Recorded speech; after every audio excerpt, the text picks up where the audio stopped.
And his mother-in-law must be beside herself now, right? What's real and what's fake, all mixed together. With her way of thinking, she must be feeling so conflicted. Zhou Jiao, prompted by his laughter, suddenly recalled which Miao family it was. Remember now? Technically, the visitor is your cousin. He's a pretty honest young man. The two of them, your mom and him, just sat there in silence, not saying a word. I felt anxious just watching them. You two should go in and take a look. Your mom's been asking when you'd be back at least a dozen times. Zhang Guoqing rolled his eyes and muttered, I really can't stand all this cousin business. Honey, from now on, no matter what the relationship, just call everyone comrade. Zhou Jiao shot him a playful look. What are you talking about? Anshin grinned at the couple's banter and tactfully retreated to the kitchen. It really was better to stay home than to go back to the northeast, so lively here. Sure enough, there was a young man in his early 20s sitting in the living room. When he saw Zhou Jiao and Zhang Guoqing come in, he immediately stood up, looking at the couple awkwardly. Zhang Guoqing quickly greeted him, no need to be formal, please sit. The young man grinned sheepishly, scratching his head before obediently sitting down.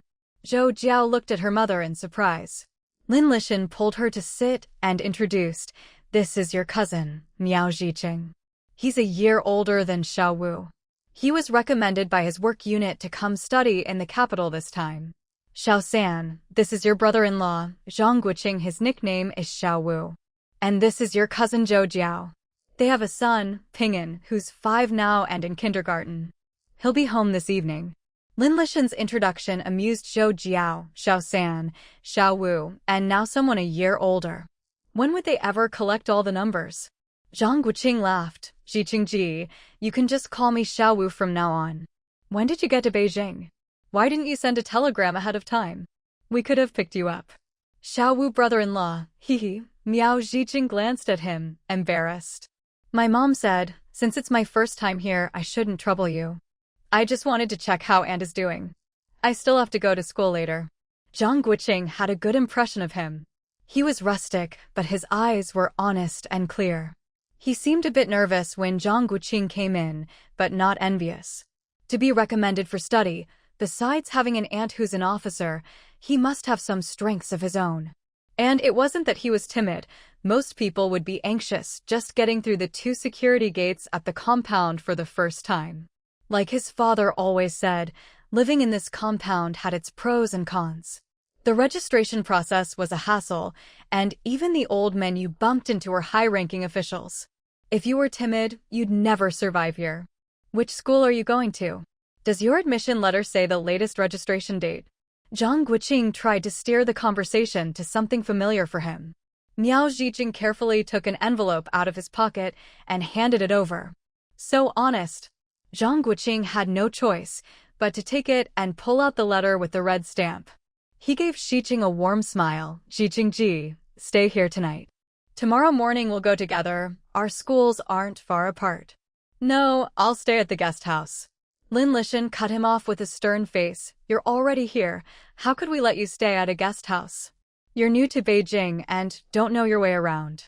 Go with Xiao Wu tomorrow. It'll all get sorted quickly. Zhiqing, my mom's right. Just settle in tonight and we'll go together tomorrow. You haven't met my dad yet, have you? You should at least say hello. Looking at Zhang Guoqing's smiling face, Miao Zhiqing hesitated, then nodded. Lin Lishan scolded him playfully. What are you being so polite for? If you have any questions, just go find our Xiao Wu. He knows Beijing like the back of his hand. Zhou Jiao hadn't said a word the whole time, quietly sizing him up. Hearing her mother's words, she realized her mom had a good impression of him. That was enough. If her mom liked him, that was all that mattered. Blood ties or not, Zhou Jiao didn't care as long as they didn't bring any trouble into the family. Otherwise, she wouldn't be polite. Zhiqing, why didn't you bring your wife this time? How's the family doing? Originally, my mom wanted to visit after learning about her background, but so many things came up, and it's hard for soldiers to get leave. She still hasn't been able to make the trip. Honestly, it's a real pity. Zhou Jiao shot her husband an approving smile. Ever since we found out about Aunt, my dad burned paper money for my grandparents that very night, afraid they'd worry about her in the afterlife. I'm not married yet. When I was little, my grandma had a fortune teller predict I'd be rich and successful, but she worried my dad wouldn't be close to her after being adopted by my grandparents, so she arranged a child betrothal for me with someone from her own family. One year, I got really sick, almost didn't make it. That girl had her eye on a soldier and came to break off the engagement, and my grandma passed away around the same time. Strangely enough, as soon as those two things were settled, I got better. Coincidentally, a classmate came to visit me that day, and I managed to get a spot to take the county agricultural technician exam. My mom's very superstitious. She thinks that fortune teller was right and wants me to marry late. She says my luck gets suppressed by women. Now that I'm coming to Beijing to study, she told me not to rush into anything and to wait until after graduation.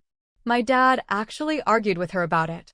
Can't blame him, though. I'm the only son, and he's worried I won't find a wife. At this, Miao Zhiqing smiled sheepishly. Zhang Guoqing chuckled. You know, there might be something to that. Sometimes it's better to believe than not. A real man never worries about finding a wife. After chatting for a while, Miao Zhiqing relaxed a lot. He really agreed with his new brother-in-law's way of thinking. So, with you coming here, is the family managing okay? Is it a big expense? Miao Zhiqing shook his head and smiled. In our village, even if you're adopted, you still have to provide for your elders. My dad's birth mother was a bit biased. The house and land for his marriage were left by my grandparents, and the wedding was arranged by a few of the clan elders in the village. Since that grandma passed away, the family's burden has lightened a lot. I have a salary, but I hardly spend any of it. Now my two older sisters, one married in our village, one in the next, are both doing well. I work in the county, so my brothers-in-law usually take care of my parents. Zhang Guoqing understood. This was the result of favoritism. No wonder he kept saying that grandma, my grandparents. You could hear the distance in his tone. Suddenly, Miao Zhiqing slapped his leg, remembering something his mother told him. And it's a good thing you didn't go back first. Before I left, my mom told me to fill you in on the family situation, so you wouldn't get tricked if you went back. Zhou Jiao handed him a cup of tea. This honest fellow had been talking for so long, wasn't he thirsty? Thank you, little sis. Miao Zhiqing grinned at her, then turned his gaze to Lin Lishan. Wow, how did his aunt end up with such a pretty girl? It's fine if you want to talk later. Are you hungry? Miao Zhiqing shook his head. I just had a bowl of noodles earlier, so it's okay if I don't eat. Silly child. Aunt, I need to talk to you about something important first. Lin Lishan nodded cheerfully at his words. This nephew was nothing like Lin Dingxing and the others, but she still found him likable. And it's a good thing you didn't go back home. Last time, some people from the county came, banging gongs and drums, making a big fuss. Turns out they're saying my grandpa is a martyr and want to posthumously honor him or something. This isn't ancient times. My dad and I went to the county the next day and refused. Later, a retired official gave my dad a heads up, telling him to just stay home and farm and not to get mixed up with those people. But my two uncles didn't see it that way. They came to our house and made a scene. Their wives grabbed onto my mom, insisting she was behind it all. In the end, it was my second sister who rushed home and chased them out with a broom. Zhang Guoqing listened quietly. He noticed something. After the family sent away that baby girl all those years ago, did they end up with no daughters except for the one adopted out? He hadn't heard anything about aunts or the like. My mom said if you're doing well in the city, you'd better not go back. Those people are dreaming of you coming back to help them out. What if they start crying and begging you on their knees? Oh, right, she said this. The eldest branch has 5 sons, the second branch has 3 boys. Each person can only earn 5 work points a day, not even as much as the women in the team. The wives they married are all lazy and gluttonous. The house is a mess. Tell your aunt not to be soft-hearted. Those are bottomless pits. And, do you know what 5 work points means? The whole living room burst into laughter. Zhang Guoqing pointed at himself. I grew up in a village. 10 work points is nothing to me. I often work at the grassroots level, so I know all about this. Miao Zhiqing nodded. That's good. As long as you understand. My dad says if Grandma were still alive, maybe some outsiders would remember what happened back then and stop those two families from acting crazy. But if you come back in glory, they'll say you're all family and expect you to help. So before I came, my mom told me to come take a look. If you're doing well, she says you'd better not go back. Lin Lishan teased, so, do you think your aunt is doing well or not? Miao Zhiqing looked at her speechlessly. Aunt, I graduated high school. I'm about to be a college student. I just got to Beijing and I'm not used to it yet. Back in our county, I'm a big deal, you know. Seeing this honest kid say that had everyone laughing again. When the laughter died down, Zhang Guoqing picked up the luggage on the floor. All right, big shot, let's go. I'll take you to get cleaned up and find you a place to stay. Brother-in-law, Xiao Wu. Just call me Xiao Wu. You still have something to say to your aunt. Zhang Guoqing, holding the luggage, looked at him with amusement and gestured for him to hurry up. And here's the thing. My college spot, will it affect you and uncle? At the time, the agricultural tech station had 3 candidates, including me. Later, when they mentioned Grandpa, they gave me the Beijing spot, another colleague got the provincial spot, and the last one has to wait until next year. My mom told me to ask you, if it weren't for this policy, should I just go back to work? Lin Lishan waved her hand with a smile. You earn this through your own efforts. Don't overthink it. Go with Xiao Wu and get cleaned up. We can talk more later. Are you sure it's okay? Or should you ask Uncle first, see what he thinks? Zhang Guoqing pulled him along. Stop dawdling. We'll talk tonight. Some things really couldn't be explained clearly. Even if there was some face involved, it didn't really matter. These days, things were strange. If a cadre sent their own child to college, it was seen as striving for progress, contributing to the country. No one would stand in the way. But if you accepted even a small gift, even just a pack of cigarettes, you were done for. If someone reported you, at best you'd be demoted and sent to some remote place, like what happened to Lin Aidong. At worst, you'd be paraded around for self-criticism, and your whole family's life would be turned upside down overnight. That's one thing the old-timers admired about this couple. With his and Zhou Jiao's backgrounds, they could have gotten into college without even taking the entrance exam. Back then, Zhang Guoqing didn't understand these unspoken rules. He just muddled through with his wife, taking the ambitious route. Even when his father-in-law offered several times to get them into college directly, Zhou Jiao worried it would hurt his reputation and stubbornly refused. Thinking about it still brought tears to his eyes. Luckily, the two of them actually got in. Otherwise, at best people would say, what a determined young couple. At worst, they'd sneer, are you crazy? Suffering for nothing. It was all just circles within circles, endlessly complicated. Even now, Zhang Guoqing was still confused, who knew what was really going on. You'll sleep in this room tonight. I'm across the hall. Just call if you need anything. Miao Zhiqing stood at the door of the first room in the west wing, pointing at the poker cards and chessboard inside. Is someone already staying here? Is it okay for me to stay? It's fine, Zhang Guoqing replied, not bothering to explain. He wouldn't be staying long anyway. With his father-in-law and wife's personalities, they'd rather have guests stay at a guest house. That father-daughter pair had a strong sense of territory and didn't like outsiders in their space. For example, his father-in-law's study, only family was allowed in, and even Secretary Chen wasn't really welcome.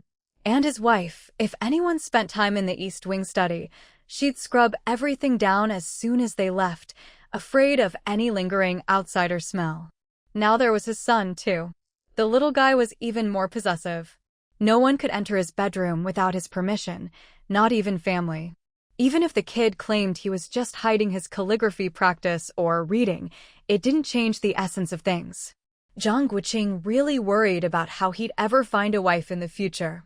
Jiao Jiao, don't move anything heavy. Wait for me to come back. Got it. In the living room, Zhou Jiao responded loudly, then turned to Lin Lishan and whispered, Mom, are you just going to go along with this? He just said there are a lot of rotten people in the Miao family. Lin Lishan looked helpless. She had to solidify this identity. If someone came out spouting nonsense one day, she'd need her maiden family as backup. As for those trashy relatives, she snorted, with Miao Zhiqing around, there's no need to go back for ancestral rites anytime soon. When New Year comes, your dad can take the orderly with him, who dare make trouble. Blood ties or not, at most we're cousins, and from an enemy's bloodline at that. How close could we possibly be? But this young man is pretty good. If they raised a kid like this, the family can't be all bad. Zhou Jiao shook her head. There are all kinds of people in this world. Who knows what they're really thinking? To avoid trouble down the line, it's best to keep our distance. People's hearts are unpredictable. Thinking of her own family, Lin Lishan fell silent. In the kitchen, Zhou Jiao had just finished cooking a few hot dishes that her father liked. She didn't even bother to bring them out before happily running outside. Auntie, I'm going to meet my dad. Slow down. Don't trip. Before Zhou Xiaozhang even stepped through the door, he saw his precious daughter dashing toward him. Been cooking again? What delicious dishes do we have today? Will they still be hot? Zhou Jiao playfully blew her bangs aside and linked arms with her dad. All dishes that we both love. Too bad we have guests, or I'd have made even more. I heard from your mom that someone from the Miao family is here, and Zhou Jiao wasn't interested in talking about outsiders. Dad, which road did you take? Did my brother go pick up Ping'an, or did he go to meet you? I took the usual route. Maybe something came up at the kindergarten and he got delayed. As he walked, Zhou Xiaozhang sniffed the air. My daughter's the best. Just the smell makes me hungry. Zhou Jiao giggled. You have to report to school tomorrow? Zhou Xiaozhang asked, seeing her nod. It's tough. If you really don't want to go, just take a leave. Honestly, your major isn't that useful anyway. A few companies specifically asked for you to start work recently, but I told them to wait until you graduate. Zhou Jiao smiled softly. Dad, is that really okay? Shouldn't you be encouraging me to strive forward and be ambitious? Zhou Xiaozhang patted her head. All I want is for you to be safe and happy. The more outstanding you are, the harder life gets and the more responsibility you bear. Zhou Jiao wrinkled her nose. So you want me to join that department? Surrounded by data all day, aren't you afraid I'll go bald? My daughter would still be the prettiest bald girl around. Father and daughter entered the living room. Lin Lishan had already prepared a change of clothes. Seeing the two of them, she smiled. Chat a bit more. Once you go back to school tomorrow, your dad will be moping again. If Ping'an were here, he'd definitely say, why aren't you missing me? You don't love me anymore, Mom. Lin Lishan tapped her forehead. Silly girl. When Zhou Xiaozhang finished his shower, Zhang Guoqing came back with their son and Miao Zhiqing. At Zhou Xiaozhang's glance, Miao Zhiqing felt a chill down his spine. He braced himself and called out, Uncle, then returned to his nervous, awkward self. Come over and visit when you have time, Zhou Xiaozhang said. Miao Zhiqing fought to keep his legs from shaking and snuck a quick look at him. He hadn't seen wrong earlier. His cousin really took after her dad. If only he didn't always look so stern. Zhou Jiao found the two of them amusing. Her dad was in one of his mischievous moods, and no one could stop him. Okay. Zhou Xiaozhang watched the boy's awkward movements, worried he might faint. He smiled and softened his tone. If you run into any trouble at school, talk to Xiaowu. Still, that smile made Miao Zhiqing's skin crawl. He wanted to say, Uncle, please don't smile. It's terrifying. But what came out was, I understand, Uncle. Zhang Guoqing figured the kid was scared out of his wits and pulled him over to the table. Relax, my dad's easy to get along with. While Zhou Xiaozhang and Zhou Jiao were talking, Miao Zhiqing whispered to Xiaowu, my mom was just overthinking. With Uncle's stern face, who dare mess with her? That's what you call authority, right? Zhang Guoqing teased. Why don't you ask him yourself, with your eyes closed if you're scared? Yeah, make fun of me. Zhou Xiaozhang glanced at the two. After observing, he saw the boy match the investigation results, good enough. He didn't mind spending some money as long as the kid wasn't trouble. If he was, he wouldn't hesitate to act. He thought of the late Miao warlord, and a shadow flickered in his eyes. Those 3 or 4 brothers-in-law overseas were still following his will, spreading word to find their sister. Even in death, he wouldn't let people rest. He had to treat this identity as real. Yes, it was real. If he didn't believe it himself, how could he expect outsiders to? Grandpa. Zhou Xiaozheng nodded slightly. Just like your grandma said, if we have time at the end of the year, our whole family will go pay our respects. Ping'an blinked in confusion and glanced at his silly uncle.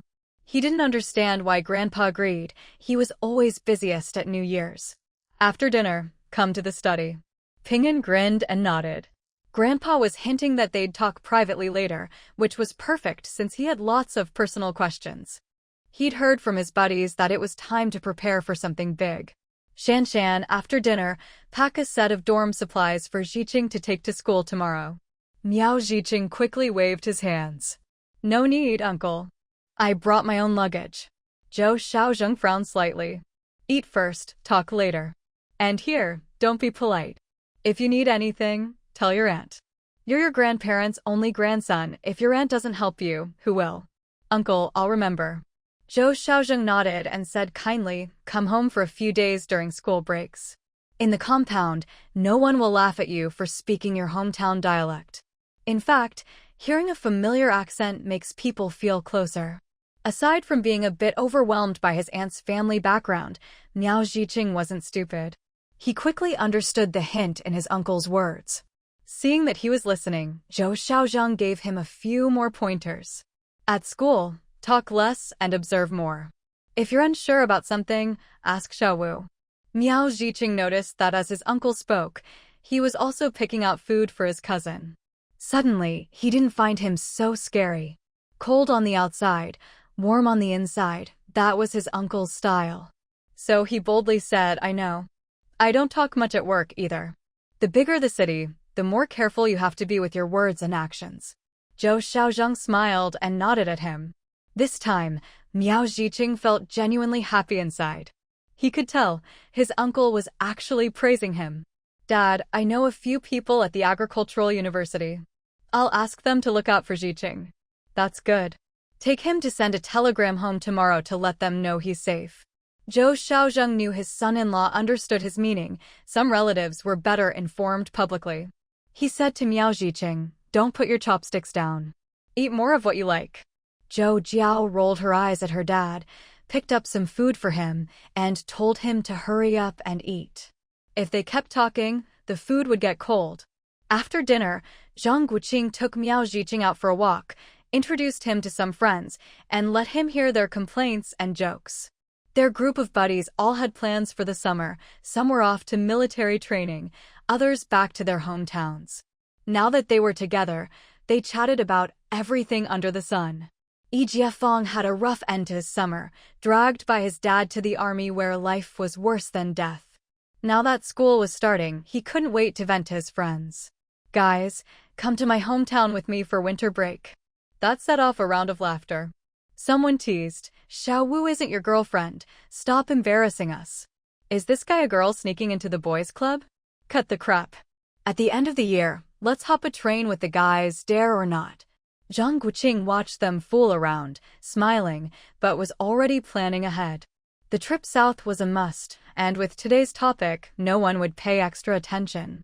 1963 was just around the corner, time to get ready for some things. But hey, have you asked your girlfriend yet? In the study, the whole family sat together. Ping'an, satisfied after getting an answer from his grandfather, happily followed Lin Lishan to visit the Cheng family. Zhou Xiaozheng noticed his daughter seemed distracted. Once everyone had left, he asked, is something troubling you? Hearing this, Zhou Jiao frowned. She'd just learned from her son that the military district was preparing for another deployment. Even though she knew this conflict would likely fizzle out, she couldn't help but worry. Would her father have to go to the front lines? Bullets have no eyes. Accidents can happen at any time. Coupled with what old lady who had said earlier, Zhou Jiao began to hesitate. Should she keep things from her father for now? If it's enough to trouble you, it must be something big. Zhou Xiaozheng concluded, patting his daughter's shoulder reassuringly. Don't worry. As long as I'm here, nothing is too much to handle. Will you have to go this time? Zhou Jiao asked. Zhou Xiaoying chuckled and shook his head. At my level, I'll be staying in the rear, overseeing things. Everything's ready, just waiting for the final push. It shouldn't be a problem. Zhou Jiao glanced at her father's expression, feeling reassured that the higher-ups seemed to have everything under control. All right, if work isn't an issue, tell me, what else has you so distracted? Did you run into someone today? Since there were no work concerns, Zhou Jiao decided not to hide anything further. She wanted her father to be prepared, in case someone tried to make a move behind their backs. She recounted in detail her encounter with old lady who at the department store earlier that day, including the favor she'd agreed to do for her. Zhou Xiaoyang listened expressionlessly, then pushed a plate of fruit toward her and lowered his gaze in thought. Did he already know about this, or was he analyzing who the enemy might be? Zhou Jiao couldn't read her father's thoughts, so she nibbled on fruit while watching his face. After a while, unable to bear the silence, she popped a grape into his mouth. Dad, come on, tell me. Didn't you already investigate all the families connected to the concubine branch? Zhou Xiaozhang spat out the grape skin and gave a sarcastic smile. I know exactly who that old lady is talking about. It always seemed a bit odd, but now it all fits. Which family? I racked my brains all day, but I can't figure out who could hide so well. He patted her on the head. Dad, you didn't wipe your hands. Zhou Jiao protested. Haha, Zhou Xiaozhang chuckled and softly uttered a name. Surprised? She's the only one it could be. She finally managed to marry an old man with a bunch of stepchildren. From a warlord's daughter to a high official's wife, how could she let anyone threaten her? Of course, she'd go all out to silence them. So, it's not about revenge. She's just worried our family knows too much and could threaten her position?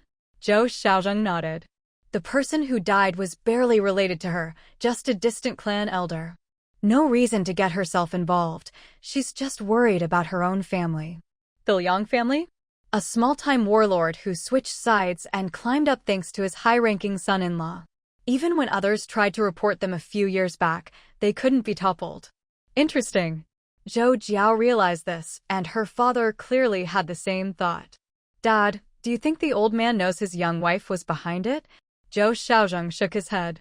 If he knew, old lady who would have been ashes by now. No matter how powerful he has plenty of enemies. Zhou Jiao nodded in agreement. What a pity, with such a pillar in place, the Liang family won't fall just yet.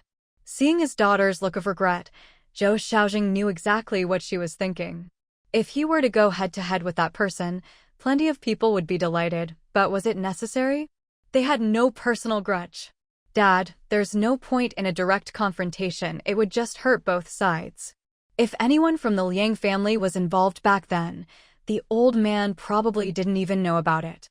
After speaking, Zhou Jiao watched her father closely, worried he might act rashly if he hit a roadblock. Better to resolve enmity than create more. Besides, with her knowledge of history, she knew better than anyone that in a few years, the old man would fall without them lifting a finger.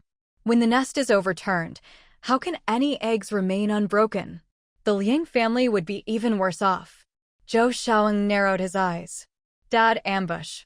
Remember how you taught me about ambushes? Zhou Jiao quickly reminded him. Then she added, we still need to confirm if it really was Grandma Liang. Auntie is close to her. There's no rush. Zhou Xiaozhang stuffed a grape into his daughter's mouth. You think your dad's a fool? Would I speak carelessly if I wasn't sure? When your grandparents' status was restored, she was the first to show up and celebrate. She knew your mom had given birth to you and that we'd never divorce, yet she still tried to introduce some niece from her family to me. What do you think she was after? Wasn't she afraid Gurui would tear her apart? He looked at his daughter's shocked face with satisfaction. There was so much he hadn't told her yet.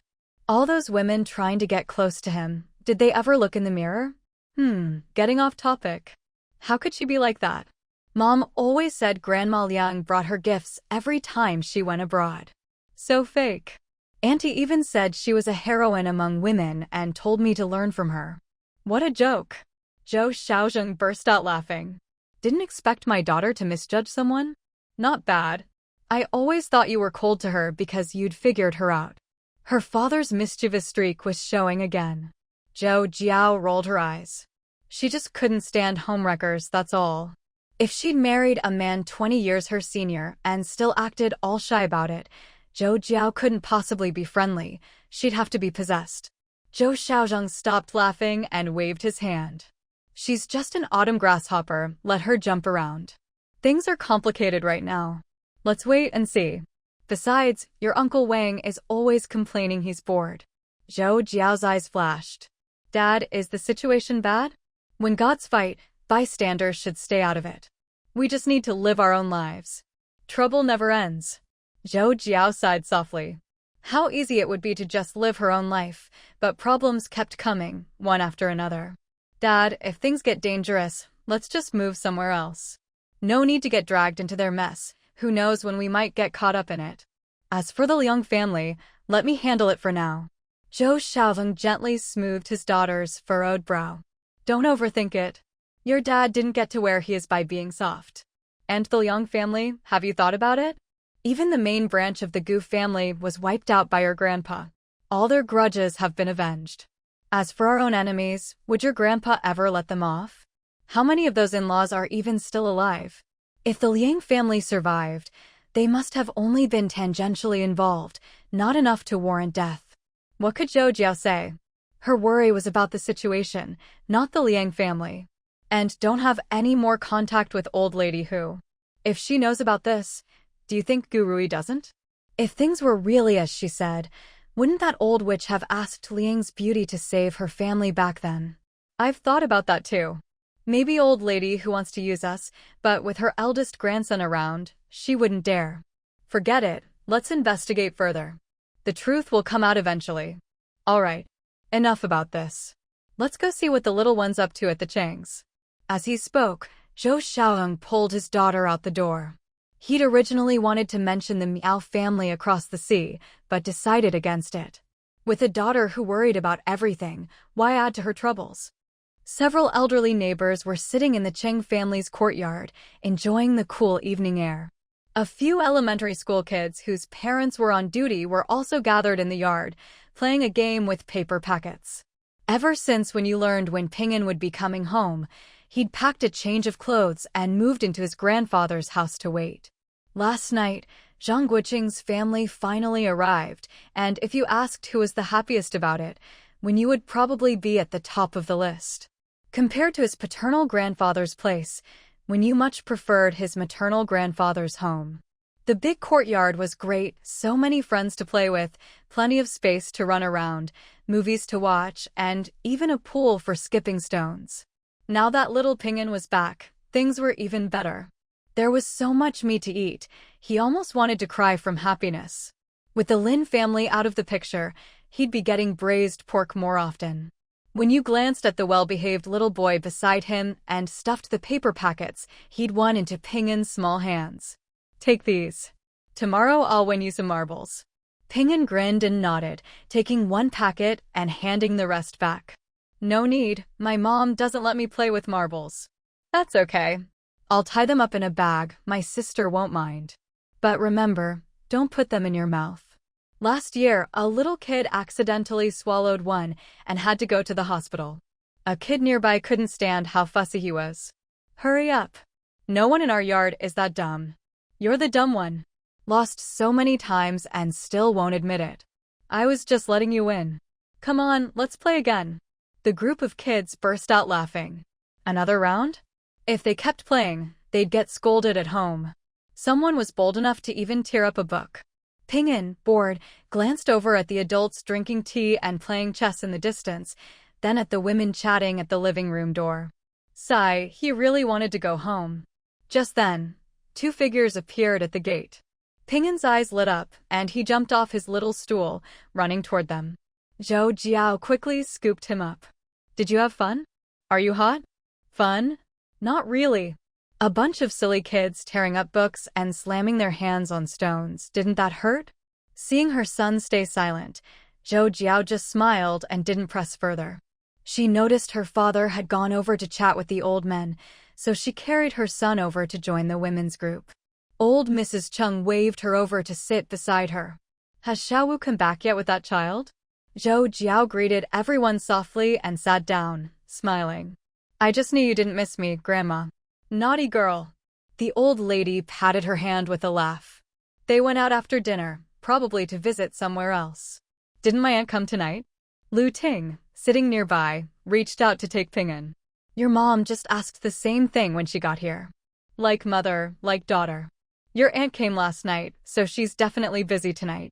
The old lady asked in a low voice, you need something from your aunt? I can call her and ask her to come over. No need. I just miss her. I'll go see her myself. Girls shouldn't get too tanned, it doesn't look good. If you miss her, just call and say I'm looking for her. Such obvious favoritism. Zhou Jiao couldn't help but laugh. Lin Lishan patted her on the arm. Is Aunt Chen at home? Xiao Wu didn't take the keys. It's fine.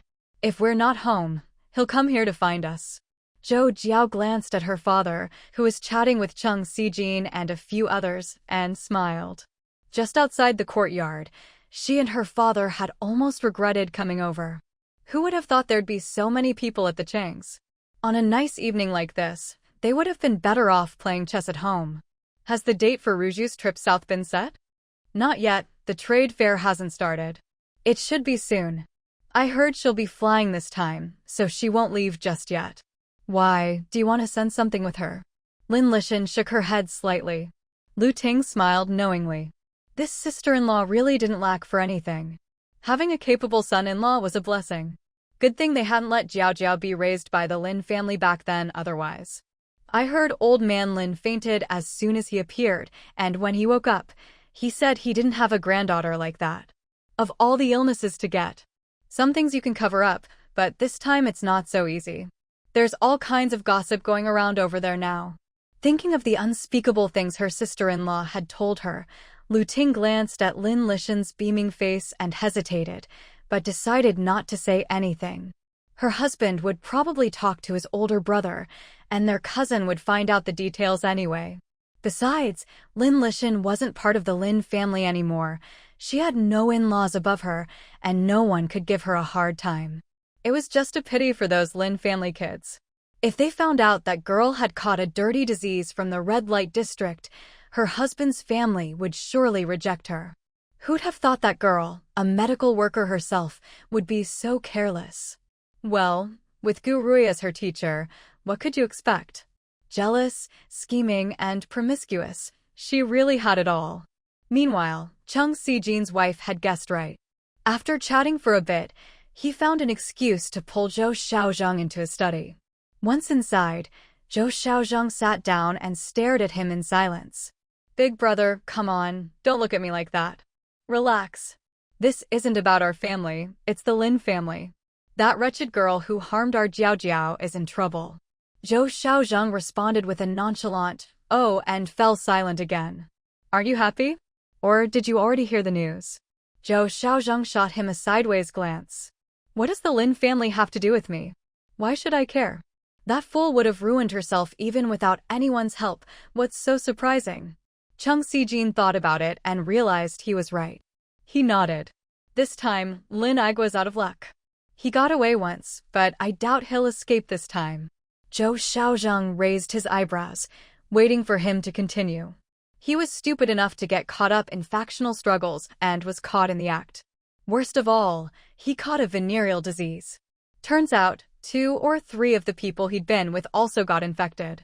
The Northwest is on high alert right now. They can't afford to have morale shaken. Even if the Lin family publicly disowns her, I doubt it'll help. Zhou Xiaozhang listened quietly. He wasn't interested in what would happen to the Lin family. He was more curious about how much his own son-in-law had been involved. The kid had been in a great mood for a while, joking about letting him watch a good show. Big brother, do you think old man Lin will come to you for help? Zhou Xiaozhang smirked. Help how? Find him a doctor. He paused. There used to be a lot of ads for ointments on telephone poles. Wonder if they're still around.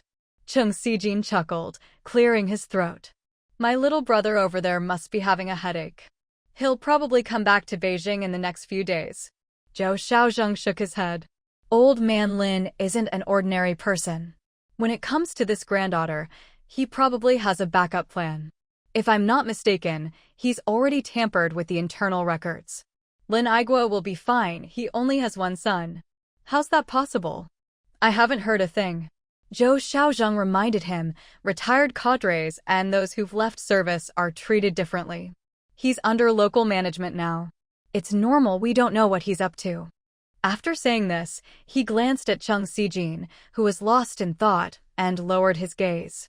Zhou Xiaozheng knew his former father-in-law well. People said he was a brute with no cunning, but how could he have risen to become a general without some brains, aside from luck?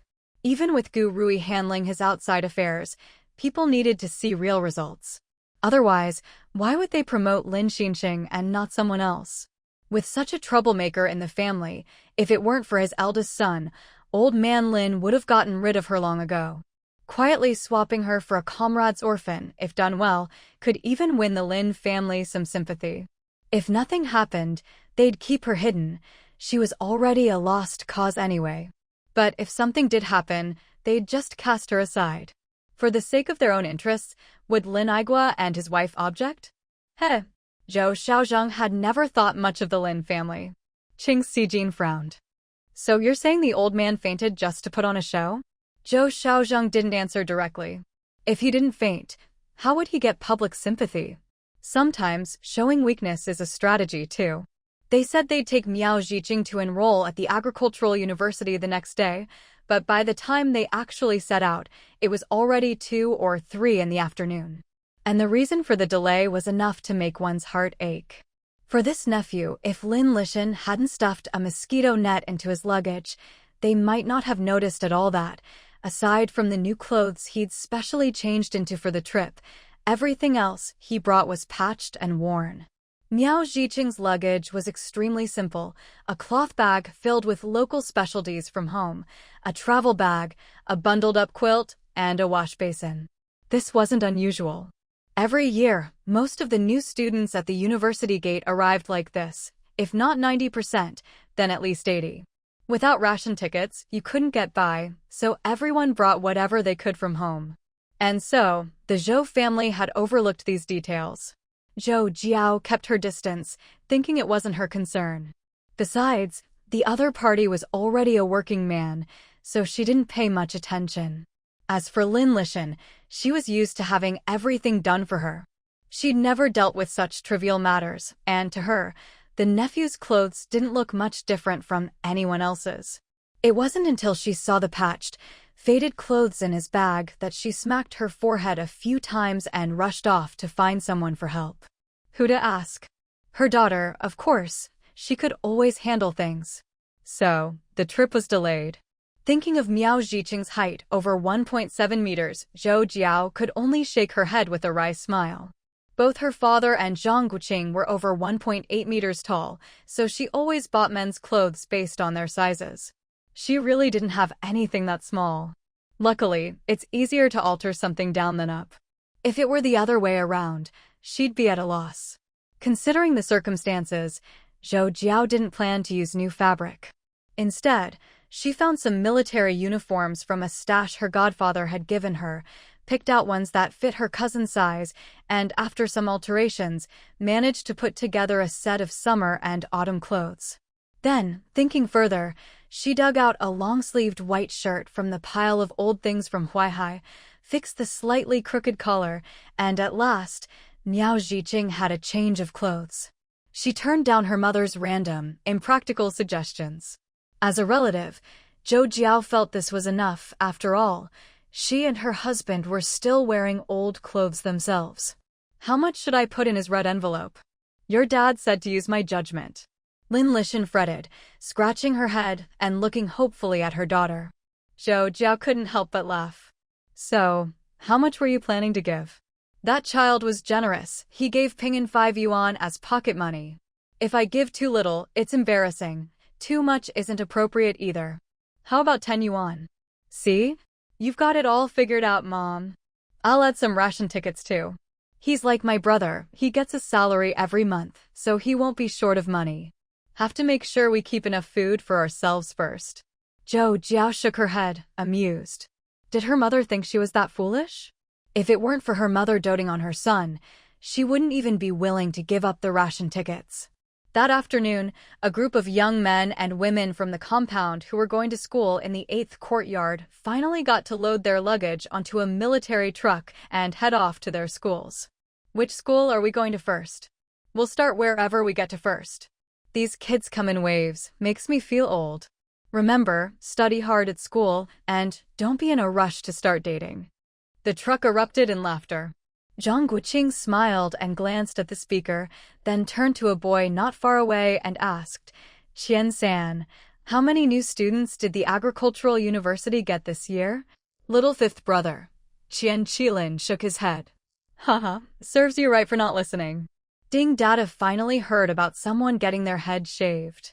In 3 years, only this oddball from their compound had chosen to study agriculture.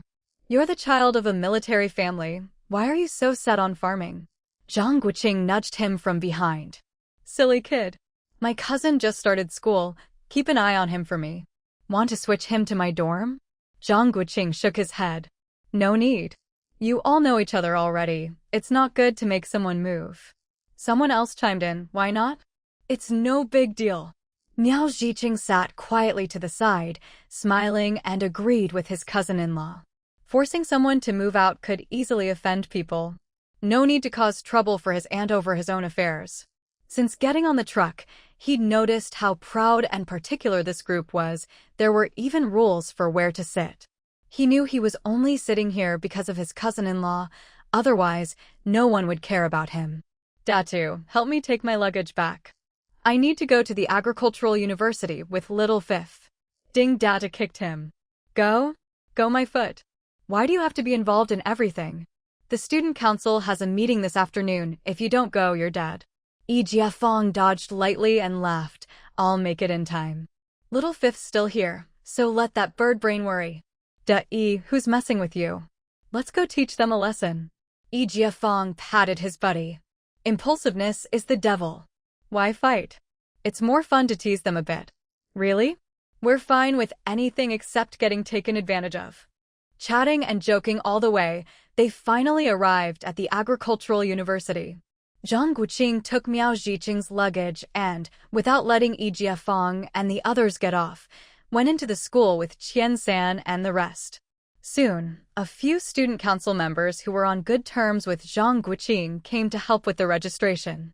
After quickly getting the keys, they went up to the dormitory.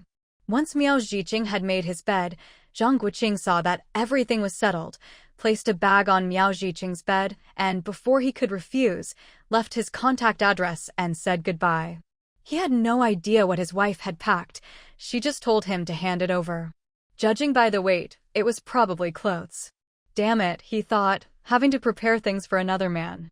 Miao Zhiqing, of course, had no idea someone was jealous. When he opened the bag and saw what was inside, then felt the red envelope in his pocket, he sighed inwardly. Maybe he shouldn't have listened to his mother and come to his aunt. Now he owed a big favor. Thinking of the telegram he'd sent home that morning, Miao Zhiqing took out some letter paper and began to write, detailing everything that had happened since finding Lin Lishan. He was worried his parents might accidentally let something slip and cause trouble, so he deliberately left out details about the Zhou family status, like his uncle being a high-ranking official or his aunt holding an important position. He only told them that his aunt was doing well, so they didn't need to worry, and that if he could get leave at the end of the year, the whole family would return to pay respects to their elders. After finishing, Miao Zhiqing lay on his bed, looking at the brand-new, snow-white mosquito net, feeling restless. His parents were still worried that his aunt's background would be exposed and she'd be kicked out by her in-laws. But from what he saw, his aunt was living very well. If they were still in the countryside, just having a daughter would have gotten her thrown out long ago. He made a note to add this to the letter so his parents could truly be at ease. As for what his uncle looked like, better not to mention it. He could talk about little Ping'an instead. He kept adding to the letter, and in the end, it was a registered letter 6 pages long, packed with tiny characters, sent off to a cave dwelling on the Lus Plateau in the west. The honest man there, eyes red, held the letter carefully, unable to say anything but good, good, good. His second daughter, who had come back to read the letter, felt a pang of sorrow. Her father had always been trying to atone for his mother's sake. Now, at last, he could be at peace. Different grains raise all kinds of people. The world is full of all sorts, and anything can happen. People living in this world come in every variety. Some live for their conscience, but more often, people live for themselves. At a critical moment, old Master Lin spread the word. Gu Rui, worried that her eldest granddaughter might die young and that her eldest daughter-in-law might not be able to cope after losing her husband, concealed the truth and adopted a baby girl as a replacement. Zhang Guoqing and Zhou Jiao had just returned to the compound. Hearing this rumor, they truly felt sorry for the old man. He really went all out for his descendants. The news shocked all the onlookers. Some believed it, some were skeptical. But old Master Lin took it a step further and even showed off a small grave. If the Lin family hadn't been willing to bow their heads to Zhou Xiaozhong for the sake of their eldest granddaughter back then, even Zhang Guoqing would have doubted whether he had wrongly accused good people. But regardless, once the so-called evidence from back then was confirmed, this matter was set in stone. Life is like a play, and a play is like life. Not only did the Lin family like to adopt eldest daughters, but even the eldest granddaughter was treated the same. Quite a few old ladies started to wonder if this had something to do with superstition or feng shui. In the living room, Lin Lishan looked confused. You know, that child really doesn't take after her mother. But we'll have to see what my sister-in-law, Qin Jingru, says. Surely she'd recognize her own daughter. A glint of amusement flashed in Zhou Jiao's eyes. Zhou Xiaoheng seized the chance to tease his daughter. I win. Dad, you're cheating. This just goes to show, anything is possible. If you didn't look like your grandma, do you believe you could have become Lin Aigua's daughter in a matter of seconds? Before Zhou Jiao could respond, Lin Lishan protested. How old is she? How old is our Jiao Jiao? How could that be possible? Zhou Jiao smiled. Mom, reality is scarier than you think. Nothing's impossible. If he says so, then it is. Can you out-argue him? Seeing his wife about to argue, Zhou Xiaozheng chuckled and waved his hand to stop her. He couldn't be bothered to waste words on these people. Did you pass your exams? Zhou Jiao nodded. Any plans coming up? I heard your school is sending you all to do grassroots internships this semester. Yeah, apparently there will be one, but we have to wait for the official announcement. Zhou Jiao didn't even question how her dad knew. Of course he'd be keeping an eye on the school. Zhou Xiaozheng frowned. Want to switch locations? I'm thinking of moving Xiaowu over to the army base. Zhou Jiao put down her hands, thought for a moment, then shook her head. I can handle it alone. We'll take different paths in the future anyway. We can't expect to be assigned to the same place. Lin Lishan listened, half understanding. Where are you going this time? How long will you be gone? And Xiaowu is joining the army? Weren't we supposed to let the kids decide? Father and daughter exchanged a smile. Zhou Jiao patted the anxious Lin Lishan and replied patiently, it's just a change in internship location. There are still 2 years before graduation, so it's not about job assignments yet. I'll be away from Beijing for about a month or so, Mom. You'll have to work a bit harder. What's hard about that? But is it really okay for a young girl like you to go out of town? Do you know where you're going? I'll make some arrangements in advance. Zhou Jiao shook her head. No need. Lots of people are going. It wouldn't look good to ask for special treatment. It'll either be the southwest or the south, most likely the south. As she spoke, she hesitated and looked at Zhou Xiaozheng. Dad, are you sure I don't have to go to the northwest? Haven't I told you before? Stop worrying about things that haven't happened. Just be careful when you're out and about. Lin Lishan shook her head and sighed. Why bother with university? You'd be better off joining the arts troupe with me. Instead of singing and dancing, you're studying all day, aren't you tired? Zhou Jiao just smiled and didn't argue. It's not the same at all. If she wanted to just coast through life, not working would be even easier. With this diploma, she'd never have to worry about her dad being criticized no matter where she went. If people expected her to go to some remote place like her sister's for tempering, it would depend on whether she was willing.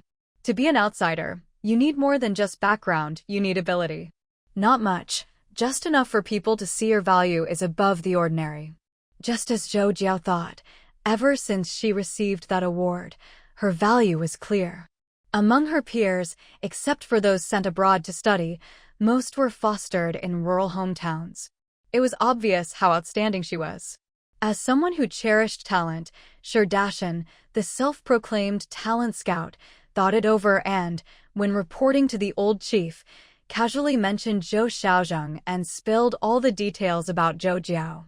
The old chief nodded and smiled. Be careful with your schemes, he's known to treasure that daughter of his. But having such a child is something to be proud of. We parents really owe our kids a lot. Sherdashan straightened up, waiting for a decision. For the country, for the next generation, who hasn't toughed it out like this? If she's talented, we should value her. Instead of recruiting outsiders, it's better to cultivate our own. Here's what we'll do. Let her study and work at the same time, get her involved in some activities, and see where she's best suited to develop. Sherdashan smiled, relieved. The old chief's decision was great. As for old Zhou, he could face him with a clear conscience. That kid, apart from meetings, I haven't seen him in a while. What's he been busy with lately? Reporting, Chief, old Zhou just got back from a business trip not long ago. He's been working overtime a lot lately. He's a real workhorse, always striving for perfection. Pass on a message for me. Tell him to take care of himself and bring the kids over when he has time. To have the old chief thinking of him, old Zhou's favor never fades. That's good. It'll shut up those waiting to see a joke. Sherdashan felt indignant on behalf of his colleague. What did the Lin family's mess have to do with old Zhou? He wanted to say a few words about it, but seeing the chief's tired face, he swallowed them. State affairs come first. Best not to bother the old man with private matters. Back in the compound, Zhou Xiaoheng was enjoying family happiness, never imagining the big Buddha behind him was still looking out for him, and his old comrade had even arranged things for his daughter. Life, as Ping'an said, is just like this. Great-grandma says I'm a lucky kid, and I think so too. Then you need to watch your diet and not be careless. Listen to your mom, no ice cream, even if it's hot. Grandpa, it's not the ice cream's fault. Uncle Xiaoyu just doesn't exercise. My dad's making him run every day now. Zhou Xiaozheng patted the child's bottom. No excuses. You think I don't know that silly boy spends all his pocket money on ice cream? If he can't control himself, no amount of medicine your dad gives him will help. Ping'an grinned sheepishly. Don't play dumb. Meanwhile, Zhou Jiao ate her late-night snack, watching her family laugh and chat together, and silently vowed never to let anyone destroy this happy life. After admiring the fiery red maple leaves, the wall of cabbages by the cafeteria grew higher and higher as the days passed, and the chill of autumn gradually deepened. Before evening self-study, Zhang Guoqing specifically told Zhou Jiao to wear an extra layer. This silly girl, once she got excited, loved wandering around the campus. Sure enough, just as he expected, after class Zhou Jiao started glancing around in the direction of the dormitory building with a book in hand. Seeing this, he waved goodbye to Yi Jiafeng and the others. The couple strolled aimlessly through the campus. The night wind howled, making the leaves on both sides of the road rustle loudly. Zhang Guoqing really couldn't see the romance in it. He just didn't understand what scenery Zhou Jiao found so appealing in the pitch dark. If it weren't for a few other crazies also wandering the campus, it would feel just like a ghost movie. Of course, these were things Zhang Guoqing would never say out loud. Since he couldn't appreciate it, he'd just keep her company. Besides, the cold air was good for clearing his head and organizing his thoughts.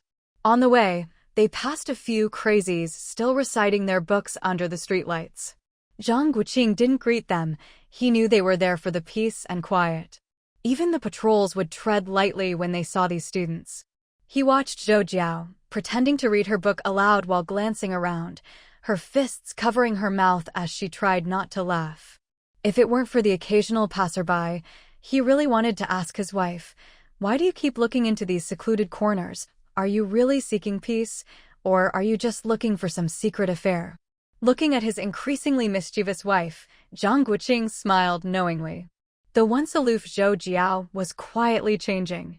He liked it this way.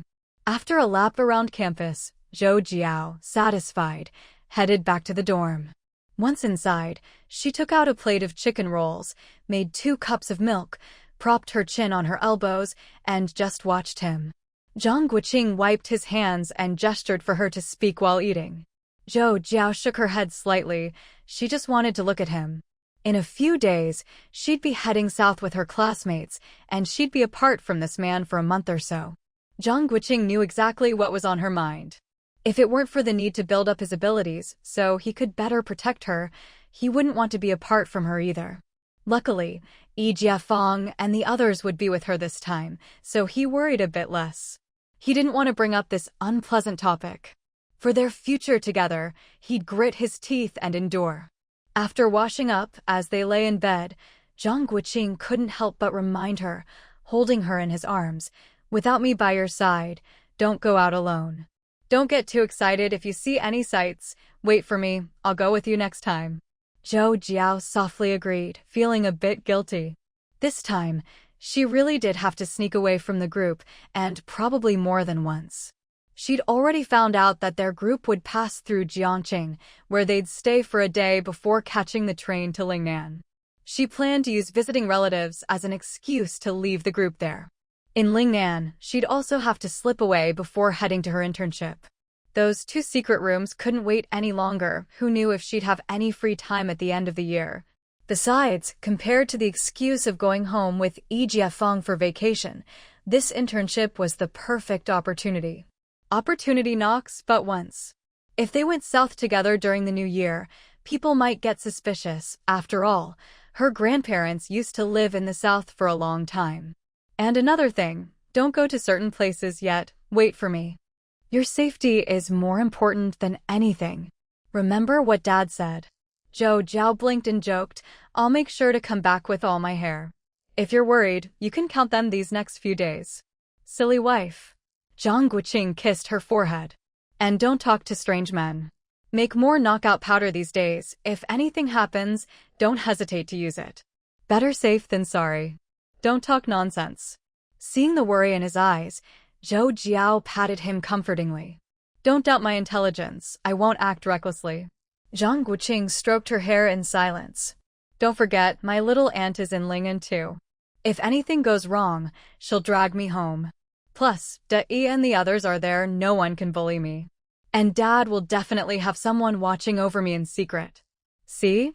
I'll be fine. Besides, this time I plan to show everyone what I can do, let them see that even if Zhang Guoqing isn't around, his wife can represent him. That's what you call husband and wife achieving together." Zhang Guoqing couldn't help but laugh. This girl had been holed up in the lab since the semester started. She must have made some breakthroughs. Wasn't she planning to be a behind-the-scenes hero before? This time, I'm going to pull Dai and a few others together to write a formal paper. I can't lose to you by too much. Whether or not I use my major in the future, I want to finish my studies with a perfect ending.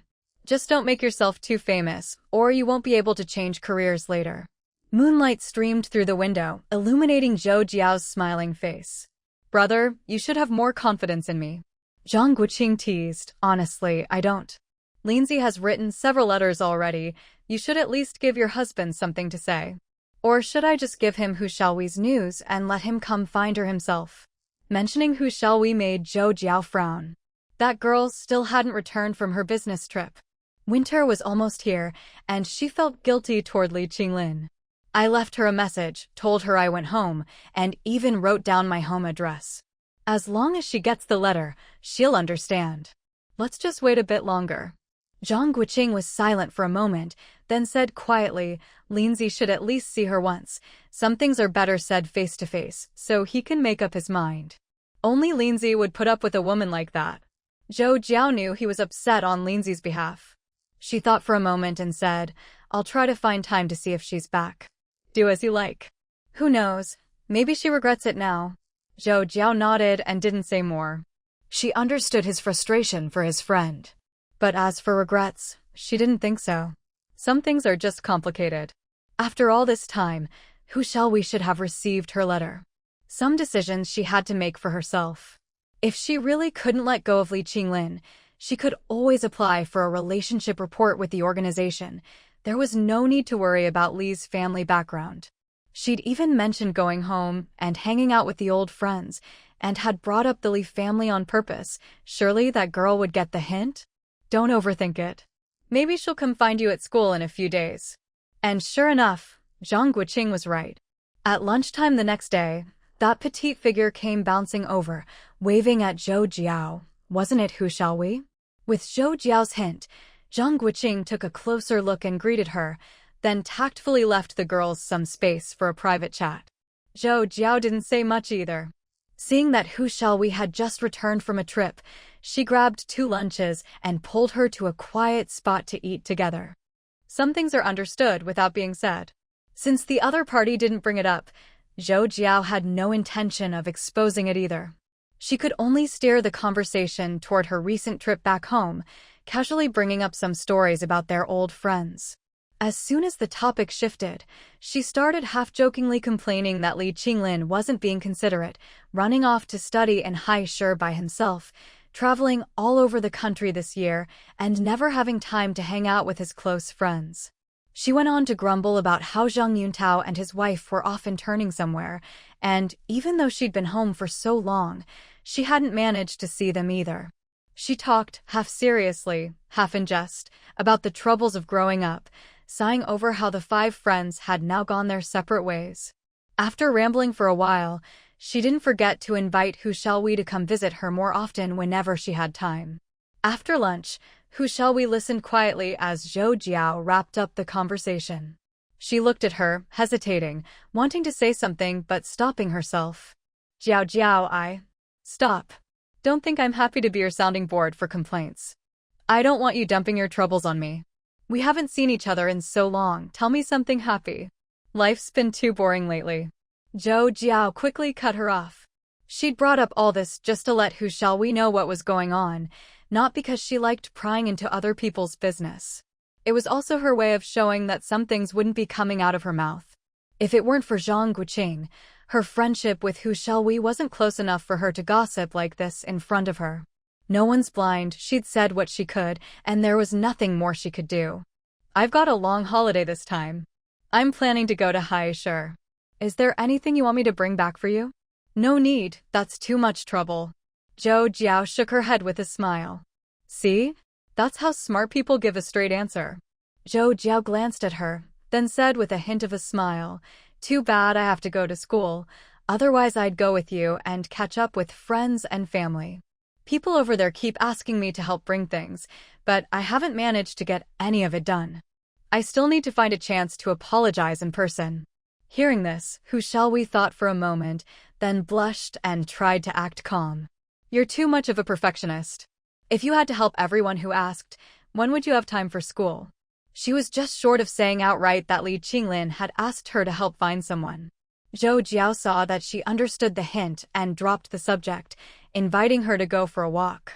The 2 of them chatted idly as they walked. Zhou Jiao learned that Hu Xiaohui had just returned to Beijing, so she didn't keep her long. She walked her all the way to the gate, watching her leave. What is love, really? A tough girl turning into a gentle southern lady, Zhou Jiao really felt worried for Li Qinglin. If their relationship was good, it was fine. But if there was ever domestic violence, that northeastern guy would definitely get beaten into submission. Zhang Guoqing was hanging around outside the dorm, not going anywhere, absent-mindedly greeting acquaintances as he kept an eye on the street corner. After Yi Jiafeng and the others left, he quietly asked, Who was that just now, looking for Jiao Jiao? Do you know her background?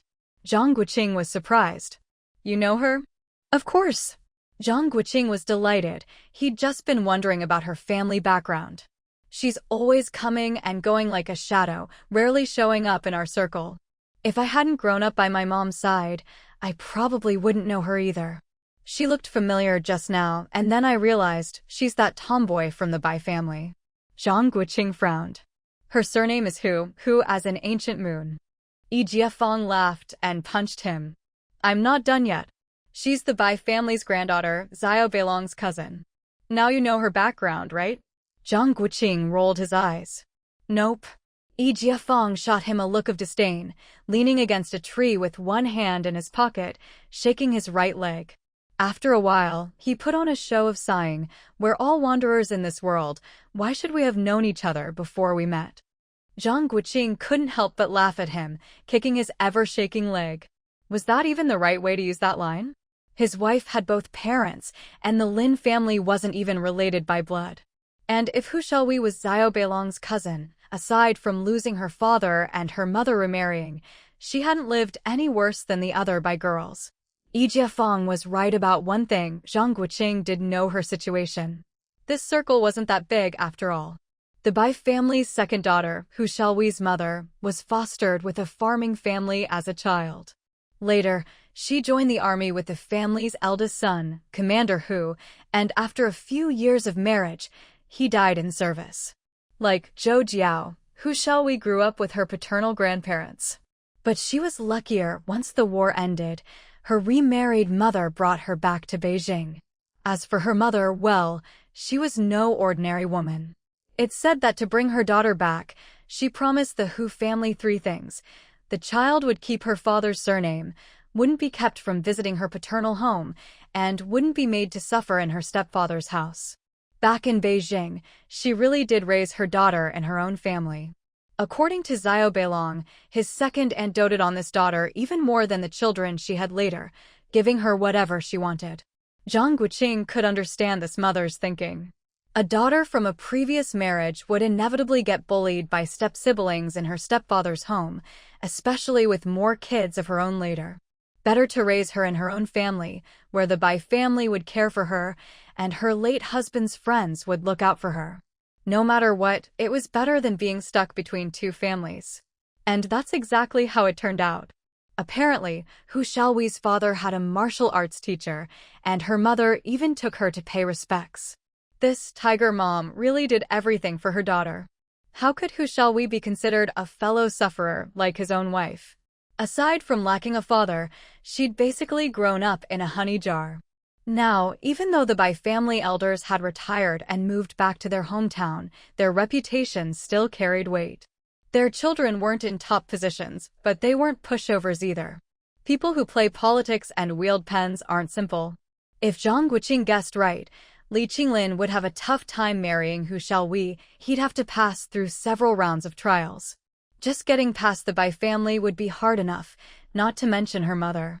No matter how much she was doted on, when it came to her child's marriage and happiness, Bai's second daughter, a formidable woman, wouldn't agree easily. The real tests were about to begin. Lindsay, are you ready? As a close friend, Zhang Guoqing decided to wait until Zhou Jiao came back and see what Hu Xiaowei's attitude was.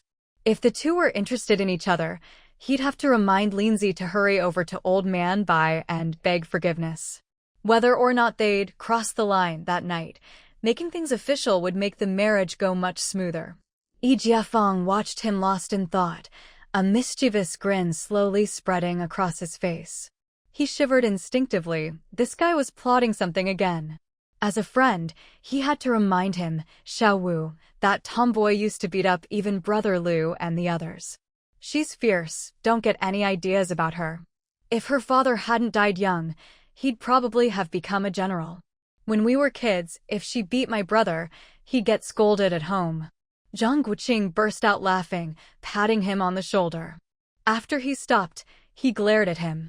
What do you mean, I'm interested in her? I'm a married man, how could I have my eye on a young girl? Don't twist my words. You know that's not what I meant. I'm telling you not to scheme against her.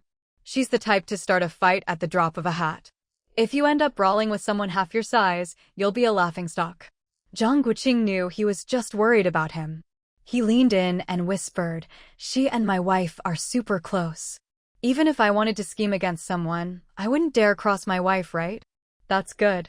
But why has that tomboy shown up again? Haven't seen her in years. She's not about to start another fight, is she? Damn, I'd better call my big brother and tell him to be on guard. Watching Yi Jiafeng dash off, Zhang Guoqing shook his head and laughed out loud. He really wanted to grab Li Qinglin and shake him hard. Is this what he called a gentle, virtuous southern lady? Zhou Jiao saw her guest off and walked back with a light step. Lovers finally becoming family. What a blessing in life. She figured she'd earn some good karma today. Xiaona spotted Zhou Jiao coming her way and hurried over. What's got you in such a good mood? Come on, let's go watch the excitement at the neighboring campus. Excitement? Zhou Jiao quickly pulled her hand back from Xiaona's grip. What is it this time?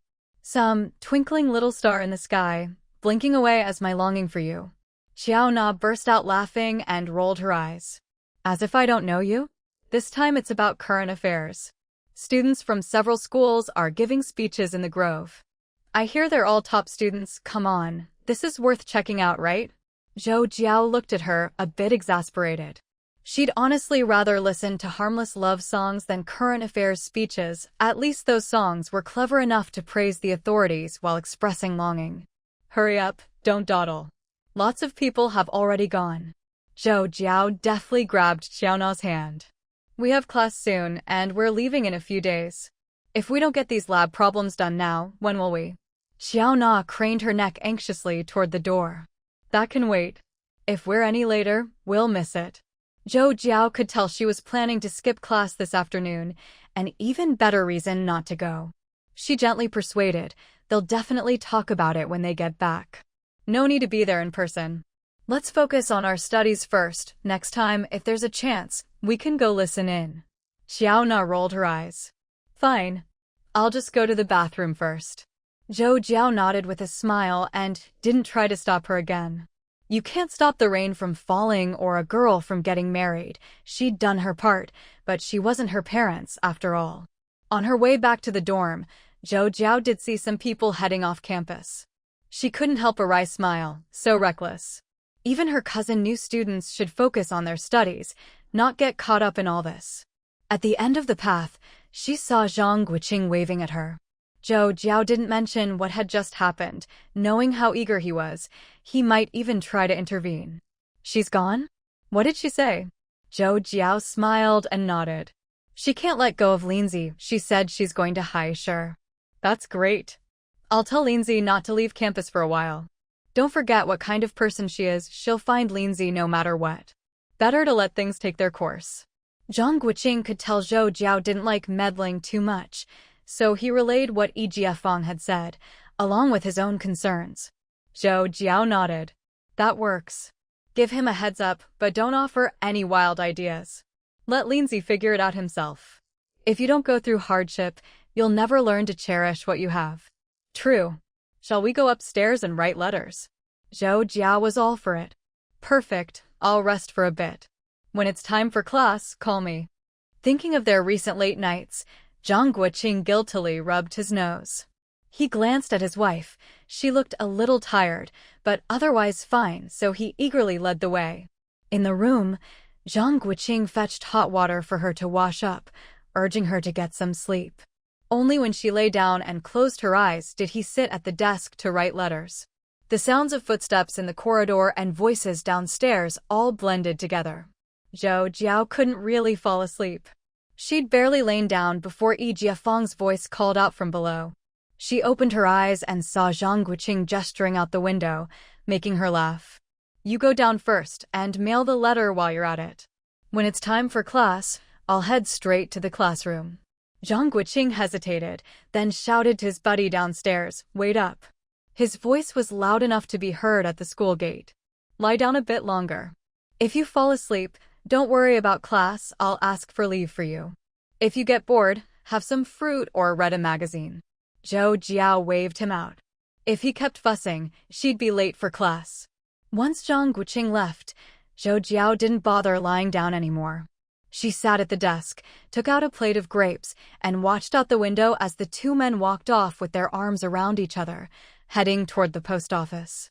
She smiled, reassured, at least he wouldn't have a chance to sneak out of campus now.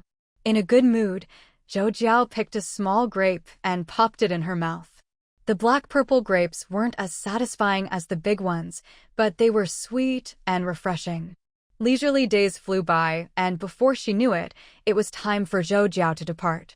The day before, she made a special trip home to have a good talk with her son. Ping'an listened, blinking. Dad doesn't have to go with you? He's staying in Beijing, right? And then, starting tomorrow, he doesn't have to go to school. He'll come home whenever he can. I won't be gone long, and I'll call you whenever I can. Mom, you're fooling me again. It's hard to make calls from outside. I have to go to kindergarten during the day, and at night you can't find a post office. Zhou Jiao glanced at him, speechless. He was right, she really couldn't guarantee she'd be able to call. But did he have to call her out like that? Pinyin giggled.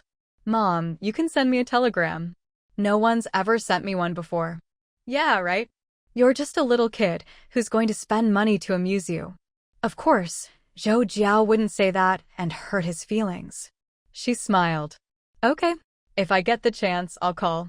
If not, I'll send you a telegram. No point writing a letter, it'll arrive after I'm already back. Huh? But I wanted to write you a letter. Zhou Jiao couldn't bear to see her son's crestfallen face, so she offered, you can write it and wait for me to come back and read it. Isn't that the same as me getting your letter? And it saves on postage. Pinyin watched her open the 2 wooden trunks in his room and pouted. Not the same at all. One trunk she filled with rice cakes, ox tongue pastries, and other snacks, then added canned meat and various fruit preserves. Still not satisfied, Zhou Jiao packed in all sorts of ready-to-eat meat sticks. The other trunk she filled with pears, apples, and oranges. At worst, they'd lose a bit of moisture over a month, but when she got back from the south, her son would still have fresh fruit. Mom, don't pack so much, I can't finish it all. It's not that much, baby. Don't be stingy with yourself. I'll bring back more from the south. If you want dumplings or anything, ask Grandma Chen to make them for you. Pinyin nodded obediently, but thought to himself that he shouldn't do as his mom said. She'd worked hard to save up all these treats. Why did Uncle Xiaoyu, like the other kids in the compound, always hope to get sick? Most kids rarely got fruit preserves, only when they were ill would their families buy them. His grandaunt wasn't short on money, but she wouldn't keep fruit preserves at home. Uncle Xiaoyu said only when he had a cold and fever and no appetite would his grandaunt splurge on the most expensive canned peaches, and even then, he had to share them with his 3 uncles. Mom, you don't have to bring anything back, just come home soon. Zhou Jiao hugged her son and gave him a big kiss. So sweet. Who says only daughters are close to their mothers? Her son was just as thoughtful. After taking care of everything that needed to be bought and arranged, and settling things at home, Zhou Jiao returned to school with Zhang Guoqing seeing her off. The couple parted ways once again, each working hard for their future. This time, Zhou Jiao was traveling not only with 20 classmates from her own class, but also with 30 students from other classes. 50 promising students from the Department of Electrical Engineering, accompanied by several professors and 2 counselors, boarded a train bound for Jiangcheng. After a brief stop there, they would transfer to another train heading to their final destination, Ling'an City. Since Zhang Guoqing had been selected for an internship with the army and couldn't make the trip, it was only natural that Yi Jiafeng would lead their class. But this left Yi Jiafeng in a real bind. If you asked him, he'd much rather have stayed in Beijing. Returning to his hometown base wasn't as great as he'd imagined. This was a grassroots internship, not an opportunity for him to strut around like a king. Especially without his best buddies around, he found it all rather dull. In the train carriage, Yi Jiafeng took advantage of a quiet moment to grumble in a low voice, "Sis, you're not being fair. Why didn't you give your big bro a heads up?" Zhou Jiao just felt her teeth ache at that and shot him a glare. "Big bro-y, really? You silly girl. You think going to the grassroots is like going on a field trip? You'll be worked to the bone. Forget it, let's not talk about this sad stuff. No one can talk me out of it now. When I get back, I'm cutting ties with that guy for good." Zhou Jiao stifled a laugh behind her hand. Cutting ties? Who was it back at school who shouted about bringing local fruit for Zhang Guoqing? He was the very picture of a loyal male bestie. Yi Jiafeng slouched lazily in his seat, trying to tempt her. "We get a few days off after the internship. I'll take you back to my hometown. The scenery is amazing, and there's so much fruit you could eat it for every meal." Ever heard of consort smile? Of course Zhou Jiao knew. She nodded at him. A red-dusted rider brings a consort smile. None know it's lychees that have come. Even my little Pinyin at home knows that poem. Exactly, lychees. Every household in my hometown has fruit trees. Even if there aren't fresh ones, there'll be dried lychees. Add them to soup and it's sweeter than any drink. So, what do you say?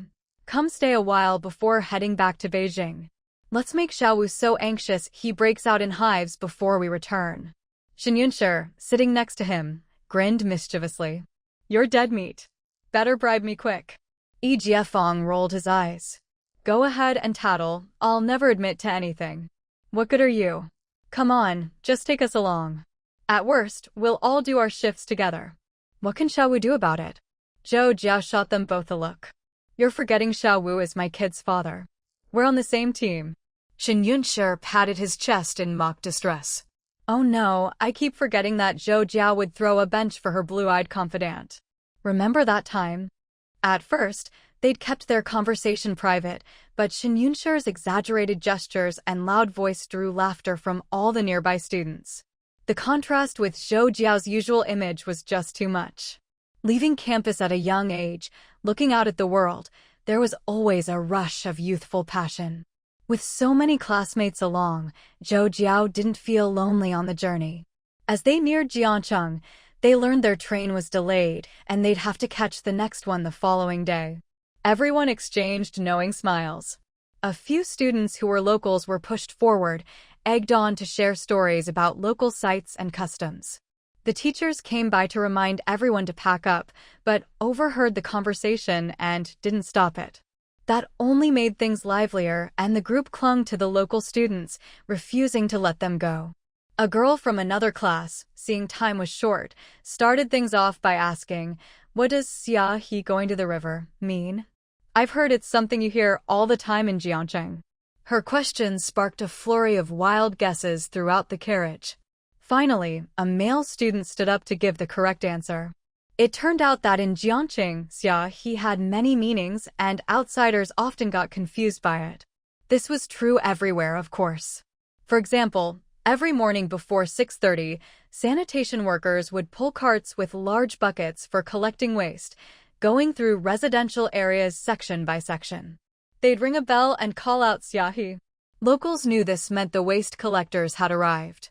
Or, before the communes were established, traders from neighboring provinces would arrive in Jiangcheng by wooden boats, bringing produce like white radishes, Napa cabbage, sweet potatoes, lotus roots, and water caltrops.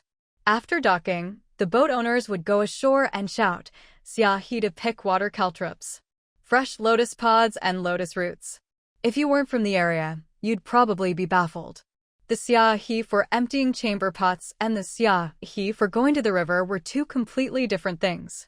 The richness and depth of the Chinese language had everyone laughing until their sides hurt. And it wasn't just words with double meanings, accents could cause plenty of misunderstandings too. Like the old jokes about sleeping and dumplings, touching and steamed buns 60 cents and hooligan. Listening to the laughter in the carriage, Zhou Jiao couldn't help but think that if Zhang Guoqing were here, he'd probably have to call for emergency services for all the people laughing themselves silly. As a foodie, Qiaona didn't care about xiahi, she was more interested in what someone had just said. Late summer and early autumn is when water caltrops and lotus pods are in season. You can hear those street cries every day where we live. Are there any now? Can we buy some? If so, I'd like to send some home. She was being sneaky. She didn't dare admit she wanted to eat them herself. Buying some to send home and then enjoying them herself was a serious matter. If she wasn't careful, she might even get labeled for it. The boy from earlier laughed. There are even older water caltrops. The kernels are even starchier and tastier. Used to be just a few cents a pound, now it's over a dime. Can we get the teachers to let us go out and shop with you? Come on, everyone, let's pool together and buy some as snacks. Zhou Jiao smiled as she watched everyone plotting, thinking to herself that maybe she could slip away without anyone noticing. This was a good distraction. After getting off the train, the students, led by the professors, checked into a guest house near the station. The large shared rooms reeked with the smell of feet, sweat, and mildew. If you got too close to the wooden boards, you'd definitely find fleas and lice. No one dared complain, of course. Since they'd be staying the night and wouldn't leave until the next afternoon, a few local students got permission from the teachers to leave as long as they returned on time. The rest were itching to go out too. It wasn't about money, window shopping didn't cost anything. Besides, this city was full of stories, and young people always wanted to pay their respects to the martyrs and remember history. After a round of debate, the students finally won the right to go out with the counselors. Zhou Jiao, meanwhile, prepared her pre-planned excuse to visit an elder. Unfortunately, Counselor Wu shook his head firmly at her request. No way. She was so pretty. If anything happened to her in an unfamiliar place, he couldn't take responsibility. And just because her file said her parents were both in the military, well, seeing how all those cadre kids from the top universities looked out for Zhou Jiao, he wasn't blind. Unless your elder sends someone to pick you up, don't even think about leaving. If you want to go out, wait until after dinner. We'll take you all out for a stroll. Zhou Jiao pressed her lips into a smile. I'll go to the front desk to make a call now. Could I trouble you, teacher, to come with me? I've been here twice before, I won't get lost, and I'll be back first thing tomorrow morning. The receptionist at the front desk looked annoyed at first, but as soon as Zhou Jiao mentioned she needed to call the military district, the woman immediately put down her knitting and became all smiles. Zhou Jiao couldn't help but sigh at how fickle people could be. Prejudice existed everywhere. She shot an apologetic smile at the counselor. She'd dragged him along to suffer this attitude with her. Yi Jiafeng kept his eyes glued to Zhou Jiao. After all, he'd promised his buddy, who was about to cut ties with him, to keep an eye on his wife. Until they officially broke off, he had to keep watch. So, as soon as the call connected and a booming voice came through the receiver, Yi Jiafeng rushed forward to greet. Uncle, it's me, the youngest of the Yi family. I'll head over in a bit too. The youngest of the Yi family? You're there too? Oh, right, you're all at the same school. Good, good. Someone will come pick you up in half an hour. Uncle, have them wait for us in the square, but don't come to the guest house. Zhou Jiao frowned and shot him a glare. With a voice that loud, who wouldn't know? And could someone please tell her why this phone seemed to broadcast everything? She wanted to leave alone, not drag a tag-along with her. Missy, Uncle Zhou, and Xiaowu both asked me to look after you. You think your big bro would let you go out alone? Stop glaring. I'll buy you candy later. Duh-ee, you're the teacher's right-hand man. Work comes first. How can you leave your post for personal matters? As she spoke, Zhou Jiao shot the counselor a meaningful look. Counselor Wu was happy to stand by and watch the show. Zhou Jiao had just asked to call the military district, saying she needed to speak to the commander, and with the phone so loud and Yi Jiafeng shouting, he was sure it was safe. With no risk of trouble, he let them be. Compared to other students, these few in his class were pretty reliable. Seeing Zhou Jiao's hint, he cleared his throat. How about you stay and help me out? No matter how close you are, it doesn't look good to visit strangers together. Yi Jiafeng was exasperated. Teacher, she's my little sister, my real little sister. Or, well, my real sister-in-law. Zhou Jiao quickly soothed him. Exactly. Real brother. We'll announce it in the papers next time. Don't worry. I'm going to the military district. Who dare bully me? But... Zhou Jiao clapped her hands. No buts, my dear brother. If anyone dares come at me, I'll just drop your name. If that doesn't work, I'll use Grandpa Yi's name, okay? Yi Jiafeng burst out laughing. No need, just say you're Uncle Zhou's kid. Zhou Jiao secretly breathed a sigh of relief. This guy was much easier to handle than Zhang Guoqing. Counselor Wu shook his head with a smile. So, you're set on this? Of course. Thank you for your hard work, teacher. My dear brother is at your disposal. If you point east, he won't go west. Zhou Jiao playfully pointed at Yi Jiafeng. Brother, I'm off then. Wait, I'll see you onto the bus. Yes, see her off. Don't be late tomorrow morning. Zhou Jiao nodded quickly. She didn't even bother with her luggage, telling them she might be back late. That much was true. If she skipped a night, someone might accuse her later of being unable to handle the communal dorm and seeking special treatment. As long as she could avoid giving anyone ammunition, Zhou Jiao would never let them catch her out. After getting in the car and waving goodbye to Yi Jiafeng, Zhou Jiao, using the excuse of buying gifts, had the young soldier who came to pick her up take her for a spin around the city. When she finally reached her destination, she checked the map in her mind and glanced at the sky. If all went well, she could make it back to the guest house seamlessly. It was afternoon, during working hours, so Zhou Jiao didn't go to the person's home, but instead visited their workplace, passed on her father's regards, chatted for a bit, and politely declined their invitation to visit their home. After wrapping things up, the other party wanted to send her back. This time, Zhou Jiao was careful, saying her father didn't allow her to seek special treatment or trouble her elders. Besides, she still had to visit another elder in the city.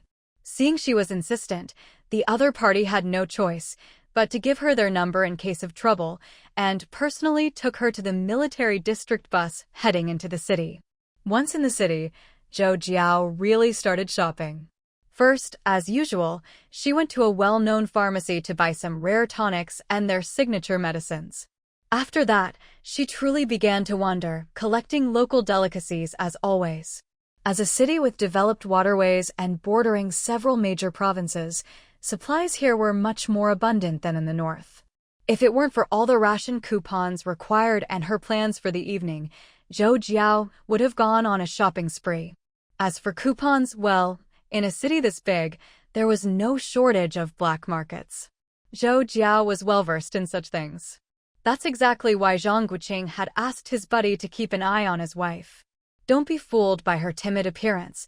When she got bold, her stubbornness and adventurous streak could turn the world upside down, with no regard for safety. Zhang Guoqing's worries were something Zhou Jiao couldn't know. She'd also forgotten how much she hated that sworn brother-slash-sister nonsense. In the future, when Yi Jiafeng started calling him brother-in-law at every turn, Zhang Guoqing would be green with envy. As dusk approached, Zhou Jiao headed to the post office to make some calls. The first was to the military district, letting that uncle know she was safe and had already met her elder, just calling to put his mind at ease. When the post office staff started looking at her differently, Zhou Jiao finally relaxed and said she had 2 more calls to make. You couldn't blame her for being cautious. Zhou Jiao was certain that, if not for her military district connections, making so many expensive calls would have drawn suspicion and contempt, maybe even a call to the police to check if she was a spy. After all, how many ordinary people could afford to make so many long-distance calls? In this environment, Zhou Jiao could only tread carefully, testing the limits and gauging people's reactions. There was never a shortage of clever people in this world. Zhou Jiao dared not be careless. One misstep, and she'd be ruined. When she called the guest house to leave a message, she found they hadn't returned yet, so she asked the staff to let them know she'd left the military district and was at a nearby elder's home, so they shouldn't worry. If she stayed overnight, she'd be back at dawn. This was also in case Yi Jiafeng got worried and called the military district. If something went wrong and she disappeared, Zhou Jiao was sure he'd turn the whole city upside down. For her last call, Zhou Jiao sweetly told the staff she needed to call the Beijing military compound to let her parents and child know she was safe. Sure enough, this made the staff even more enthusiastic. What is reality? This is it. But Zhou Jiao had no intention of correcting the worshipful look in their eyes when they heard Beijing. After all, that was where the grandfathers she knew, practically deified, lived, and it was no wonder people were so full of admiration. The phone connected, and on the other end, her son's childish voice asked, "Who is this? Who are you looking for?" Zhou Jiao immediately relaxed. "This is Zhou Jiao. And who are you?" Mom, it's me. Didn't you recognize my voice?" "Let me think. Sounds like my son." Haha, Mom, did you miss me?" "Where are you now?" "Grandpa and Dad aren't home. Grandma is here with me, and Great-Grandma was just here too." "Really?" "Mommy's still in Jiangcheng. I'll be heading to Lingnan tomorrow. Once I'm done with my business, I'll come home to be with you.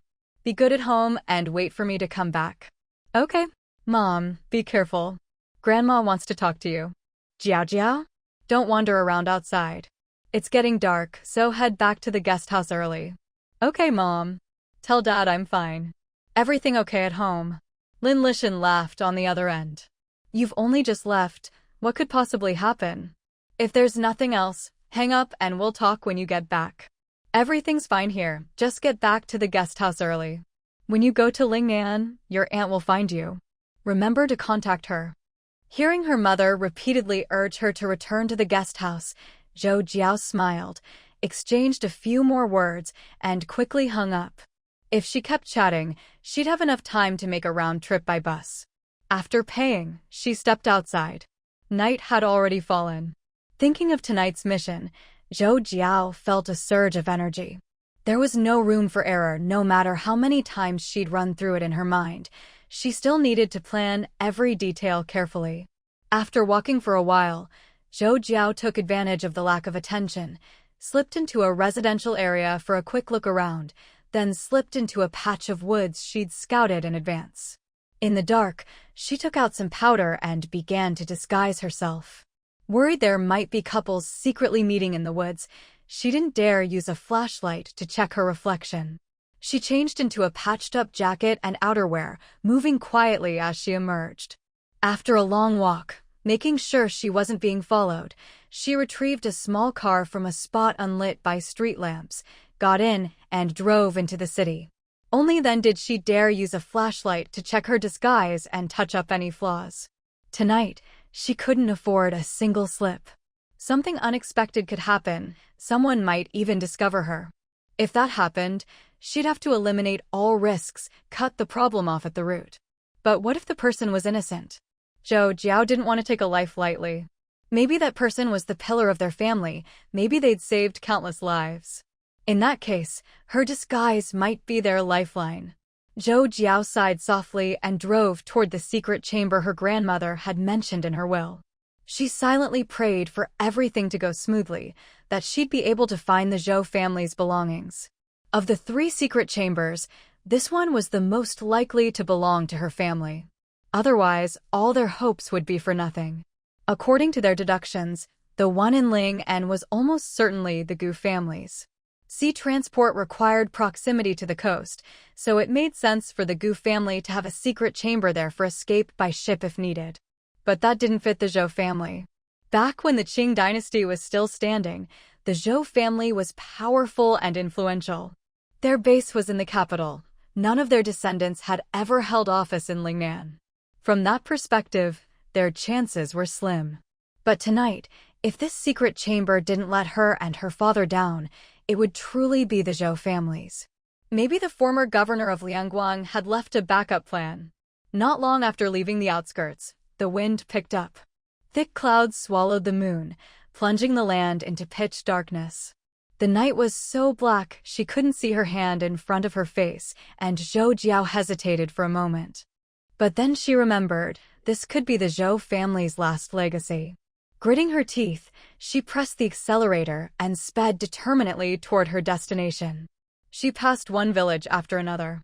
Rain began to pour, and the dirt road became harder and harder to navigate. Zhou Jiao gripped the steering wheel tightly. Almost there. Look, even the heavens are helping me. On a night like this, with thunder crashing and rain pouring, it's actually easier for me to move unseen. My chances of success are higher. With that optimistic thought, and just as she felt she might fall apart from all the bumps, she finally arrived at the foot of the mountain. The distant village was shrouded in darkness. Each flash of lightning was followed by thunder so loud it left her ears ringing. Looking at the mountain outside her window, Zhou Jiao wasn't afraid of being struck by lightning. After the thunder, the rain would ease up. She'd wait a little longer, and once the rain let up, she'd head into the mountains. According to her grandmother Gu Mingzhu's will, the mountain was covered in rocks, with an old temple halfway up and many graves scattered around. Her target was a cave near the temple. To say she wasn't scared would be a lie. As a transmigrator, Zhou Jiao believed in souls. How else to explain her and her husband's second life? The rocky terrain meant no large beasts, but there would be snakes. The old temple was probably the safest place. After superstition faded, fewer people became monks. In a few years, the temple might be gone. None of that mattered. what really worried her. This was what Zhou Jiao feared most, wandering ghosts. But as the saying goes, righteousness prevails over evil. That's right. Zhou Jiao comforted herself. She put on a black raincoat and boots, hung every blessed charm she had on her, and even wore strings of peachwood beads around her neck and wrists for extra protection. At the foot of the mountain, shrouded in darkness, Zhou Jiao quietly waited for the thunder and rain to pass, or at least for the rain to ease up. As she waited, she silently recited Buddhist scriptures, the Rebirth mantra, the Sutra of Kitagarbha, the Heart Sutra. Maybe it was fate, but as she finished the last line of the Heart Sutra, the thunder and rain stopped, and even the wind faded away. Aside from the darkness, everything fell silent. Zhou Jiao got out of the car and reached out. There wasn't even a drizzle left. Ignoring the mud on the tires, she put the car away into her space, took a deep breath, and hurried up the mountain path. Climbing the rocky mountain in pitch darkness, flashlight in hand, Zhou Jiao listened to the mournful cries of birds, crows, eagles, or who knows what. She rolled her eyes. Since she was here, she wasn't going to be scared. If people came, she had weapons. If ghosts came, she had talismans. She wasn't about to let herself die of fright. If she weren't worried about making too much noise, Zhou Jiao would have howled like a wolf to see if she could scare off those birds. This was exactly what Zhang Guoqing always worried about, his wife's reckless courage. Shouldn't a normal girl be trembling and chanting scriptures under her breath? But look at her, fearless and charging ahead. At that moment, thousands of miles away, Zhang Guoqing had no idea his wife was up to something big. After hearing she'd called home that evening, he was happily playing Go with his father-in-law, chatting about new acquaintances, while his mother-in-law eagerly matched names and shared all the inside stories. The living room of the Zhou family in the capital was filled with warmth and harmony, and Zhou Jiao herself felt at peace. Overall, she was in a great mood. The air was fresh after the rain, and more importantly, she had finally spotted the stone temple. She wasn't sure if it had been struck by lightning or simply fallen into disrepair from neglect, but under the beam of her flashlight, the roof and corners of the walls had already collapsed, and the main door was missing. Zhou Jiao didn't know what the inside looked like. Standing at a distance, facing the ancient temple, she knelt down and respectfully kowtowed 3 times. It wasn't for any particular reason, just that the secret chamber was nearby, and perhaps her great-grandfather had once visited, donated, or even made a wish here. She silently made a vow, when the world changed and peace returned, if her family could survive the crisis, she, Zhou Jiao, would come back to restore the old temple and rebuild the Buddha statue. When she stood up again, the crescent moon was rising in the sky, and faint stars began to twinkle. Looking around at the dimly visible surroundings, Zhou Jiao bowed to the temple once more. Steadying herself, she followed the clues her grandmother had left and walked toward a mountain stream. Standing beneath a crooked old tree, she gently touched its ancient, weathered trunk. She hadn't expected it to survive the great leap forward's steel-making frenzy. If old trees have spirits, this one must be happy too. Following the instructions, she walked 100 meters forward, then turned right for another 100 meters, and then 200 meters ahead, until she reached the foot of the mountain, with nowhere left to go. This was the destination her grandmother had described. Zhou Jiao took out some medicinal powder and sprinkled it over the wild grass.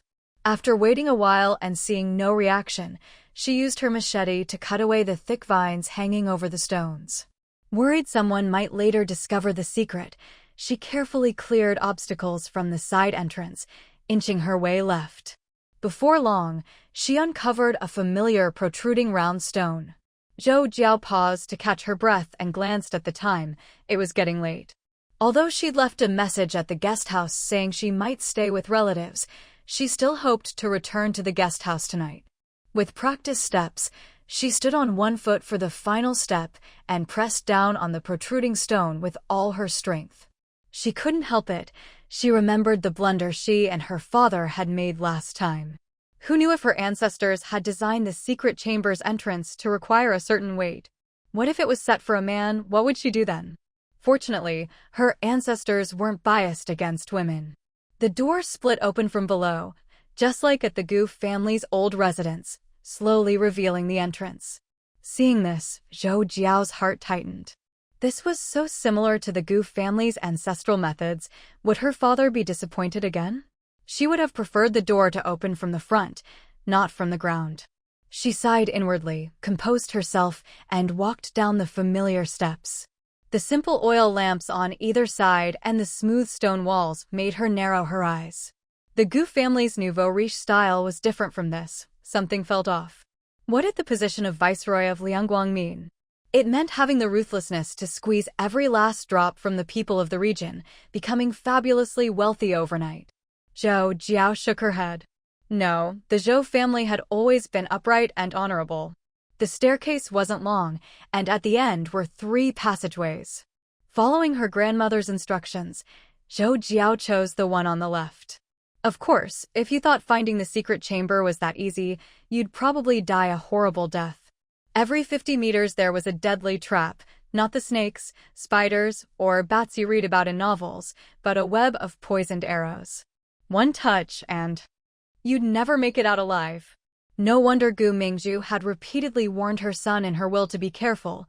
This chamber was of utmost importance. Thinking of this, Zhou Jiao felt a surge of energy. After disabling the traps, she still worried her grandmother might have missed something, so she pushed a large stone ahead of her as she moved forward, just to be safe.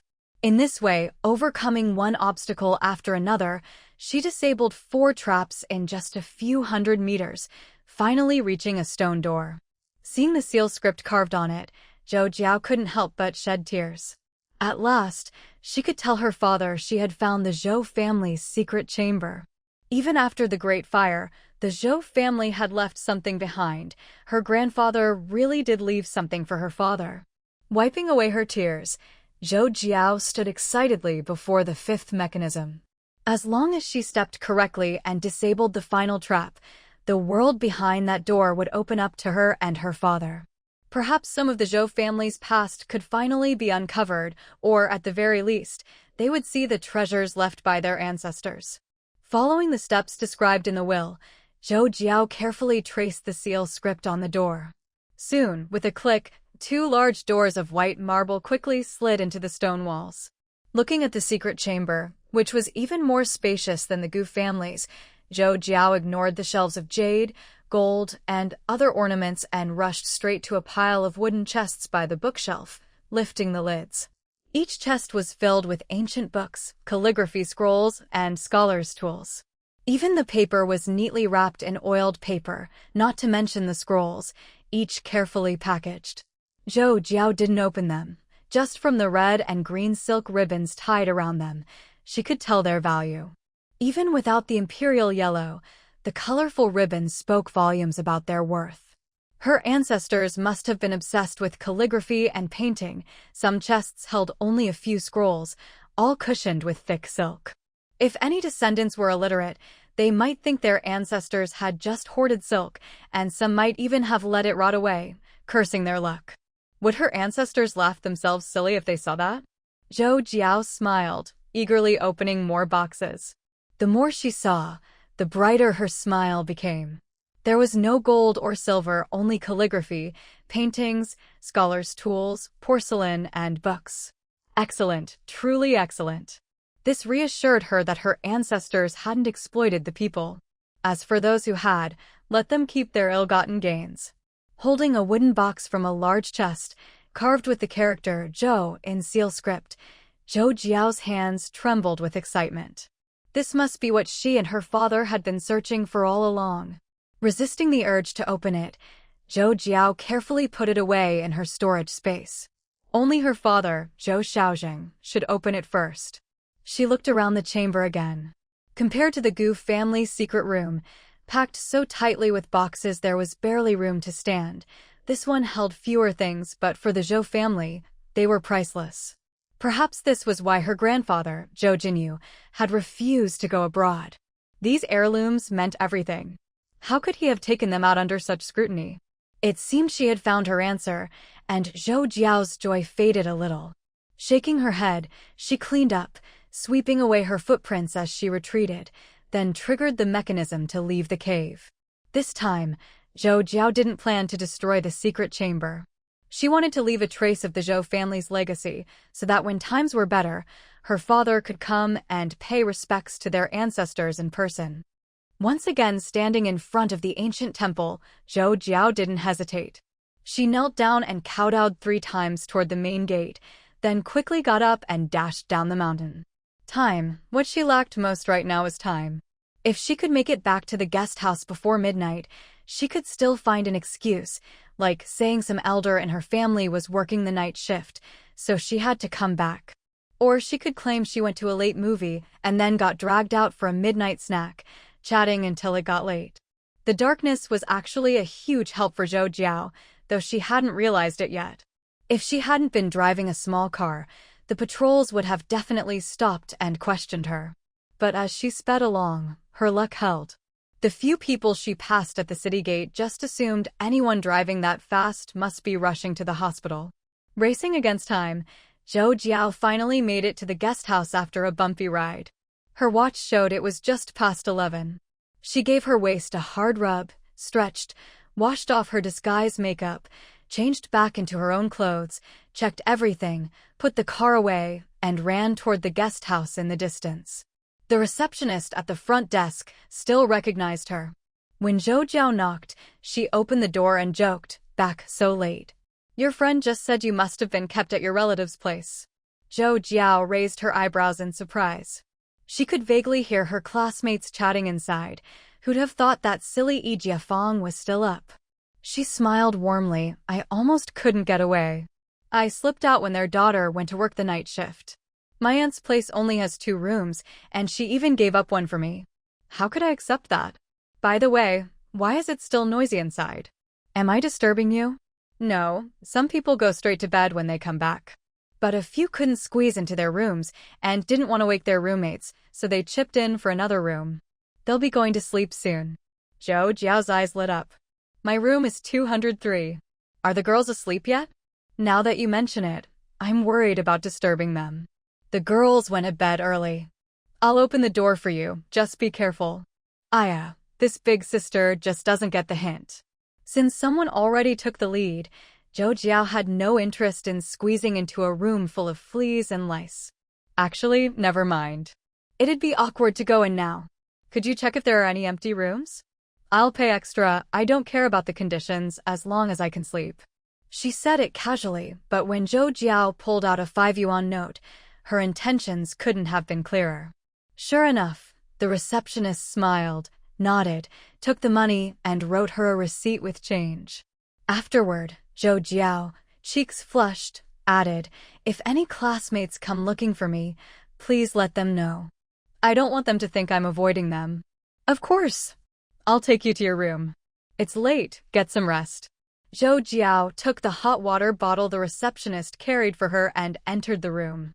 Seeing 2 empty beds, her eyes flashed. She smiled and took a can of meat from her bag, handing it over. "No, I couldn't." Zhou Jiao shot her a playful look and patted her bag. "My aunt gave me 2 cans tonight, 1 for each of us." "That's settled." Seeing the woman still hesitating, Zhou Jiao simply pushed her out the door, waved goodbye with a smile, and closed the door.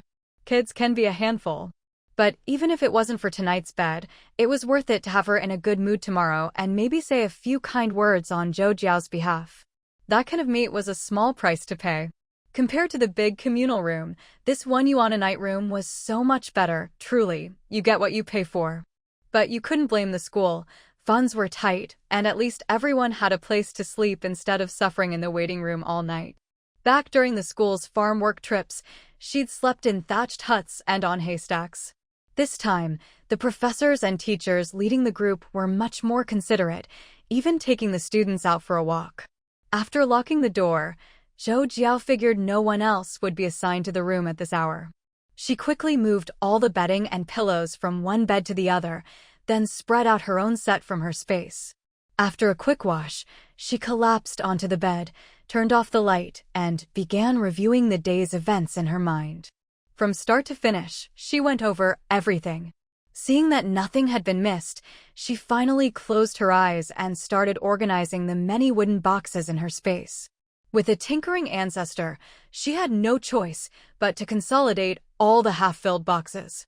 Otherwise, where would she put her favorite fruits or the Gu family's secret room? By the end, she'd stuffed all the empty boxes with clothes and fabric, stacking them up layer by layer. Only then did Zhou Jiao breathe a sigh of relief and drift off to sleep. That night, she dreamed over and over about reaching the third secret room, but no matter what, she couldn't fit the Gu family's gold and jewels into her space. She was so anxious she ran in circles. When Zhou Jiao woke at dawn, her whole body ached. She wasn't sure if it was from all the running in her dream or just exhaustion from the night before. Thinking of her dream, she couldn't help but laugh at her own greed. But it also reminded her she was getting a bit carried away and shouldn't lose her composure over some gold and silver. Seeing her watch point to 5 o'clock, Zhou Jiao made do with the leftover hot water for a quick wash. After tidying up the bed, she headed out to take care of business, then quietly went to check out early. "Why so early?" "You don't need to leave for the train until the afternoon," the receptionist asked. Zhou Jiao just shook her head with a smile. "Early? Not at all. This big sister who was on duty last night was already up, so the earlier the better, less likely to attract attention." After saying goodbye, Zhou Jiao left a note for Jiafeng and the others, did some warm-up exercises, slung her bag over her shoulder, and started jogging toward the river. At just past 5 in the morning, the city by the river was already full of life. The aroma from the restaurants drifted onto the street, and sanitation workers were cleaning up. Elderly people were already practicing Tai Chi by the river, and plenty of others, like Zhou Jiao, were out for a morning jog. She didn't hear the legendary calls of going down to the river to pick water chestnuts, but she did hear women chatting as they washed clothes by the banks. As soon as Jiafeng woke up, he washed up and ran to the front desk.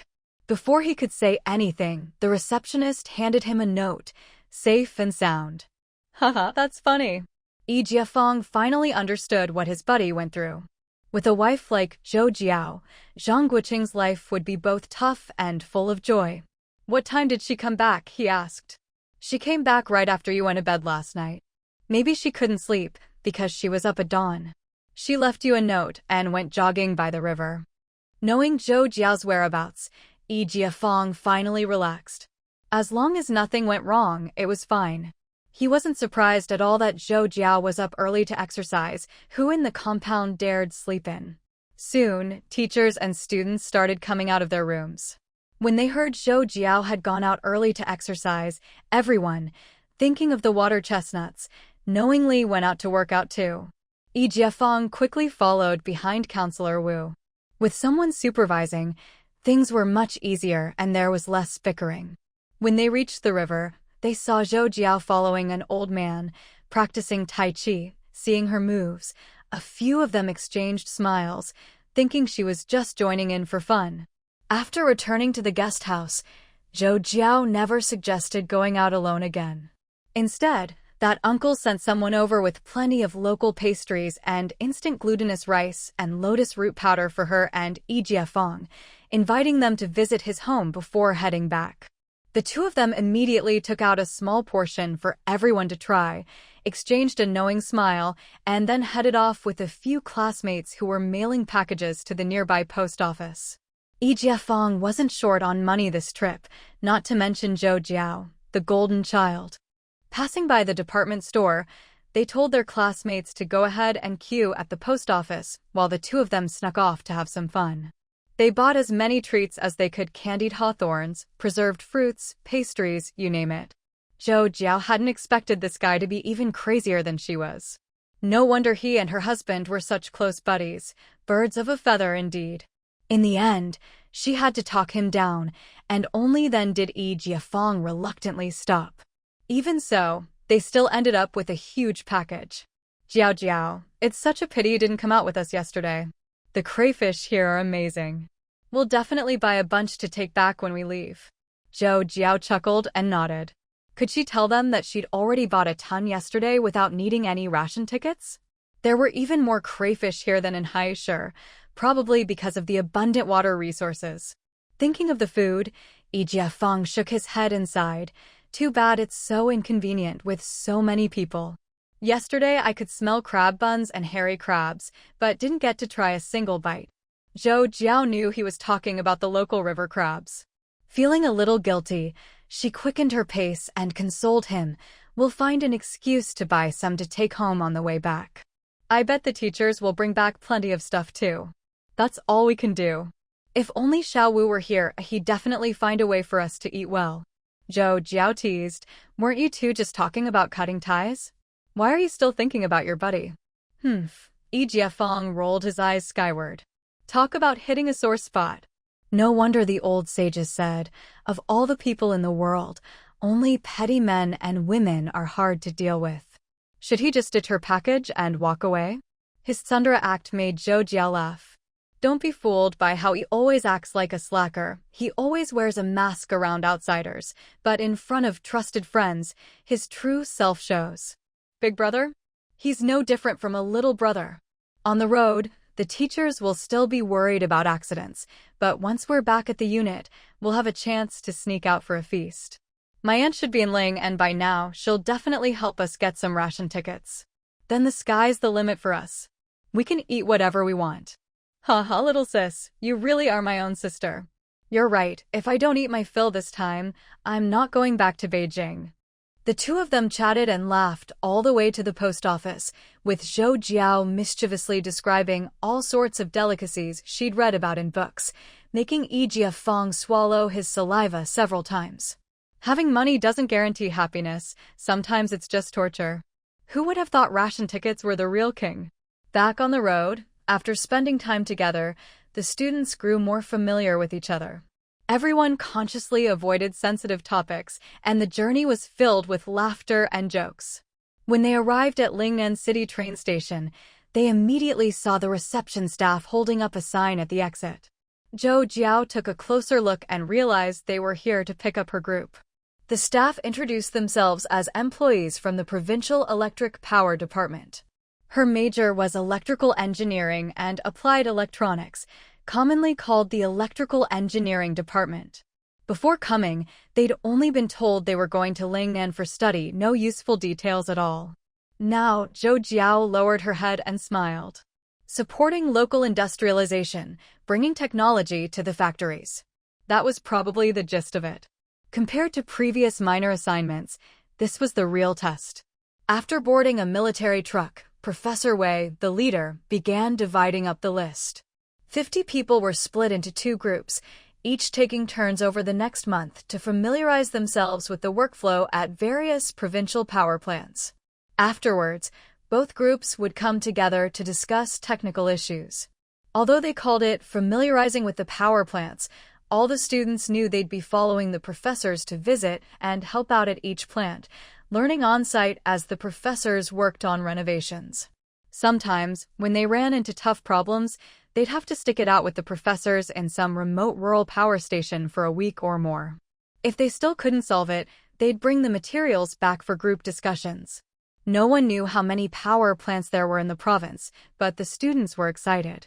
Compared to book learning, hands-on experience was invaluable. Zhou Jiao was even more clear-headed than the others. Besides their group coming south, most of the other students had gone to the southwest and North China. Did this mean the country was about to revitalize its electric power industry? Professor Wei sat in the middle and said sternly, starting tomorrow, everyone needs to put all your energy into your studies and work. No personal leave without the leader or advisor's approval, and absolutely no going out on your own. Zhou Jiao nodded along with the others. Honestly, even without the professor's warning, no one would dare act recklessly. Their performance this time would go into their personal files, especially for people like Zhou Jiao, who was already being vetted for party membership. This was like a tightening curse, which was why Zhang Guoqing didn't worry about her acting on her own. At most, he'd just ask Yi Jiafeng to look after his wife a bit more. But how could Zhou Jiao ever let him see through her plans? Even when stuck in Jiangqing for a night during a rainstorm, she'd managed to sneak into the cemetery. Now, with plenty of time here and her habit of planning ahead, she'd definitely be prepared. The truck soon stopped at a guest house. All the teachers and students got off and were led inside by staff. Before entering the lobby, everyone split up according to the list. We're leaving tomorrow. Try to bring as little luggage as possible. If the place we're going isn't far from the provincial capital, we'll come back to rest. Make sure you get all your essentials ready today, Instructor Wu reminded them carefully, watching everyone's eager faces. Zhou Jiao thought, poor guy. If she guessed right, everyone would probably ask to go out and buy essentials in a moment. It was easier for the girls. They could say they needed personal items. But what about the boys? Zhou Jiao felt anxious for them. They couldn't very well say they needed to buy toilet paper, could they? In Beijing, it was already late autumn in the lunar October. Everyone was bundled up in padded jackets, waiting for the first snow. But in Ling'an, they'd been peeling off layers since the Han River. After running around to put away their luggage, everyone was drenched in sweat. In their four-person room, Xiao Na had finally managed to get assigned to the same room as Zhou Jiao and was in high spirits, but the sweat was making her irritable. She stomped her foot. What a miscalculation. Aren't you guys hot? The other three, including Zhou Jiao, just laughed. Didn't you listen to the elders? The professors had repeatedly warned that the south was hot, even in the 12th lunar month. A single jacket would get you through winter in Ling'an. They almost said there was no winter in the south. If there's no winter, how hot do you think summer gets? Anyone who's studied geography should know, no need for regrets now. Zhou Jiao noticed there was only one wash basin in the room, and who knew how long it had been used. She didn't bother with it, just took out her own enamel mug, toiletries, and a change of clothes from her bag. Jiao Jiao, wait for us. Hurry up. If we're late, everyone will be in the bathroom, and it'll be hard to change. Sigh. Why don't they open the bathhouse? Given the circumstances, these conditions were already pretty good. Zhou Jiao never responded to such complaints. She just smiled and waited for them. Hurriedly wiping her face, Zhou Jiao ducked inside to change into a white long-sleeved shirt with light blue flowers, pulled on a pair of dark blue work pants, and braided her long hair, folding the braid in half. When she came out, Xiaona glanced at her own newly changed clothes and pouted at Zhou Jiao. Jiao Jiao, can you sew a few patches on mine too? Zhou Jiao rolled her eyes at her and laughed. Stop being silly. Why put patches on clothes that aren't even torn? Xiaona muttered, how's it the same? Seeing her like this, Zhou Jiao just smiled and pulled her along with the other two back to their room. She really didn't get it. How could just wearing a piece of clothing make others so envious? If only they knew, she'd already worn this outfit for 2 whole years. Just thinking about it made her feel sorry for herself. Life in the capital was even harder than back home. Since the year before last, her expensive sheepskin coat had been hidden away to wear only at home, not to mention all the fur coats she kept in her space. She'd had enough of wrapping herself in those heavy army coats at school. But life had to go on. Other than sweaters, she couldn't take anything out now without drawing attention. She was just thinking she should knit a few more sweaters for her family during this time, when Xiao Na was already canvassing everyone's opinions. This girl really was a handful. Maybe there's some yarn here that doesn't need ration coupons. Let's go check it out later, okay? What do you guys do for fun when you have free time? Zhou Jiao just smiled and waited for the other two to answer. She didn't mind either way, she'd go along with the group. Before coming, she'd brought 2 duffel bags, and she had plenty of ways to cover things up. Didn't you just say you're broke? Oh, that's just my emergency fund. Let's go, we can check out the prices here. If it's cheaper than in the capital, I'll have my family send me some money. One of the girls, Xia Fong, nodded. Sounds good. I need to get some toilet paper too. Zhou Jiao had no objections, so she followed them back to the room to hang up their wet clothes, then went with them to find De Yi and the counselor. As she expected, all the female students who applied were approved. Zhou Jiao noticed the counselor's awkward expression. Still too young. She really wondered how his wife managed to win him over. According to the grapevine, she'd fought off 100 rivals to win his heart. If you need anything, write it down. I'll send someone to buy it. As soon as the counselor said this, the girls, afraid of being dragged into trouble, quickly scattered and ran off. Since the guest house was in the city, with a department store and post office nearby, the teachers felt comfortable letting them go out, though the time they could be out was strictly limited. Passing by the post office, Zhou Jiao told the others to go ahead to the store and that she'd catch up with them. "Let's go together. I need to send a telegram home too." Zhou Jiao glanced at Xia Fang and nodded. This time, aside from Qiao Na, the other three all came from good families. If she thought of sending a telegram, the others would too. To make up for her son's disappointment, Zhou Jiao sent a telegram addressed specifically to little Zhang Mingxian. She also took out the 4 letters she'd written on the train and added a few lines about their upcoming itinerary. When it came time to write to Zhou Xiaojing, she included a secret code to let him know she'd found it. As for what she'd found, there was no need to say more. Father and daughter understood each other well. Zhou Jiao could already imagine her father's excited smile. She told him partly because she was worried she might have overlooked something. With the Liang family still around, she had to be careful. After sending the registered letters, Zhou Jiao bought some extra envelopes and stamps. If she ended up somewhere remote, far from a post office, she could always ask someone from her work unit to help mail things. Xia Fang had already sent her telegram and was waiting nearby. Seeing Zhou Jiao buying envelopes and stamps, her eyes lit up. How could she have forgotten such details? She quickly bought some herself. This time, with the groups shuffled, Xia Fang had been clever, begging the counselor several times to be in the same group as Zhou Jiao and Yi Jiafeng. Unlike Qiao Na, who liked excitement, Xia Fang was after the benefits. Xia Fang's uncle worked in the education department, and her father was an officer at the police station. The Xia family might not be prominent in the capital, but a low position didn't mean they were out of the loop. Even though Zhou Jiao never revealed her family address and always said her family was from the northeast, after the Lin family's scandals came to light, it was impossible to keep things hidden within certain circles. At the end of last year, by chance, the Xia family learned that their most outstanding daughter was actually classmates with the Zhou family's young couple. They were overjoyed. They immediately pulled Xia Fang into the study and told her about Zhang Guoqing and Zhou Jiao's backgrounds. Of course, these were just rumors. No one, not even the top dog Sherdashan, could say for sure what was true. Xia Fang understood right away that if she could one day become friends with Zhou Jiao, the benefits would far exceed anything she could imagine. Unfortunately, no matter how hard she tried, Zhou Jiao treated everyone the same. What frustrated her most was that Zhou Jiao never seemed to have any difficulties. She couldn't even find a way to help her and earn a favor. Now, Xia Fang no longer dared to hope for the dream of becoming Zhou Jiao's close friend. If she could just use this internship to get closer and enter that circle, she'd be satisfied. Zhou Jiao had no idea what the other girl was thinking. Even if she did, she wouldn't care. There are people like that everywhere, and besides, was it really that easy to get into that circle? Without connections between the older generation, without the same background, you just weren't one of them. Who would care about an outsider like you?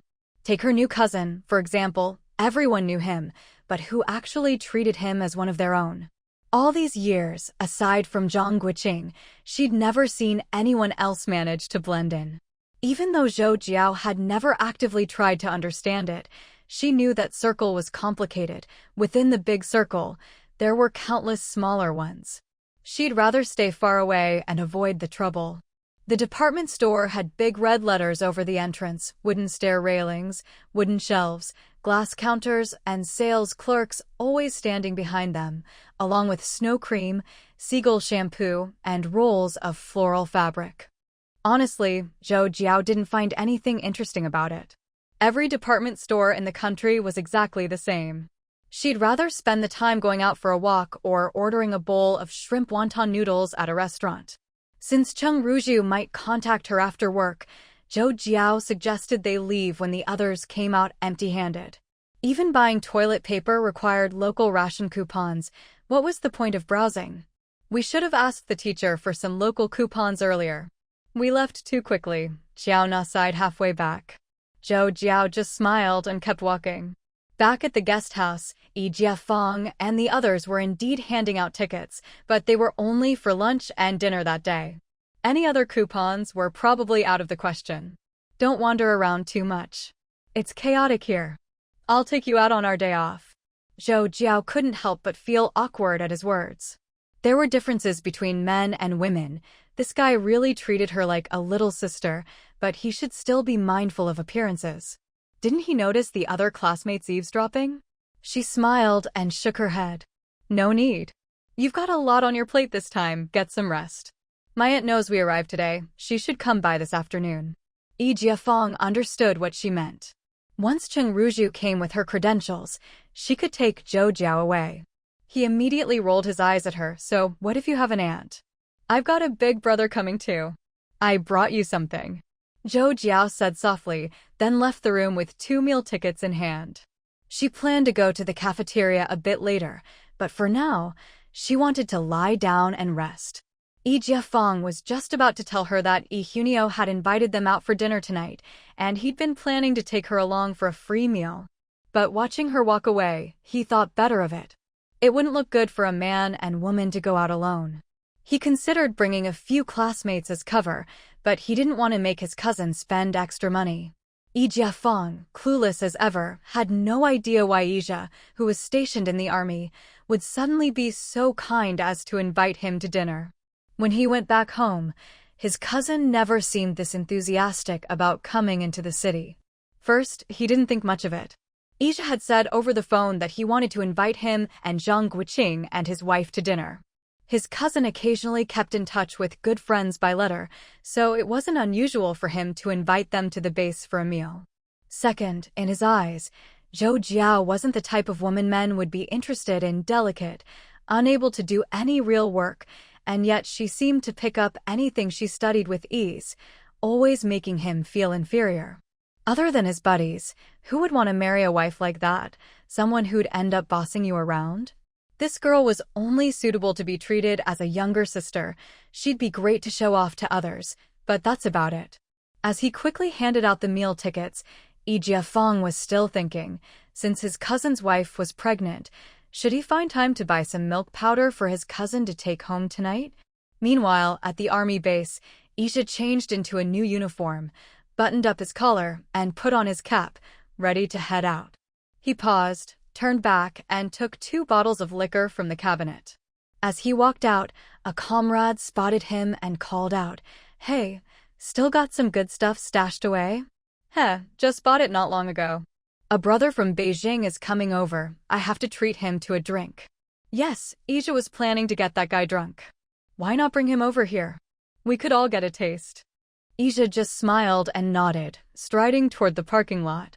If he got the chance, he definitely wanted to find an excuse to get Zhang Guoqing to come over, maybe even challenge him to a match. His grandfather had said the guy was skilled, and Eva's hands were itching for a contest. After getting in the car, Yizha glanced in the mirror, feeling quite satisfied with his appearance. It had been over a year since he'd last seen her, and who knew when the next time would be. If his wife could give him a daughter this time, that would be perfect. They could even become in-laws. Jiao Jiao. Yizha murmured her name softly, letting out a sigh. Remembering how his sister envied their marriage in her letters, he patted his leg. Maybe this is for the best. Each of us living our own lives, any wishes beyond that will have to wait for the next life. Yizha subconsciously reached into his pocket for his wife's photo, gazing intently at her smiling face in his palm. He sighed, not knowing who owed whom in this life. Pulling himself together, he checked his watch and started the car. Over 2 hours later, he arrived at the guest house. Looking at the entrance, he got out, slamming the car door shut as if to shake off some of his inner frustration. "Comrade, I'm looking for Yi Jiafeng." "Brother, I'm over here." Yizha followed the voice and saw his young cousin waving both hands childishly as he ran over.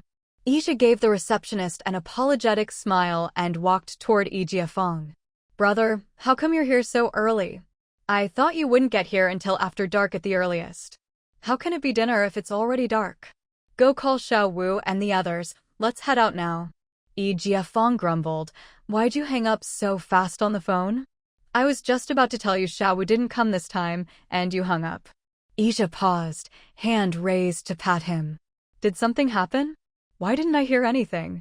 Yi Jiafeng knew he'd misunderstood, grabbed his hand, and instead of answering right away, told a passing classmate, Xiao Wei, tell teacher Wu my cousin's here. I'll be back before 8. You got leave? Yeah. After explaining, he dragged Ija out, talking as they walked. He's fine, I'll explain outside. Ija strode ahead, still worried despite his cousin's reassurances. Things in Beijing were complicated and could change at any moment. Kids didn't always see the hidden dangers. Things could be a mess behind the scenes. Once in the car, before Ija could speak, Yi Jiafeng continued. This time, Xiao Wu was picked for the army. My dad said if he does well, it'll add to his record, and he won't go back to his original job after graduation. Ija frowned. His cousin still hadn't gotten to the point. How could Zhang Guoqing possibly be sent back to the Northeast? Since he'd taken the university entrance exam, he clearly had bigger ambitions. I was going to ask Grandpa for help, but later found out everything had already been arranged internally and couldn't be changed. So I had no choice but to come here. Ija nodded absent-mindedly. Brother, from the way he acts, it looks like he's joining the army again, doesn't it? But something feels off. Grandpa said if Uncle Zhou hadn't insisted on letting him choose, he'd have gone to military school long ago. Ija shook his head. Maybe it's just coincidence this time. Who knows what plans his family has? Don't mention this to outsiders. Where he interns next year will make things clear. Sigh. That's all we can do. I wanted to work at the same place as him, but I'm worried he'll change his mind halfway. I'm definitely not joining the army. You silly kid. Aren't you worried they'll send you to some remote research institute? What's wrong with being a soldier? Uncle spoils you too much. If you ask me, you should. Yi Jiafeng quickly waved him off. All right, enough of that depressing talk. Where are you taking me today? I'll say it now, I'm not going to a state-run restaurant. Ija chuckled, tapping him on the head. We're going to the fanciest place in town. The more expensive, the better. I don't believe I can't catch that girl. She didn't even say goodbye before leaving. I'll show her I'm somebody too. Ija burst out laughing. Found yourself a girlfriend? Whose daughter is she? Girlfriend, my ass. If it were her, I'd rather stay single forever. Who else could it be? Zhou family's precious darling. If it were anyone else, I wouldn't ask you to take me to the best restaurant. Ija's eyes flashed. Zhou Jiao. Who else? Xiaowu asked me to keep an eye on her, but how could I? This time, Cheng Ruzhu from the Cheng family came on a business trip. She hadn't even arrived yet, and they'd already arranged to meet up. During her nap, Zhou Jiao slipped out with her aunt, not even a note left for me. The Qing family, someone from the Commerce Bureau? Don't worry, I'll help you find her. As Ija started the car and drove off, Yi Jiafeng was startled. Was his cousin really taking him to a fancy hotel? He'd just been venting. Brother, did you bring enough money? Don't make me pay when you're the one inviting. You little brat. Ha ha. I'm just worried your wife will clean you out. So, where are we going now? Should we ask someone for directions? Ija shook his head. Let's go straight to the Commerce Bureau guest house. Where else would their people stay? How could Uncle Zhou be at ease letting her come here? Don't mention it. Before she left, Uncle Zhou told me to look after her. Aunt Shan kept stuffing ration tickets into my hand, and Xiaowu gave me a whole list of instructions. I've never seen a family so fussy. Ija laughed heartily. With only one precious daughter, of course they were anxious. Besides, Zhou Jiao was beautiful and well-behaved. Traveling such a long distance from north to south wasn't really suitable for her. It was only because Zhang Guoqing trusted her. If it were him, sigh, better not to think about it. There's no what if. Being a friend is the best role for him. The closer Ija got to the Commercial Bureau guest house, the faster his heart pounded. He pinched his thigh hard, silently repeating his wife's name in his mind. Bro, why are there more foreigners around here than in Beijing? Nothing strange about that. It's the export trade fair. There are bound to be more than just Chinese people here. Have you figured out how long you'll be staying this time? At least a month. I'll be heading to the grassroots starting tomorrow. By the time I get back, the semester will be almost over. If it weren't for the exams, I wouldn't even need to make a round trip. Ija shook his head with a smile. This kid still just wants to have fun. By the way, when is my sister-in-law due? Grandma wants her to go back to Beijing, you know that, right? It's all arranged. My mom will come over to take care of her during her confinement. Tell Grandma not to worry when you get back.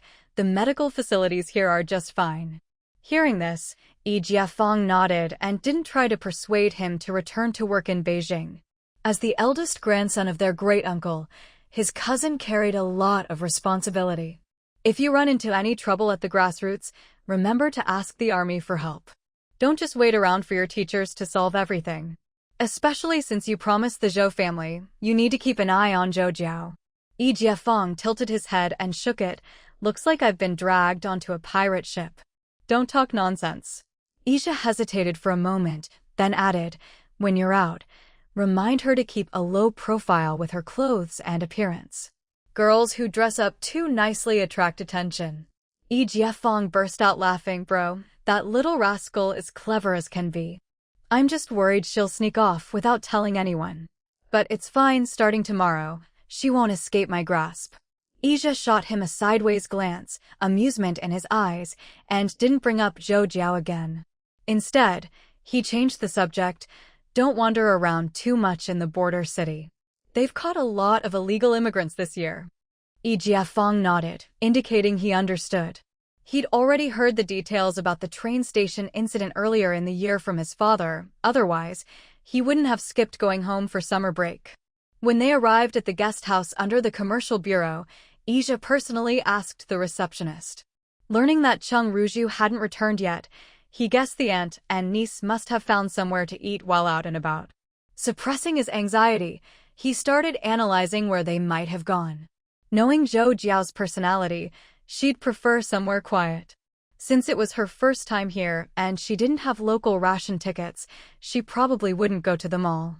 But Zhang Guoqing, as a staff member of the commercial bureau, might have foreign exchange coupons.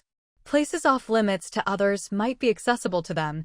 Maybe they went to the friendship store. Thinking of this, he glanced at the sky and called his anxious cousin, planning to drive over and take a look. Maybe they'd run into them. Bro, shouldn't we wait? They'll come back after eating. Let's check out a place first. If they're not there, we'll eat ourselves and come back later. As they headed out, Yi Jiafeng asked curiously, which restaurant? Do you know where they are? The friendship store. Let's check there first. Yi Jiafeng clapped his hands and dragged him along. It must be there. I heard Zhou Jiao mention it before. She said you used to be able to go to the friendship store a few years ago, but now you need both tickets and proof. She even said she wished she'd gone more often back then. Ija smiled at that, so like her, always content with what she has. If she were someone reckless, she'd be causing trouble in Beijing with her connections. They parked near a large building, but Ija didn't drive in. There was a red sign at the entrance. This store serves foreign guests only. Unauthorized personnel not allowed. He knew better than anyone that besides foreigners and diplomats, some local officials could get in with the right credentials. Like Zhang Guoqing, who worked at the commercial bureau, if she had foreign exchange coupons, she could buy things there. But he himself didn't have that kind of access, and he had no interest in pulling strings just to buy a few things. If he really wanted something, plenty of people would be eager to curry favor with the Yi family. But who would compromise their integrity as a soldier for material goods? Just as he suspected, Zhou Jiao and Zhang Guoqing were indeed inside the friendship store. At that moment, Zhou Jiao was shaking her head, clearly uninterested. What's wrong? Still don't like anything. Zhou Jiao took her aunt's arm, signaling to head out. She worried that if she spoke up, the nearby overseas Chinese customers might leave too. It would be foolish to let these banana people slip away when the goal was to earn more foreign exchange. Zhang Guoqing had no choice but to carry a bag of chocolates and leave with her. Once they were away from the crowd, she quietly asked, I saved these coupons just for you. Are you sure there's nothing you want? Zhou Jiao shook her head lazily. Really nothing. We don't lack these things at home, and bringing them back is just a hassle. Zhang Guoqing laughed. You child. Fine, I'll keep some coupons for you. If you need anything later, you can buy it. Want to come help out? Our section chief wants you to help with the accounts. Auntie, please don't mention that to outsiders. It's not my job, I shouldn't interfere. They're just being polite to our family. There's no need for me to show off as an amateur. Qing Ruju looked at her with a half-smile. Did this girl really think she didn't know her background? When she said she wanted to see her niece, even the section chief offered to treat her to a meal. Auntie, where should we eat? Where else? You're always worried about appearances. Qing Ruju was helpless. This child liked to keep a low profile. When she picked her up earlier, she was wearing her battle outfit again. She really wanted to take a photo to show her older cousin. Did their own child really need to be so self-effacing? Zhou Jiao wrinkled her nose at her. When her aunt laughed, she said, I can't get used to Western food. Let's find an old restaurant. I want to try Cantonese cuisine. All right, whatever you want. Let's go too. Before Qing Ruju could finish, Yi Fong spotted them coming out and shouted across the street, Zhou Jiao. Over here, Zhou Jiao, I'm here. Zhou Jiao quickened her pace. Auntie, that's Da Yi. The soldier with him, is that Grandpa Yi's eldest grandson, Ija? I'm not sure, I haven't seen him since we were kids. As they got closer, Zhou Jiao took another look and confirmed, that's definitely Ija, who's been stationed here for years. I've seen him several times, I wouldn't mistake him. Qing Ruju didn't think much of it. It was normal to run into Yi family members in the south. When they reached them, Yi Fong grinned, Aunt Ruju, you really are here. This is my brother Ija. We were going to invite Xiao Wu and his wife for dinner, but now that you're here, let's all go together. Meeting for the first time, Ija wasn't sure how to address Qing Ruju and didn't seem quite right. He smiled at the two of them and said, hello. Is this the little tiger girl from Uncle Yi's family? You were so little back then, calling me Auntie, don't you recognize me now? Eva didn't remember, but since she said so, he glanced at Zhou Jiao, who was stifling a laugh, and went along, Auntie, are you here on business? Yes, I'll be heading back in a week. The more Qing Ruju looked at him, the more amused she was. How come you haven't been home? Is your mom still practicing with her rifle? As soon as Ija heard about his mom and her rifle, he remembered who she was and laughed. Auntie, do you still have your red-tasseled rifle? Qing Ruju laughed, patting him on the shoulder. Now you remember me? Is your mom still in the northeast?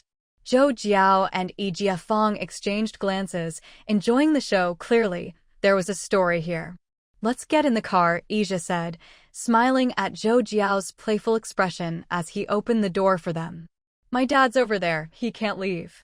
Bro, where are we eating? Ija started the car and glanced back at the two women. Qing Ruju smiled. Let's find an old restaurant and have Cantonese food. You pick the place, we'll follow your lead.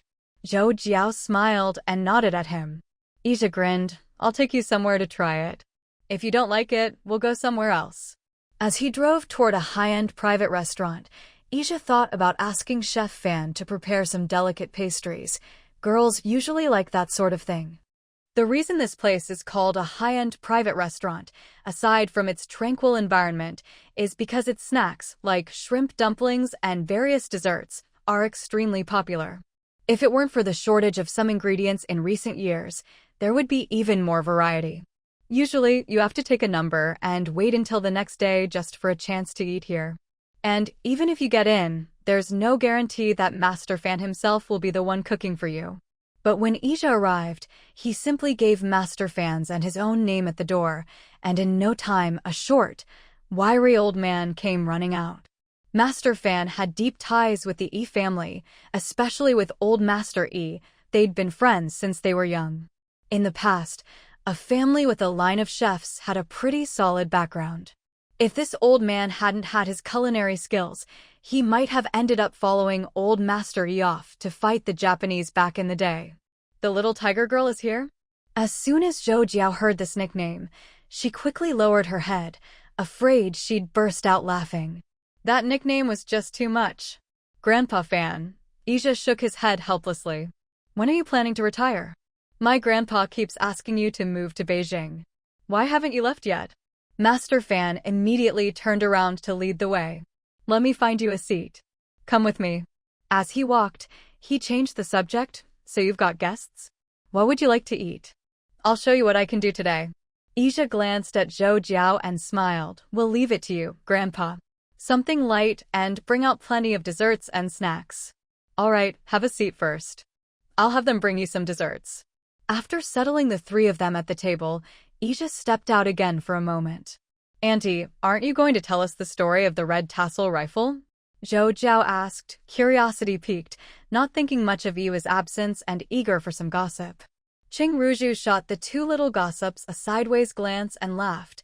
When I was little, I stayed in the rear area with little tiger girl's mother. Later, after her grandfather passed away, we went our separate ways. When we met again in Beijing, she'd already had little tiger girl. On my wedding day, she gave me the red tassel rifle I loved as a child as a wedding gift. Zhou Jiao's eyes flashed with confusion. If they were so close, why hadn't her aunt visited her old friend during her trips to the northeast? Qing Ruzhu glanced outside to make sure Ija hadn't returned, then lowered her voice. Her mother was quite something. How should I put it? She loved playing with swords and rifles, you know, like Hua Mulan. Yi Jiafeng nodded repeatedly, that's right. If she hadn't married my uncle, she'd probably still be in the army. When I was a kid and visited my uncle's house, what impressed me most was all the weapons. There were all kinds of swords and knives. Zhou Jiao stifled a laugh, thinking of Smiling Fox and her own father. Their taste in partners couldn't have been more different. She really wanted to meet this interesting woman and see if she was as she imagined. Ija returned just as the dishes were being served. Brother, hurry up. We're all waiting for you. He smiled. Why didn't you start without me?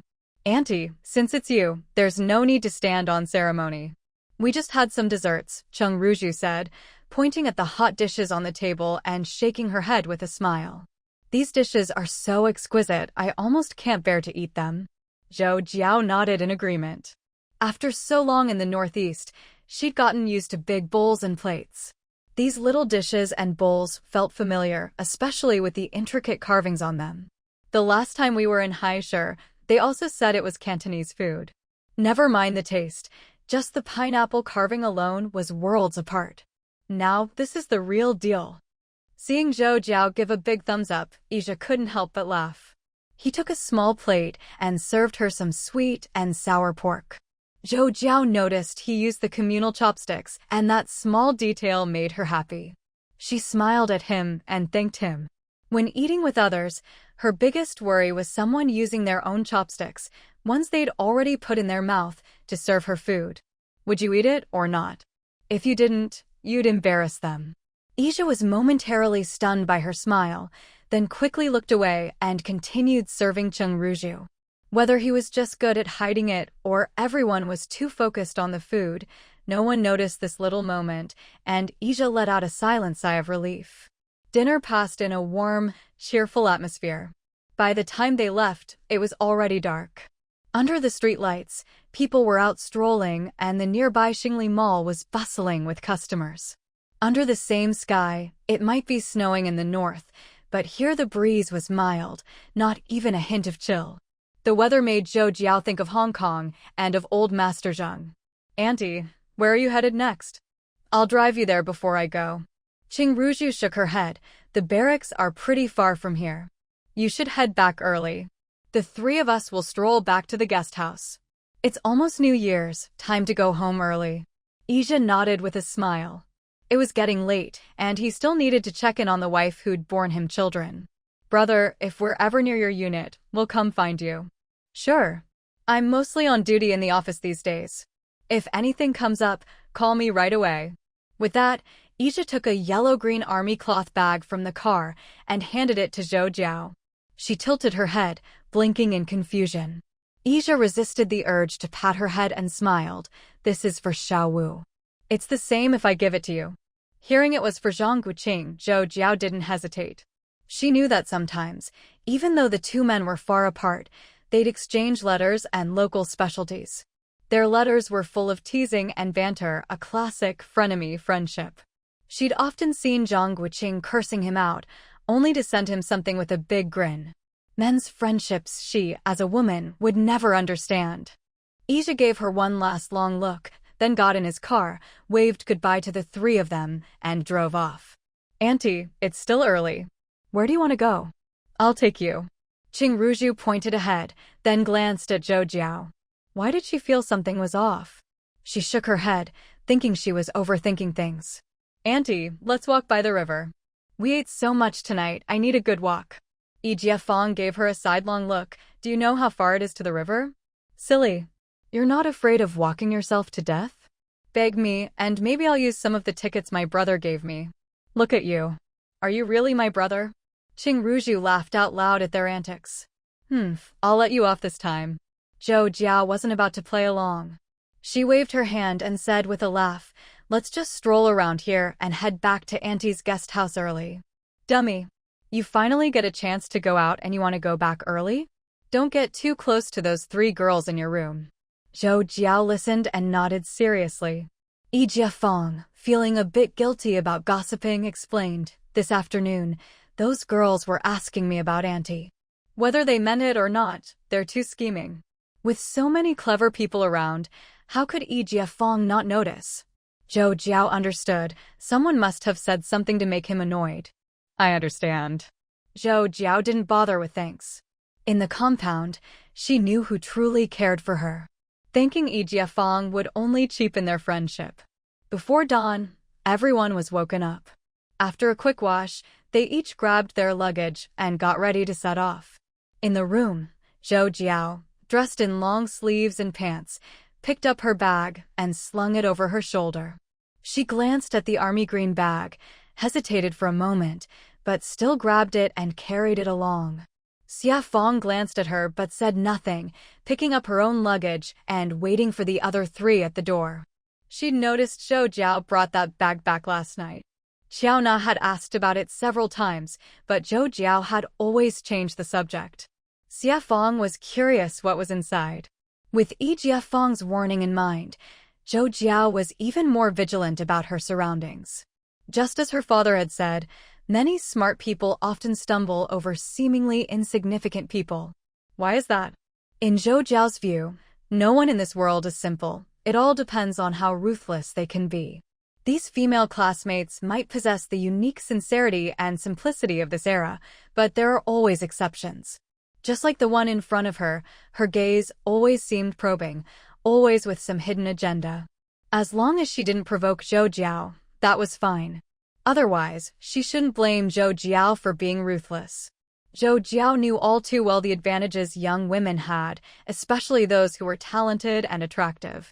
You didn't need any powerful connections. If you were willing to go all out and knew how to sell yourself, your impact could be as explosive as a nuclear bomb. Want me to help you carry that? Someone asked. Zhou Jiao smiled and shook her head, then turned to urge the other 2 to hurry up. Following the teacher's arrangements, everyone climbed onto the truck. Their group of teachers and students was supposed to arrive at the neighboring city's power station in 4 hours.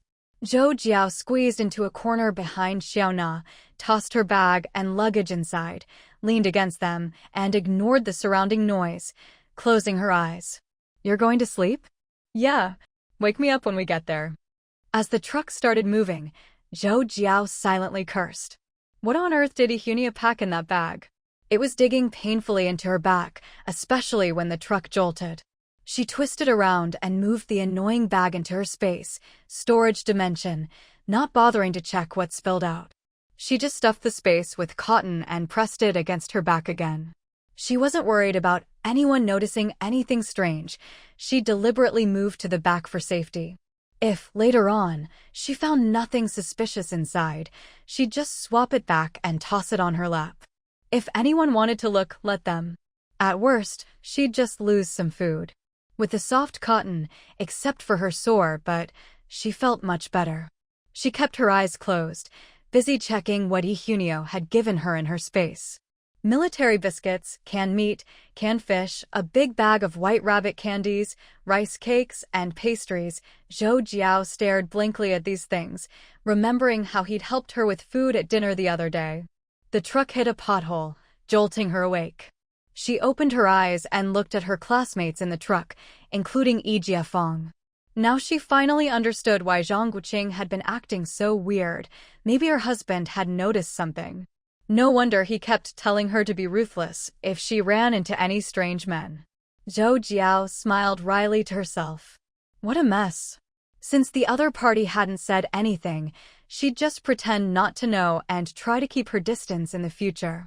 She closed her eyes again, put the bag into her space, and refilled it with rice cakes, pastries, a bedsheet, and some yarn, making it look about the same size as before, then took it out and put it behind her.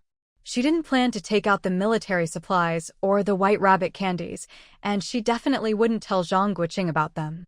Even if she was innocent, these things could easily cause misunderstandings. What bad luck.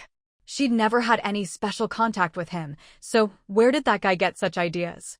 Zhou Jiao absolutely didn't believe she was being narcissistic. Would she ever give Zhang Guoqing these ready-to-eat foods as a gift? If she handed them to Yi Jiafeng, that scatterbrain probably wouldn't believe it either. She was secretly glad that Yi Jiafeng hadn't asked about the bag last night. If he had, even her sister-in-law Cheng Ruzhu would have noticed something. After more than 2 hours on the road, the truck stopped for a break so everyone could stretch, eat, and take care of personal needs. As everyone started gnawing on dry rations, Zhou Jiao tossed the bag to Yi Jiafeng. Yi Jiafeng said nothing, just took it, opened it, and looked inside under the yarn. He grinned at her. What a great little sister. He took out a box of rice cakes, 8 neatly arranged, enough to satisfy his craving. Before the other students could crowd over, he quickly tied the bag shut. No way was he sharing, this was their emergency food for the future. No one had prepared pastries since everyone was short on cash, but they'd brought plenty of steamed buns for breakfast, so they just joked around. By the time they arrived at their destination, it was already noon. After lunch, before they could rest, Professor Wei hurriedly dragged them all out to the suburban power station. From that day on, Zhou Jiao put aside all distractions. The busy internship life meant constant travel and a barrage of questions from the professors. She barely had time to think. It wasn't until the 10th day after leaving Ling and that Zhou Jiao sent her second letter home, briefly mentioning that she was doing well and reminding her family to take care of themselves. They were constantly on the move, sometimes sleeping right on the truck. That was the easy part. Often, when they reached power stations in remote areas, they had to hike in on foot, eating dry rations as they prepared for work. All-nighters became routine. Staring at engines in the machine room, the professors bombarded them with questions and calculations. Under such intense work, several classmates started dropping out after less than 20 days. Wherever they went, those who couldn't keep up were left at the local clinic, while the rest pressed on. But the one everyone thought would collapse first, Zhou Jiao, surprised them all.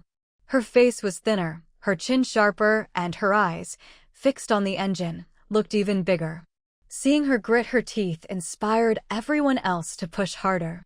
Compared to Professor Wei's excitement, Yi Jiafeng was the most worried.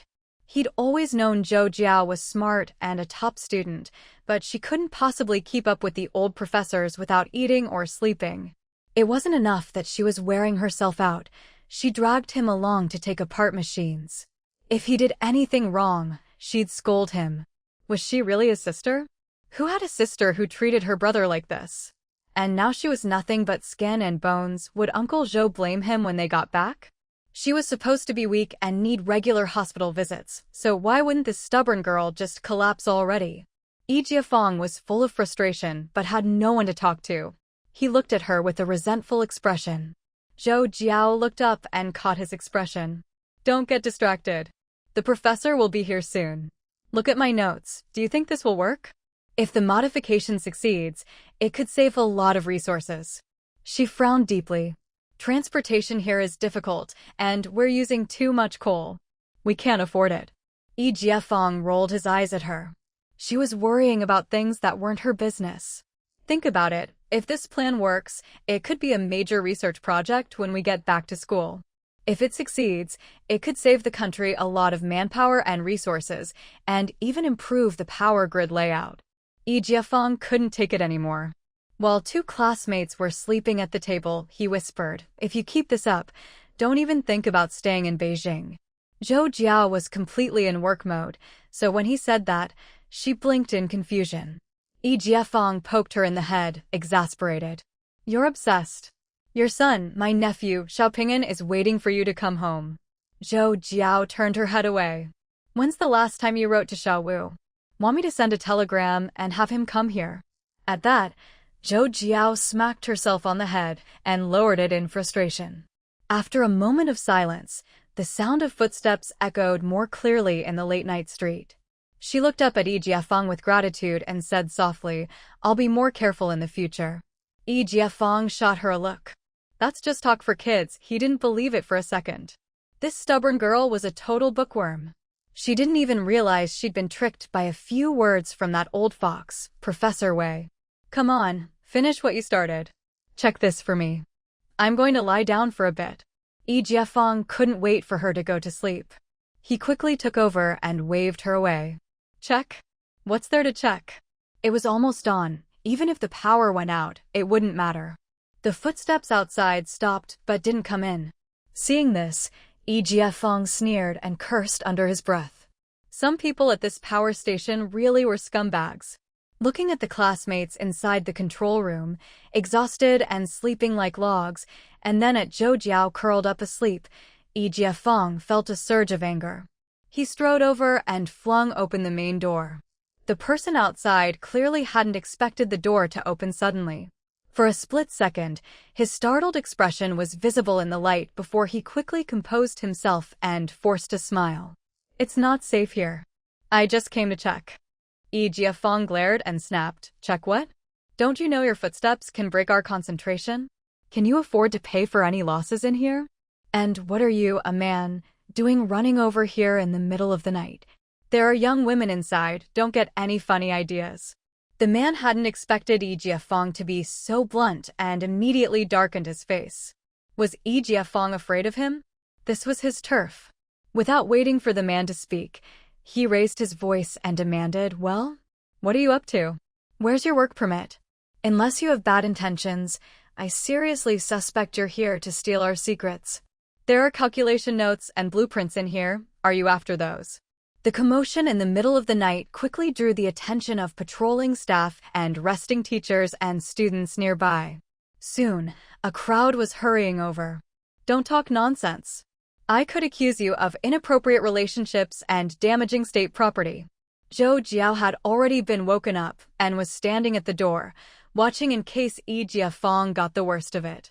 Hearing this, she grabbed a stick and swung it at the man's head. Murder. Someone help, there's a murder. In the light, Zhou Jiao saw the man's shabby clothes and instantly knew he was a petty, scheming type who liked to report others for personal gain. She didn't care who he was, she'd hit first and ask questions later. Da-yi, guard the door and protect the documents. He's a spy. Don't let him in. Everyone, wake up, we've caught an enemy agent. At her shout, several people inside the control room jolted awake, grabbing sticks and iron bars and rushing to the door. In the blink of an eye, Yi Jiafeng stood at the door, dumbfounded, watching Zhou Jiao shout as she knocked the man down with a shovel, hitting him with all her might. What's going on, Da-yi? Where is he? Did you catch him? Yi Jiafeng didn't even know how to describe how he felt. He glanced at his classmates behind him and forced a smile over there. You girls guard the door. Zhou Jiao, be careful, he might have a knife. Shen Yunshi called out, raising a stick as he hurried over. Sure enough, the middle-aged man Zhou Jiao had knocked down got up and pulled out a butcher's knife. Zhou Jiao's pupils shrank. Talk about tempting fate. She pulled out some knockout powder, ready for action, and watched as more people ran over. If they couldn't subdue him with so many people. You bitch, I'll kill you. The man lunged at Zhou Jiao with the knife. Yi Jiafeng shouted in panic, Jiao Jiao, look out. Run to us. Someone help, the spy is trying to kill. Seeing the murderous look in the man's eyes, Zhou Jiao realized he wanted to take her down with him. As people closed in, she kept her face cold, raised the shovel, twisted aside, and swung hard at his head. With a bang, the shovel hit his shoulder. Zhou Jiao raised her eyebrows. He had some skills after all. As he clutched his shoulder, she took the chance to run toward the approaching crowd. Professor Wei saw the scene from afar and shouted anxiously, the enemy is escaping, shoot to kill. Shoot to kill. Zhou Jiao sprinted away from danger and quickly yelled, "Don't shoot to kill. Take him alive. We must catch him alive. He knows martial arts. Be careful." At first, she'd just been angry at his attempt to frame her, but now Zhou Jiao was sure the man was suspicious. She hadn't noticed at first, but the way he dodged her attack was too familiar. Without some training, he'd be dead or crippled from that angle. Even with so many people surrounding him, the man managed to break through and was about to escape. Zhou Jiao couldn't let such a dangerous person get away. She noticed a militiaman nearby who kept missing his shots and began to suspect he might be in cahoots with the enemy. Without a word, she grabbed his gun. "Hey, what are you doing? Don't mess around." Yi Jiafeng, who had rushed over, blocked the man and threatened, "You missed 5 shots in a row. I suspect you're an accomplice." At that, everyone nearby stepped back. The militiaman didn't dare stop her and just stared at his weapon. Meanwhile, Zhou Jiao was ready, aiming at the fleeing man. She narrowed her eyes, waited until he turned and exposed his back, and decisively pulled the trigger. With a bang, this time Zhou Jiao didn't miss. The bullet hit the man in the back, and he fell to the ground, where everyone quickly tied him up with rope. "My dear sister, are you okay?" Yi Jiafeng circled around Zhou Jiao, nearly at a loss for words. He decided he'd never casually agree to look after someone's wife again. Tonight had scared 10 years off his life. Who knew things would get so out of hand? He's dead. Killed himself. He had poison in his mouth.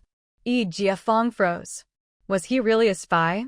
Zhou Jiao stepped around him, squatted by the body, checked the pulse, lifted the eyelids to look at the pupils, and examined the black blood at the corners of his mouth. She pulled a pair of hemp gloves from her pocket. She did have plenty of medical gloves, but those were for housework, and it wasn't convenient to take them out now, so she made do. After putting them on, she pried open the man's mouth. Zhou Jiao was now sure she hadn't wronged him. Who else would hide poison in their teeth for no reason? She stood up, took off the gloves, and tossed them on the body. Looking up, she saw everyone had backed away in fear. She wasn't a monster. What were they afraid of? To settle things, she fished a small notebook from her other pocket. She'd never thought she'd need it, but the day had come sooner than expected. "Comrade, what exactly is going on here?" someone asked. Zhou Jiao glanced at him. She could tell he was the leader tonight, or at least someone with authority. Good, that would make things easier. She motioned for him to step aside with her. Once away from the crowd, Zhou Jiao handed him the notebook. "This case is beyond the local police's jurisdiction. Report it to the city bureau immediately. And make sure to control the rumors. I suspect this man had accomplices. Besides trying to steal Professor Wei's research, there's another, even bigger possibility." "Bro, shouldn't we wait for them?" But he himself didn't have that kind of access, nor did he care to use connections just to buy a few things. If he really wanted something, with the Yi family's name, plenty of people would bend over backwards to send it to him. But who would compromise their dignity as a soldier for material things? Just as he guessed, Zhou Jiao and Cheng Ruzhu were indeed inside the friendship store. Helpless, Cheng Ruzhu picked up a bag of chocolates and followed her out. Once they were away from the crowd, she asked softly, "I saved these tickets just for you. Are you sure there's nothing you want to buy?" "I'm not sure. I met him when he was little." As Zhou Jiao got closer and took another look, she confirmed, "That's Ija, who's been stationed here for years. I've seen him several times. I wouldn't mistake him." "Bro, where are we going to eat?" Master Fan has deep ties with the Yi family, especially with old Master Yi. They were childhood friends. In the past, a family with a line of chefs had a solid foundation. If this old man hadn't had his culinary skills, he might have ended up following old Master Yi to fight the Japanese back then. "Little Tiger Girl is here?" Hearing this nickname, Zhou Jiao quickly lowered her head, afraid she'd burst out laughing. That childhood name was just too much. Cheng Ruzhu shot the two little gossips a sideways glance and smiled. "When I was little, I stayed with Little Tiger Girl's mom in the rear area. Later, after her grandpa passed away, we lost touch for a while. When we reunited in Beijing, she already had Little Tiger Girl. On my wedding day, she gave me my favorite childhood red tassel rifle as a wedding gift. When dining with others, her biggest worry was someone using their own chopsticks, ones that had already been in their mouth, to serve her food. Should she eat it or not? Refusing would embarrass the other person. In her room, Zhou Jiao was dressed in long sleeves and pants. As she slung her bag over her shoulder, her eyes landed on a grass-green pouch. She hesitated for a moment, but in the end, picked it up and took it with her. Why is that? In Zhou Jiao's opinion, no one in this world is simple. It all depends on how ruthless they can be. These female classmates might have the unique sincerity and innocence of this era, but there are always surprises. Take the one in front of her, for example. Her gaze was always probing, always calculating. As long as she didn't mess with Zhou Jiao, that was fine. Otherwise, she shouldn't blame Zhou Jiao for showing no mercy. Zhou Jiao understood all too well the advantages young women possessed, especially those with both talent and looks. You didn't need a powerful background. If you were willing to put yourself out there and knew how to sell yourself, your impact could be as devastating as a nuclear bomb. Want me to carry that for you? Are you asleep? Yeah, wake me when we get there. She wasn't worried about anyone noticing anything odd. She'd already made sure to keep it hidden for safety. If, later on, she found nothing suspicious inside, she'd just swap it back and toss it on her lap. If people wanted to look, let them look. At worst, she'd lose some snacks. She closed her eyes again, moved the bag behind her into her space, then filled it with glutinous rice cakes and pastries, added some bed sheets and yarn, and packed it to about the same size as before taking it out and putting it behind her. On the 10th day after leaving the provincial capital of Lingnan, Zhou Jiao finally sent her second letter home, briefly mentioning she was doing well and reminding her family to take care of themselves. But to everyone's surprise, the supposedly frail Zhou Jiao held up the best. Watching her sharp, thinner chin and her even bigger, focused eyes staring at the engines, the others could only grit their teeth and push themselves harder. Compared to Professor Wei's excitement, Yi Jiafeng was the most worried. He'd always known Zhou Jiao was smart and did well in her studies, but this was too much. She was practically going without food or sleep, working herself crazy alongside the old professors. Was Yi Jiafeng supposed to be scared? This was his turf. Before the man could say anything, Yi Jiafeng raised his voice. Well, what do you want? Where's your work permit? Unless you have bad intentions, I seriously suspect you're here to steal our secrets. There are calculation drafts and blueprints in here. Are you after those? Yi, what's going on? Where is he? Did you catch him? He's dead. Killed himself. He had poison in his mouth. Yi Jiafeng froze. Was he really a spy? Last night's late-night chat before bed wasn't without its rewards. The two of them, growing closer, even gossiped a bit.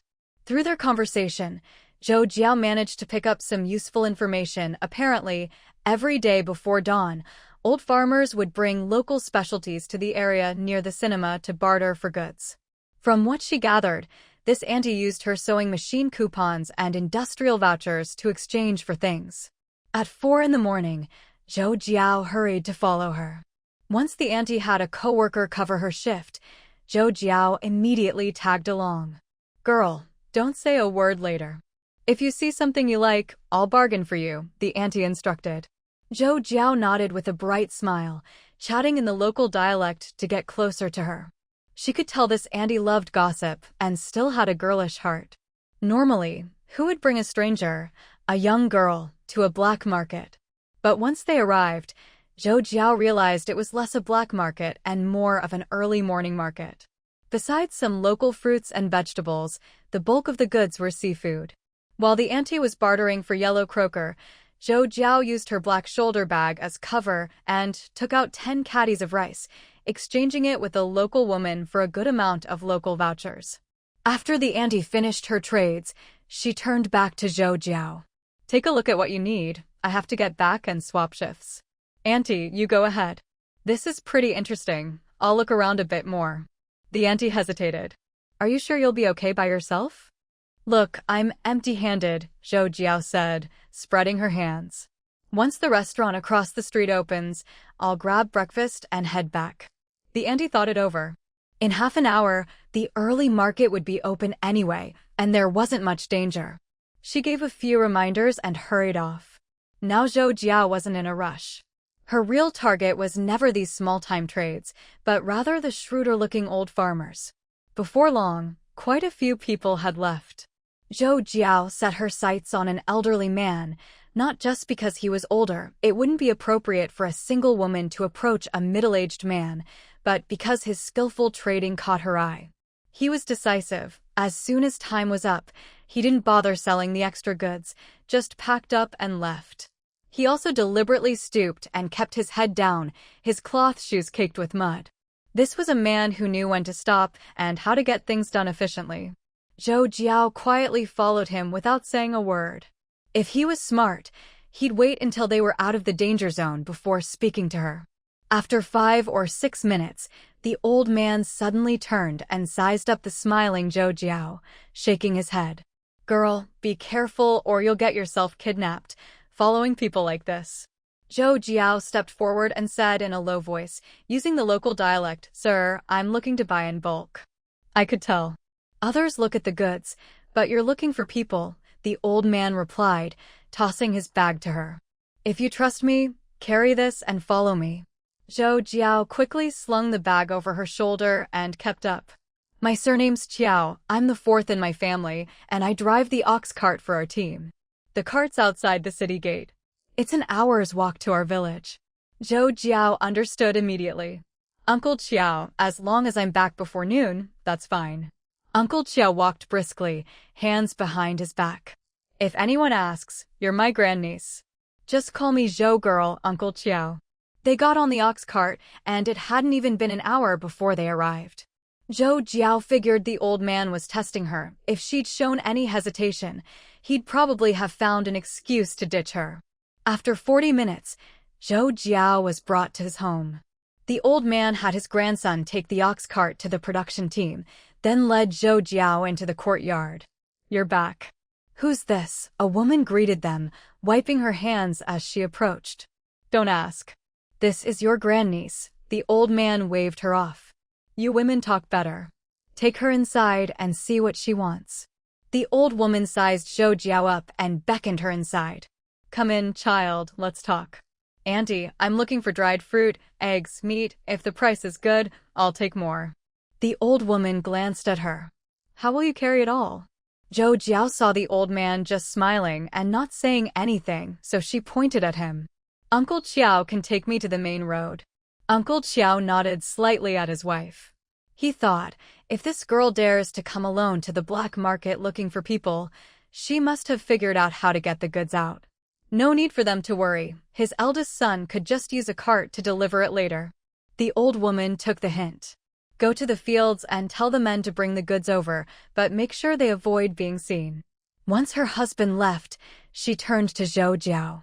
"Girl, fruit isn't worth much, so the price is easy. But eggs and meat, those can't be cheap. It's not easy raising them." Zhou Jiao nodded. She hadn't expected to get things cheap in the first place. "Let's be clear, once you leave this village, if anything happens, we won't admit to anything." "I understand the rules." "Good. Come inside, I'll tally up the prices. If you're happy, I'll have them bring more." It's almost the end of the year. Lots of families are getting ready for celebrations. If you'd come a couple years ago, you couldn't buy anything no matter how much you paid. Only this year have things eased up a bit. Zhou Jiao followed her inside, listening to the old woman ramble about how tough things were in previous years, disasters and hardships all over the country, how everyone had it rough. Even though Zhou Jiao knew that soon these private plots would be reclaimed, she didn't say anything. There were too many people to pity. Especially when the woman quoted her 8 cents for a single egg, Zhou Jiao was even less inclined to reveal what she knew.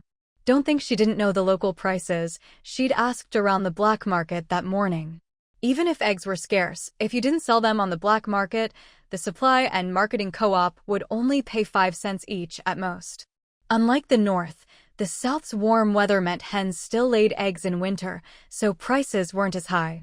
And only this year had the free market opened up, allowing farmers to sell produce. Try selling eggs before that. But when the old woman quoted fruit prices ranging from 5 to 15 cents, Zhou Jiao didn't argue. She was here to be overcharged, so she'd just accept it. She'd buy less of the expensive stuff and more of the cheap. Aside from the variety of oranges, which were tempting, there wasn't much here worth buying in bulk. She'd already stocked up on lychees, longans, and dragon fruit during her earlier fieldwork trips. But now that she was less busy, she wanted to pick up some dried figs, bananas, and other local specialties. Otherwise, she wouldn't have made the trip. All right, I get it. The more fruit, the better, right? Yes. I'll give some out as work benefits and keep some for myself. With my monthly salary, I couldn't afford to buy all meat even if I wanted to. The old woman pointed at Zhou Jiao's watch. I know what that is. Zhou Jiao raised an eyebrow. Haha. Surprised? Around here, we have plenty of water ghosts and lots of families with relatives who escaped years ago. The ones who made it send things back. Aren't you worried? Zhou Jiao asked, hinting at something deeper. The old woman gave a meaningful smile. Poor folks like us can't compare to them. The ones who could leave already did years ago. Since the conversation was getting sensitive, Zhou Jiao changed the subject. As noon approached, despite repeated invitations from Grandpa Qiao to stay for lunch, Zhou Jiao still politely declined. In times like these, accepting even a single meal meant owing someone a big favor. Why make herself feel guilty? Besides, if she didn't unload the towering cart full of oranges, fruit, and dried goods soon, they'd be ruined in less than half an hour. Even if she stacked them carefully in baskets, the weight alone would crush them. The nearly 2,000 jin of goods on the 3 carts had only cost Zhou Jiao a little over 60 yuan. After Uncle Qiao from the Qiao family left, Zhou Jiao couldn't help but marvel at how cheap things were. Taking advantage of the fact that everyone in the fields had gone home for lunch, and as a truck rumbled by kicking up a cloud of dust, Zhou Jiao quickly packed up her goods under the big tree and hurried away. After walking for about 20 minutes toward the city, Zhou Jiao started eating some dry rations as she went and took out her bicycle. Passing through several villages along the way, she bought whatever she could, as much as she could. In these places, prices were even lower than at Grandpa Qiao's. Occasionally, she'd trade some of the iron pots or brown sugar she had stored in her space for other goods. When she reached a village near the city gate, Zhou Jiao found a spot to stash her bicycle back into her space, then boarded a bus carrying a big bag of fruit. Back at the guest house, the auntie from last night had already gone off shift, which Zhou Jiao found a bit disappointing. That lady was so sweet, sure, she was a bit chatty, but her concern was genuine. As it was nearly evening, Zhou Jiao knew she couldn't delay any longer, even without Yi Jiafeng reminding her. While tidying up in her room, she suddenly remembered she'd forgotten something important. What exactly was in the big package Cheng Ruzhu had given her? She'd only glanced at it, and the bag hadn't even been tied shut. In all the rush, she'd overlooked it. Aside from food, her little aunt had really thought of everything for her, every kind of item a young woman might need, even 2 sets of autumn clothes, plus a stack of local ration coupons and industrial vouchers tucked inside a handkerchief, which she found stuffed in a pants pocket. Seeing this, Zhou Jiao had no choice but to repack, putting the conspicuous items into her space and leaving only a small portion out in the open. She figured her classmates would be curious when she got back. When Yi Jiafeng came out, he saw that troublesome girl lugging a shoulder bag, a big sack on her back, and another bag in her hand, her face flushed and breathing hard as she trudged over.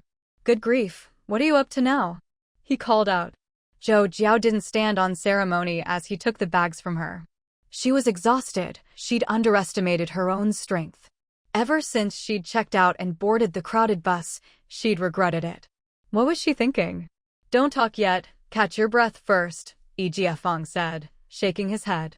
"You're too weak. What woman is as delicate as you? Like a little chick." Zhou Jiao rolled her eyes at him. "All this from your little aunt? She knows you're not strong. Why didn't she just send it here instead of making you carry it?" Zhou Jiao glared at him. Was that any way to talk? Someone gives you something and you complain it wasn't delivered to your door? Don't give me that look. What's the story with your little aunt? Zhou Jiao winked at him and gestured toward their classmates up ahead. Yi Jiafeng burst out laughing. That bag's all fruit? I just bought it, take your time eating it.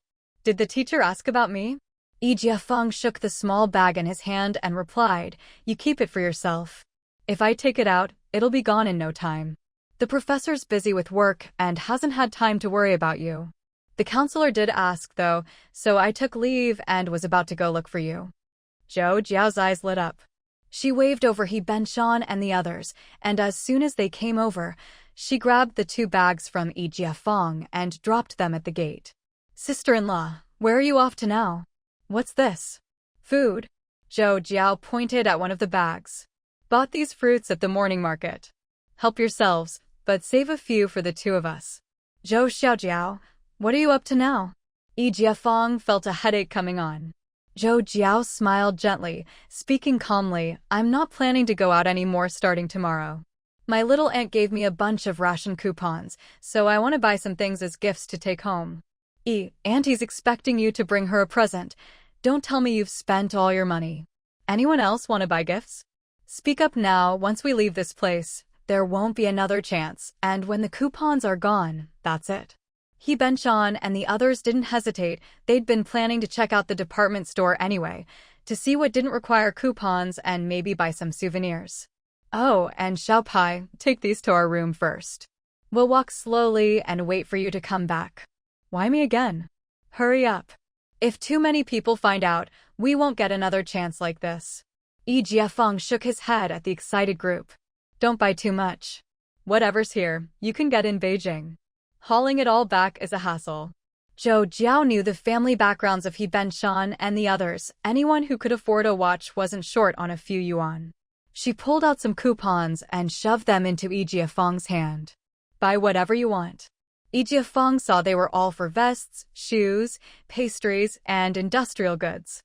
He didn't say more. These things were rare for others, but not for their families. He kept a few for himself and handed the rest to the others. He Benshan, seeing them sorting out the coupons, put his arm around Yi Jiafeng's neck and walked ahead. Remember what I told you the other day? Yi Jiafeng, hearing him lower his voice, immediately caught on. You made contact? Tonight? Yeah, the 2 of us will go. We'll bring something back for Xiaowu too. Alright, we'll have Zhou Jiao cover for us later, keep things quiet. Did you get permission from the teacher? Yeah, my dad will talk to him. Zhou Jiao didn't pay much attention to their whispered conversation. Later that night, when she found out, she regretted it. If she'd known He Benshan's father, a sailor, had just returned from overseas, she'd have insisted on tagging along. A whole ship of sailors. She didn't care much for foreign goods, but she would have loved to see the excitement. Hearing stories about a sailor's life, maybe even tales of pirates, would have been a treat. When Yi Jiafeng came back, he was all smiles. He whispered to Zhou Jiao that He Benshan's father was a retired Navy officer, a former major, and a very open-minded person. Neither of them had realized He Benshan kept such a low profile. If it weren't for his foreign-brand sneakers, they'd never have guessed his background. He's a smart guy, worth befriending. Yi Jiafeng nodded.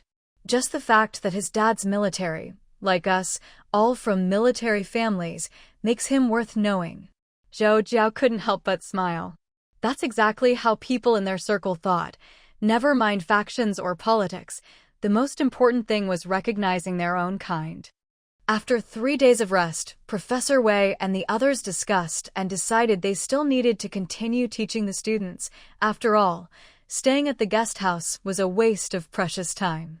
For safety reasons, they chose to visit several large factories in a neighboring city this time, so early the next morning, the group of teachers and students set off once again. Given Professor Wei's current research focus, they started by studying the various engines used in large enterprises. In recent years, faced with the monopoly of Western powers and the withdrawal of allied nations, technological innovation had slowed considerably. As the saying goes, a man fights for his dignity, a Buddha for his incense. Surrounded on all sides by external threats, every patriot was filled with passion, hoping for the day when they would no longer be at the mercy of others. Even the usually timid and self-centered Zhou Jiao found herself deeply affected by the professor's tireless dedication, working day and night in the lab. She couldn't help but stay on edge. In all her years, Zhou Jiao had never felt so conflicted. She prided herself on her intelligence, but she simply couldn't find a perfect solution to the dilemma she faced. In the 21st century, the latest engines had passed through her hands, translated into countless languages for the world to see. But now she couldn't reveal any of it. The longer she stayed in this world, the more she understood. She realized what it truly meant that backwardness invites aggression, but she still didn't know what path she should take. Not to mention her own safety, if she pushed the wheels of history forward, how would the related parts and equipment be improved? With guilt and frustration weighing on her, she threw herself into her work once again. So when they finally returned to Beijing, Zhang Guoqing, who had been waiting for her at the school, was both angry and anxious when he saw how much weight she'd lost. Even though he was usually good at hiding his emotions, he couldn't help but be moved this time. He glanced at the guilty-looking Zhou Jiao. Since there were many people around, he didn't say much, just reported to the counselor about the general situation of the remaining students during this period. Zhang Guoqing was angry with himself.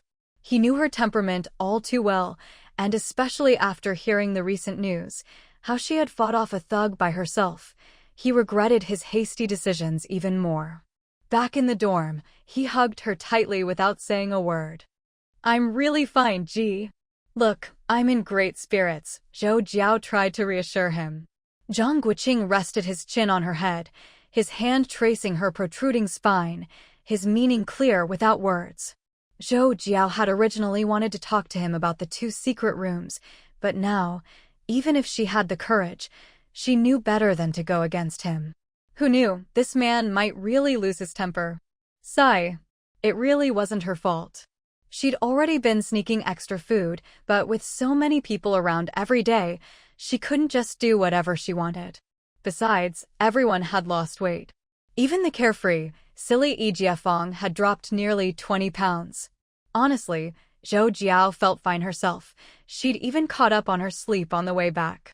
But being held like this wasn't a solution. Zhou Jiao tugged lightly at his sleeve. "I'm cold. I've been shivering since I got off the bus." As soon as Zhang Guoqing heard that, he immediately tucked her into bed. "I haven't washed yet," she protested. "Be good, stay warm. I'll make you some ginger tea." Watching him bustle around while talking, Zhou Jiao smiled contentedly. Outside, snowflakes were falling thick and fast, but with him by her side, the room was filled with warmth. "Xiao Wu, open the door." Zhang Guoqing glanced back at Zhou Jiao. Seeing she was fine, he quickly went to open the door. Yi Jiafeng came in carrying a travel bag, raised his eyebrows, and pointed at the door. Yi Jiafeng got the hint and closed the door. When he saw Zhou Jiao curled up like a ball, he burst out laughing. "Under house arrest, huh? Serves you right for being disobedient, little chick. Skinny monkey." Zhou Jiao shot back. Zhang Guoqing was genuinely surprised. Zhou Jiao had never called anyone by a nickname so affectionately before. "What's with you two? Didn't get enough to eat?" he asked. Yi Jiafeng pulled a long face. "Bro, I swear I lost at least 10 years off my life this time. If it weren't for your wife, would I be in such a sorry state?" He pointed at Zhou Jiao. "Do you know how ruthless your wife is? She pushes herself so hard and drags us down with her. Look at me. My mom's going to cry when she sees me. Any health problems? Need to go to the hospital?" Zhang Guoqing asked.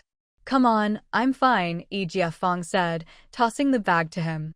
"Take a look, these are all things I picked up for you. See how good I am to you?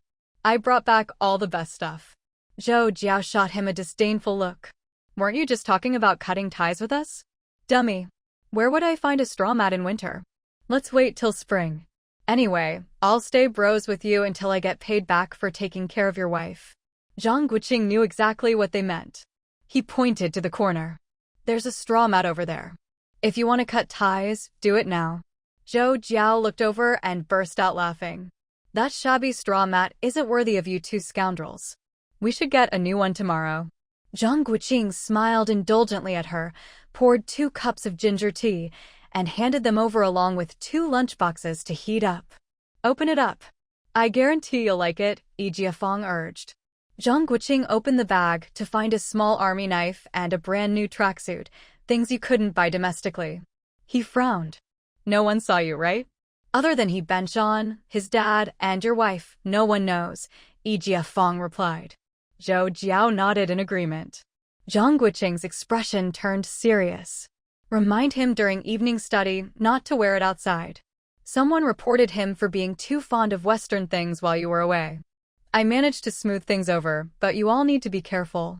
Jiafeng immediately sobered up. No lasting trouble, right? Actually, you all did a great job during the internship, so when the news came out, I was able to handle it. But you still need to be careful. There are too many crazies out there these days. Jiafeng zipped up the bag. I'll take care of this then. Zhang Guoqing waved him off. No need to be so nervous. Leave the stuff with me. At the end of the year, we'll sort some things out and try the black market, see if we can trade for something good. The army knife isn't a big deal, just keep it. Jiafeng nodded eagerly. I'll bring it over later. I've also got 2 watches to sell. Should be able to scrape together some money. After this trip south, my pockets are empty again. Zhang Guoqing knew the watches were the same kind he'd bought before, just to make a profit. That was fine, they'd sell well even without the black market. These days, watches were in short supply everywhere, and many people were waiting to buy them for weddings. Just a few days ago, someone had asked Qing Ruzhu to help find one. After finishing their private talk, Jiafeng was finally in the mood to gossip about Zhang Guoqing's internship in the army. Zhang Guoqing didn't mind sharing with old friends, but some things weren't appropriate to talk about. He shared what he could, glossed over the rest, and then steamed 10 big buns for the 3 of them for dinner. Brought these from home? Jiafeng asked. Of course. You think the school gives us white flour buns? After what happened before, I bet the old man would love to throw in some tree leaves and wild greens. Our meals during the internship were better than at school, Jiafeng said. Zhang Guoqing snorted. You all look like a bunch of skinny monkeys, some improvement. Not wanting to dwell on these depressing topics, they chatted about other things. After dinner, as they headed downstairs for evening study, Zhang Guoqing suddenly reminded them, after this internship, 2 more students are gone. If outsiders ask about it, don't say a word, you weren't at school, so you have a ready excuse. Jiafeng and Zhou Jiao exchanged glances and nodded in understanding. On a November night, even in Ling and a southern region with no real winter, there were few people around, especially near this infamous haunted house rumored to have claimed many lives. After the last customer left the public restroom, Zhou Jiao hurried forward, circled behind a tree, and placed the round mutton fat jade pendant hanging from her neck into a hollow at the base of an ancient tree. Just like the secret mechanisms she'd encountered before, soon a single person-sized underground hole appeared between 2 lush old trees. In the pitch-black darkness, she didn't dare use her flashlight. Retrieving the jade pendant, she dumped a large bag of medicinal powder into the hole. After a moment, steeling herself with the thought nothing ventured, nothing gained, she jumped in. Once inside, Zhou Jiao found the bottom of the pit was filled with soft sand. As she stood up, the entrance above quickly closed. Now it was truly pitch dark. She could feel the air moving, but couldn't see her hand in front of her face. She turned on her flashlight and found a recess in the wall, where she placed the round jade pendant. A narrow passageway opened up. Zhou Jiao didn't go in immediately. Instead, she sprinkled more medicinal powder at the entrance and disabled a crucial trap. According to the acrostic poem and a line of ornate French in her grandmother's will, opening this secret chamber required not only the ancestral jade pendant, but also a method to decipher the formation. Both were essential, otherwise, barging in would likely lead to nothing, or even the destruction of the chamber. Even without the acrostic poem, the formation here was far more complicated than the one at the Gu family's old residence. Luckily, she had these clues. Otherwise, Zhou Jiao wouldn't have been confident she could open it. Even though she and her father had calculated the steps several times, down here underground, sweat beaded on her forehead, she couldn't afford a single mistake. It took her a full half-hour. After her first misstep, Zhou Jiao double-checked everything before carefully unraveling the formation layer by layer. Only when she heard the familiar click and saw another passage open did she wipe away her sweat and move forward. As she entered, the initial passage slowly closed behind her. Standing in the corridor, she waited as both ends sealed shut. She shone her flashlight on the tightly closed stone door behind her, which was carved with Han-style jade patterns. Seeing this, and feeling the jade pendant around her neck, Zhou Jiao was certain this was indeed a Gu family secret chamber. Of the 3 secret chambers, aside from the main one in Jiangcheng, these 2 were truly the Gu family's legacy. Zhou Jiao shook her head in disbelief. No wonder the Gu family was seen as a juicy target. Everyone wanted a piece. She could easily imagine how her grandmother, as the only legitimate heir of the Gu family, must have lived a life of luxury as a child. No wonder her own family was now doing better than anyone else, while old Madame Cheng always complained about how hard she had it. Thinking of this, Zhou Jiao couldn't help but smile. Only family would care for you this much. Composing herself, Zhou Jiao followed her grandmother's instructions, step by step, moving a large stone deeper into the shadows. Speaking of this round stone, it was quite remarkable. It had witnessed the opening of all 3 secret chambers. If it had a spirit, Zhou Jiao would have built a monument to honor it. The rest of the journey was safe, but not short. If her sense of direction was right, she'd already left the villa's grounds. She wasn't worried. Supposedly, the other exit was not far from a dock. Though she hadn't seen it herself, she had a hunch that the ancestor who built this chamber was a true expert and had arranged everything thoroughly. After winding through several twists and turns, she had no idea how far she'd walked. She checked her watch and saw it was already past 9. Zhou Jiao hurried up. If she didn't get back before the cinema closed, her cover story would fall apart. She also planned to visit the black market for some good stuff. Anxious, she finally reached the chamber's exit and, following the instructions, opened the stone door. With her experience from the other 2 secret chambers, she wasn't surprised at all to see wooden chests inside. If her grandmother had saved this chamber for last, it had to be special. Just being in a sensitive coastal city, she could already imagine it was filled with gold, silver, or overseas jewels. And so it was. Hundreds of wooden chests were piled up. Aside from a few made from precious wood, most collapsed at a touch. They'd already decayed. Even the tribute silks inside some chests, though carefully wrapped, hadn't survived the passage of time. However, several sets of bright red Qing dynasty wedding dresses, headdresses, embroidered shoes, and more were perfectly preserved in a large chest. Judging by the huge Eastern pearls and exquisite embroidery on the shoes, it was clear how valuable they were. Opening a dozen more intact chests, she found not only jewelry but also overseas ivory carvings and precious gems, along with the gold and silver in the decayed chests. This was classic Gu family style. Zhou Jiao didn't bother with a detailed inventory. She stuffed all the scattered gold bars, ingots, and leaves into burlap sacks, then put the remaining intact chests into her storage space. After this whirlwind, the chamber was left in disarray, with only a pile of black and silver winter melons, large silver ingots. Zhou Jiao really couldn't think of any use for so much silver. She stuffed them into sacks anyway. Compared to the gold, at least the Gu ancestors hadn't hoarded too much silver. Maybe they'd just had a whim at the time. Once she'd packed away everything useful, Zhou Jiao left the decayed items behind, wiped away her footprints, and opened the exit passage. As the mechanism activated, the chamber door slowly closed. Zhou Jiao steeled herself and destroyed the mechanism. She didn't want anyone stumbling in here by accident. If someone ever restored the site, they'd probably conclude this was the Gu family's southern villa, which would cause a huge stir.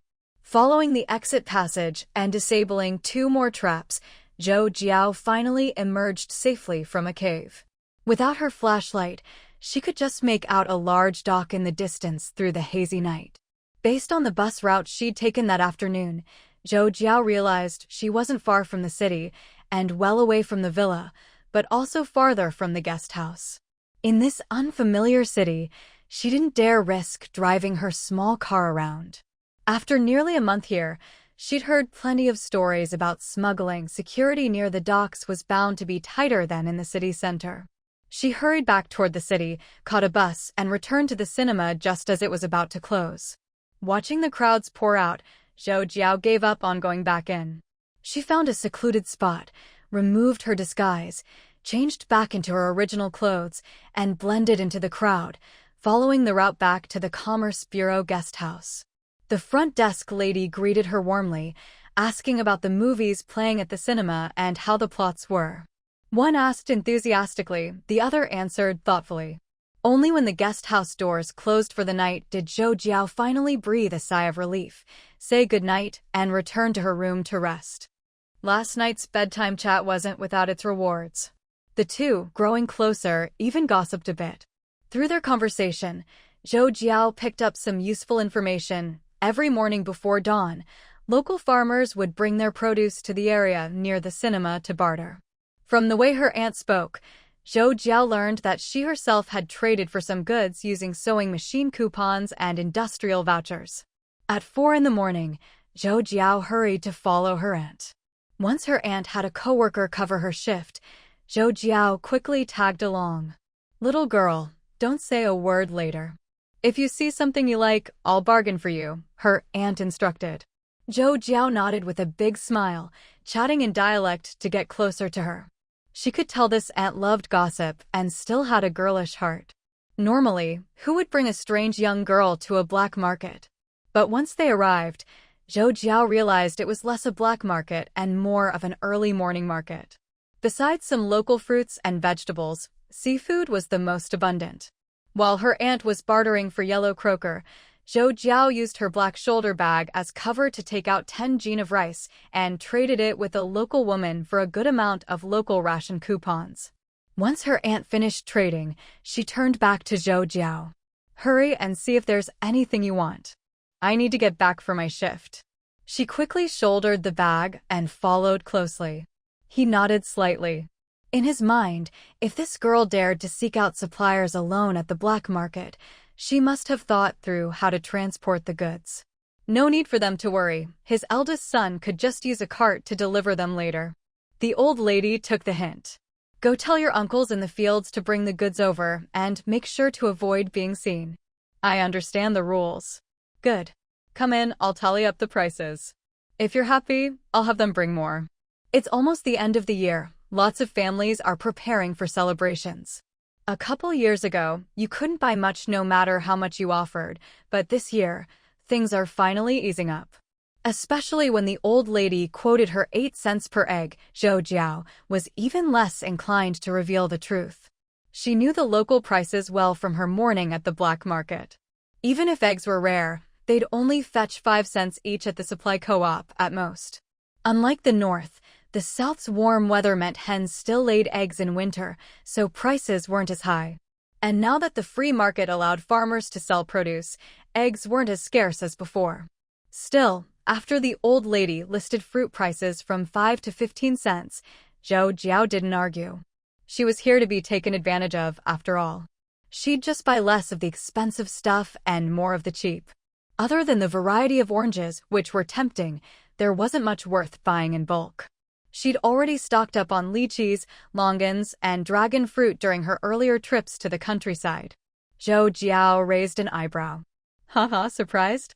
Around here, we have plenty of water ghosts, people who swam away, and many families have brothers who escaped long ago. Those who are better off send things back." "Not worried?" Zhou Jiao asked, hinting at something deeper. The old lady gave a meaningful smile. "Poor folks like us can't compare to them. Anyone who could leave already did years ago." Seeing the conversation turn sensitive, Zhou Jiao changed the subject. "What's this?" "Food." With a calm smile, Zhou Jiao replied, "Starting tomorrow, I'm not planning to go out anymore. My aunt gave me a bunch of ration tickets, so I'm going to buy some gifts to take home." And he's expecting you to bring something back. Don't tell me you've spent all your money. Why is it always me? Hurry up. Once word gets out, we won't have such a good opportunity. Buy whatever you like. A ship full of sailors. She wasn't that interested in foreign goods, but she wouldn't have minded the excitement. If she could hear some stories about sailor life or run-ins with pirates, that would be even better. Leaving aside her personal safety, even if she tried to speed up the wheels of history, how could the supporting parts and equipment be improved? With guilt and frustration weighing on her, she threw herself into work once again. So, when they finally returned to Beijing, Zhang Guoqing, who had been waiting for her at the school, was both angry and anxious to see how much weight she'd lost. Even with his usual self-control, he couldn't hide his feelings this time. He glanced at the guilty-looking Zhou Jiao, but with so many people around, he didn't say much. Instead, he reported the general situation of the remaining students to the counselor. Zhang Guoqing was angry at himself. He knew her temperament, and especially after hearing recent news, how she'd fought off a thug alone, he regretted his hasty decisions. Back in the dorm, he hugged her in silence. I'm really fine. Look, I'm in great spirits. I haven't washed yet. Xiao Wu, open up. Skinny monkey. Any health issues?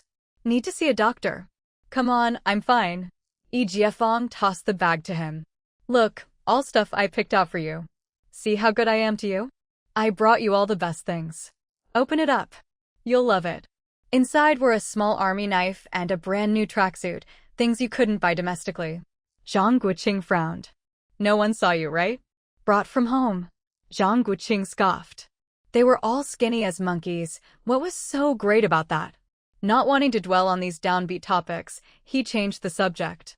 After dinner, as the three of them headed downstairs for evening study, he suddenly reminded them, after this internship, we lost 2 more classmates. If outsiders ask, don't say anything. You have a ready excuse, you weren't at school. After class, it started sleeting again. The freshly cleared snow on both sides of the road was quickly covered by a new thick layer. Zhou Jiao glanced down at her new sheepskin boots, tentatively sliding her right foot back and forth on the road. Seeing nothing unusual, she smiled and walked off with the group. Walking at the back, Zhang Guoqing answered classmates' questions while keeping a close eye on his wife. Out of the corner of his eye, he caught her little test and couldn't help but scrutinize Zhou Jiao's back, suspicion growing in his mind. The more he thought about it, the more doubtful he became. He started replaying his wife's words and actions since returning to school, realizing he'd been a bit careless. But knowing Zhou Jiao was shy, he held back his anxiety and didn't ask her anything in front of others. At the intersection, they parted ways with their classmates. Zhang Guoqing, still being pestered by Jiafeng, paid extra attention as his wife walked down the side path. Sure enough, she was much more cautious than usual. I just got back from home, and I don't plan on going back again at the end of the year. How about we travel together during summer break? Over winter break, let's borrow a car and go somewhere, Jiafeng suggested. Sure, whatever you say, Zhang Guoqing agreed eagerly, wanting to get rid of him. You said it yourself. Zhang Guoqing clenched his fists nervously, wishing he could kick this chatterbox away. If you can get a car, I'll go with you. But seriously, you just got home, why are you already itching to leave again? Can't sit still, huh? Jiafeng rolled his eyes. You don't understand my pain. If I don't get out of here, my old man's going to ship me off to the army. This time, not even my mom can save me. Normally, Zhang Guoqing would tease his buddy, serves you right for being slow, and in the end, it was his wife who helped solve things. But thinking about it now, his heart tightened even more. If Zhou Jiao really was pregnant with their second child, it would only be a little over 2 months now. Did they almost lose the baby? Zhang Guoqing shot a look at his wife up ahead, then shook his head helplessly. Did my wife have any favorite dishes down south? Jiafeng gave him a sidelong glance. She's right up there. Can't you ask her yourself? Didn't you always say I was neglecting you? Zhang Guoqing replied with a meaningful smile. Jiafeng shuddered. Ugh, spare me the mushy stuff. Haven't you guys had a proper meal? No wonder you've all lost so much weight. Are you kidding? If it weren't for work being so exhausting, we'd all be chubbier. You missed out pineapple sweet and sour pork, char siu, roast duck, papaya soup, corn and rib soup, you name it. Before he could finish, Zhang Guoqing burst out laughing, bragging as usual. Papaya soup? He deliberately sized up Yi Jiafeng, making a mischievous gesture at him. Up ahead, Zhou Jiao covered her mouth, stifling a laugh. This silly guy couldn't even lie convincingly. What are you laughing at? As if I'd lie to you. Ask Zhou Jiao, didn't my brother treat us to even more dishes the other day? Private chef, the dishes were like works of art. Zhang Guoqing's expression was unreadable. Oh? Sounds like your brother spent a lot. Of course. He was supposed to treat you and even prepared a package for you, but since you didn't come, we enjoyed it ourselves. I have to say, it was delicious. He's never taken me there before, but he sure cares about you. Just a few letters and you're best friends now. Zhang Guoqing shook his head with a smile. But that's how the Yi family is, we value fate. My brother's a real friend. You won't lose out befriending him. I'll take you to the army base to visit him this summer. He'll be thrilled. Yeah, right? He'd have to be crazy to walk into that trap. If his son ever married Yi's daughter, he'd refuse the letters starting tomorrow. Jiao, next time let's have my brother take us there again. I love those pastries he packed up for us. Oh, I need to write him and ask someone to bring some back for New Year. Zhang Guoqing couldn't take any more of his rambling. He strode forward, took his wife's hand, and waved behind him. We're here. See you tomorrow. Yi Jiafeng looked ahead, cursing under his breath. Here, his foot. He'd been hoping to score a late-night snack. As if he couldn't tell this guy was in a hurry to get home to his wife. Inside the dorm building, students bustled up and down, washing up and getting ready for bed. Zhang Guoqing let go of Zhou Jiao's hand but carefully shielded her as they greeted people on their way upstairs. Once on the landing, he said softly, Wife, just tell me what pastries you like. There's no shortage of talented bakers in Beijing. I'll have someone make some for you. Of course, Zhou Jiao knew what he was up to. She didn't call him out, just smiled and nodded. It's awkward to owe favors to outsiders. Let's find someone ourselves for New Year. Zhang Guoqing was delighted. The way she said outsiders was perfect. His wife always knew where to draw the line. The two of them, one coaxing, one teasing, were practically radiating sweetness as they entered their room. But then, a new problem arose. Zhang Guoqing watched her sit up straight on the stool to take off her shoes, his brow twitching. How long was she going to keep this from him? Sit still. Zhou Jiao beamed as she watched him kneel down and gently lift her leg onto his knee to help her remove her boots. Is there any bird's nest soup left? It's all gone. Not convenient to make more here. Zhang Guoqing understood what she meant. I'll make some more tonight. Can you still have a jiao paste? Yes, why? Zhou Jiao suddenly realized. You figured it out? Zhang Guoqing chuckled, rubbing her head. Your hands are dirty. You just took off my shoes and haven't washed up yet. Don't change the subject. Zhang Guoqing, feeling guilty, turned to fetch water from the washstand. If I hadn't asked, were you planning to keep hiding it from me? It's still early. I was afraid of a false alarm, Zhou Jiao said sheepishly. I didn't want you to worry. I thought I'd wait a few days to be sure before telling you. Zhang Guoqing stared at her speechlessly. After being apart so long, she really thought she could hide this from him? If you really are pregnant, you can't tell anyone yet, especially my dad. He'll get way too anxious. Wife, it's a baby, it'll grow day by day. How can we keep it a secret? Plus, with food and daily life, everyone needs to be careful. If we tell them, they can help look after you. Zhou Jiao stubbornly shook her head. If I really am pregnant, I'll wait until after New Year to say anything. Being watched and fussed over is too much pressure. Zhang Guoqing exhaled. Fine, whatever you say.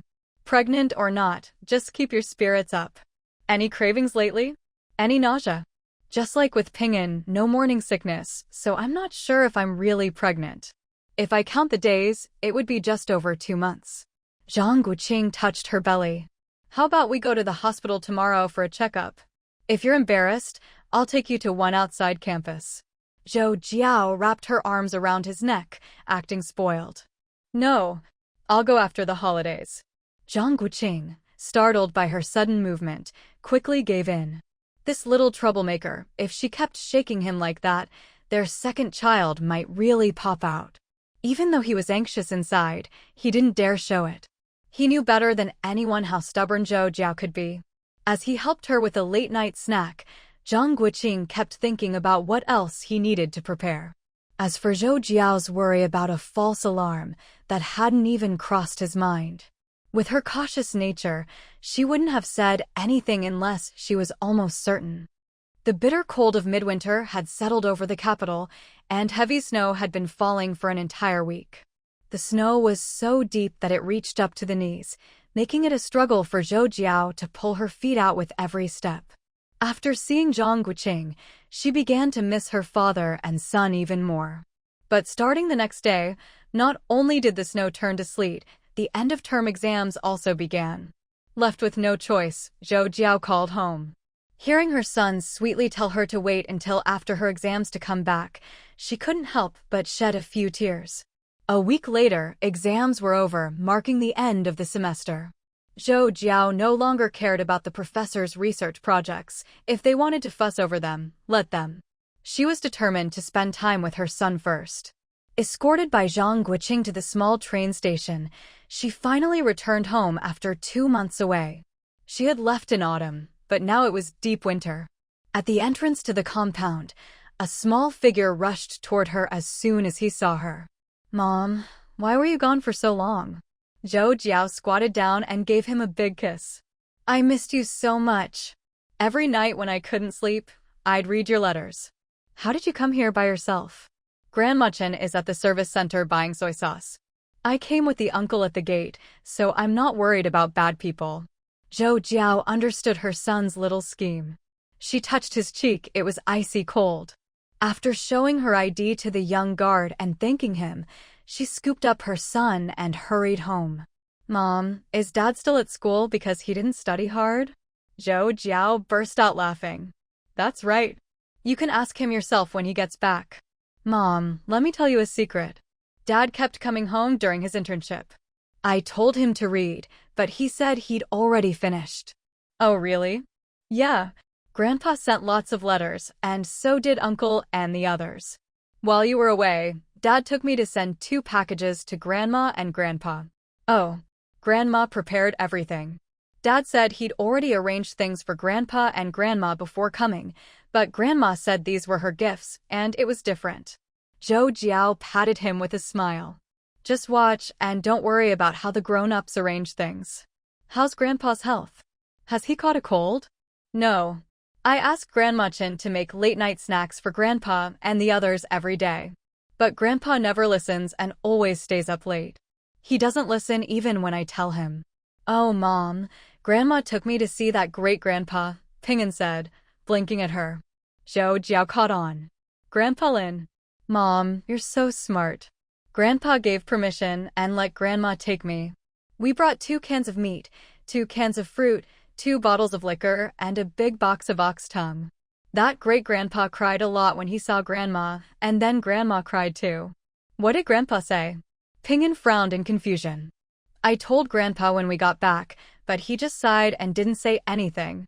After that, Grandma didn't go see that great-grandpa again." "I don't really get what it means." Zhou Jiao nodded in agreement. "Yeah, it's too complicated.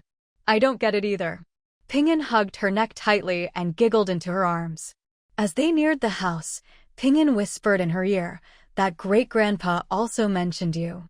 He asked what you're busy with and said you should visit when you have time." Zhou Jiao patted his bottom. "Mom knows. We'll see when we have time. Right now, all my time is for you. Your dad said you still have lots of snacks left. Why aren't you eating them? Don't you like them?" "No, I'm just saving them to eat slowly." Chatting idly, mother and son returned home, suddenly remembering that Aunt Chen was still at the service center. Since she was back, Zhou Jiao didn't plan to go out again. She had Ping'an keep an eye on the gate while she rushed into the kitchen to stock up, then went to her study to put away a bag. Seeing it was still early, Zhou Jiao sorted out some fruit for Aunt Chen to deliver to the Chung family. Normally, she'd take it herself, but now she was more cautious about her health. The rest would have to wait for Zhang Guoqing to come back tomorrow to deliver to the elders and uncles. But Zhang Guoqing couldn't wait until tomorrow. As soon as he finished his business at school, he and Yi Jiafeng hurried home, carrying bags and bundles.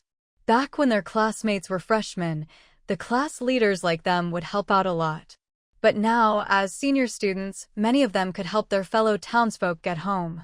As soon as he got home, Zhang Guoqing felt Zhou Jiao's hands. Thankfully, they weren't frozen. We're going to the hospital first thing tomorrow. We can't delay. Okay. That evening, the family ate dinner early. Lin Lishan and Zhang Guoqing each went out to deliver fruit. In the study, Zhou Jiao recounted her entire trip to the south in detail. As she finished, she heard Zhang Guoqing and Ping'an talking outside. Zhou Xiaoling had wanted to say a few words to his daughter, but had to give up. From the conversation outside, it seemed the elders had returned the gifts. He gestured for Zhou Jiao to go see what was going on. Zhou Jiao rolled her eyes. She still hadn't told her husband about these things, so she'd better go out and mention it, or he'd really be upset. Before leaving, she took out the wooden box that might contain the Zhou family's secrets. Dad, this is the box. Take a look inside.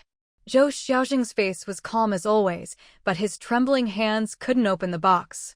He took a deep breath, suppressed his excitement, steadied himself, and carefully opened it. As Zhou Jiao expected, there were 2 letters and a family genealogy book inside. The top letter was from the ancestor who built the secret chamber, explaining in detail where the family fortune came from. The Zhou family ancestor, who was promoted to governor of Liangguang, had a passion for collecting books and scholarly treasures. For this hobby, he invested all the dividends he received from the Gu family. In the end, he realized many of these items were considered banned books at the time. In Jiangnan, it wasn't a big deal, but after his term ended, he had to return to the capital. If his political enemies discovered them, it would be a crime that could wipe out the family. After much thought, he sought help from a Taoist friend, Master Daoyuan. With his friend's help, he sealed some banned books from the previous dynasty in a mountain cave, and before returning to the capital, asked his friend to watch over them. The political situation was very delicate then, with several princes vying for the throne. His friend, knowing his worries, even read his fortune for him. The letter didn't say what was predicted, only that the ancestor, after much hesitation, even if he didn't believe in such things, decided to store all his income from 2 5-year terms in the secret chamber, just in case the family fell on hard times. He warned any descendants lucky enough to open the chamber that, unless absolutely necessary, the gold and silver could be used, but the books, paintings, and scholarly treasures must never be sold. After reading the letter, Zhou Xiaozhang carefully folded it and took out the second letter. It was addressed to my son, Zhou Jinyu, direct descendant of the Zhou family. Zhou Xiaozhang immediately understood it was his father's handwriting. Again, it was written in classical Chinese. The gist: after the Zhou family suffered disaster, as the only direct descendant, he had avenged the family.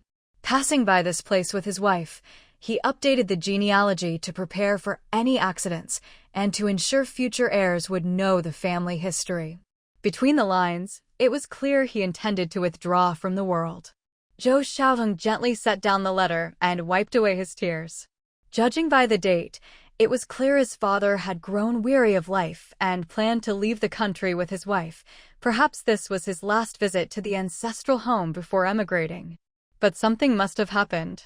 He died, leaving his pregnant wife behind, never returning to the secret chamber and unable to go abroad. After a long while, Zhou Xiaozhang wiped his hands clean with a handkerchief, picked up the genealogy, and turned to the last page. There, his parents' names were written. Even though he still hadn't uncovered the truth of those years, this was enough for Zhou Xiaozhang. In the living room, Zhang Guoqing didn't react much after listening. At this point, even if his wife told him she could fish the moon out of the water, he wouldn't be surprised. He was just about to take advantage of her guilty conscience to lay down some ground rules when a strange noise came from the study. This discovery made his hands, which were sorting out return gifts, pause for a moment. He gently put down what he was holding and signaled to Zhou Jiao to stay quiet. He focused his attention. After a while, he glanced at Ping'an, who was helping him tidy up. Zhou Jiao had just mentioned the Zhou family's secret room, which brought up the issue of adoption. Zhang Guoqing realized he'd been too naive. Even if their second son inherited the Zhou family in the future, would the frugal Ping'an really not care? Raised by the same maternal grandfather, why shouldn't he be eligible to inherit as well? So many brothers have torn their families apart over money. He didn't want these problems in his own home. He used to think that with their family's assets, leaving everything to Ping'an would be enough. But after Zhou Jiao's vague comments, he could already see how big the difference was between the two options. It wasn't that he was overthinking. Once a child took the Zhou surname, any future comparisons would inevitably disrupt the balance between brothers. And his father-in-law adored Ping'an, practically saying outright that he wanted Ping'an to take the Zhou surname. Otherwise, why would he be so happy every time the child called himself Zhou Ping'an? As his eldest son, Zhang Guoqing wasn't old-fashioned, but he still hoped his son would carry on the Zhang name, 2 lifetimes of fate, and the regret his grandfather had in his previous life, he couldn't forget. Besides, considering his parents in this life, letting future children take Zhou Jiao's surname was already very generous. He couldn't do something that would break their hearts. It was tough. He'd never thought about this issue before, but now he had to. And then there was the massive inheritance from the Gu family, which was an even bigger headache. Why had old lady Cheng been so fixated on Zhou Jiao having more children? Everyone has their own selfish motives. The old lady doted on Zhou Jiao, not just because she resembled her grandmother, but also because the Gu family lacked an heir. She couldn't say it outright, so she kept giving dowries. Wasn't that part of it too? His wife wasn't a pig. She couldn't just keep having babies endlessly. If something went wrong during childbirth, who could guarantee her safety with such basic medical equipment? Zhou Jiao noticed him staring intently at her belly and quickly covered it, glaring at him. Zhang Guoqing shook his head. No way. Zhang Guoqing looked at his wife, shook his head again, thought for a moment, then stood up, picked up his son, and left the living room. The father and son headed to the study in the east wing. Zhou Jiao followed them. Dad? Zhang Guoqing tried to compose himself, thinking about how to have a heart-to-heart with his son. But no matter how smart he was still too young. Dad, do you want to ask me something? Go ahead, I'll answer anything. Zhang Guoqing sighed inwardly. If only his mother-in-law could have more children, that damned Gurui could have just ended things cleanly, but instead left a mess for him to deal with. Ping'an blinked in confusion, watching his dad stroke his head affectionately. He couldn't figure out if he'd done something amazing. Ahem. Zhang Guoqing hesitated. Son, do you want a little brother? Ping'an immediately pouted. You're lying. You said after Uncle Fang's baby was born, Mom would give me a little brother too. Where is he? Zhang Guoqing's hand paused on his son's head. There really might be one, but he'd promised his wife not to say anything yet. Zhou Jiao was watching him like a hawk. He signaled to Zhou Jiao to relax, then looked back at his son. Have you thought about it? If you have a little brother, you'll have to share a lot of things with him, even your favorite mom. Ping'an's eyes widened in surprise. Didn't you say my little brothers would have to listen to me? If I don't give them something, can they take it anyway? See? With a personality like this, what would happen when he grew up? Brothers fighting each other wasn't out of the question. Besides material things, the most important issue was that the child with the Zhou surname would naturally inherit his maternal grandfather's connections. Would Ping'an really accept that? He was already so clever, would he be willing in the future? Ping'an saw his dad frown and quickly said, It's fine, as long as he's my real little brother, I'll give him half. But no more than that. And you, Mom, and Grandpa all have to love me the most. Otherwise, I don't want a little brother. Zhang Guoqing couldn't help but laugh. Dad, actually, having more little brothers and sisters isn't good. A lot of my friends say it's annoying, always crying, never ending. And they say their parents play favorites. Zhang Guoqing sighed and patted his son. Son, do you remember that old lady who wanted you to take the Zhou surname? Yeah. They said Grandpa only has Mom as his precious one, and Mom only has me, so I'll have 2 surnames in the future. Dad, don't worry, I asked Auntie, and she said when I grow up and marry a wife with a big butt, I can have lots of kids, and they can have whatever surname they want. Zhang Guoqing scolded with a laugh. Don't listen to that nonsense. Huh? They were just joking with you. Who says you have to marry someone who'll give you lots of kids? Your wife should be someone you like. Just like you and Mom, right? Zhou Jiao had been silent all this time. If she didn't understand what was going on by now, she'd have to be an idiot. She'd thought all this through. What's the rush? When the kids grow up and have their own families, aside from each family's own inheritance, everything else can just be split evenly. If anyone acts up, she'll just donate it all or leave it to the grandkids. As long as the money's in her hands, the kids can't cause too much trouble. She shook her head at Zhang Guoqing in disapproval. They were both still so young. If they hadn't been using contraception, they'd already have a bunch of kids by now. He was overthinking it. Besides, her dad wouldn't give all his money to whichever grandson took the Zhou surname. She still had a long life ahead. Was she just supposed to sit around and do nothing? Once things improved in the future, making her own fortune wouldn't be hard. Besides, she had faith in the children she'd raise. Why worry? No matter if they're named Zhang or Zhou, they're all our children. I thought you were worrying about something serious. People always say every generation has its own blessings. Who knows what the future holds? After Zhou Jiao finished, she saw her son looking at them both in confusion. Your dad's worried that if you have brothers or sisters, you'll lose out when you grow up. He's underestimating our son. Our Ping'an will grow up to be a fine man, just like your dad, right? Ping'an immediately lifted his chin proudly. Of course. I'll earn money to support you guys. I can already hunt and make money, and I'll earn even more when I get a job. I'm awesome. That's my boy. Zhou Jiao gave him a thumbs up. Baby, you've read so many biographies of historical figures. Have you ever thought about this? Why do royal families have brothers fighting each other, but in military families, fathers and sons can fight side by side? Ping'an tilted his head at her, then looked at his dad, hoping for an answer. Zhou Jiao said seriously, it's a bit early for you, but I hope you'll remember this from now on. When you turn 8 and can read the 24 histories, you'll find the answer there. It sounds simple, but there's a lot behind it. Once you understand, no matter how many brothers you have, you'll be a good eldest son, maybe even a leader. Little Ping'an has been feeling pretty annoyed lately. His mom promised to spend the holidays with him, but she's been so busy that he hasn't even seen her shadow. His dad said he'd take him hunting during the new year, but then he ran off after his mom to do some volunteer work. And as for Ping'an himself, he looked at his friends in the West Wing, all happily reading their books, while he was stuck at home, keeping watch over the house. Sigh. Old Madam Chung happened to walk by and heard him sighing. She hurried over, worried. What's wrong? Do you want to go out and play? I can ask your uncles to take you out. Ping'an forced a smile and shook his head. The grown-ups are all busy with work. It's fine, I'll stay home. Our little one is so understanding. How about I take you out to visit some neighbors? The little guy imitated his dad, raising his hands to gently support her arm. It's cold outside, and the ground is all icy. I'd worry about you going out, Great-Grandma. Old Madam Chung was delighted by his thoughtfulness.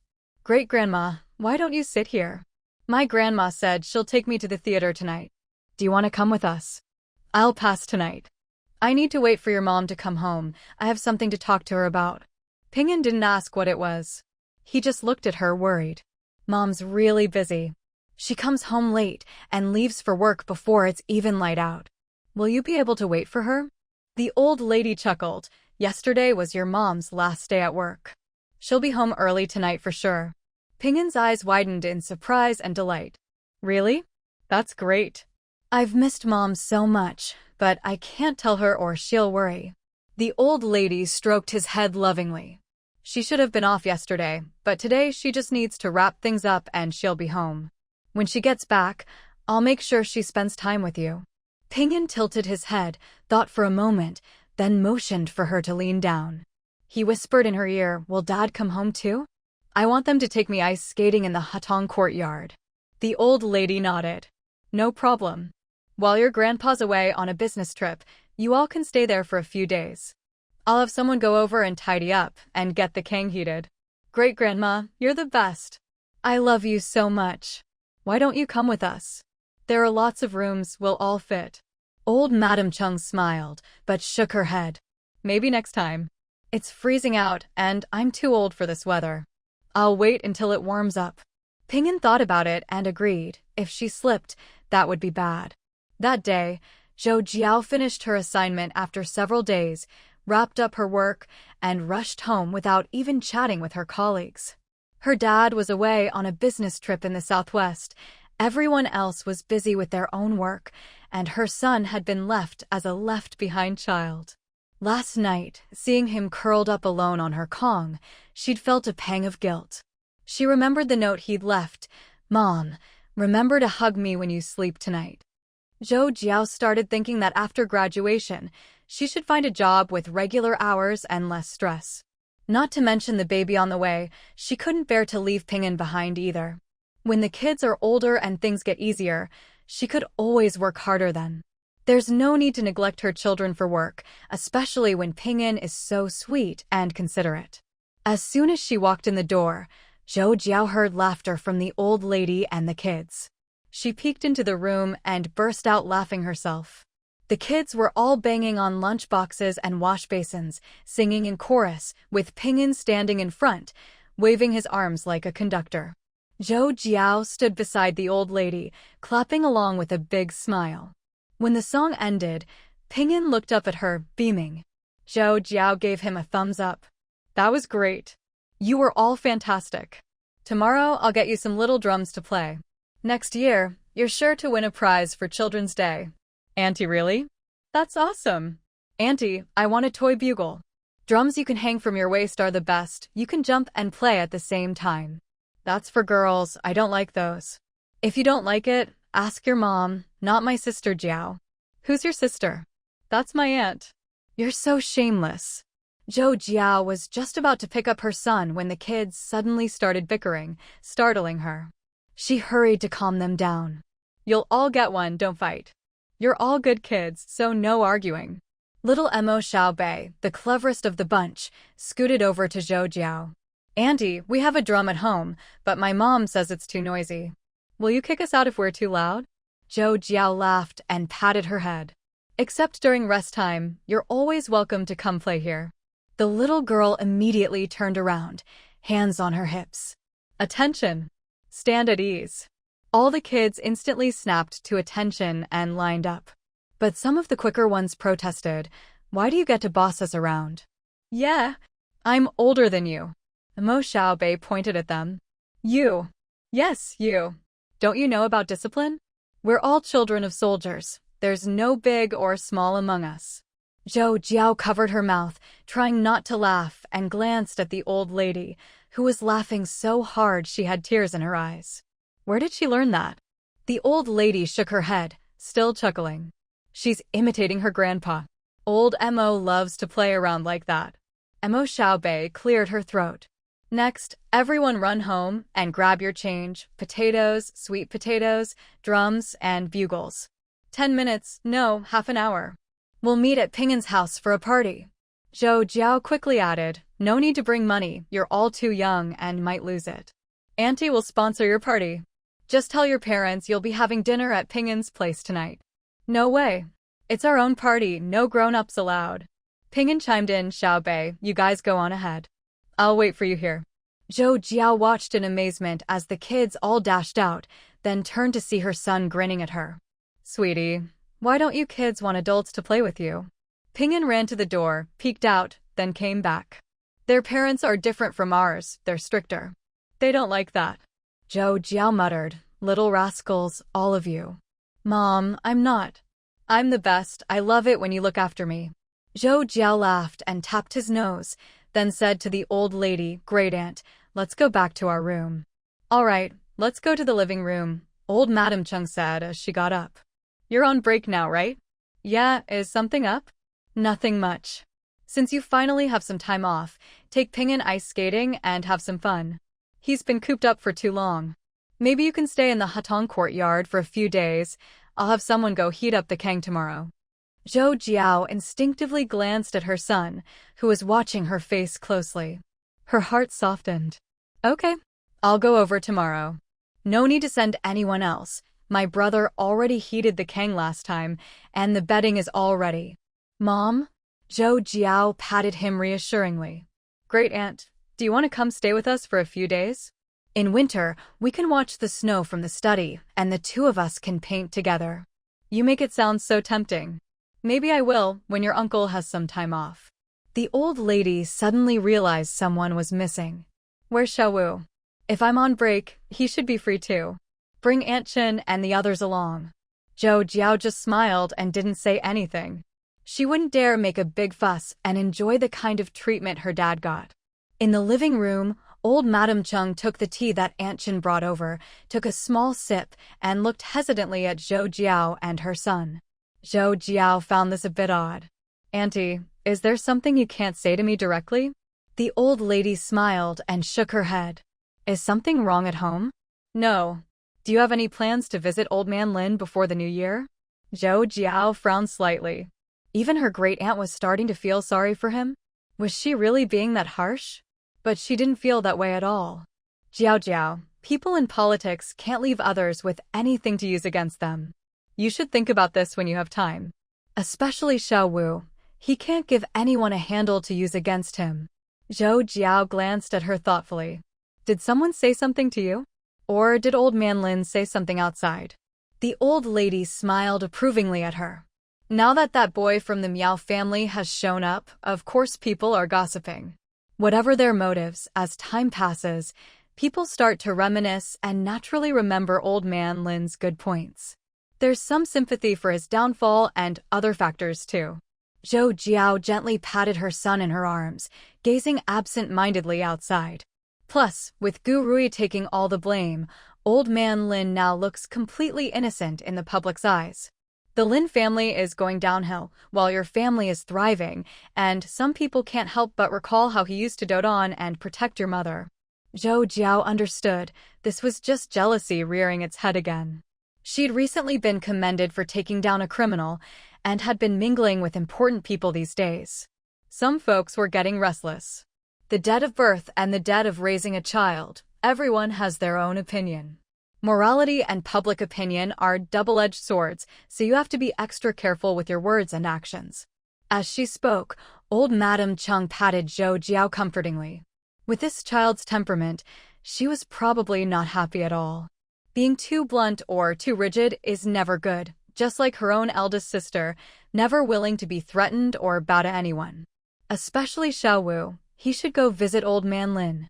Whatever the old man's motives, he's always treated Xiaowu decently on the surface. Zhou Jiao understood the implication.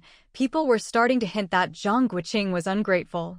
But she couldn't go out and argue with them. Otherwise, she'd really like to ask just what benefits her husband had supposedly received. All of this couldn't be separated from Old Man Lin's manipulations behind the scenes. She really couldn't understand why people thought a simple visit would magically fix things between the families. Thinking of that face so similar to Grandpa Zhang's, Zhou Jiao felt a fire burning inside her. She thought of Zhang Guoqing's personality. Maybe the other side really would find a way to take advantage. Old Madame Cheng saw Zhou Jiao's expression unchanged, unable to tell what she was thinking.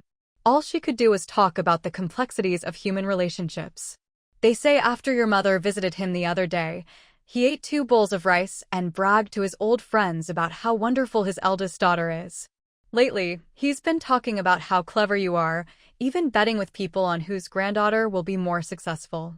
Zhou Jiao smiled bitterly to herself. Now she was being put on display. If she showed up, his words would become fact. If she didn't, he'd look even more pitiful, and she'd be criticized either way. She didn't believe Old Man Lin had any real affection for her. Someone who could abandon his own granddaughter, would he really care about a granddaughter with no blood relation? What a joke.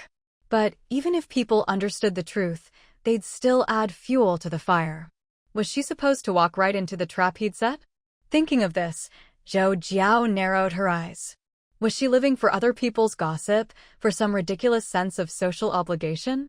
She inwardly scolded herself, almost wavered. Just because he made a move, she was supposed to respond? Who said so? Mama? Zhou Jiao glanced at the children running into the courtyard and smiled, patting her son.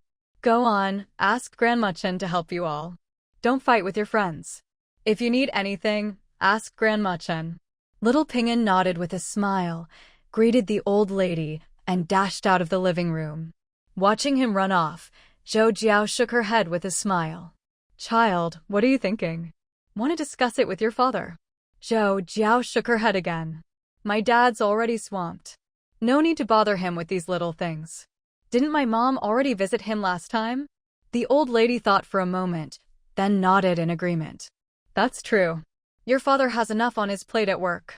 So, when do you plan to go? Want me to help you prepare something? Zhou Jiao looked at her, amused. Auntie, did I ever say I was going? Huh?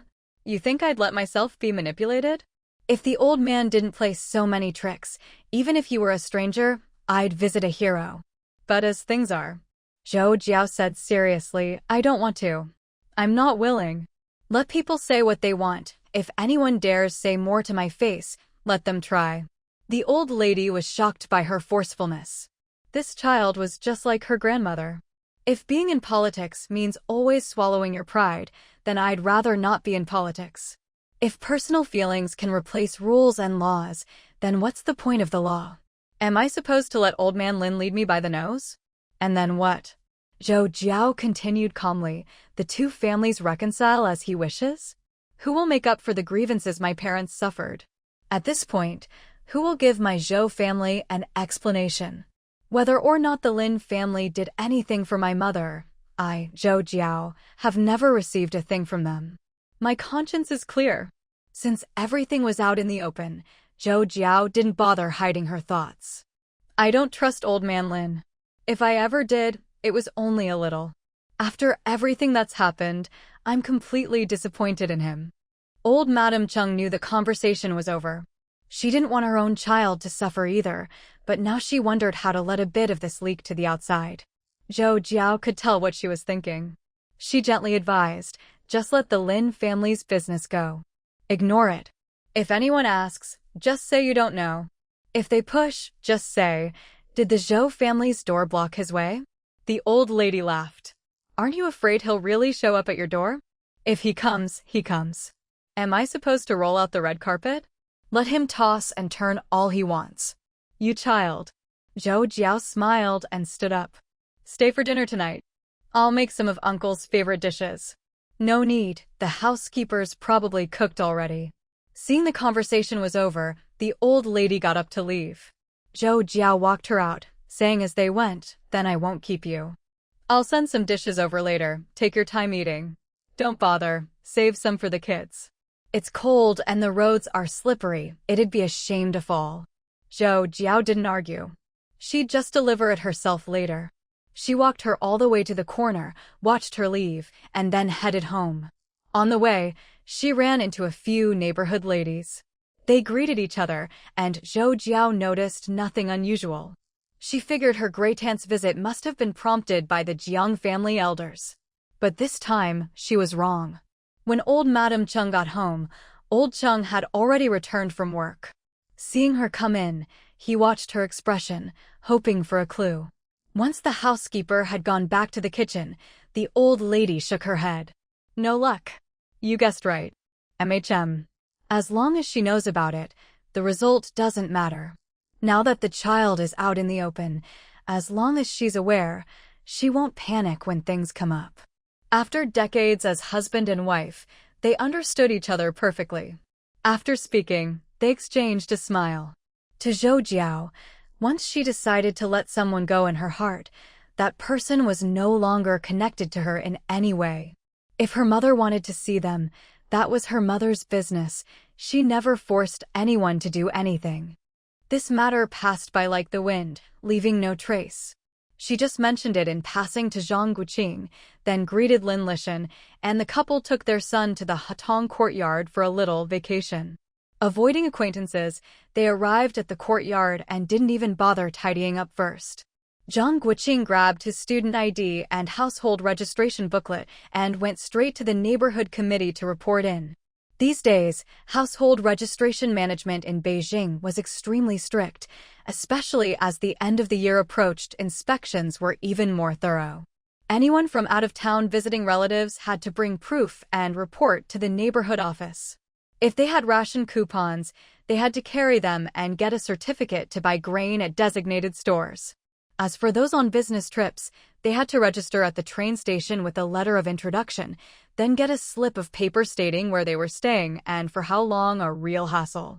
Exiting the Hutong, the nearby Tongzi River was already frozen solid, with plenty of kids playing on the ice. The old locust tree at the entrance had long since shed its leaves, leaving only bare branches. Under the warm sun, many people were busy shoveling snow and ice outside their courtyards. The steep slopes in front of some houses had turned into giant slides after the snowfall, and the children at home were crying and refusing to let anyone clear the snow away. In a corner by the wall, an old man was popping popcorn, surrounded by a few older boys and some little ones. They watched as the master poured white rice into the pot, then covered their ears. With a loud bang, a wave of heat burst from the pot, and the fluffy, fragrant popcorn shot straight into a long cloth bag. Across from the neighborhood committee was a grocery store. You didn't even have to look for it, just follow the delicious, sweet aroma in the air. A vendor was roasting chestnuts over a coal stove in a big iron pot, stirring them with a huge ladle, selling them hot right out of the pan. After finishing his business, Zhang Guoqing, in high spirits, ignored the biting cold wind and went to buy half a jean of roasted chestnuts. His family didn't lack these treats, he just wanted to enjoy himself. He was really getting into Hutong life and planned to take his wife and son out for a stroll if the weather was nice at noon. Inside the courtyard, Zhou Jiao was busy working the bellows, boiling a big pot of water. From the inner room came Ping'an's shout, "It's hot. The Kang is hot." As he called out, he came bouncing out. "Mama, I'm hot." Zhou Jiao looked at him and couldn't help but laugh. He was sweating. He was bundled up like a bear, with layers of clothes and pants under his thick cotton coat. The big cotton hat he'd forgotten to take off was pulled down to cover his ears and neck, keeping the cold wind out but trapping all the heat inside. With his cotton gloves on, he was protected from head to toe. Zhou Jiao tossed a couple of logs into the stove, washed her hands, and led him inside. "Let me help you take off some layers. Don't rush outside to play, you'll catch a cold if the wind hits you after sweating." Ping'an pouted. "I told you I wasn't cold when we came out. Look, I'm wearing so much I can't even squat down." Zhou Jiao stifled a laugh. "See those kids outside with runny noses? Don't you feel sorry for them? But I'm wearing too much, it's hot and uncomfortable." Even though it was the dead of winter outside, the 3 rooms in the main house were already warm from the heated Kong, and the stove in the living room was glowing red, filling the house with spring-like warmth. Even if the child didn't complain, Zhou Jiao would have to take off some of his clothes. Off came the big cotton coat, revealing a furry vest, then a thin cotton jacket and a sweater underneath. She felt a bit embarrassed. This really was too much. Ping'an tugged at his clothes. "See? Isn't it a lot? Grandma wanted to put every winter piece I have on me. She said it's cold outside. She's just worried about you, don't complain. I know Grandma loves me, so I let her dress me up." Zhou Jiao took off his thin cotton jacket. Even in that short time, she was sweating too. She put the vest back on him and pointed at the big cotton coat. "Put this back on if you go outside." "Okay, what about my pants?" This really stumped Zhou Jiao. She didn't know what her mother was thinking. She'd put 4 pairs of pants on the child. No wonder he was unhappy. "Grandma is just afraid you'll get sick. Only family will cherish you like this. We have to be grateful. I know Grandma loves me. I like her too." Seeing him say that, Zhou Jiao didn't say more. She quickly took off all but his woolen pants. "Try moving around on the Kong. See if you feel cold." Ping'an moved around a bit. "Much better." "Mama, can you help me figure out something? If I wear too much, I can't practice my horse stance in the morning." Zhou Jiao nodded. Over the years, she hadn't collected enough duck feathers for a quilt, but there was plenty for a few sets of clothes for the child. With a fur lining, it should be warm enough. "That's Dad." As soon as Ping'an heard the courtyard gate open, he ran to the door, lifting the thick curtain to peek out. Zhou Jiao poured some hot water, wrung out a towel, and wiped his face and hands. "He'll come in. Go put on some face cream, and I'll bake some sweet potatoes for you. Aren't we going to tidy up the study first?" "No, that wastes firewood. The main house is enough for us. If Grandma comes, she can stay in the East Room." "Mama, you should invite Grandma Chen over. She can help you with chores." Zhou Jiao just smiled. She wanted some peace and quiet. Besides, it wasn't convenient for her mother to commute from work, and keeping the room ready was just in case. Zhang Guoqing lifted the cotton curtain and, seeing his wife and son, grinned. "It's like two different worlds, so cold outside. My wife is so capable. You've got everything sorted already." Zhou Jiao took his coat and hung it up, then turned and saw he was still undressing. She reminded him, careful not to catch a cold. "Okay." Zhang Guoqing pointed at the oiled paper bag on the table. "I just bought some roasted chestnuts. Try them. Honey, bring out more fruit. I've locked the courtyard gate. We're truly free now." Zhou Jiao. Wang Ligong's mom was so enthusiastic when she saw me. She said if we need anything, just go to her place. "I'll visit her tonight. You don't have to go, I'll take Ping'an. Will that be okay?" "No problem. I told her you're pregnant, and it's hard to rest with all the people coming and going in the compound. I think she's a good person. We should visit and build a good neighborly relationship. With her working at the office, it'll be handy to have someone looking out for us here." Zhou Jiao nodded. When it came to social relationships, Zhang Guoqing was better than her. In no time, he'd already found out that his old classmate Wang Ligong's mother worked at the local neighborhood office. "Now let's enjoy Hutong life. Later, I'll tidy up the study too. At night, we can go see the park's night view, you'll love it." Zhou Jiao didn't bother reminding him about saving firewood. It was rare for her husband to be in such a good mood, so she let him be. Still, she doubted they'd really get to enjoy a peaceful life. In her opinion, Zhang Guoqing was never one to sit still.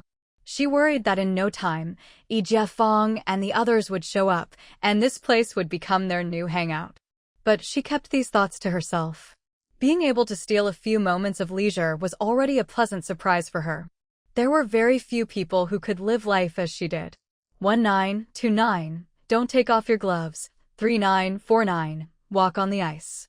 While the elderly huddled indoors to wait out the winter or leaned against walls to bask in the sun, the local kids were running wild. After just a couple of days here, Ping'an had already made quite a few friends. No matter how cold it got, nothing could stop the kids from tearing around at the mouth of the alley. When it snowed, it was even more chaotic, snowball fights from one end of the alley to the other, and once the snow was packed down, they'd go sliding on it. By dinner time, Zhou Jiao would rarely catch a glimpse of her child. Thanks to these kids, their family quickly blended into the neighborhood. With Zhang Guoqing's childlike enthusiasm, he'd crafted all sorts of ice skating contraptions, and within a week, the neighbors were all calling out Little Five. Little Five. Whenever they saw him. Even Zhou Jiao, who'd been taking it easy due to her pregnancy, often received little plates of pickled sour dates or a piece of sauerkraut from the neighbors. That morning, before dawn, Zhang Guoqing was already out jogging along the moat for his morning exercise. He greeted a few familiar old men and chatted for a bit before heading home. Passing by a restaurant, he queued up and bought a few sticks of fried dough. Just as he was about to leave, someone bundled up like a bear, with only their eyes showing, blocked his way and stared longingly at the fried dough in his hand. Zhang Guoqing wasn't stingy, but he knew that if he just handed it over, people would talk. In these times, food was a lifesaver, especially something like fried dough. He tried to sidestep, but after a few steps, he felt a pang of sympathy. Judging by the figure, it was probably an old man. Who would go begging at that age unless they were truly desperate? If his own family was short on food, he wouldn't be able to play the Good Samaritan either. With a sigh, Zhang Guoqing turned back and saw the person following him. He looked the man over in surprise.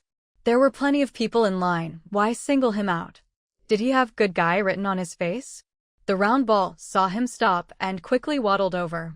Zhang Guoqing couldn't help but wince, worried the old man would fall. What are you looking at? It's me, you blind or what? Zhang Guoqing's eyes widened. That voice was all too familiar. Even though it had been months, he'd only ever been willingly taken advantage of once. Old man, you. A hand pulled down the scarf, revealing the old man's face. It was the same scammer from last time. Seeing Zhang Guoqing recognize him, the old man immediately switched to a haughty tone and snorted. It was freezing, and the old man's coat looked thin. Zhang Guoqing decided not to bicker. How about I treat you to breakfast? Now you're talking. If you didn't respect your elders, you'd regret it. Lead the way, let's talk at your place. Zhang Guoqing smiled at the old man's self-invitation. Whoever he was, he clearly knew all about their household. The northern wind howled, stinging like needles. Zhang Guoqing, young and strong, didn't mind, but the old man, who meant no harm, was clearly underdressed. He kept quiet on the way, carefully avoiding icy patches and hurrying the old man home. The old man watched Zhang Guoqing's considerate actions with a smile, sometimes nodding, sometimes shaking his head as he followed.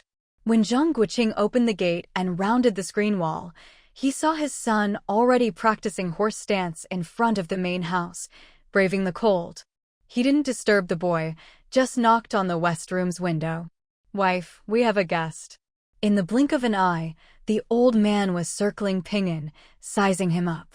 The boy, after a quick glance, ignored him and continued his practice. The old man grumbled, "What a fool. Big fool raised a little fool. In this freezing weather, instead of staying warm in bed, he's out here messing around." Pinyin just smiled at him and closed his eyes. "Hey, not a fool after all. Come, chat with me. How old are you? How long have you been practicing? Is your breathing some kind of secret technique?" When Zhang Guoqing joined them after getting a response from Zhou Jiao, he overheard this and couldn't help but laugh. This old man really had an eye. He could tell his son was practicing internal techniques just by looking. Experts are always eccentric. Who knows if being noticed by him is a blessing or a curse? "Old man, let's go to the study and have some hot water to warm up. Breakfast will be ready soon." The old man waved him off. "Don't bother me. I'm having a good chat with this kid." Zhang Guoqing rolled his eyes to the sky. How bored did you have to be to lie with your eyes open? If he hadn't sensed no ill intent, he'd suspect the old man was here to snatch his son. Don't inhale too hard on the third breath, or you'll hurt your lungs. Each season, you need to adjust your breathing rhythm. The bastard who taught you, does he even know to tailor it for kids and adults? That's right, smart boy. Keep your breath in your dantian. Exhale slowly, count to 10. Repeat, start with deep, calm breaths. Zhang Guoqing found himself unconsciously following along with the old man's guidance. The old man glanced at him. "Big fool, how old are you?" Zhang Guoqing just laughed at being called a fool. "I'm impressive, aren't I? Don't think I don't know martial arts. This stuff is nothing. Eating a bowl of your noodles didn't cost you, did it? Of course, you're clearly an expert. Don't flatter me. You're probably cursing me for freeloading in your heart. How could I? Don't wrong me, old man." "Fine, then I won't leave." "Huh? What do you mean, huh? See, you're not sincere. Poor me, no family, might as well die and reincarnate early." Pinyin stared in surprise as the old man suddenly put on a show. Who is this guy? What was going on? "Old man, I'll take care of you." At that, the old man turned around and saw a young girl standing behind him, smiling sweetly. His eyes lit up. The real host at last. "Do you mean it?" Zhou Jiao smiled at him. "Don't you already know the answer? You know who I am?" Zhou Jiao shook her head. "We've never met. But you smell of medicine and you instantly spotted the flaws in my son's internal practice.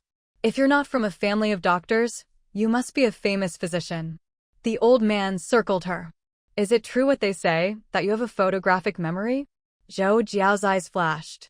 "That's exaggerated. At best, my memory is a bit better than most." As soon as she finished, the old man grabbed her right hand. She instinctively wanted to pull away, but seeing him examine her fingers, she frowned and endured it. What a pity. The Huang family's acupuncture was once renowned, but now there's no one to carry it on, The old man sighed, shaking his head. Zhou Jiao withdrew her hand, looked at her palms, then glanced at the old man. From your accent, you're from Sichuan. May I ask who you are? Zhang Guoqing tugged her sleeve, gesturing for the old man to move inside. He smiled. It's cold out here. Let's talk in the living room. Zhou Jiao glanced at the two leaving, then patted her son's head. Time's up for today. Normally, the boy would also practice boxing, but with a guest here, she didn't want him to reveal too much. You silly kid, why didn't you let me in earlier? I nearly froze to death out there. As soon as the scruffy old man entered the living room, he started grumbling at Zhang Guoqing. If you've got anything good to eat, hurry up and bring it out. I'm starving to death here. Just wait a moment. I'll get it ready right away. Zhang Guoqing lifted the curtain, carrying out breakfast, meat buns and corn porridge, only to see the old man had already taken off his tattered coat, now wearing a twill cloth shirt with a wool sweater draped over the armrest beside him. He complained, "You're not young anymore, so why do you always come here to mess with me? With your means, you hardly need to come here for a free meal." The old man snorted, "It's your honor that I come to see you. There are plenty of people begging me to visit, but I can't be bothered. Now hurry up and call your wife over, especially since she's pregnant." You could tell. Of course. The old man shot him a disdainful glance, craning his neck to peer eagerly out the window. Zhang Guoqing's heart skipped a beat. So the old man's real purpose wasn't just a meal, he wanted to see Zhou Jiao. "Elder, are you an old acquaintance of the Huang family? My wife only picked up a bit of basic knowledge. She won't be of much help to you." All the Huang family's medical books and secret recipes were left with the Zhou family in the northeast. The old man gave him a meaningful look. "You think I care about the Huang family stuff? Once that old geezer kicked the bucket, who remembers their so-called imperial doctor lineage, then why are you looking for my wife?" Zhang Guoqing handed him a bowl of corn porridge. "Here, have some porridge first. My wife will bring our son in soon." The old man didn't stand on ceremony. He picked up the bowl and drank. He'd already noticed this corn porridge was different from others, so fragrant it made his mouth water. One sip confirmed his guess. Plenty of good stuff had been added. "If you have extra red dates at home, give me some. And some brown sugar too." Zhang Guoqing laughed. "Didn't you say you weren't leaving? Why do you need to take things home?" The old man put on a pitiful face. "If your wife isn't willing to give, even a handful of bitter herbs would be enough for me to suffer. I'd better go." What a hard life, not even a disciple to my name. Zhang Guoqing's eyes lit up. "So that's why you asked if my wife had a photographic memory. You want to take her as your apprentice? No way. We don't even know who you really are. You brat. Getting angry, are you? Useless. My wife isn't interested in medicine. If she was, she would have applied to medical school back when she took the college entrance exam. You're wasting your time." The old man slammed the table in anger. "If you can't be a good minister, be a good doctor. What's wrong with studying medicine? What do you know? Plenty of people are dying to be my apprentice. How is it a waste? No point getting worked up." With that, Zhang Guoqing ran to the door to call Zhou Jiao and their son in for breakfast. That girl was always poring over ancient medical texts whenever she had a spare moment. Now that a real master had shown up, they couldn't let him slip away. As the saying goes, everyone gets sick sooner or later. Better to trust yourself than some quack. Didn't the Gu family's head die from a single dose of medicine? Zhou Jiao came in with a plate of colorful pickled vegetables, leading her son by the hand. She set the plate on the table. "Try these, see how they taste." "Very clever," the old man praised after a bite. "If you added some medicinal herbs, it would be even." Zhang Guoqing quickly cut him off. "Let's eat breakfast first, before it gets cold." The old man grunted in displeasure. "Little one, don't eat too much of this stuff." Ping'an smiled sweetly and thanked him. He wisely kept quiet, eating while observing everyone. His mother had told him to stay silent until they figured out the old man's intentions. Breakfast ended amid Zhang Guoqing and the old man's bickering. Zhou Jiao had figured out his aim. He wanted to take her as a disciple. But there's no such thing as a free lunch in this world. She stayed on guard against unprovoked kindness. Still, Someone who could give her son such precise advice was worth keeping around. Even if it meant supporting him for nothing, he might come in handy one day. But if he was here just to take her as a disciple, that was ridiculous. What did Zhou Jiao have to deserve the favor of such a mysterious master? After breakfast, the old man patted his belly contentedly, let out a loud fart, and smugly declared his internal organs were in perfect health, making Zhou Jiao's eyelid twitch. She was starting to doubt whether this uncouth old man was really a master. If she weren't so bored, she'd have gone back to her room to knit. I once received a great favor from young Master Yu, the old man suddenly said, falling into reminiscence. When I was young, I was full of myself, thought I was the best in the world, looked down on everyone. One year, a eunuch came with an imperial order to summon me to the palace. My master warned me, when it comes to the affairs of the powerful, speak less and observe more, never try to stand out. Zhou Jiao realized he was about to tell an old story. That year, a concubine over 8 months pregnant fell into the water and lost consciousness. Many imperial doctors suggested saving the imperial heir first, planning to perform a cesarean as a last resort. Zhou Jiao glanced at Zhang Guoqing, and the two exchanged a look. I was furious. Such a beautiful woman, even unconscious, was clutching her belly tightly. The child's life mattered, but didn't the mother's? In a fit of anger, I volunteered to help. Zhou Jiao understood something must have gone wrong, or else her grandfather wouldn't have gotten involved. Many senior imperial doctors tried to stop me, but time was running out and the mother's life was truly at risk. We started arguing. At some point, one of the doctors slipped away. By the time I realized it was too late, he'd already reported to the Empress Dowager. Who would dare defy her? They forced some medicine down her throat, and soon after, the emperor arrived, insisting we save the mother. I was moved, thinking heaven had a heart, so I volunteered again. But with all the rules and red tape, by the time the midwife listened to me, both mother and child were dead. Zhou Jiao drew a sharp breath. Under imperial power, lives were easily sacrificed. The emperor hadn't blamed anyone yet, but one of the imperial doctors pointed at me, saying it was my fault. All the old hands in the Imperial Medical Bureau joined in. Only then did I understand my master's warning. He looked at Zhou Jiao, as if searching for a shadow of someone else in her. My life was hanging by a thread. The Empress Dowager rushed over. By some stroke of fate, young Master Zhou was also summoned to the palace that day. He stood with the Empress Dowager in the main hall. After hearing the doctors, he said, "Heaven cherishes life." Just that one sentence saved my life. Zhou Jiao shook her head. That hardly counts as a great favor. The old man glared at her. What do you know, little girl? Young master, you came in with several princes, but not one of them spoke up for me. In their eyes, people like us were no better than dogs, dead or alive, it didn't matter. If anyone else had spoken, the Empress Dowager wouldn't have listened. But young Master Yu, he said it, and the princes all chimed in. Zhou Jiao rubbed her nose. Was this really something to get so worked up about? Zhang Guoqing quickly changed the subject. You've been talking about emperors and empresses. Mind telling us how old you actually are? The old man turned away proudly. Not telling. Figure it out yourself. I was only 15 back then, 5 years older than young Master Yu. Zhou Jiao couldn't help but laugh. No wonder he said he was hot-blooded. He was just a teenager. Zhang Guoqing gave him a thumbs up. Impressive. That makes you 86 now, still going strong.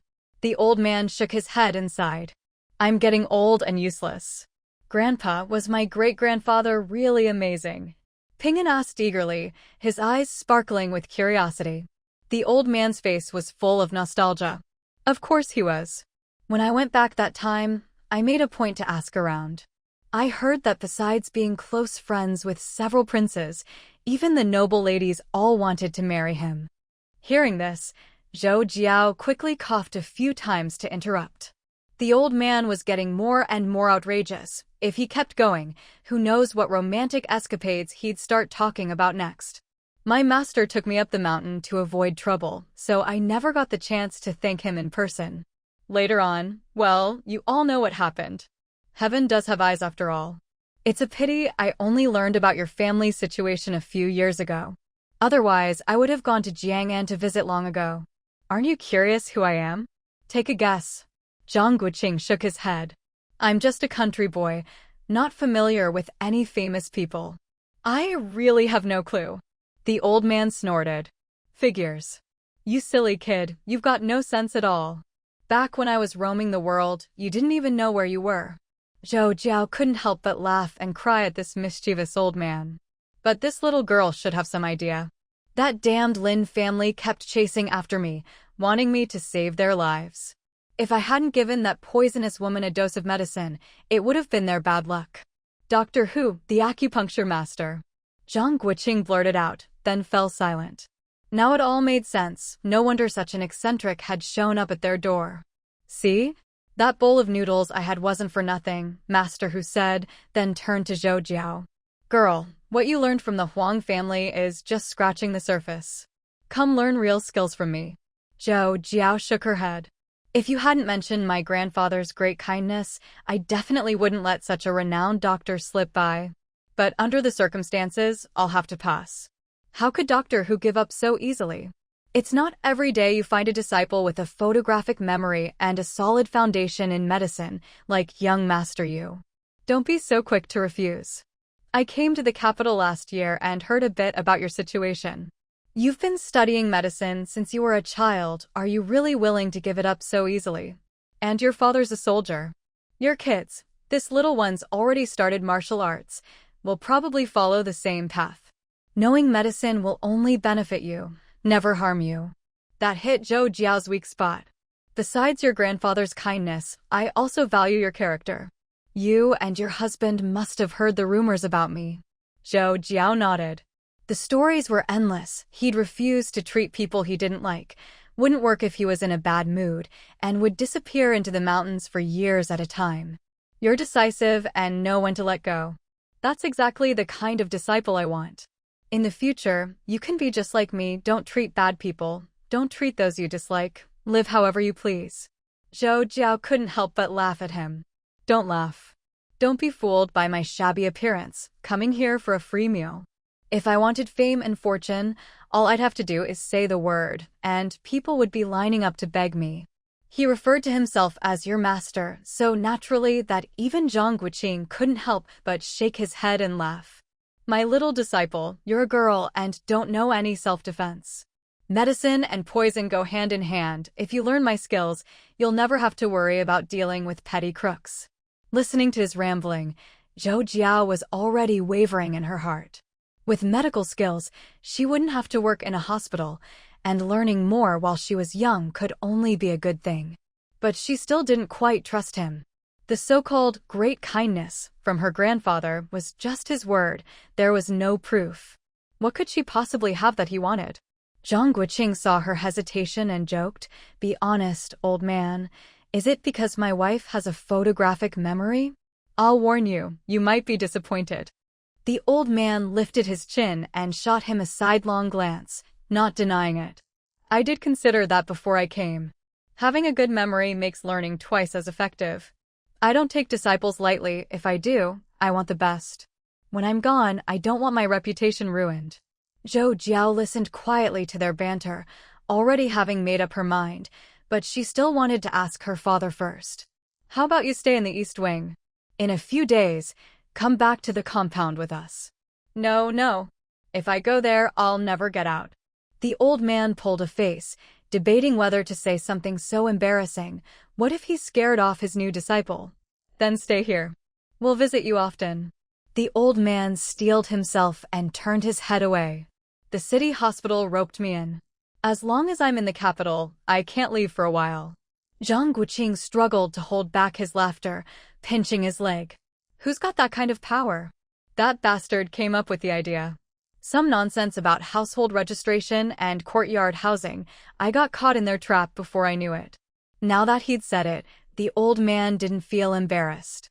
He turned to Zhou Jiao. Girl, your senior uncle took in a bunch of lousy disciples. The director of the city hospital is your third senior brother. Watch out for him. That guy's always smiling but loves to trip people up. Zhou Jiao nodded with a smile. but at least he has a conscience. If I don't want to see a patient, he won't force me. You've got several senior brothers. If you need anything, just tell them. Zhou Jiao couldn't help but laugh again. Was this what they called winning the lottery without buying a ticket? Looking at the old man muttering to himself, she realized she might have been too suspicious. He had no children. What could he possibly want from her? The old man stood up, rummaged through his shabby cotton jacket, and pulled out an ancient book, handing it to Zhou Jiao. Memorize this first. I'll quiz you later. Zhou Jiao nodded seriously. Have your father meet me when he has time. I won't go to any official place, just have Xiaowu come find me at the hospital. Oh, I go by Guoqing now. Zhang Guoqing couldn't hold back anymore and burst out laughing. Guoqing. That's priceless. Zhou Jiao nodded. Got it. My dad's on a business trip and won't be back soon. I'll tell him as soon as he gets home. Won't working at the hospital be tiring? Why not just come live here? No need. I don't want to make things hard for your third senior brother. The year will pass quickly, then I'll move in. Since he'd made up his mind, Zhou Jiao didn't press further. She always believed in actions over words. She took a set of keys from her pocket and handed them to him. What's this? Just keep them for now. They're the keys to this courtyard. Zhang Guoqing wrote down their home phone number and gave it to him as well. If anything comes up, call me. The East Wing is all set up for you, come over anytime. We always tell people this courtyard belongs to Xiaowu's elder. If anyone asks, you can just say it's yours. The old man laughed heartily. Not a bad deal.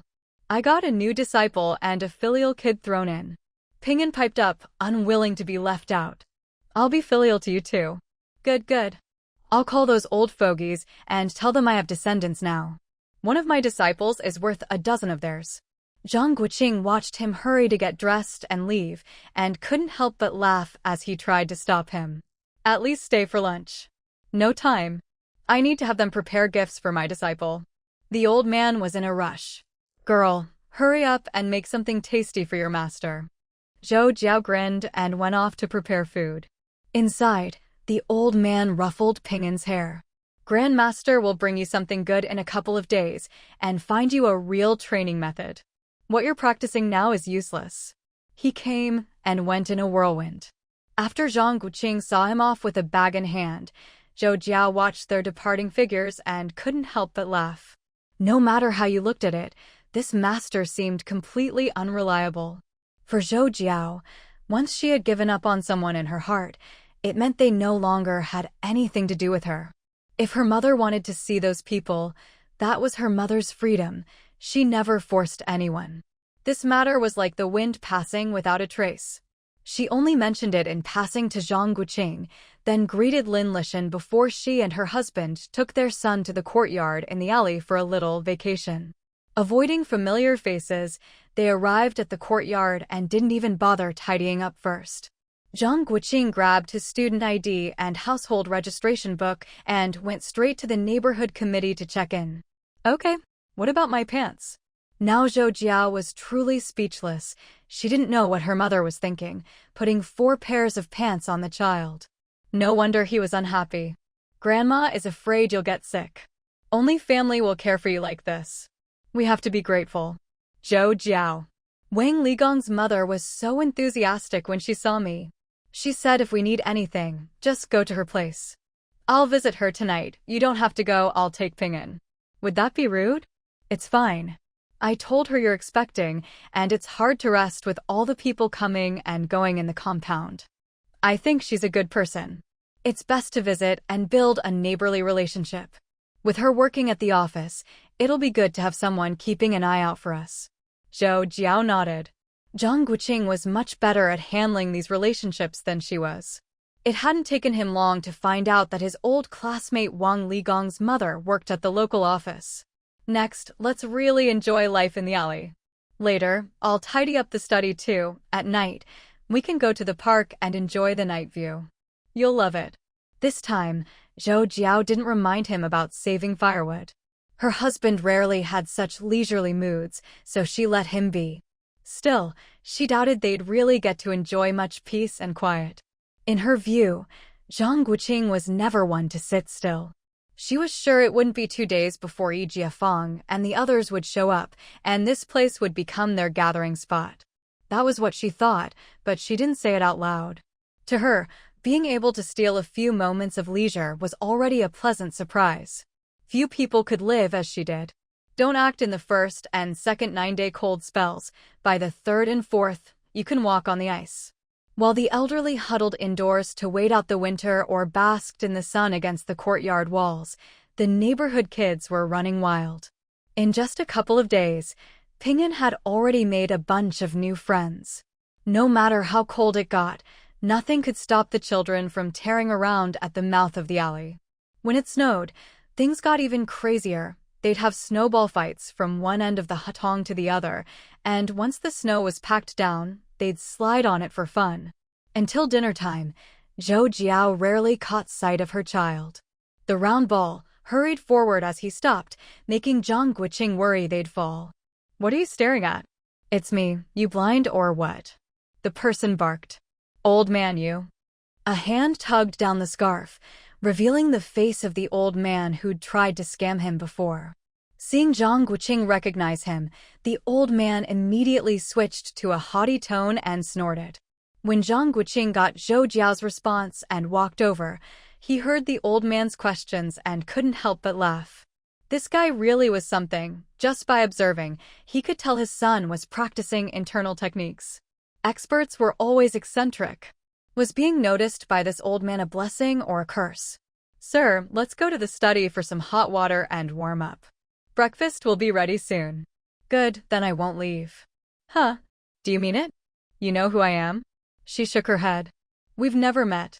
But you smell of medicine, and you immediately pointed out my son's flaws in his practice. If you're not from a family of doctors, you must be a famous physician."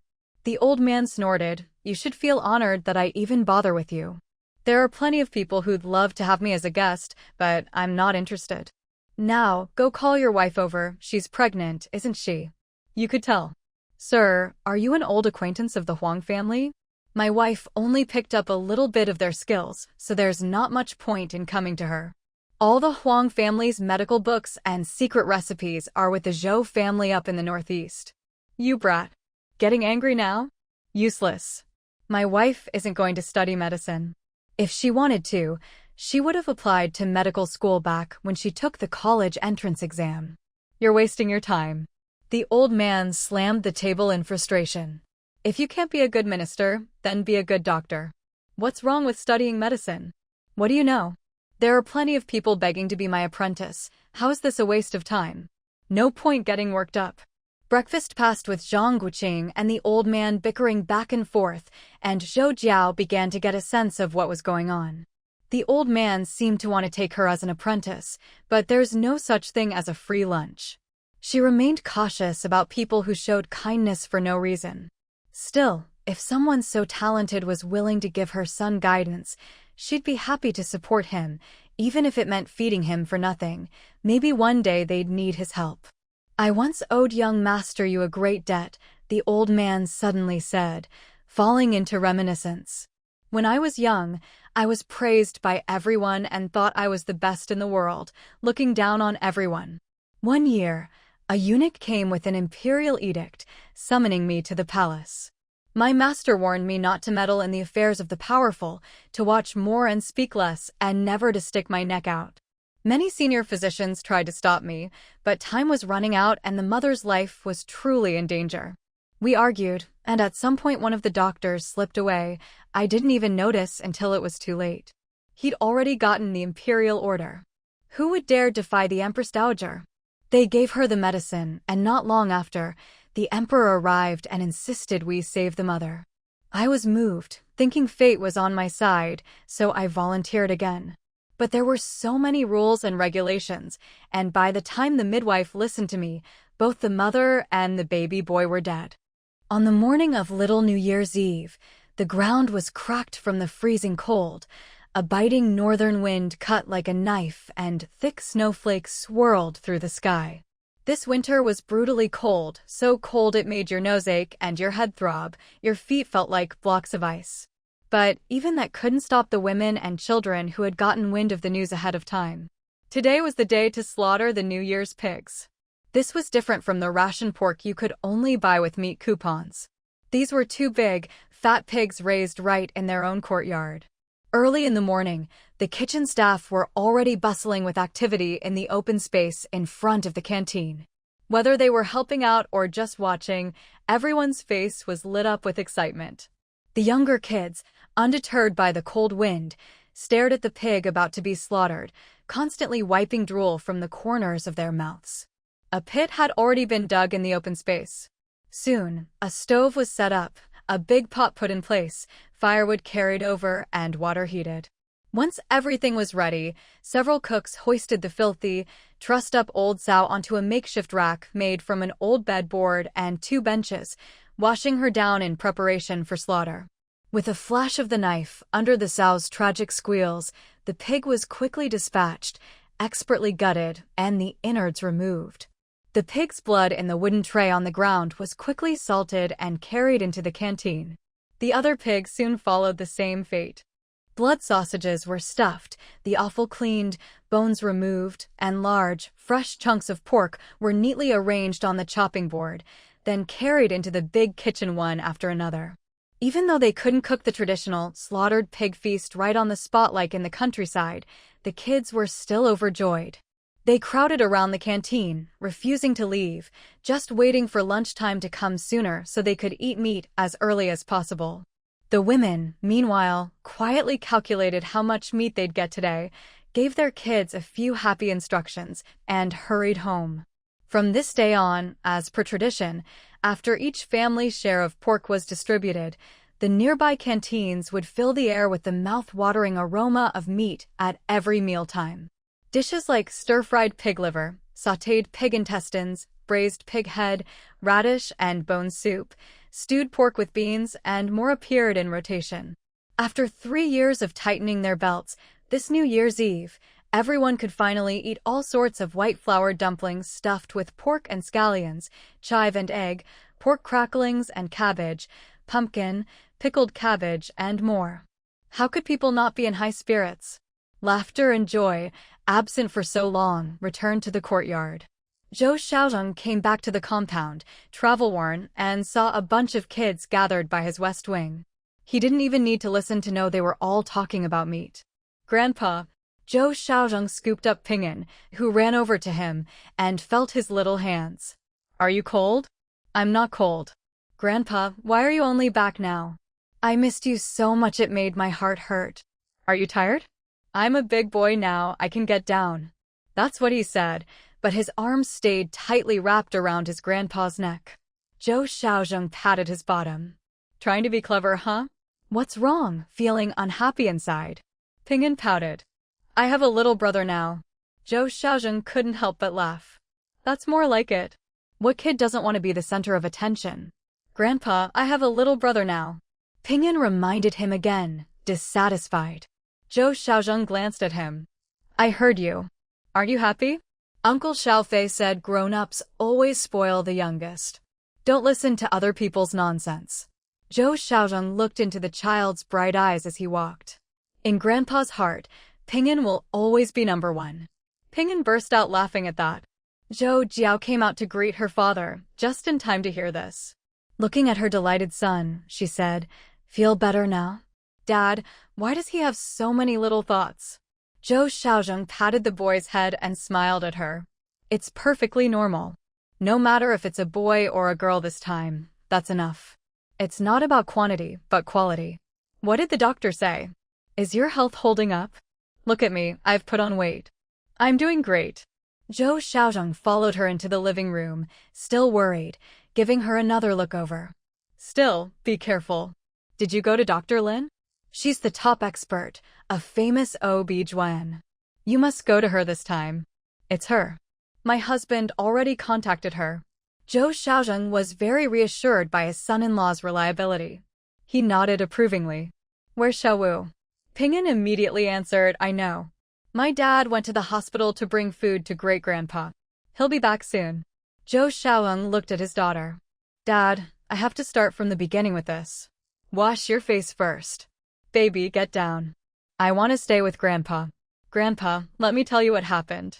There was an old grandpa who wanted to take Mom as his apprentice. Zhou Xiaozheng set the boy down and led him to the bathroom. Take your time and tell me. Zhou Jiao listened to her son parroting the story and smiled as she went to her father's room to get him a change of clothes. Even in the bathroom, she could hear her son mimicking the old man's tone, especially the few swear words, not missing a single one. She shook her head. Dad, your clothes are on the bench by the door. Come out and eat soon. Got it. Go rest on the sofa. In the bathroom, Zhou Xiaozheng finished listening to the live retelling and looked at his grandson. Do you think you should learn from him? As long as Mom's happy, that's all that matters. Zhou Xiaozheng smiled. Your dad said that? Ping'an nodded. Dad said as long as Mom doesn't get too tired, it's fine. Grandpa, Dad also wanted Mom to take a break from school. Mom got mad and ignored him. She should take a break. She can go back after your little brother or sister is born. It's not like our family needs her to earn money. But I think Mom won. She said she was in a bad mood, and after that, Dad didn't dare bring it up again. Zhou Xiaozheng laughed heartily. Truly, there's always someone who can keep another in check. Dad said he's not worried about Mom's studies, just about her having to go do farm work in the countryside. The worst part is she can't even get leave. He's planning to find a reliable doctor to write a note. Today, he went to bring dumplings to great-grandpa to ask for a note. Do you think Dad can pull it off? What do you think? Dad explained it to me. He said he's sure he can do it, and even if he can't, he'll make it happen. And sure enough, just as Zhang Guoqing predicted, it worked out. For the mischievous Doctor Who, his little apprentice's business was nothing. If he hadn't wanted to tease the kid, he would have written the note long ago. Don't celebrate too soon. If you ask me, that lousy school isn't worth going to anyway. Doctor Who shook his head, grumbling about not doing proper work, his eyes darting around. Don't get any funny ideas, old man. My wife can still go to the hospital with you during winter and summer breaks. Besides, before the baby's born, she can just study the basics. Doctor Who didn't want to say too much to the silly kid. Studying medicine wasn't that simple. There were countless herbs, thousands of prescriptions, not to mention clinical practice. Thinking of the old guy at the military hospital who'd invited him last time, he stroked his non-existent beard and coughed guiltily. He barked at the suspicious-looking Zhang Guoqing. You little rascal, what are you looking at? Would I ever harm my only apprentice? When can I meet your father-in-law? Zhang Guoqing glanced at him sympathetically. Still thinking about meeting the father-in-law? If you don't get yourself blown to bits by him, you're lucky. He smiled and replied, before the new year. You better not brush me off. If I find out, I'll give you a handful of pills as a reward. Zhang Guoqing smiled and took his leave. By rights, his father-in-law had just returned and had a pile of things to take care of, but anything concerning Zhou Jiao was a top priority. If he guessed right, maybe the two sides would meet as soon as tomorrow night. Compared to the capital, the weather in Zhangjia village, far to the northeast, was even more bitterly cold. At night, not a soul could be seen on the roads, let alone on Little New Year's Eve, when every household shut their doors to quietly make offerings to the kitchen god. Legend has it that the kitchen god was once a star in the heavens. After making a mistake, he was banished to the mortal world by the Jade Emperor and became the director of the Eastern Kitchen.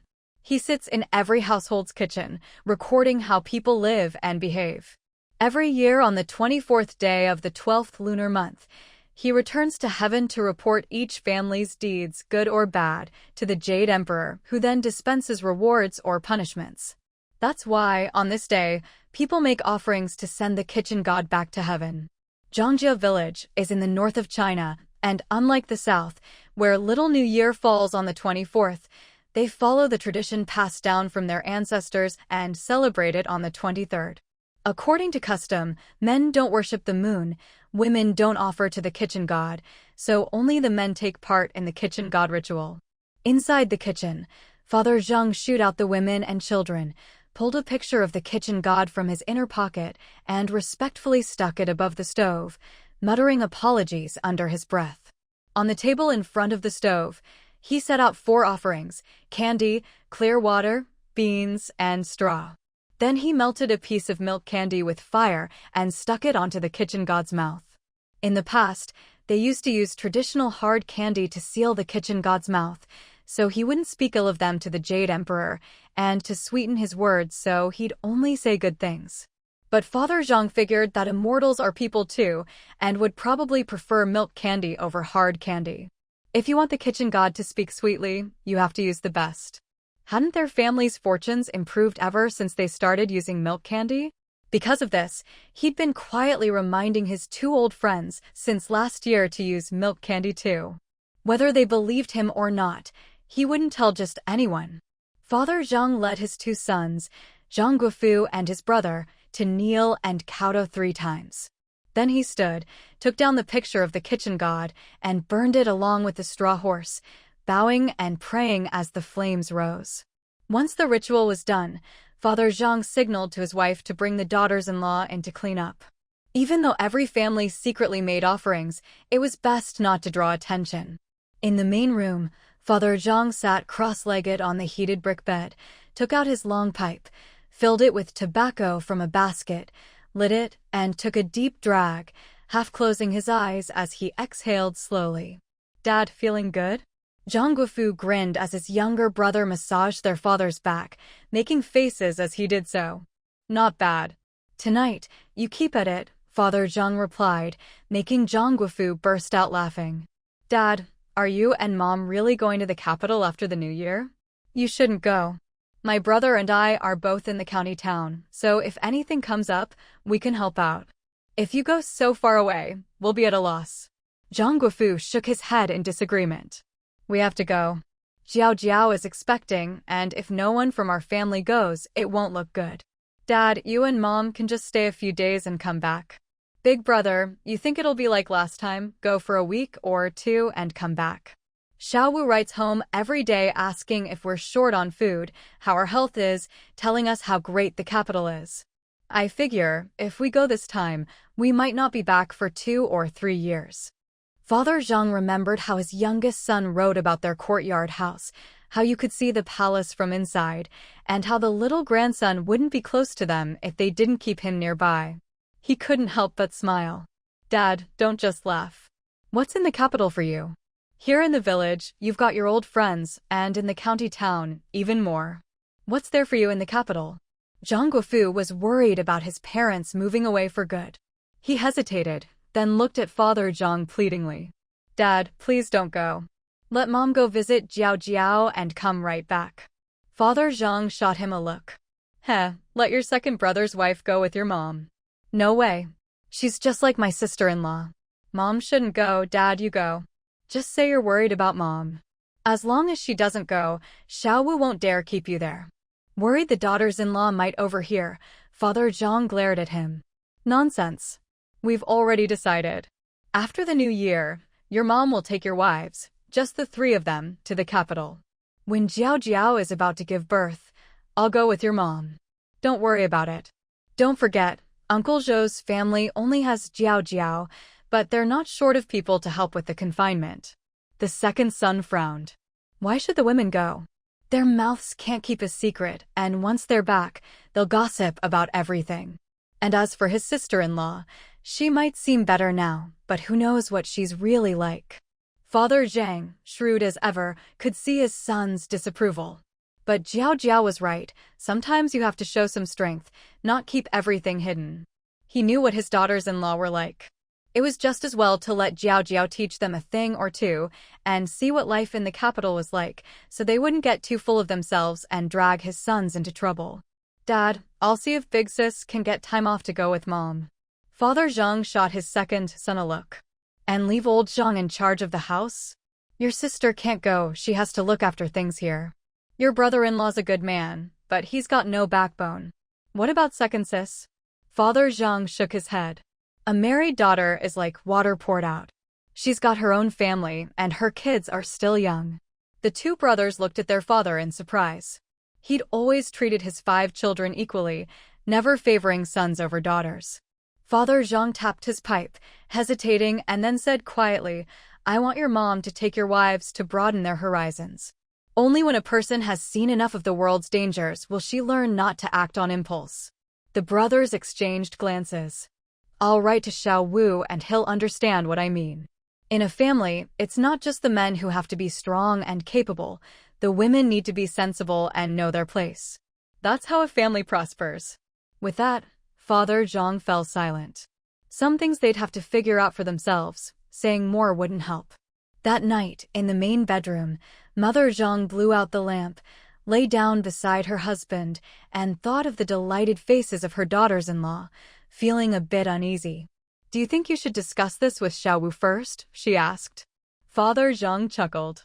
No need.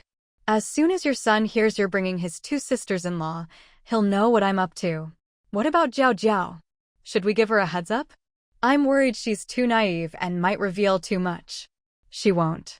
She only trusts us. That's true. I just worry those two will cause trouble. Brother Guang told me there's trouble brewing again. I'm not worried about our own kids, just those two daughters-in-law. When you're there, have Zhao Jiao keep them in check, especially the eldest. The more you say, the more worried I get. You should go too. I'm afraid I won't handle it well. Father Zhang patted her hand. I can't leave during the new year. The village has been busy all winter and things are wrapping up. I need to keep an eye on things. Your son is quietly taking the lead for the village, and I have to make sure he doesn't get dragged into anything. And while you're there, ask Xiao Wu what they'll do about school after the baby's born. If necessary, we might have to stay and help care for the grandchild. No matter how careful a nanny is, she can't compare to family. Seeing her husband so determined, Mother Zhang didn't argue further. He always had his own plans, and as for what those were, she didn't understand, but she'd just follow his lead. After a flurry of activity, the bedroom in the east wing was as warm as spring. 2 bamboo baskets sat on the Kang table, doubling as fruit trays, piled high with golden tangerines, rosy apples, and deep purple grapes, their fresh fragrance faintly wafting through the air. Little Ping'an lay at the head of the Kang, already deep in dreamland. His tiny mouth parted as he smacked his lips, a smile spreading across his face as he rolled over and continued sleeping. Just one wall away, in the study, Zhou Jiao leaned back in her chair, flipping through letters. Zhang Guoqing lifted the cotton curtain and came in, carrying a plate of frozen pears and persimmons, which he set on the table. Just have a taste to satisfy your craving, don't eat too much, it's not good for you. Zhou Jiao nodded noncommittally and waved the letter in her hand at him. Don't busy yourself just yet, come take a look at this letter first. No rush. Help me gather all the package slips together.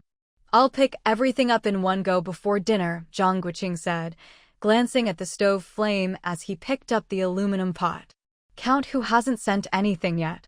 If there are still a few, let's wait a couple more days and get them all at once. Zhou Jiao shot him an amused look. You make it sound like people owe you something. They actually do, Zhang Guoqing replied with a shrug and a grin. Remember all those gifts we sent out for New Year's in previous years? It's only fair to expect something in return. With that, Zhang Guoqing wiped his hands and hung the towel on the basin rack by the door. He quickly returned to the desk and skimmed through the stack of letters. After a moment, he tapped his finger on the desk, pointing to the package slips he'd sorted out. From now on, let's just prepare New Year's gifts for these people. Forget about the rest. What, did you catch that attitude from your son? Zhou Jiao teased. Zhang Guoqing shook his head. Now that you're pregnant with our second, our expenses are higher. It's the perfect time to tighten things up and set some ground rules. And any fancy gifts we get should be put away out of sight. Zhou Jiao didn't care much for all the social obligations anyway. She'd already planned to only keep up with her grandfather in Haisher and her in-laws. Everyone else could be handled according to how close they were. But something in his tone made her pause.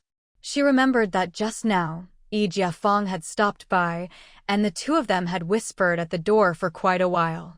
Zhang Guoqing knew she was sensitive and prone to overthinking, so he lowered his voice and said, The Yi family's people who are out of town have all received notice from old Yi not to transfer back to Beijing, and if they can join the army. They definitely shouldn't go into politics. Zhou Jiao looked up at him in surprise. Zhang Guoqing gave her a meaningful look and nodded. Jiafeng had just come over to let him know that some of their friends had already moved their whole families to the countryside for re-education last month. But he didn't plan to tell Zhou Jiao all this. She was already having a hard time with the pregnancy, so why make her worry more? Better to let her think nothing was happening yet. Zhou Jiao frowned, lost in thought, then quickly pulled out a letter from Zuolin and read it over carefully. Zhang Guoqing sat quietly beside her, watching and waiting for her to speak. After a while, Zhou Jiao sighed. What is Uncle Zhou planning? Auntie's family is in danger too. It's time to act. Zhang Guoqing hadn't read the letter yet, but hearing this, he took it from her. Zuolin's tone was normal, just like always, except this time he mentioned that the whole family planned to stay in their hometown for a few more years, and asked the couple to look after the old folks for him. He stood up and patted Zhou Jiao. Don't worry. I'll go out and see if Dad's absence this month means something's happened outside. Zhou Jiao shook her head. Better to stay put than to act rashly. Don't go poking around for information. Let's pull out the newspapers from this period and analyze things ourselves. Tonight, let's take our son to visit Fangfei. Zhang Guoqing grinned. Perfect excuse to go see Godfather. Zhou Jiao hesitated. Tomorrow, let's bring some New Year's goods to Uncle Wang's house. See if he knows when my dad will be back. He should be home by now. Don't worry, Dad will be fine. Our family is small and not a big target, Zhang Guoqing's eyes flashed. Tomorrow, let's announce your pregnancy, say you're having a tough time and need to rest. Zhou Jiao added, and ask how to get in touch with Dad.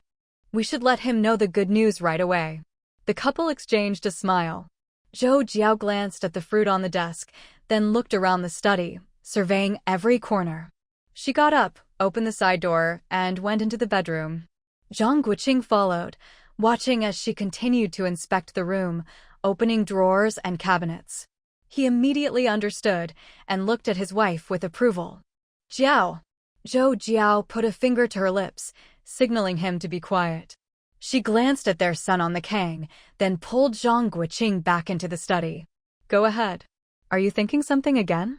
You're pregnant now, I want you to take care of yourself. I know what I'm doing.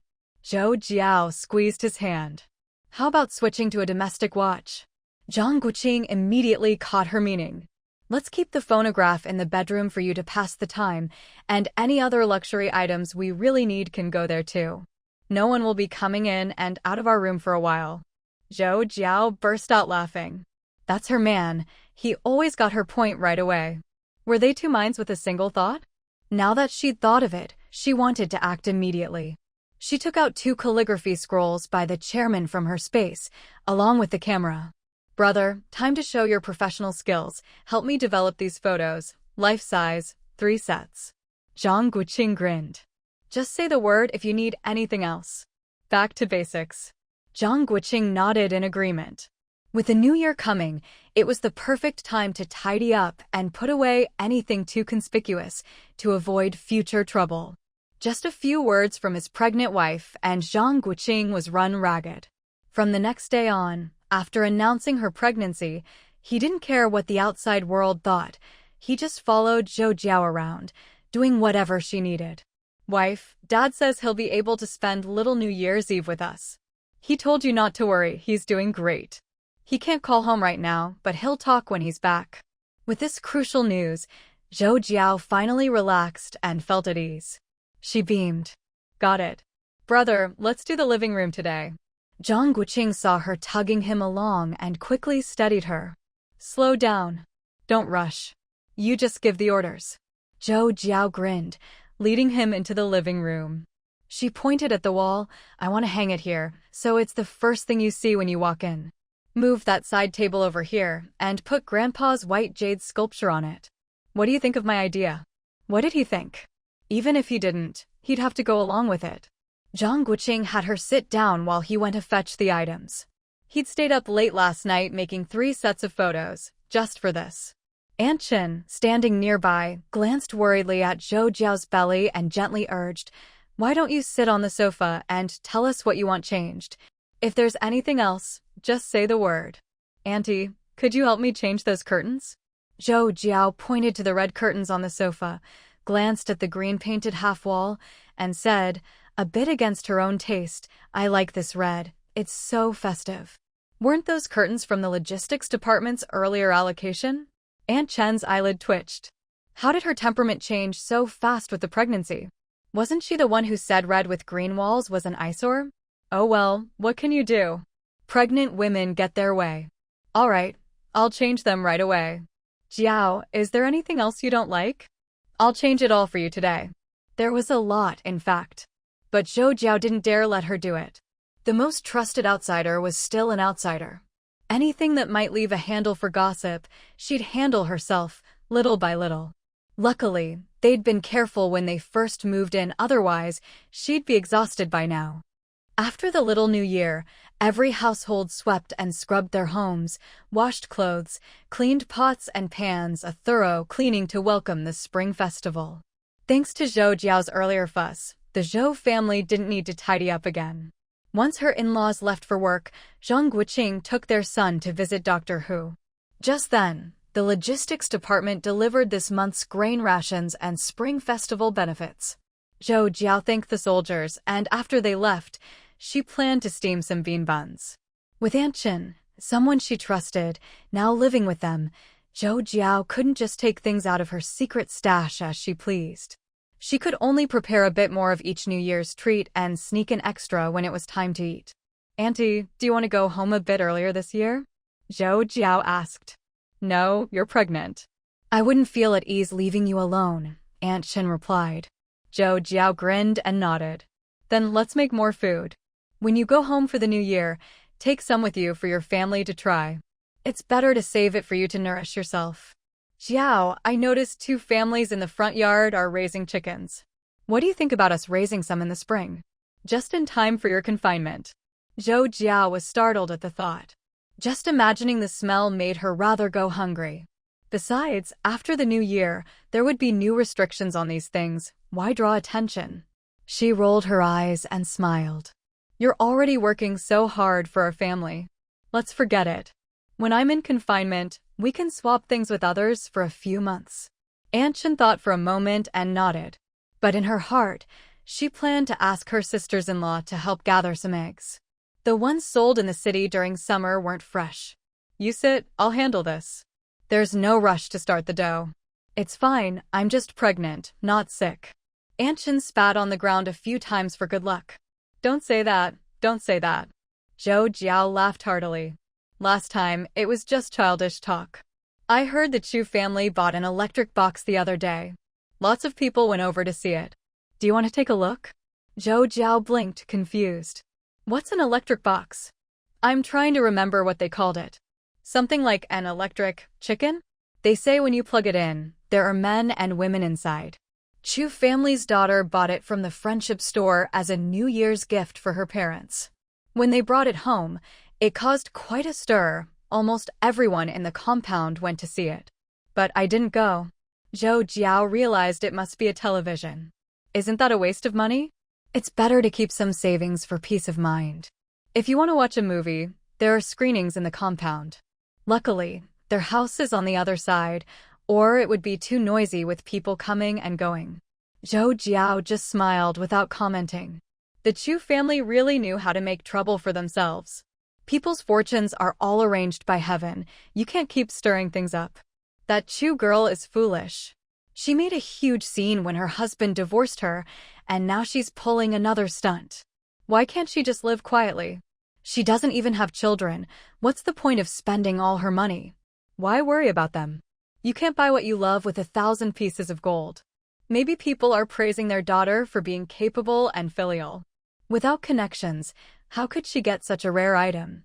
Zhou Jiao said, not meaning what she said. Aunt Chen glanced at her. If your mother wants to buy one, you'd better hold her back. Zhou Jiao burst out laughing. So that's what Aunt Chen was getting at. She quickly nodded. Aunt Chen shook her head with a smile. I know I'm being nosy, but your mother spoils her children. If Pingyan goes to the Chus in this cold weather, she'll find a way to buy one for sure. You treat us like your own family. We're grateful, not annoyed. Don't worry, I've already cleaned out all my mom's savings. She can't afford to buy one. Aunt Chen laughed heartily. She knew this child understood her and wouldn't mind her meddling. Yesterday, she overheard some aunties gossiping in line. She was glad the Zhou family was sensible and didn't care about showing off like others. What's so funny? Old Lady Cheng walked into the kitchen, smiling. Seeing the eggs in her hand, Zhou Jiao frowned and tried to persuade her, "Great aunt, you don't get much in your rations. Don't give it all to me. I'm not lacking food. You worry about me, but don't I want you to live a long life too? There you go again. These aren't from my rations. Your cousin brought them back for you." Aunt Chen looked at Zhou Jiao, waiting for her to decide whether to accept them. Zhou Jiao smiled and nodded. After taking the eggs, she supported the old lady out of the kitchen and into the East Wing bedroom. "Have you felt nauseous? How's your appetite?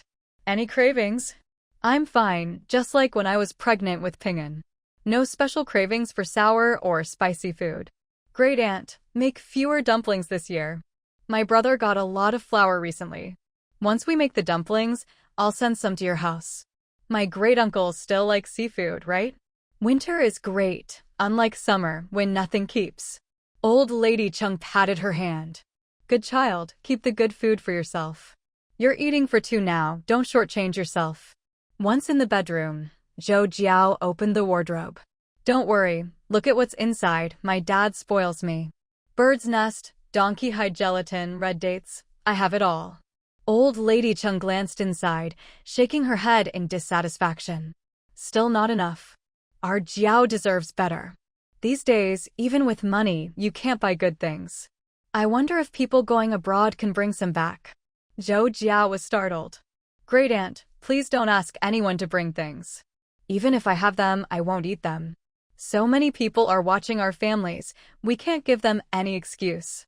Since I found out I was pregnant, I've been mailing home for walnuts and white fungus. Before I came here, I even bought 100-year-old ginseng root. I'm not lacking anything, I've prepared everything I need. Don't worry. I know what I'm doing," Old Lady Cheng quickly reassured her. But Zhou Jiao was still uneasy, worried the old lady might do something rash. She hurried out of the bedroom, lifted the curtain to the study, checked that no one was in the yard or lurking by the window, and ran back to the bedroom. "Don't rush, walk slowly, be careful," the old lady said. Zhou Jiao waved her hand, opened the wardrobe, and took out a wooden box from a hidden compartment. "Look, our family is well off. This is 500-year-old ginseng." Old Lady Cheng rolled her eyes, unable to scold her, her eyes turning red with emotion. If only her grandmother were still alive, Zhou Jiao wouldn't have to be so cautious with such things. Back in the day, she'd eaten so much ginseng and bird's nest, if it wasn't at least 100 years old, the Gu family wouldn't even buy it. Anything her eldest sister had lying around could support an ordinary family for years. Zhou Jiao anxiously tugged her arm. "Great aunt." Old Lady Cheng took a deep breath and slowly let it out. "I'm fine. Old people just get emotional when they see good children. All right, I won't ask anyone to bring things." "Right, as long as everyone's safe, that's what matters," Zhou Jiao said, watching her expression. "The best part of a bun is the filling, not the wrapper. I've got everything hidden away." She noticed the old lady eyeing her quilts and her own cotton-padded jacket with some distaste, so she lifted her coat to show the fur underneath. "Sable. Most people only have a scarf, but look, I have a whole set.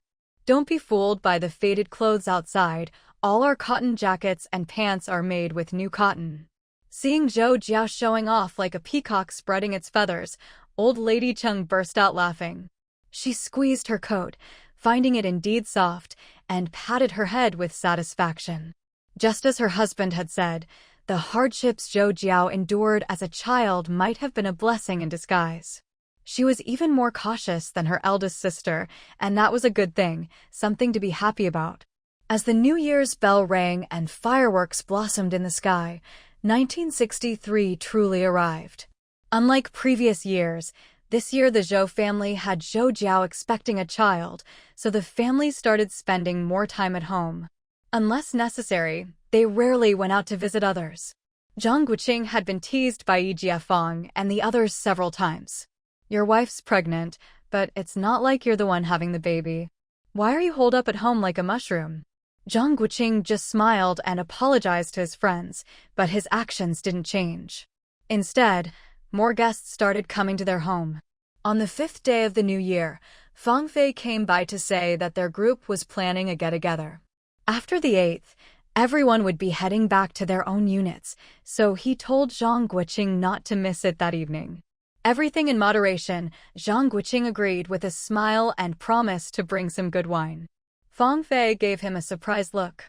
"Don't you dare bail on us. If you really don't want to go, I can make up an excuse for you." "No need. Those guys only come back once a year, unlike us who see each other all the time. But, Brother Xiaofei, you'll have to help me fend off some drinks tonight." Fang Fei rolled his eyes in mock disdain. "Still worried your wife will smell the alcohol and get nauseous? If Zhou Jiao ends up having 10 kids, are you planning to never drink again in your life?" Zhang Guoqing grinned. "It's not like wine is that precious. If I drink less, you guys get more. Last time, those guys congratulated me and then made me drink so much I threw up twice and had a splitting headache the next day." The two of them chatted idly in the study. After Fang Fei left, Zhou Jiao came out of the bedroom, giving Zhang Guoqing a sidelong glance. Great, now her reputation as a fierce wife was firmly established. "Partings and reunions are always unpredictable, but I hope everyone's well," Zhang Guoqing said, putting down his calligraphy brush and looking up at her. "Jiao Jiao, get me 2 bottles of good red wine." Zhou Jiao looked at him with concern, then glanced down at the calligraphy on the desk. "Don't overthink it. I'm just feeling a bit sentimental." "You're unsettled." Zhang Guoqing nodded. "Yeah, they're my closest friends. They've always treated me well, and I can't get past this feeling. Maybe after this meeting." Zhou Jiao reached out and squeezed his right hand firmly, her expression calm. "Don't. A smooth life isn't always a good thing for everyone." Zhang Guoqing walked around the desk and hugged her tightly. "Remember what we agreed? Go with the flow. Everyone has their own life. If we can help others when they're in trouble and not kick them when they're down, that's already a good deed. Most importantly, we have to make sure we're safe before we can help others." Zhang Guoqing gently patted her back, gazing into the distance. He understood the logic. There was nothing wrong with it. But he hated owing people favors, and he especially hated knowing outcomes in advance. "Or, I could give you some poison and you could get rid of a few people," Zhou Jiao joked. Zhang Guoqing shook his head with a wry smile. "If it's not Zhang San, it's Li Si. I'm just a small fry, I can't save the world." Zhou Jiao laughed at her own joke. "Careful you don't laugh too hard. Is your back sore today? Do you want to come with me tonight?" Zhou Jiao shook her head. "I trust you to handle things. If I go, everyone will be fussing over the pregnant woman and no one will have any fun. Maybe it's just too cold out." With the serious talk over, Zhou Jiao didn't want to dwell on things that would affect their mood. She pointed at the calligraphy on the desk. "You're getting better and better. This one could be framed." "Really? But the meaning isn't great, I'll do another one." Zhang Guoqing, happy to change the subject, let go of her and eagerly picked up his brush again. Outside the courtyard, Aunt Chen hurried over with a telegram, knocking on the window. "Xiao Wu, are you there? You've got a telegram from the northeast." Zhang Guoqing quickly put down his brush, opened the door, and lifted the curtain. "Come in, Auntie." Aunt Chen handed him the telegram. "I ran into Xiao Wang just now. Your dad asked him to bring it over." "No need for me to stay. I'm off to make some noodles for Jiao Jiao. She didn't eat much at lunch." Zhang Guoqing thanked her and watched her leave before heading back inside. "Are your parents coming? What does it say?" Zhou Jiao asked. Zhang Guoqing nodded and eagerly opened the telegram. Mother and 2 sisters-in-law arriving in Beijing on the 10th. He raised his eyebrows and handed it to Zhou Jiao for her to read. "What's going on? Why isn't your dad coming?" Zhang Guoqing smiled and shook his head. "We'll probably get a letter in a few days. Dad will explain everything." "Should I send a telegram asking him to come?" Zhou Jiao shook her head. "Forget it. Let's wait for his letter. Maybe he has his reasons." "But whose idea was it to have both sisters-in-law come? Can the family spare them?" Zhang Guoqing shook his head. "Not sure. Maybe they've been behaving well lately and mom's rewarding them with a trip." "That's odd. Really odd." The travel expenses aren't cheap, and it doesn't sound like something your mom would do. Zhou Jiao shook her head. No one knew her mother-in-law better than she did. She was extremely frugal. If it was just to visit her because she was pregnant, that was even less likely. She and her sisters-in-law weren't that close. Don't forget, they'll definitely buy hard seats, so it won't cost much. But I'm worried about Mom's health. Can she handle the trip? Maybe I should send a telegram telling her to wait until summer. Zhou Jiao pulled him back, half amused and half exasperated. Don't be hasty. If you send a telegram now, people might think you don't want your parents to come. No, I'll just say to come when you're closer to giving birth. It's too cold right now. Zhou Jiao raised her eyebrows. Sit down. Seeing her expression, Zhang Guoqing picked her up and sat her down, giving her a playful pat. Getting bold, ordering your man around. Zhou Jiao shot him a look. Have you thought about how your sisters-in-law would feel? You absolutely can't send that telegram. With second sister-in-law's personality, I bet she's already told everyone. Maybe even the whole county knows I'm pregnant by now. Don't you think your parents are just making things more complicated? Why are they coming? Now you'll have to take care of them. If it was just your mom, I could ask Brother Lu to help arrange a sleeper for her, but with both sisters-in-law coming, how can I ask for that? It really was a hassle, but Zhou Jiao didn't want to say it outright. Her parents-in-law were always reasonable. There must be a reason. Maybe they were worried she'd feel distant from her sisters-in-law after moving away? Zhang Guoqing frowned in thought. Spending a bit of money to let his sisters-in-law travel wasn't a big deal, but he couldn't have his pregnant wife braving the cold to show them around. Plus, if they saw their living conditions, would they start having other thoughts? These were all unpredictable variables, and he didn't like surprises that were out of his control. Back in the Northeast, Father Zhang thought his youngest son would easily figure out his intentions, but at this moment, Zhang Guoqing really had no idea what his father was up to. They say pregnancy makes you silly for 3 years. He wasn't the one pregnant, but he felt just as muddled. Besides, to him, sisters-in-law were just that, women married to his brothers, not as close as Zhang Meili and the others. If Dad can't get away, Mom could just bring Big Sis. Why bring both sisters-in-law? What's this all about? Zhou Jiao nodded in confusion. Exactly, she missed Zhang Meili too. Why not bring her along? It was a rare day of good weather. The wind had died down, the snow had stopped, and the winter sun pierced through layers of clouds, bringing a touch of warmth. Ping'an couldn't sit still and had already slipped outside with his little friends. Without the children's laughter and chatter, the courtyard suddenly felt much quieter.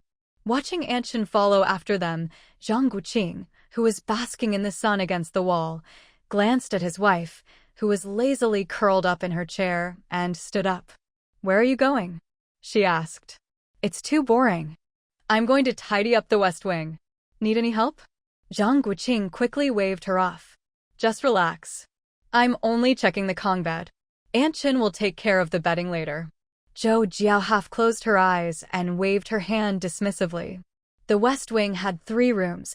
Ping'an had claimed one as a reading room, Zhang Guoqing had taken another for gatherings with friends, and the remaining one was piled high with miscellaneous items.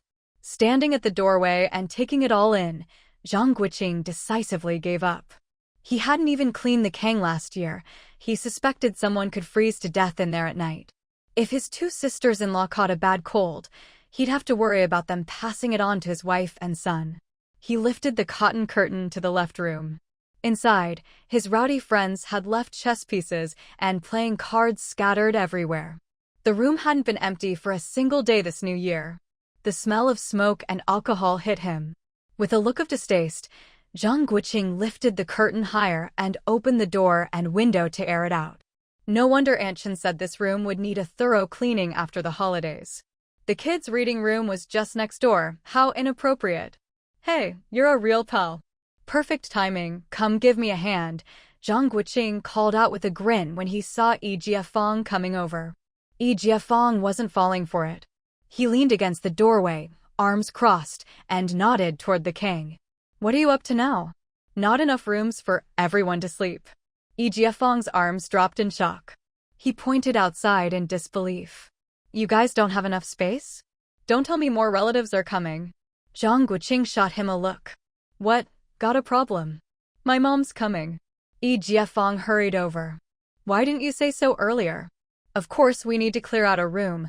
She's like my own mother. Then he paused, shaking his head. Wait, that's not right. Uncle Zhou will definitely have your parents stay in the main house. My mom's bringing my 2 sisters-in-law. She'll sleep with Ping'an, but it's not appropriate for the sisters-in-law to stay in the main house. Yi Jiafeng nodded in understanding. What's with that look? Come on, help me out here. Yi Jiafeng straightened the Kang mat. Want me to ask my mom to see if she can move out soon? The Women's Federation has been taking advantage of that courtyard for long enough. They should be about ready to leave. Once you get that Sihiyuan back, you won't have to squeeze people in here when family visits. It's fine now since it's just your own folks, but what if it's someone from your hometown? I just tossed them in the guest house, no need to think twice. You're really not in a hurry to get that courtyard back? Zhang Guoqing shook his head. No point. There's only a few of us at home who'd go live over there. With your mom around, no one dares mess around anyway. Says who? Someone at her work was saying the back section is empty and they want to use it as a dorm. I heard several couples who got married last year didn't have a place to stay. Zhang Guoqing frowned. Why didn't you mention this before? Why add to your worries during the holidays? According to my mom, once we move to Xishan, her unit will probably relocate too. You should discuss this with my sister. Best to transfer your household registration over there. Zhang Guoqing nodded. The family had already discussed what to do with the courtyards.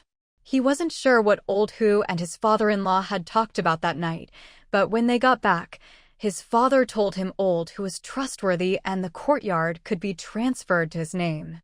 Looks like his father-in-law already knew the Women's Federation would be moving out, otherwise he wouldn't have suggested transferring their household registration. If you move things out of here, where will we hang out? I still have clothes in here, and Daong and the others have a few bottles of booze stashed away. Seriously, you guys. Yi Jiafeng poked around the room and actually dug out a few pairs of stinky cotton socks, 2 bottles of liquor, and a half-eaten bag of snacks. Zhang Guoqing's face darkened. If Anshan saw this, she'd have a fit. No wonder she always complained the room was never truly clean. Yi Jiafeng shrugged. Want to find another spot? What else could Zhang Guoqing do? His own place had been taken over by these shameless guys, who knows what other treasures they'd hidden in the corners. He eyed Yi Jiafeng suspiciously. You guys didn't stash any dirty magazines in here, did you? If Ping'an and the other kids found them, I'd die of embarrassment. Yi Jiafeng hesitated, then shook his head. Shouldn't be. Only Daong and Datu are that pervy, right? Zhang Guoqing didn't have much faith in these guys, who were always trying to sneak a peek at the performing troupe girls. He decided he'd better search the place himself when no one was around. Besides, you never know what people might do. Apart from a few trustworthy friends, plenty of young guys had dropped by during the holidays. Who knows what they might have left behind? Just leave it for now. Get the guys to come help clean up later. Even if you tidy up now, it'll be a mess again soon. They're planning another celebration. Zhang Guoqing immediately sat down on the king. What are we celebrating this time? Just for my wife's pregnancy alone, you guys have already had several parties. You couldn't blame him for asking. Ever since the 28th of the 12th lunar month, they'd found every excuse. Zhou Jiao carrying their future nephew, Zhang Guoqing becoming a dad again, New Year's, you name it, to celebrate. Yi Jiafeng burst out laughing. This time it's for real. 2 of the guys have joined the army. We have to celebrate that, right? Don't worry, after New Year's, that'll be the last one. Yeah, right? Even Ping'an wouldn't buy that. These guys were a bad influence. Now even the little kids in the reading room were always coming up with reasons to celebrate. No wonder the younger generation was picking up bad habits. That night, after Zhang Guoqing finished his assignments in the study, he waited for his father-in-law to finish reviewing them and then couldn't help but ask what had been discussed the other night. Zhou Xiaozheng glanced at him. He used to be a field doctor in our army. He still has his credentials. This time, for Jiao Jiao's sake, he's agreed to return to the military hospital. For someone like him, being willing to step back into the system is proof enough that we can trust him. The old man's really going all out. Zhou Xiaozheng shook his head. For him, having someone to inherit his skills is what matters most. Besides the gratitude he feels, he values Zhou Jiao's talent. He told me himself that he'd given up on taking disciples, but after observing Zhou Jiao for over a year, he thinks she's well-suited to medicine. Dad, you didn't just agree because he praised Zhou Jiao, did you? Zhou Xiaozhong snorted dismissively, unwilling to answer. When it came to his daughter, no amount of praise could sway him if it wasn't truly beneficial. He didn't want to waste words with this silly son-in-law.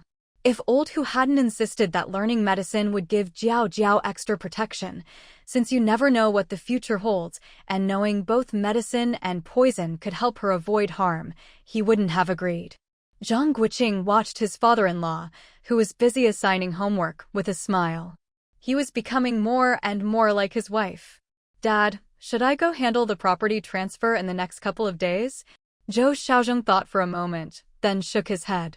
Better let your great-aunt handle it. If you show up, people might take notice. I'll be heading to the grassroots soon. Just take care of things at home. Out of town.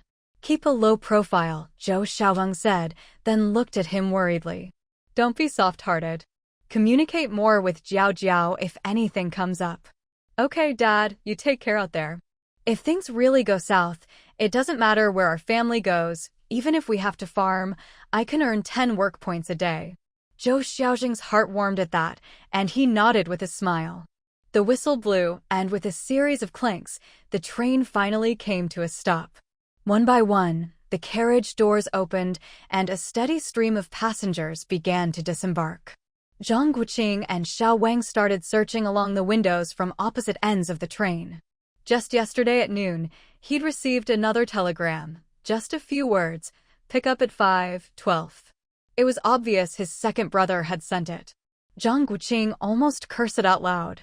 No train number, no carriage number, just a few cryptic words like a riddle, leaving him to guess. After checking all the sleeper cars and not finding his mother, Zhang Guoqing hurried up his pace, running forward. Just as he reached the central carriage, someone stepped down.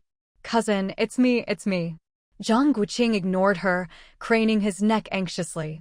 He was getting worried. On a cold winter day like this, all the windows were shut.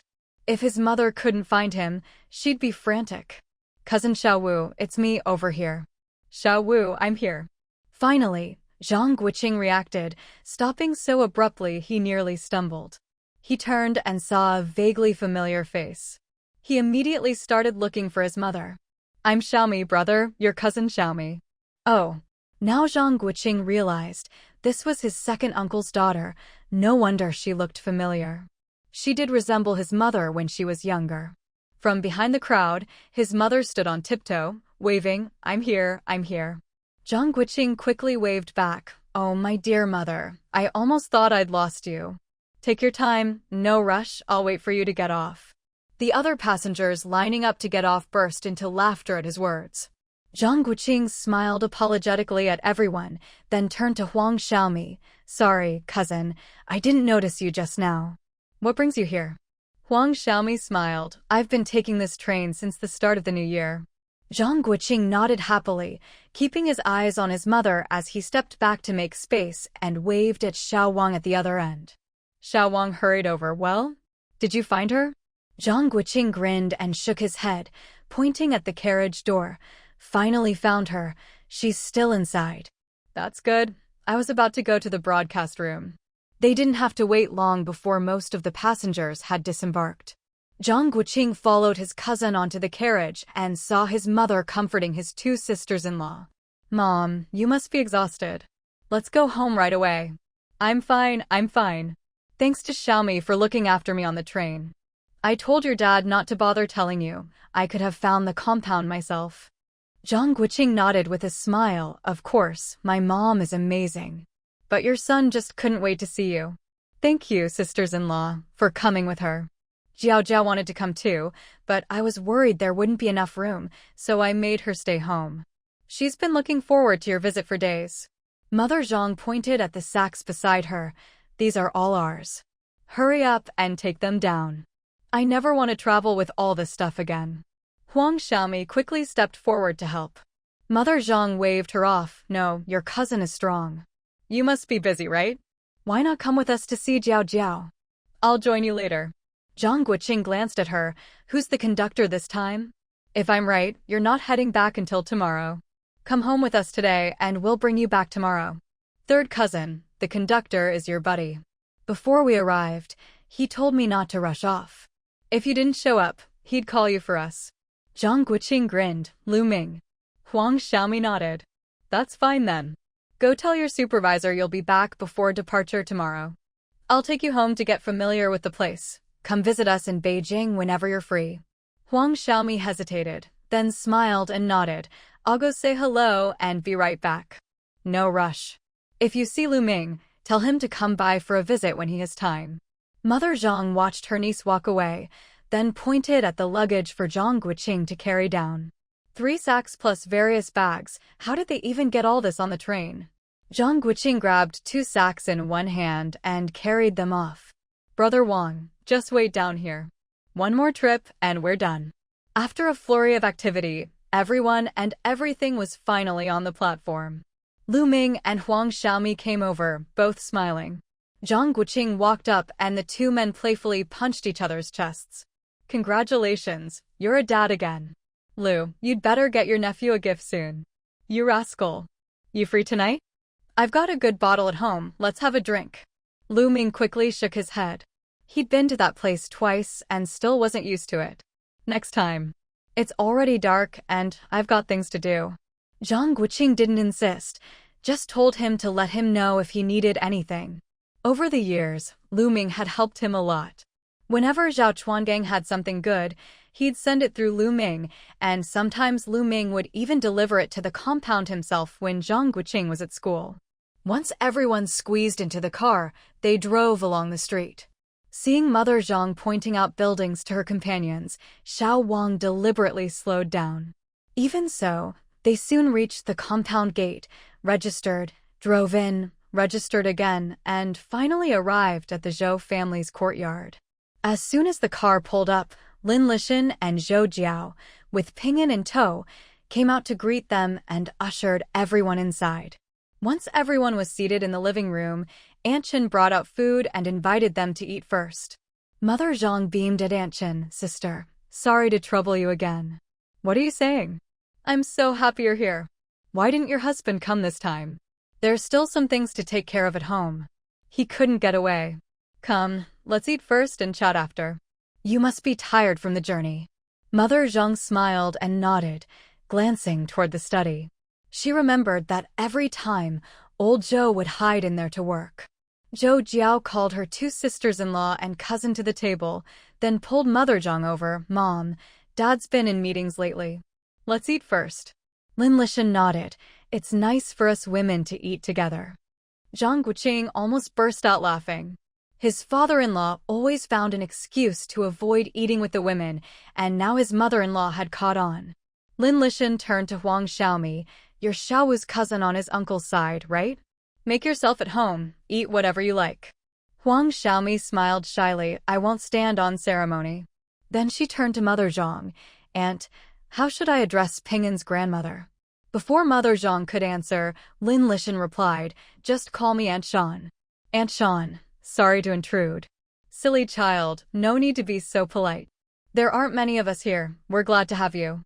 Come visit often and keep Jiao Jiao company. Zhou Jiao smiled at her and used the serving chopsticks to put food on Mother Zhang's plate. Mom, is Dad okay at home by himself? Why didn't you bring him? We'll come together in the summer. There are still things to do in the village, and he's worried about leaving them unattended. As she spoke, Mother Zhang discreetly pointed at Zhang Guoqing. Zhou Jiao immediately understood. Her father-in-law was worried about the beverage workshop involving his son. She was grateful for the old man's care and concern. At the same time, Zhou Xiaozheng was having dinner at the Cheng family home. After the meal, he accompanied old Master Cheng and his son to the study, where they sat around the stove, drinking tea and chatting. As they talked, the conversation shifted to Zhang Guoqing and Zhou Jiao's future after graduation. Time flies.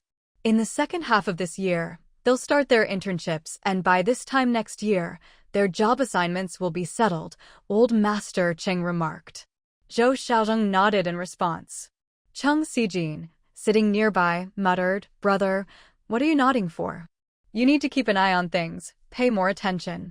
Don't just worry about our Jiao Jiao, even Xiao Wu's situation isn't simple. He's a cadre student. I heard old Wu from the West City Armed Forces say right in front of me that Xiao Wu is already considered part of their system." Zhou Xiaozheng smiled and shook his head, pouring hot water for Cheng Xijin. Old Master Cheng offered his son some advice. No matter what old Wu says, it doesn't matter. Everyone has to follow the assignment. The key is what your big brother intends to do. Zhou Xiaozheng shook his head. Let's see what the higher-ups decide. Let the kids follow their interests. Old Wu won't push too hard out of respect for me. He knows Beijing isn't like a small county in the northeast. If you're not active military, working in the Armed Forces Department has its drawbacks, and there's not much room for advancement. Cheng Xijin frowned at this, clearly disapproving. So you're just going to let the kids do as they please? If you don't step in, they might really get assigned somewhere far away. Don't regret it then. Zhou Xiaozheng glanced at him, the corners of his mouth lifting in amusement. Then what do you suggest? Old Master Cheng looked at both of them, then down at his tea, blowing on the floating leaves as he sighed inwardly at the difference between the two. Big brother. Zhou Xiaozheng shot him a sideways look. Look at you. Just stay calm. There's still a whole year left, what's the rush? When my eldest was in high school, I'd already planned out his future. Unlike Xiao Wu, who's always stirring things up. If he'd just gone straight to military school, he'd already be a lieutenant by now. A lieutenant? How impressive. Zhou Xiaozheng smiled faintly, lifting his teacup, tapping the lid gently against the rim, blowing softly, then taking a sip before calmly setting it back on the table. There were some things about the two kids that couldn't be spoken of yet. No matter how close the relationship, until the final step, he didn't want to reveal anything. As Zhou Xiaozheng remained composed, his demeanor exuding an indescribable calm, Cheng Xijin gradually relaxed as well, picking up his own teacup. Old Master Cheng looked at Zhou Xiaoling with appreciation. Gone was the youthful arrogance, replaced by a growing restraint. He recalled how, back in the day, his friend Jinyu would often brew tea and joke that tea is like life. If you can understand it, you'll find your path. Those scenes seemed to play out before his eyes. Some things really do get passed down. Madame Cheng, seeing it was getting late, knocked on the door and came in. Seeing the three of them quietly drinking tea, she smiled. Don't drink too much, or you won't be able to sleep. She pointed at the clock in the study. Video will be updated at 5 p.m. every Monday, Wednesday, and Friday. If you want to watch the video earlier, go to our website, the link is in the description box. Are you done talking? If so, I'd like Xiaozhen to come with me to visit Xiao Wu's mother. Zhou Xiaozheng quickly supported her and refused. No, it's too cold and slippery out. Let's go tomorrow morning. You don't understand. Since Xiao Wu's mother is here, as an elder I should go pay my respects. If I wait until they come to visit tomorrow, it won't be proper. I also want to check if our Jiao Jiao is getting too tired. Old Master Cheng stood up as well. With your old bones, I'll go with you. No, absolutely not. We're a generation older. If the two of us old folks go, Xiao Wu's mother will feel uncomfortable. Next time Xiao Wu's father comes, I'll take you along. As they chatted, they left the study. In the living room, Lu Xiao, the eldest daughter-in-law, quickly put down her knitting and came over. Dad, I'll go with Mom. Old Master Cheng had no objections since it was all women. His daughter-in-law accompanying her was just right. He nodded with a smile and reminded them to be careful on the road. Watching the family maid carry a basket of frozen pears and persimmons as she followed the two women out, the father and son returned to the living room and sat down. Old Master Cheng looked at his eldest son. Your cousin has really mastered the art of self-restraint. You should learn from him. My big brother has become even more cautious these days. Dad, is he going to the grassroots tomorrow to avoid all these visiting relatives? Old Master Cheng nodded slightly. That's just how things are now. In the past, big families were never this casual, and the Zhou family especially valued rules. He still remembered how his good friend never set foot in his in-laws' inner quarters, let alone anyone else. He couldn't help but wonder why Zhang's mother didn't understand social etiquette. Of all people, she brought her 2 young daughters-in-law to Beijing. Old Master Cheng sighed, times have changed, and so have the rules. Cheng Xijin grinned mischievously. If Mom heard you say that, she'd definitely have something to say. These are things only we father and son can talk about at home. Sigh. Last time someone brought it up, I didn't even dare agree. The old ways really can't be kept. Our Cheng family has run private schools for generations, always priding ourselves on rules. In the end, we're betraying our ancestors' teachings. Who knows if it's right or wrong? Cheng Xijin didn't like seeing his father upset, so he quickly changed the subject. Dad, do you think Big Brother is so confident because he's already arranged Xiaowu's future? Old Master Cheng, lost in reminiscence, was interrupted and glared at him. What do you think? I was just reminding him to make good use of his time. Would you go around announcing things if you weren't 100% sure? Cheng Xijin, unfazed by the reproach, smiled at his father. So, Big Brother is ready and just waiting for the final move. It's not just one move, he's got several options lined up. Look at how many places Zhang Guoqing has interned at these past few years. They won't settle until everything's certain. What about Zhou Jiao? She's his only daughter, but she hasn't interned at nearly as many places. Except for that trip down south, she's mostly stayed at home. Old Master Cheng smiled mysteriously. That girl's already been marked by the higher-ups. What's there to worry about? Did you forget she was sent on a months-long internship last year? Silly boy. Was that really a secret overseas mission? Old Master Cheng shook his head. Can't say, if I say it, it won't work out. Haven't you noticed how she never gains weight, only gets smarter? She's probably already been decided on by several departments. While the father and son were discussing Zhou Jiao's cleverness, Zhou Jiao herself was feeling helpless. Some things can't be solved by intelligence alone. When it comes to social intricacies, she was at a loss. In the East Wing bedroom, while Zhang's mother took the chance to talk privately with her eldest daughter-in-law, Zhou Jiao, as her 2 sisters-in-law and cousin chatted with Lin Lishan in the living room, she quietly relayed Zhang's father's intentions. Zhou Jiao kept a smile on her face, but inwardly she was groaning. How was she supposed to rein in her sisters-in-law's little schemes? They'd come all this way to visit their pregnant sister-in-law. Would it be right to give them a hard time? Besides, these so-called sisters-in-law didn't really have much to do with her. Your dad says you and Xiaowu surely know what he means. So this time, don't mention that the courtyard is ready or invite us to move in. You have to let them know your dad is a big official, but it wasn't easy for you to get here. Take them around to meet some of the formidable old ladies in the compound. Right now, you need to curb their ambitions so they won't cause trouble for the family in the future. Let them know that no matter how high your dad's position is, there are still many, many higher-ups above him. If something happens, you won't be able to help. That way, they'll behave and won't think that with Xiaowu around, nothing is a problem. Listening to her mother-in-law's long-winded advice, Zhou Jiao understood that the old lady was thinking of the Zhang family's future and also trying to spare her and her husband from future troubles. Even if the plan wasn't ideal, how could she blame her? With a smile, Zhou Jiao accepted the so-called training plan. As for how to carry it out, whether it meant showing them how tough the outside world could be or letting them see how high the sky and how thick the earth, it might actually be quite interesting. Late at night, after the old lady and her daughters-in-law from the Qing family had left, Zhou Jiao settled her 2 sisters-in-law and cousin into the West Wing to rest, then made sure her mother-in-law and son were back in their rooms. After all the hustle and bustle, she finally returned to her bedroom. Seeing her husband had already poured her some hot water, she beamed as she relayed what Mother Zhang had said. Well? Surprised? Zhang Guoqing looked at her, speechless, as she gloated. Silly girl. Did she really think he, as the younger brother-in-law, could just take his 2 sisters-in-law out shopping and visiting? The thought of his pregnant wife having to put up with all this made him frown deeply. Was this really Dad's idea? Did he forget you're not exactly mobile right now? No need to doubt it. It's true.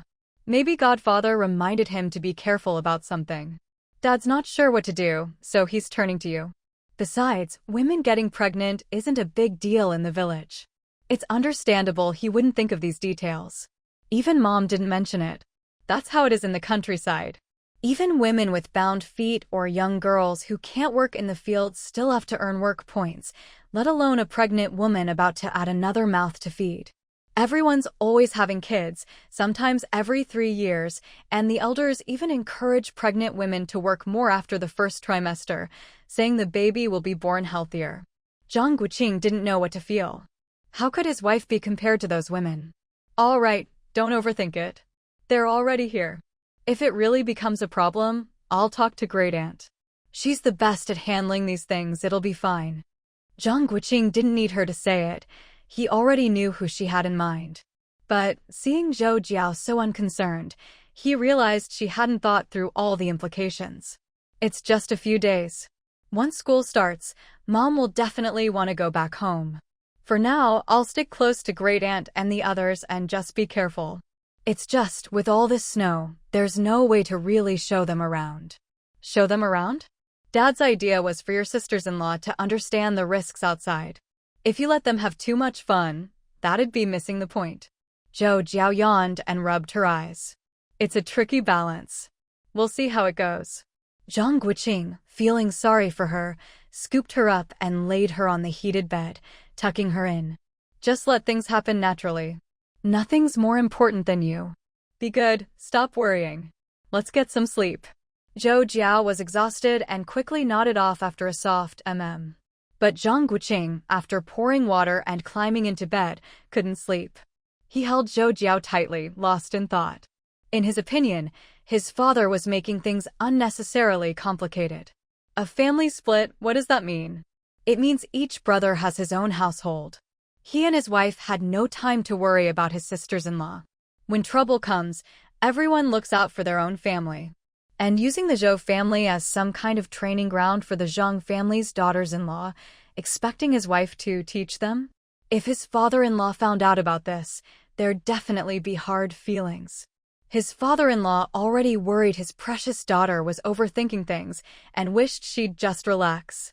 If he knew Zhou Jiao was expected to train 2 sisters-in-law while pregnant, he'd be furious. No matter how you looked at it, it was a recipe for misunderstanding. His father had forgotten. This was the Zhou family, not the Zhang family. Even if the Zhou family's only daughter had married into the Zhangs, apart from himself, the Zhangs had little to do with the Zhou father and daughter. In the darkness, Zhang Guoqing shook his head with a bitter smile and sighed. You always have to consider those around you first. Hopefully, he was just overthinking it. The next morning, Zhou Jiao reached out and, as expected, found Zhang Guoqing had already gotten up to exercise. Remembering her mother-in-law and the others were at home, she hurried to get up. After his morning workout, Zhou Xiaoeng led his son-in-law inside.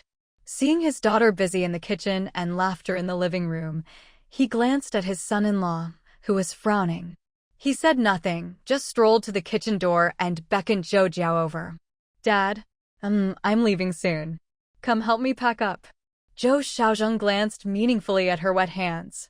Zhou Jiao grinned at him, shot Zhang Guoqing a look, and followed her father into the study. Xiaowu told me about your father-in-law's plan. Since you're both here, let me give you some advice. They're relatives, so treat them well as guests, and then see them off properly. Catching his meaning, Zhou Jiao's smile faded as she looked at Zhang Guoqing. Her father clearly didn't want them to offend anyone by being too harsh. Zhang Guoqing nodded. I've thought about it a lot. It's really not our place to play the bad guy. With outsiders, there's no need to do thankless work. What about your dad then? Zhang Guoqing frowned. No need to spell it out. He'll understand. Seeing this, Zhou Jiao looked at her father. They exchanged a glance, and she smiled. That's best. I'll drop a few hints when I get the chance, but whether they get it or not is out of my hands. These days, I just want to spend time with Mom. Once school starts, I won't be home. Zhang Guoqing saw her smiling and couldn't help but tease. I thought you and Mom had reached an understanding, seeing how excited you were last night. Zhou Jiao put her hands behind her back and smiled awkwardly. Could she admit she was itching to do something? Being told not to do anything was really boring. Zhou Xiaozheng came to her rescue. All right, go check if Aunt Chen's ready in the kitchen. Secretary Chen will be here soon and I need to leave. Zhang Guoqing noticed her hands were red from the cold and quickly stopped her. I'll go. If you go, you'll just start working again. Didn't I tell you to stay out of the kitchen? It's fine, I'm wearing gloves. Please, have mercy on me. You're two people now, what if you catch a cold? Be good, go get Dad's things ready for his trip. After Zhang Guoqing left, Zhou Xiaoyang turned to his daughter. Zhou Jiao blinked at him, tilting her head. Seeing this, Zhou Xiaozheng chuckled. Realized your mistake? Zhou Jiao nodded repeatedly. And what was it? Meddling in other people's business. When it comes to filial piety, don't be stingy. Give as much money as you want. But remember, your in-laws have more than one son. With that, Zhou Xiaozheng picked up a pen and wrote the character Zhou on a piece of paper, pointing at it. Know what this means? Zhou Jiao nodded seriously. She was a Zhou, she didn't have to be ruled by the Zhang family. Zhou Xiaoyang glanced at her, then continued, the Gu family side branch, the Zhou family side branch. Why are people never satisfied? Always be on guard, and don't let your heart go soft. Zhou Jiao's eyes narrowed as she read, then took the pen and wrote, Dad, are you worried Xiaowu's father will get ideas? Zhou Xiaoyang glanced at the door, shook his head, and said softly, not for now. But your words and actions shouldn't give anyone ideas. Especially Xiaowu's two brothers, you need to make it clear to them. Our Zhou family is just our Zhou family. Even if you're connected to the Zhangs, only the children you give birth to with the Zhang name count. As for the others. He shook his head decisively. Zhou Jiao sneered, wishful thinking. They'd better not get any funny ideas, or I'll show them what it means to be a Zhou. Your in-laws are good people, but they can't help loving all their children. You have to make it clear that apart from being filial to them, you can't meet any other demands. While they're still reasonable, always leave yourself a way out. If you let their appetites grow, you'll end up caught in the middle. Zhou Jiao sighed. Human nature is so complicated. Dad, if I can't even trust such decent elders, what am I supposed to do in the future? Zhou Xiaozheng patted her head comfortingly. That's why, when they're good to you, you have to learn to control the pace. If you sense anything off, adjust right away. Seriously, you guys. Yijia Fong knocked around the room and actually found a few pairs of stinky cotton socks, 2 bottles of liquor, and a half-eaten bag of snacks. Zhang Guoqing was speechless. If Aunt Chen saw this, she'd have a fit. No wonder she always complained the room never stayed clean. Yijia Fong shrugged. Should we find another spot? When the elders set a bad example, the youngsters follow suit. Zhou Xiaozheng shook his head. For him, having an heir to pass on his skills is crucial. Besides the old debt of gratitude, he values Jiao Jiao's talent. He told me himself he'd given up on taking a disciple, but after investigating for over a year, he found Jiao Jiao very suitable for medicine. He didn't want to argue with this silly son-in-law. If old Hu hadn't insisted that learning medicine would give Jiao Jiao extra protection, who knows what the future holds, and medicine and poison go hand in hand, so it's good to be prepared, he wouldn't have agreed. Outside. Cousin, it's me. Xiao Wu, I'm here. Zhang Guoqing grinned and nodded. Of course, my mom's amazing. But your son just wanted to see you as soon as possible. Thank you, sisters-in-law, for accompanying Mom. Jiao Jiao wanted to come too, but I was worried there wouldn't be enough room in the car, so I made her stay home. She's been thinking about you for days, just waiting for you to arrive. Mother Zhang laughed and pointed at the sacks beside her. These are all ours. Hurry up and carry them down. The sooner we leave, the better. I never want to bring this much stuff on the train again. I'll come over in a bit. Huang Xiaomi nodded repeatedly. If it's him, then that's fine. Go tell your boss you'll be back before departure tomorrow. I'll take you home first, so you know where it is. Next time you're in Beijing, come visit. You rascal. Are you free today? I've got a good bottle of wine at home, let's have a drink. Zhou Xiaozheng shook his head. We'll see what the higher-ups decide, and let the kids follow their interests. Old Wu won't push too hard for my sake. He knows things in the capital aren't like those in a small county in the northeast. Having a non-active duty soldier work at the Armed Forces Department isn't ideal, and there's not much room for advancement. Cheng Sijin frowned at this and looked at Zhou Xiaozheng disapprovingly. So you're just going to let the kids do whatever they want? If you don't step in, they might really get assigned somewhere far away. Don't regret it then. Big brother. A lieutenant? What's so special about that? Zhou Xiaozheng smiled faintly, picked up his teacup, lightly tapped the rim with the lid, blew gently, took a sip, then covered the cup and set it back on the table, unhurried and composed. Dad? I'm leaving soon. Come help me pack a few things. Zhou Xiaozheng looked meaningfully at her wet hands. What about your father then? Zhou Jiao glanced at her father and they exchanged a look. She smiled. That's best. If there's a chance, I'll drop a hint. Whether they get it or not, that's out of my hands. I'll focus on keeping Mom company these days. Once school starts, I won't be able to come home. Seeing her grinning, Zhang Guoqing smiled too and teased, I thought you and Mom were on the same page. You seemed so excited last night. Zhou Jiao put her hands behind her back and gave an embarrassed laugh. Could she admit that she'd been itching for something to do? Being managed so closely and not allowed to do anything was really boring. He chuckled. Know what you did wrong? She nodded vigorously. What was it? Meddling. He shook his head firmly. Zhou Jiao sneered. Wishful thinking.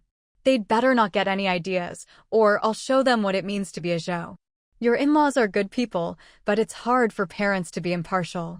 You have to make it clear that apart from filial piety, you can't meet any other demands. While they're still reasonable, always leave yourself a way out. If you let their appetites grow, you'll end up caught in the middle.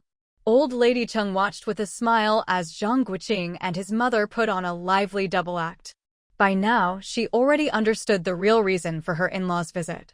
As Ping'an began recounting all sorts of wild rumors, Old Lady Cheng nodded along enthusiastically, playing her part and lending credibility to the story. Xiangzi's dad went to the cadre school, and his mom was this pregnant, Ping'an said, making a big circle with his little arms. They couldn't even live in their own courtyard, so she carried his little sister on her back, wiping away tears as she went to the train station.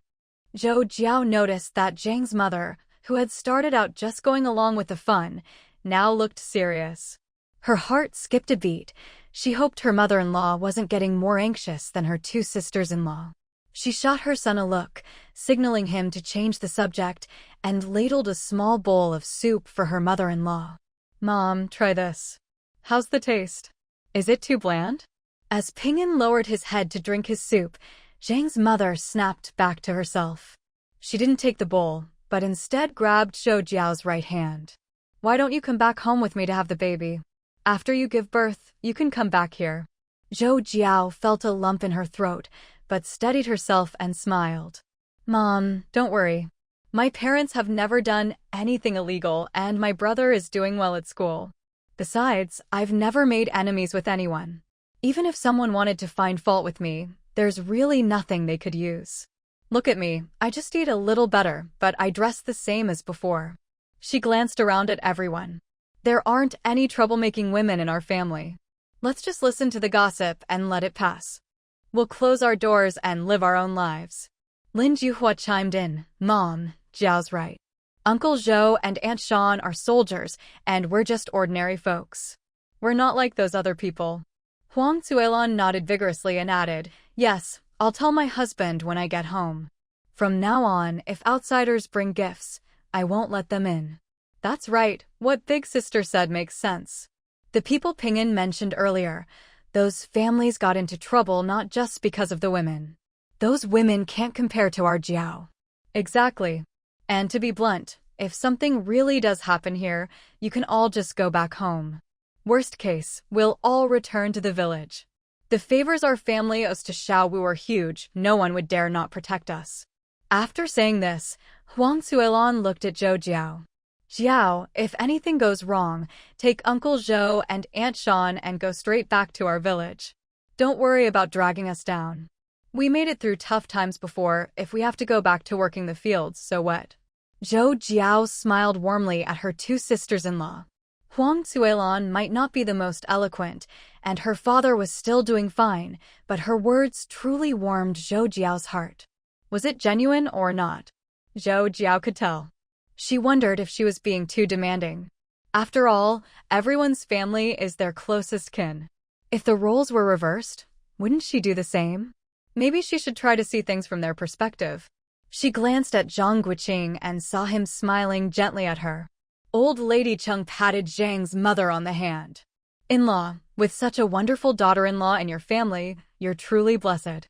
Good things happen to good people. Zhang's mother nodded contentedly, looking at her 3 daughters-in-law with real joy. Especially her eldest daughter-in-law.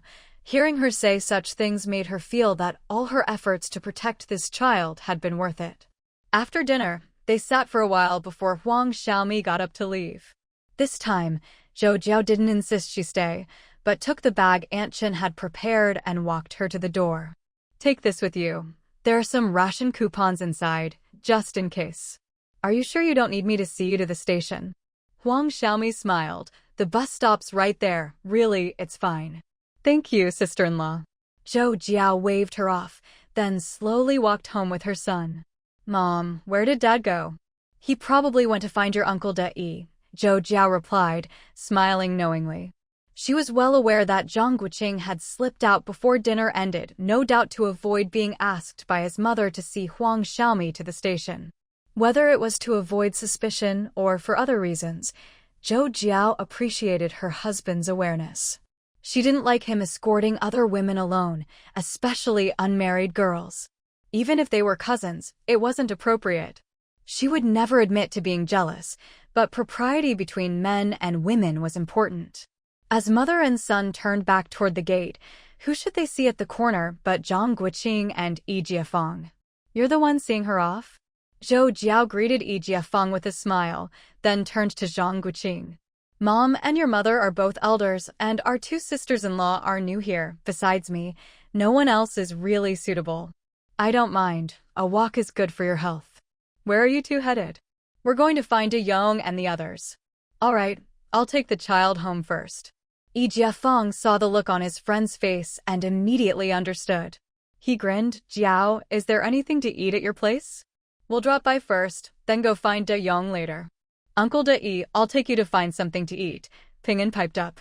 Yi Jiafeng picked up Ping'an. I'm your eldest uncle now, remember to call me that. Is there a red envelope for changing what I call you? Why are you always thinking about money, kid? As the 2 of them started bantering again, Zhang Guoqing followed behind, protecting his wife and smiling. If only the gap between Huang Xiaomi and Yi Jiafeng wasn't so big, he'd have tried to matchmake them. Have you decided where to take Mom and the others tomorrow? Zhang Guoqing shook his head. Mom told me to focus on my own work. She'll take care of your mom. I want to find out what elder who likes, so I can prepare a gift for him. Zhou Jiao shook her head slightly. Never mind, let me handle the gift. You haven't had much rest this month, just stay home and get some sleep. She looked at his dark circles with concern. Compared to her own pregnancy, Zhang Guoqing was the one who was truly exhausted. Several nights, he'd wake up instantly at the slightest movement from her. In the Zhou family's living room, Yi Jiafeng greeted old Lady Qing and the others, chatted with Zhang's mother for a bit, and then left with his good friend. My sister really isn't going to take a year off? The next cohort will graduate after 6 years. She wouldn't lose out. You should try to persuade her. Graduating a year later isn't a big deal. It's just 1 less year of salary. Zhang Guoqing understood all this. Their class was on a 5-year track, and as Yi Jiafeng said, switching to the next cohort would work out fine. But he wouldn't be by Zhou Jiao's side to look after her. He was silent for a moment, then shook his head. She's stubborn. No matter how much my dad tries to persuade her, she won't listen. If we bring it up, she'll just say a pregnant woman's mood is important, and she'll get upset. Besides, the next cohort is a mess. I wouldn't feel comfortable if I wasn't there with her. Yi Jiafeng thought of how Zhou Jiao worked herself to the bone and was at a loss for words. After a while, seeing no one else around, he patted Zhang Guoqing on the shoulder and smiled. Forget it, better to graduate early and be done with it. If you need anything, just say the word. I might not be able to help with big things, but I can handle the small stuff. Zhang Guoqing put his arm around his friend's neck and gave him a playful punch. The two of them exchanged a smile. True friendship needs no words. After the lively lantern festival, as time went on, Zhang's mother started to miss her husband back home more and more, and began thinking about making arrangements to return. In her opinion, the two daughters-in-law had already followed old lady Cheng in and out every day, seen what needed to be seen, and the task her husband had given her was more or less complete. Plus, her youngest son was about to start school soon, and keeping the two daughters-in-law here any longer would just get in the way of everyone's business. Once the idea took hold, she couldn't stay another moment. In the East Wing bedroom, Zhou Jiao held her mother-in-law's hand. "Mom, why don't you let my two sisters-in-law take the train back with Xiaomi, and you stay here and wait for Dad to come over, okay?" Zhang's mother patted her hands. "I'll go back first. I'll come again 2 months before you give birth. Don't be too earnest at school. If you can avoid work, take it easy." "Mom, the courtyard at home is all tidied up. Just let Dad come over. If he's not used to it there, we can rent another place near the school. It won't cost much. You keep running back and forth like this, can your health take it?" Zhang's mother chuckled and patted her chest. "I'm 100 times tougher than you. And listen, Jiao, don't mention the courtyard to your sisters-in-law, and don't plan for your dad and me to move in." Zhou Jiao opened her mouth to explain. Zhang's mother waved her hand. "Don't tell me you're not short on money. I've watched these few days, and you still need to be careful with your spending. Back when people were fighting landlords, I remember how everyone went crazy grabbing things." After saying this, she leaned in and whispered in Zhou Jiao's ear, "You're still young. You don't understand people's hearts. Look at your little aunt. She acts like she never takes advantage of anyone, but back then, she was always at the front of the crowd during the chaos. If she didn't sneak away with something, I'd never believe it." Zhou Jiao wasn't surprised at all. Even Father Zhang knew about hiding valuables, but she still put on a surprised face. After all, besides her parents-in-law and Zhang Guoqing, no one else knew about the family's hidden assets. Seeing her reaction, Zhang's mother burst out laughing. She hesitated for a moment, then whispered in Zhou Jiao's ear again, "Our family never took advantage of others, but back in those days, we still hid some things. Except for Xiaowu, no one knows about it. A few years ago, 200 jin of cornmeal could get you a small courtyard in the county, and 100 jin of white flour could get you a courtyard in the provincial capital. But we'd rather trade it all for gold than take a courtyard. Do you know why? Because we were afraid others would get jealous." Zhou Jiao gave her a thumbs up. "You and Dad are really smart." But Zhang's mother didn't look pleased at the compliment. She whispered, "Do you understand what I'm telling you?" Zhou Jiao nodded seriously and replied in a low voice, "Keep some things hidden so outsiders don't notice." "Exactly. You two must never buy anything big. Take the courtyard old lady gave you, no matter whose name it's under. Think about it. Why would a courtyard that usually houses a dozen families be left empty for you?" From the sound of it, Zhou Jiao realized Zhang Guoqing hadn't told his mother that the courtyard was under his master's name. She pursed her lips, wanting to explain, but Zhang's mother cut her off. "And another thing, it's not that I don't trust your dad. In the future, whatever your dad gives you to, or whatever you two earn on your own, don't tell your dad or me." This time Zhou Jiao was genuinely surprised and looked at her mother-in-law in confusion. Zhang's mother reached out, tucked a stray lock of Zhou Jiao's hair behind her ear, and sighed. "I've seen Accountant Zhang and your uncle, and I really worry that your dad and I might get muddle-headed when we're old." Zhou Jiao understood. She frowned slightly. "Did he cause trouble at Big Sis's house?" Zhang's mother smiled and shook her head. "Your big sister is sharp. We don't need to worry about her. But as parents, when we get old, we always want all the kids to have about the same. Not just your dad, even your uncle, living at Qingshan's house, still thinks about what the other sons get. Mom, if big brother or second brother ever fall on hard times, even without Xiaowu, I'd help them. Don't worry, as long as you ask, I'll listen." Zhang's mother smiled and patted her head. "You don't understand. I want your big and second brothers to live well, but I can't keep taking from my youngest. Zhou Jiao just smiled. She didn't know how to respond. Our family isn't like theirs. Zhang's mother dropped her hand, her gaze conflicted as she looked at Zhou Jiao. Back when Xiaowu was just a little older than Ping'an, he'd sneak off to hunt in the mountains.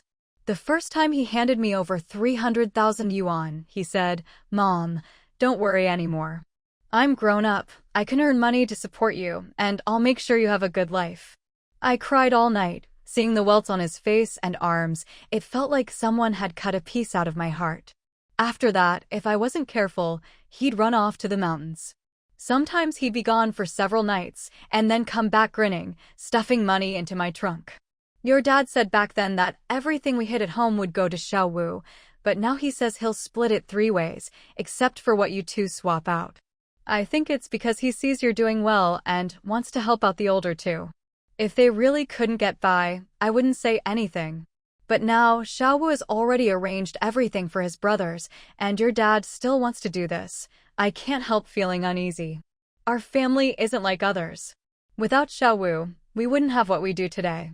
Even your big sister says when we split the family, everything was divided equally, and your big and second brothers both bought courtyards in the county, but your little courtyard was prepared by your dad.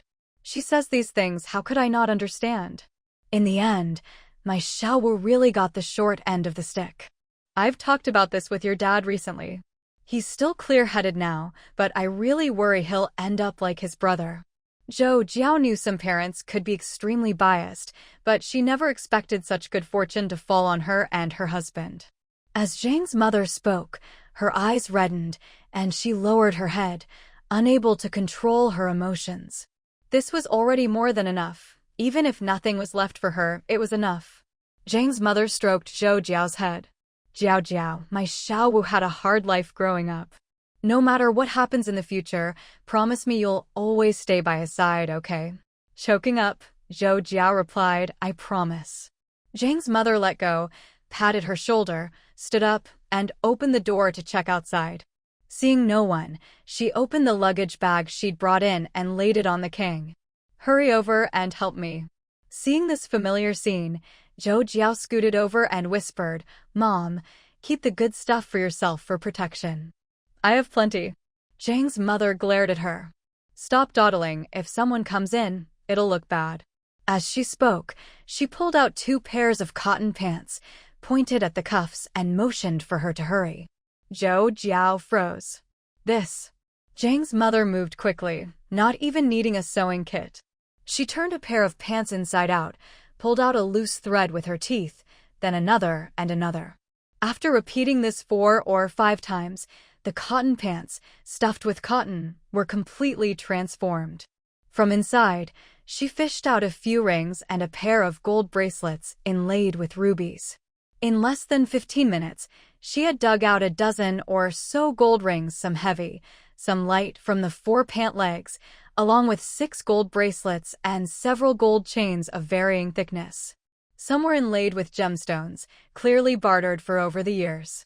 Mother Zhang quickly took out a handkerchief from her pocket, and before Zhou Jiao could say anything, she swiftly wrapped up the jewelry and stuffed it under the bottom drawer of the conchin, covering it up again.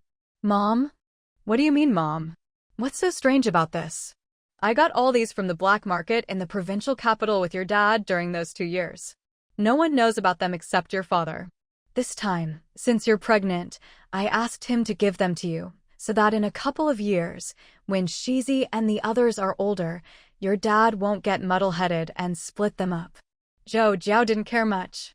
Others might treasure these things, but she had more than she could count in her own space.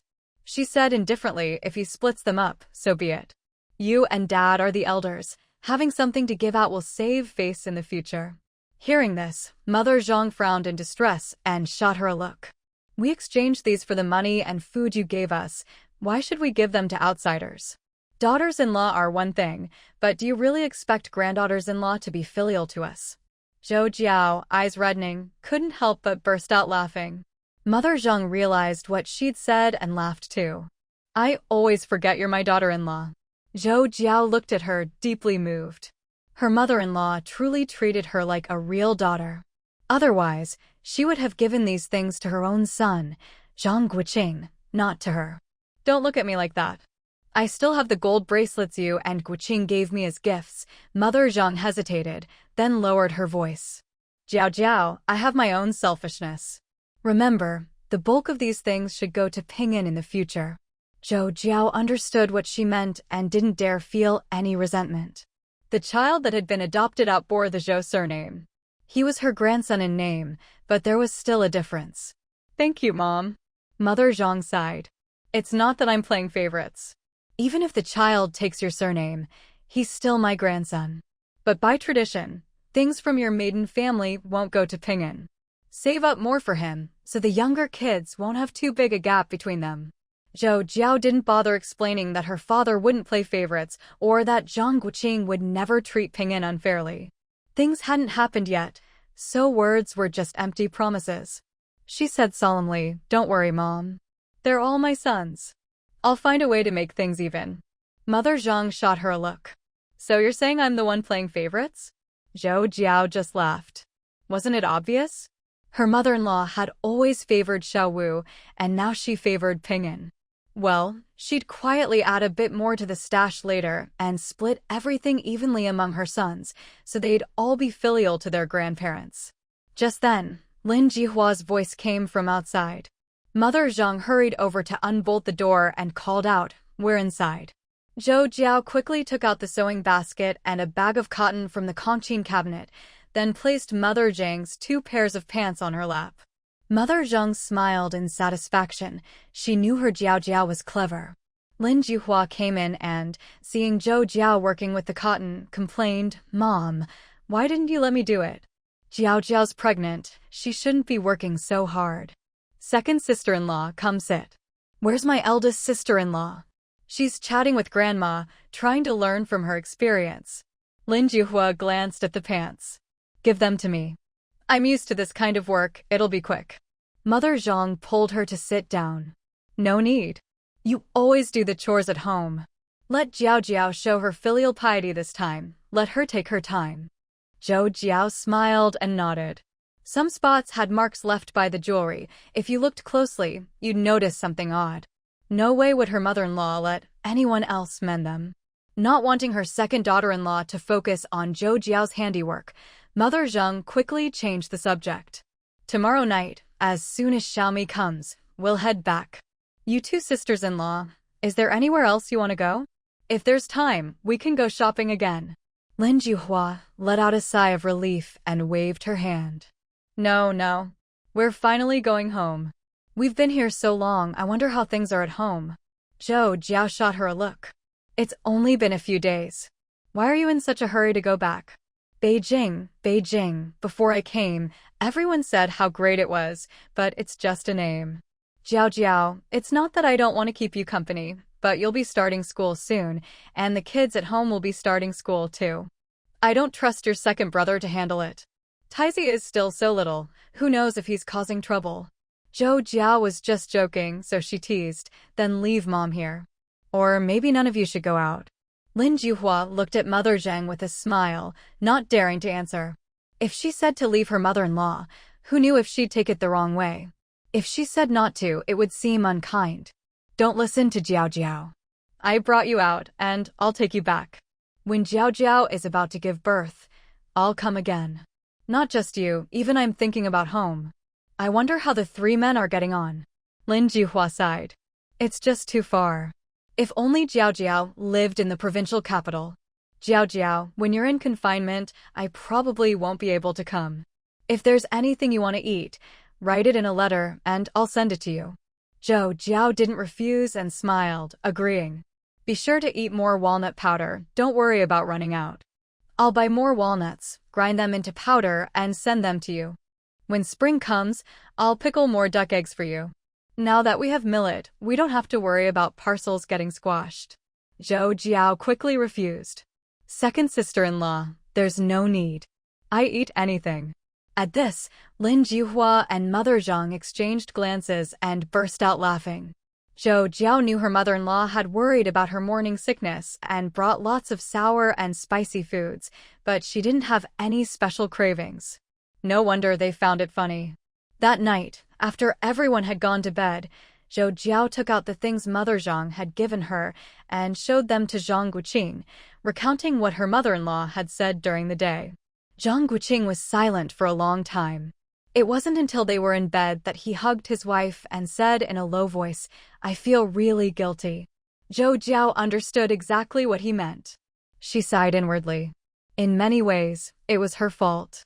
If her father hadn't appeared, maybe they would have stayed in the provincial capital and never come all the way to Beijing. In her previous life, Zhang Guoqing had always put up with her biased parents for her sake. In this life, he'd given up the family he'd always longed for, again for her. Zhou Jiao asked herself, she loved this man, but what had she really given him? If loving him just meant enjoying the deep affection he gave her, how much love could withstand such consumption? Zhang Guoqing regretted speaking up as soon as he did. He knew how sensitive Zhou Jiao was.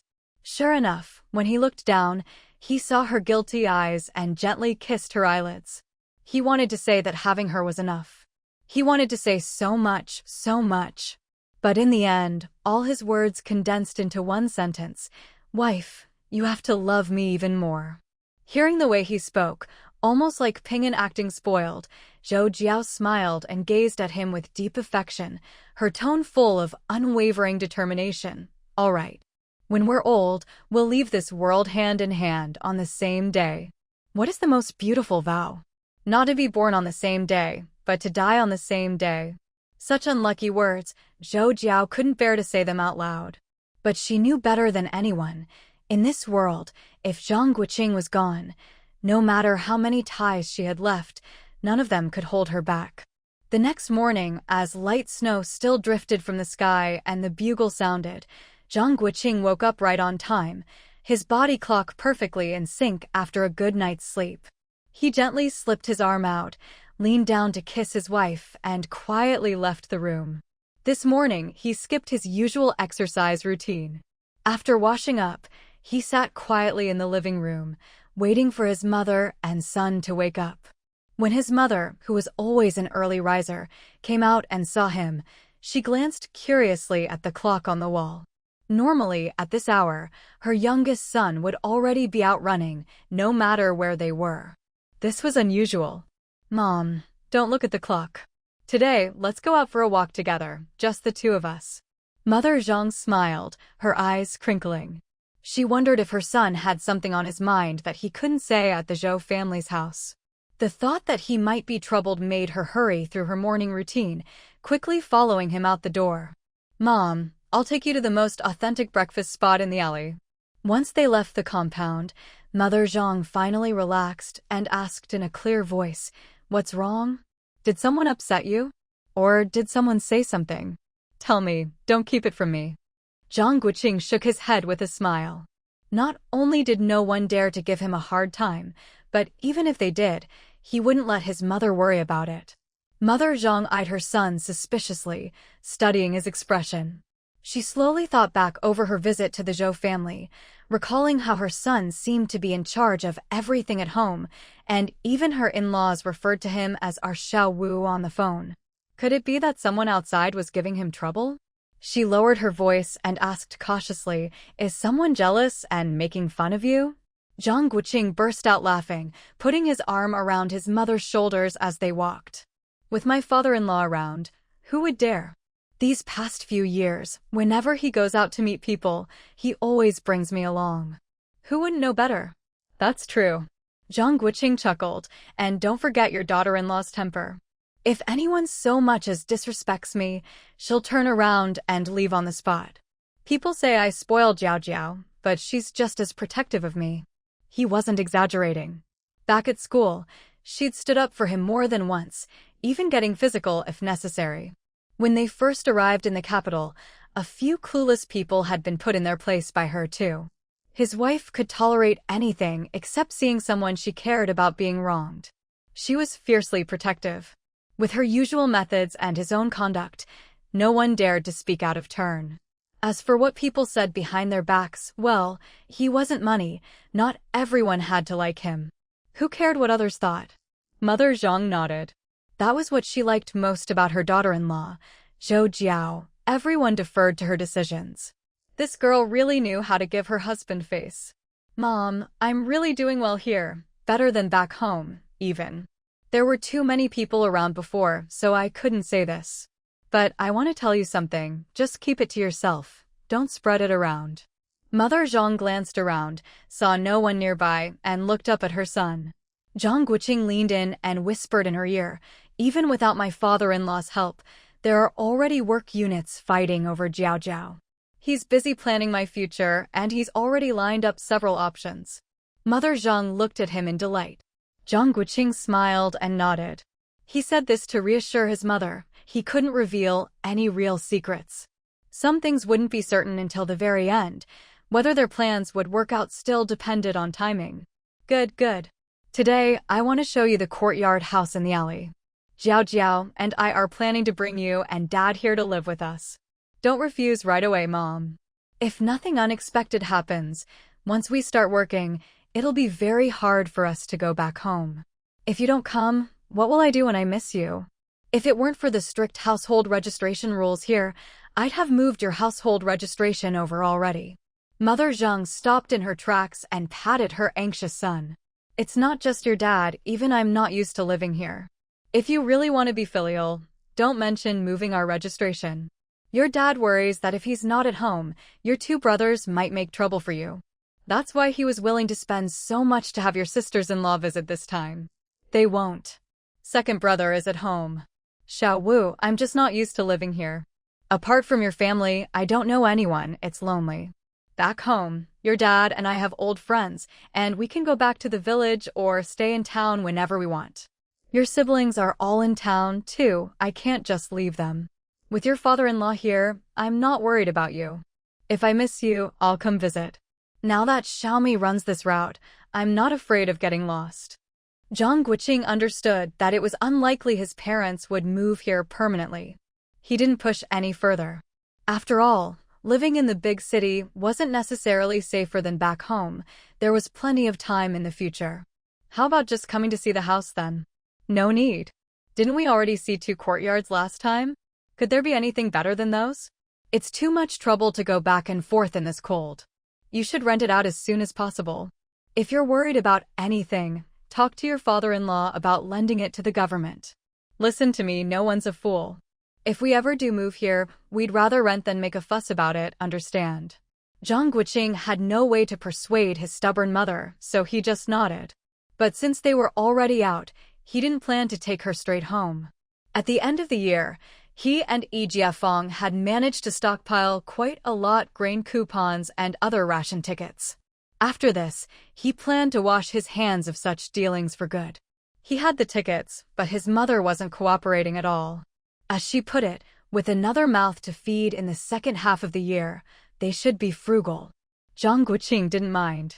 He'd always been doted on by his mother, and, having lived 2 lifetimes, he treasured this motherly love all the more. People often have a rebellious streak, just like Zhou Jiao. If you try to play games with me, it depends on whether I'm willing to go along. But if his mother ever asked for his help, Zhang Guoqing never hesitated. In the end, Mother Zhang would always feel both pained and gratified as she took her son out. Xiao Wu, that big pile you 2 brought back for me last time, I haven't even touched it yet. Buying more here just takes up space. Mother Zhang glanced around, lowering her voice. And don't be fooled by these big department stores. The quality can't compare to what Zhou Jiao picked out. Zhang Guoqing smiled knowingly. That was true, except for some imported foods he couldn't get for his parents. He and Zhou Jiao had stuffed them with everything else when they went home. Silly boy. I know you 2 are filial, but how much can your dad and I really use? Now I don't even dare take you 2 shopping with me. Mother Zhang gave her son a playful glare. Zhang Guoqing put his arm around his mother as they walked. The bond between mother and son was so close that even acquaintances they passed didn't dare interrupt their conversation. After a while, when no one was around, Zhang Guoqing quietly advised, "Mom, if you get anything good, Don't give it all to me. Remember, your youngest takes after you. He's got plenty of ability. Even without my father-in-law, I can build a solid foundation for Ping'an. Just tell Dad, if things ever get unstable, stay away from the black market if possible." Mother Zhang's smile faded as she listened, and she nodded solemnly. "Since you know, you must stay away too.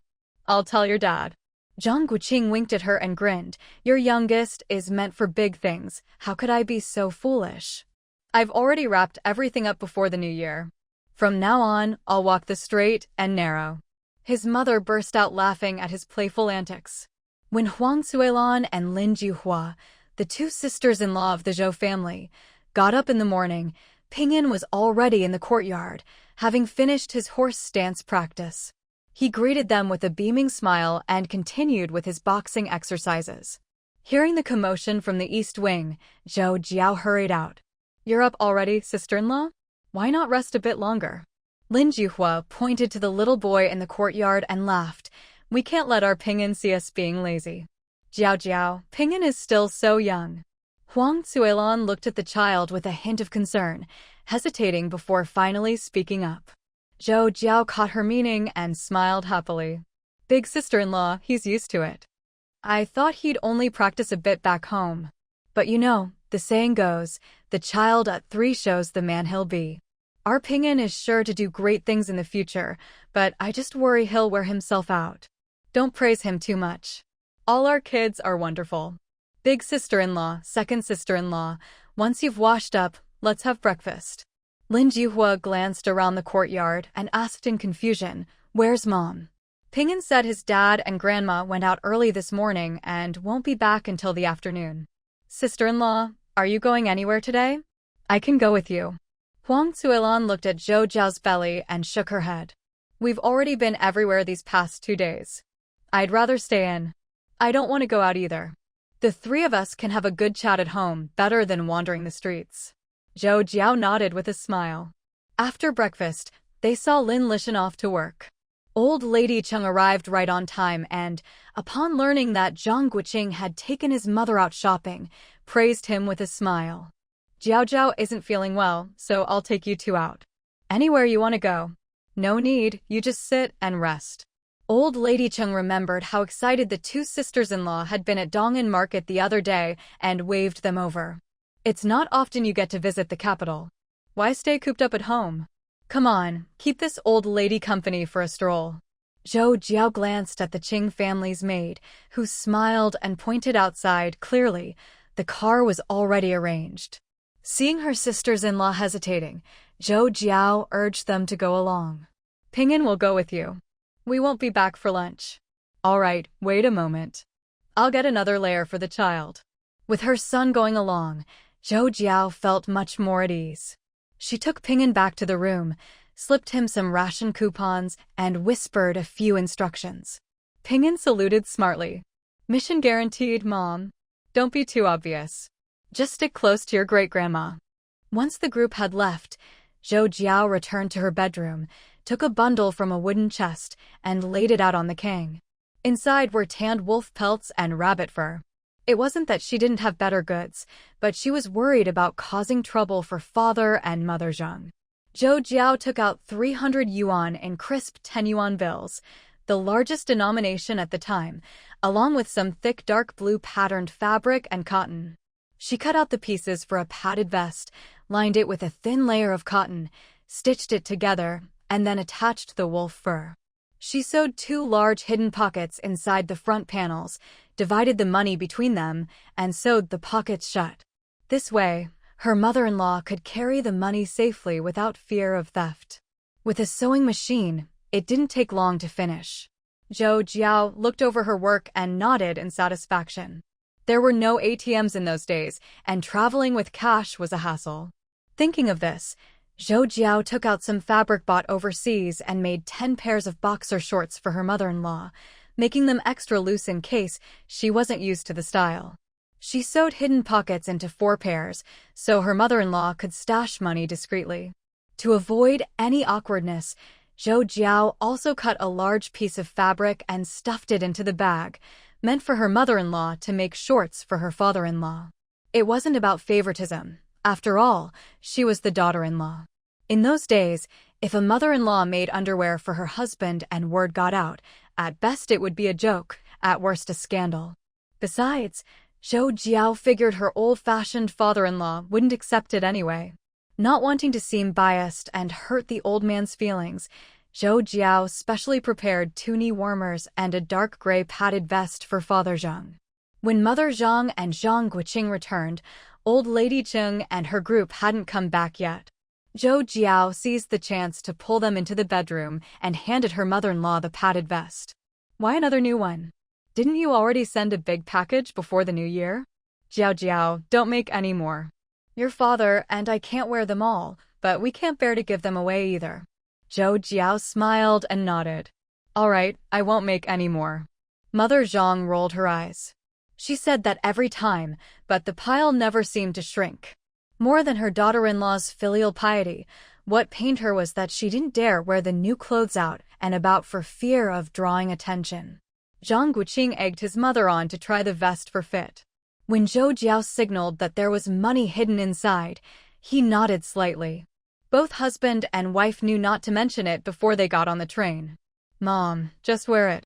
It's warm, and you won't get cold on the train. Mother Zhang hurried to take it off. No, I'll ruin it on the journey. Zhang Guoqing quickly stopped her. The two of them went back and forth, much to Zhou Jiao's amusement. Mom, you're not ruining it by wearing it. You can wash it when you get home, and by the time the weather warms up, it won't look brand new anymore, just right. Seeing her mother-in-law still hesitant, Zhou Jiao pulled her down to sit and tossed her the bundle, successfully distracting her. What's all this now? Zhang Guoqing, spotting the stack of boxer shorts as his mother unwrapped the bundle, pretended not to know and turned to fetch a travel bag from the top of the wardrobe. Earlier, he'd gotten his hands on a stack of khaki tarpaulins, which Zhou Jiao had sewn into 7 or 8 large travel bags. Compared to the military-issue bags his father-in-law had, these were much more convenient. After giving one to Yijia Fong, the rest had gradually been borrowed by friends. Now, only 3 were left at home. Honestly, if those people weren't close, Zhang Guoqing would have been reluctant to part with them. Once the mother and daughter-in-law finished chatting, Zhang Guoqing placed a travel bag on the floor and started packing the day's purchases. Zhou Jiao took the opportunity to tie up the bundle and hand it to him, telling Mother Zhang, Mom, don't bother packing clothes for the child. Ping'an's outgrown clothes are enough for the next kid.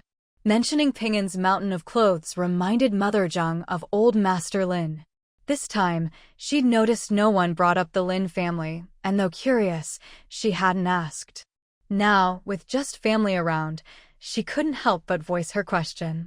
Zhang Guoqing finished packing, glanced at Zhou Jiao, and smiled. I wrote about it in my letter to Dad. Didn't he tell you? He did, but you didn't say they'd moved. Zhang Guoqing realized he hadn't mentioned the later developments. He sat down beside his mother and explained everything in detail. As Zhou Jiao expected, Mother Zhang frowned after hearing the story, sighed, and advised, you should visit the old man when you have time. In the eyes of outsiders, the main culprit is already gone, the matter is over. But the old man, who's still alive, did raise your mother. Your mother's good life today owes a lot to his support. Mother Zhang finished, patting Zhou Jiao's hands. Child, no matter what kind of person your grandfather was, at the very least, his name protected you from a lot of hardship in the Zhou family. Zhou Jiao understood her mother-in-law's reasoning. A person's reputation is like the shadow of a tree. Indeed, having a legendary grandfather meant everyone treated her with more respect. Whether he's your real grandfather or not, just for being a hero, we ordinary people who survived and now live in peace owe him our respect. The old man must be getting on in years, right? Zhou Jiao nodded slightly. All right, I'll think about it. On the train station platform, Zhang Guoqing and his family waved goodbye to Zhang's mother and her group, watching as the train slowly pulled away. They stood there in silence for a moment after the train disappeared from view. Lin Lishan, who had accompanied her in-laws to see them off, couldn't stand the heavy atmosphere any longer. She took Ping'an's hand and started walking out, asking as they went, Jiao, are you tired? Her words snapped Zhang Guoqing out of his daze. He reached out to support his wife, but she deftly dodged him. He quickly caught up to her, walking by her side to shield her from the crowd. "Did you talk to Mom?" Zhou Jiao asked, having just finished chatting with her sister-in-law and not paying attention to what her mother-in-law and husband had been discussing in private. "I did." She was so anxious she almost took off her jacket. Zhang Guoqing replied, glancing at his mother-in-law, who was striding ahead. "Mom, we're not in a rush to get home. Be careful." Zhou Jiao quickened her pace, glancing enviously at the train idling in the darkness. She wished she could travel the country, seeing all its sights. Noticing his wife's longing, Zhang Guoqing smiled. Now that they had a second child on the way, he figured there'd be no chance for travel until the kids were older. He said softly, "Someday, I'll take you all over the country." "Okay," Zhou Jiao replied with a gentle smile. "All of last year's tasks are done. The only regret is not being able to visit Grandma Zhang's grave in Haisher. I wonder if Grandpa Jiang will come visit." Zhou Jiao subconsciously placed her hands on her belly and sighed quietly. Life is unpredictable. No one expected her to get pregnant again. He probably won't. I don't even know if the clothes we sent him before the new year fit. We'll wait a bit longer. In the next 2 or 3 years, we'll have to visit the Gu family's ancestors anyway.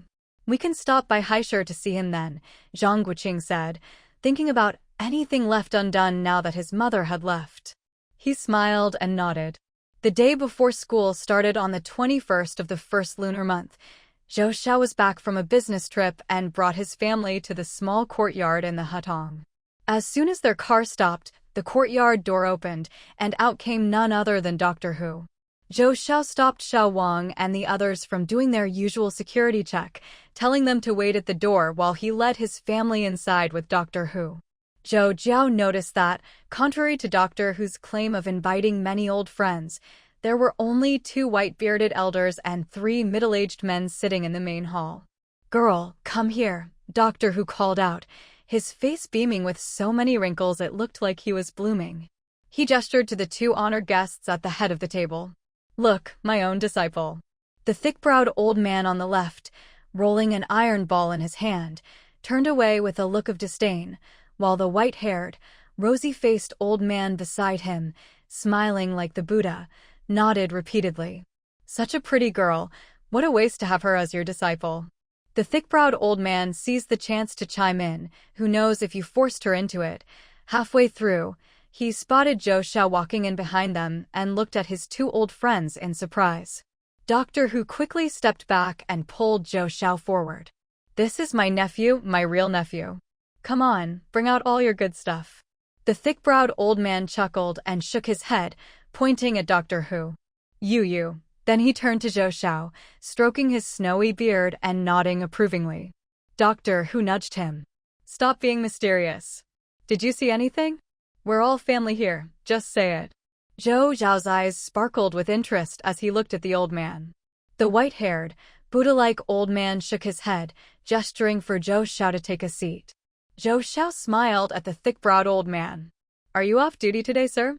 The old man shushed him mysteriously, motioning for him to sit before speaking. After Zhou Jiao apologized and sat down, the thick-browed old man turned his gaze to the others, finally settling on Zhou Jiao. By now, Zhang Guoqing had figured out that this must be a master of metaphysics, in plain terms, a fortune-teller. Judging by Dr. Hu's attitude, this man was quite a celebrity. Dr. Hu stepped in front of Zhou Jiao. "That's enough. My little disciple is timid."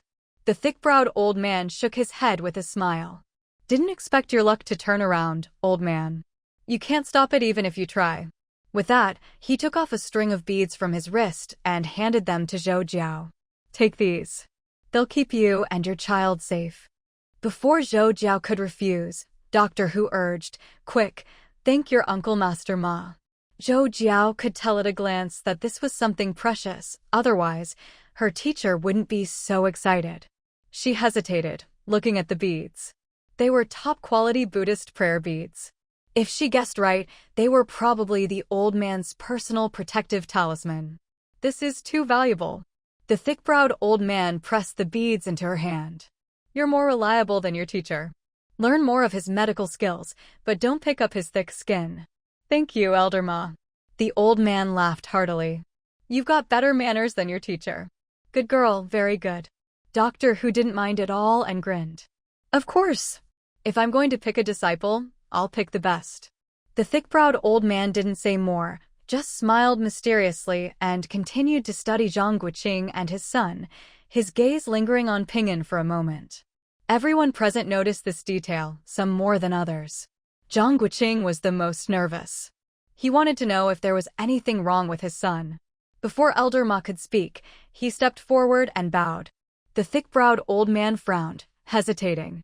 According to their sex rules, people like this must not be offended, nor should their fate be read. His was a destiny blessed by 3 generations of ancestors. Who would dare reveal such secrets? He silently regretted giving himself away. Doctor Who, understanding the rules, picked up little Ping'an and set him in front of the old man. You're not going to say anything? Look at this wonderful child, how can you not? Elder Ma sighed inwardly. Well, since he'd already broken his own rule, and he'd never tell fortunes for others again in this life, he might as well give a little advice.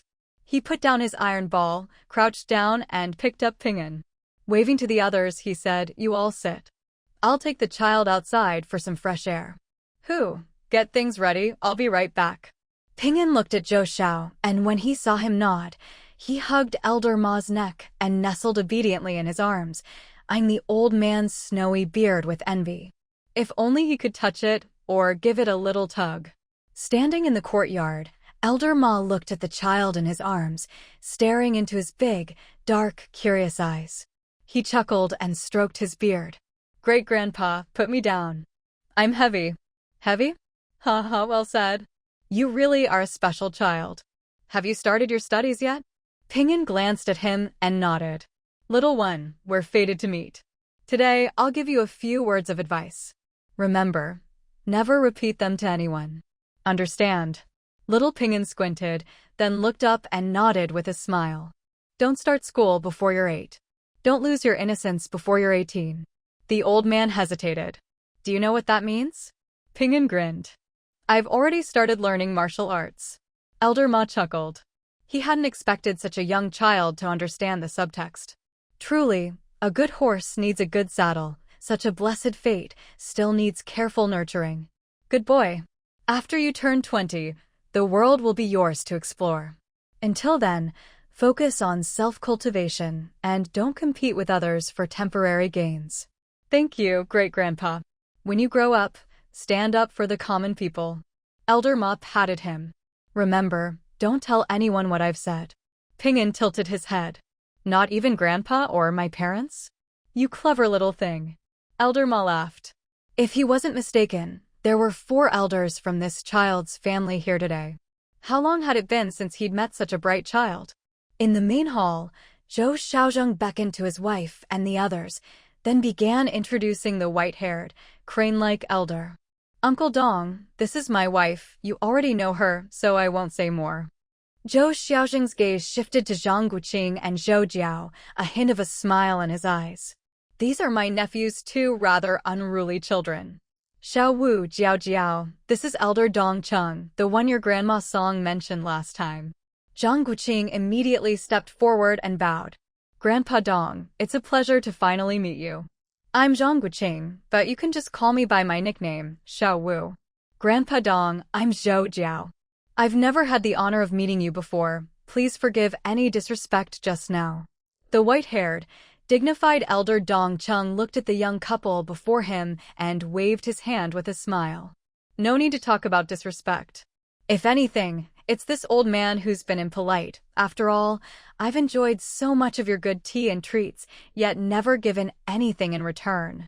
That's the real discourtesy." At these words, Zhou Jiao smiled softly and glanced at him. "You're too kind, sir." Those things were just small tokens of respect from the younger generation. "Good child. If your grandfather could see you now, he'd be overjoyed." Elder Dong's voice softened with emotion, but he quickly composed himself and smiled again. "Child, study medicine well. Let me tell you a secret. Your grandfather was skilled in everything. but he did have one weakness. Zhou Jiao understood and looked intrigued, waiting for him to continue. Brother Jinyu, haha. When it came to medicine, he could intimidate any doctor, but aside from obvious herbs like ginseng, he couldn't tell one plant from another. And that's not all. One year I was 8 and he was 10. A group of us, all children of prominent families, went on an outing. None of us knew a thing about farming. Doctor Hu, standing nearby, nearly fainted at this. If his granddaughter took after her biological grandfather, then taking her as a disciple would be pointless. But he quickly recovered. If his information was correct, this child had already gathered plenty of herbs for that remote village. Once Elder Dong finished his story, Doctor Hu rolled his eyes in secret, cleared his throat, and reminded everyone, this is a disciple ceremony, not a reunion. Elder Dong laughed. All right, I know you're eager. Your new disciple won't escape. With that, Doctor Hu composed himself, took on a solemn demeanor, and looked at the 3 middle-aged men below, saying formally, let's begin. As soon as he spoke, the 3 middle-aged men, who had been silent until now, quickly stood up. One of them took a censer and other ritual items from a rattan box and arranged them on the altar table. Another took an embroidered portrait from a wooden box and, with the help of the third, hung it high on the north wall. After washing his hands, Doctor Hu lit 3 sticks of incense, placed them in the censer, and bowed deeply, quietly reporting to the ancestral master that a new disciple was being accepted and the tradition would continue. When Elder Ma entered, he saw Master Hu solemnly seated in the special seat to the side. He gestured for the child in his arms to keep quiet and set Ping'an down. Even though Zhou Jiao had never experienced such ancient rituals before, she understood the process. Soon, she stepped forward and knelt before Doctor Hu, listening as Elder Dong, acting as master of ceremonies, began introducing her background. At this point, Zhou Jiao realized why Elder Dong was the master of ceremonies. He knew her family's history inside out. According to her father, it was Elder Dong who had helped her grandfather during the Zhou family's difficult times. Their relationship was much like Zhang Guoqing and Yi Jiafeng today. Unfortunately, after Elder Dong's father passed away, his brothers fell out, and he was soon driven out of the family home. As a rebellious youth, Elder Dong soon fell on hard times, nearly starving. If even his own brother could be so harsh over family property, what could he expect from the rest of the clan? In anger, Elder Dong sold his last small courtyard and resolutely went south to find his good friend Zhou Jinyu. Sadly, by then her grandfather had already met with misfortune, and her grandmother had hidden all traces for her father's sake. By a twist of fate, Elder Dong ended up joining the army, and now he was a lieutenant general. By rights, he shouldn't even be in the capital now. As Zhou Jiao's thoughts wandered, Elder Dong finished his introduction. She quickly composed herself and accepted the 2 gift boxes Zhang Guoqing handed her, presenting them with both hands. At this moment, Doctor Hu could no longer contain his joy. He quickly took the gifts and set them aside, his eyes fixed on the red apprentice's card Zhang Guoqing handed to Zhou Jiao. Zhou Jiao smiled, took the card, and raised it above her head, presenting it to Doctor Hu as she knelt and performed the formal kowtow. Doctor Hu glanced smugly at Elder Dong and Elder Ma. Good disciple, don't be so formal, just the gesture is enough. Quickly, get up. After kowtowing, Zhou Jiao stood and accepted a bowl of tea from a middle-aged man beside her, holding it high with both hands as she offered it to Doctor Hu. Master, please accept this cup of tea from your disciple. Doctor Hu smiled, lifted the lid, took a big sip, and set it down. Then he dragged out a large bundle from behind his chair. Judging by the size and weight, it was packed with things. Good disciple, these are some things I've prepared especially for you. Take a look when you get home. He pushed the bundle toward Zhang Guoqing. Come, let's bow 3 times to the ancestral master together. A middle-aged man nearby reminded him quietly, Shu, the sect rules. Doctor Hu paused, then shook his head and pointed at Zhang Guoqing. I've already written everything down for your junior sister. She's pregnant now, so let's finish quickly. After the ceremony, Doctor Who called the three middle-aged men over and introduced them to Zhou Jiao.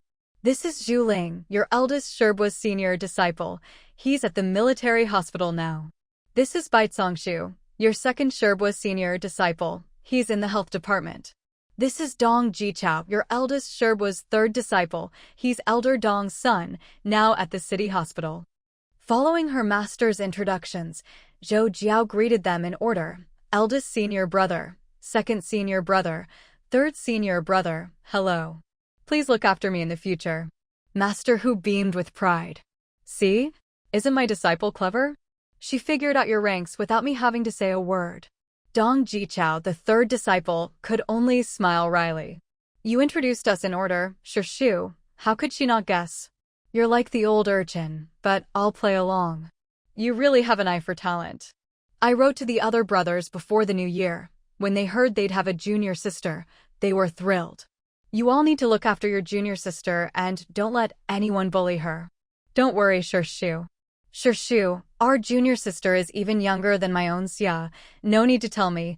I'll keep an eye out for her. At the military hospital, Zhu Ling wiped the sweat from his palms as he listened to his Shu and brothers chat. Didn't they see who was sitting at the head table? And they dared to make such promises. Their junior sister was the Zhou family's precious darling. Rumor had it she was even registered with the higher-ups. Who would dare have the nerve to bully her? And that troublemaker over there once tore down several doors at the general hospital. Who could forget that? Eldest brother? Zhu Ling immediately straightened up. Don't worry, Shu. If junior sister needs anything, I'll take care of it. Doctor Who nodded in satisfaction. Then hurry and give your junior sister her gifts. Elder Ma couldn't help but burst out laughing, pointing at him. All right, you win. I have to win. Over the years, I've given you old men and your disciples so many gifts. If anything, I'm still at a loss. I only have this one disciple. Everyone knew this was just banter among old friends and burst out laughing. When the laughter died down, Elder Ma was the first to take out a wooden box and hand it to Zhou Jiao. Take it quickly, or your master will start collecting debts. Elder Ma, I've already received a gift. Elder Ma firmly placed it on top of Zhang Guoqing's bundle and smiled. That was just a greeting gift. This is different. Soon, Elder Dong also took out a square box and carefully handed it to Zhou Jiao. Little girl, this is just returning something to its rightful owner. Zhou Jiao looked at him in surprise, then glanced at her father. This was the inkstone your grandfather gave me years ago. I lost it, but it eventually found its way back to me, though it's a bit damaged now. When I heard old Who was taking you as a disciple, I thought there could be no better gift. Zhou Jiao accepted it gratefully with both hands.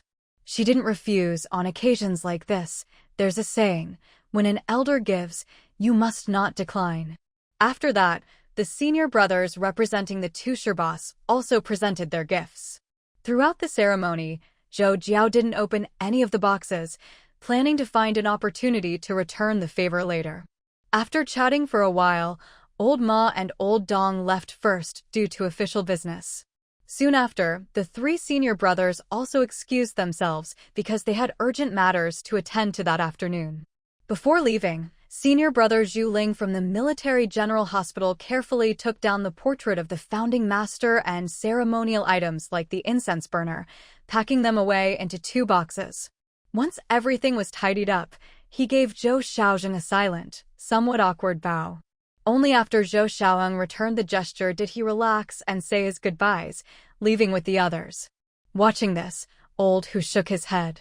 Both men were about the same age, yet this silly kid had no sense at all. What a waste of years. Zhou Xiaozheng understood and explained, don't blame him. That's just how things are. When my eldest senior brother took him in, the boy was already 10. His personality was set, timid, but honest enough. Zhou Xiaozheng had naturally investigated the people his daughter would be dealing with in the future. He knew Zhu Ling's background inside out. Calling him honest was already a compliment. If he had even a bit more cunning, with his medical skills, connections, and the experience of crossing the vast grasslands, he wouldn't still be stuck as a deputy director. Still, Zhou Xiaozheng didn't say this out loud. Who likes hearing outsiders criticize their own people? He's a good guy. My soldiers all like to see Dr. Zhu for checkups. Speaking of checkups, Doctor Hu beckoned to Zhou Jiao and took out a wrist pillow. How's your diet these days? Sleeping well? Any discomfort?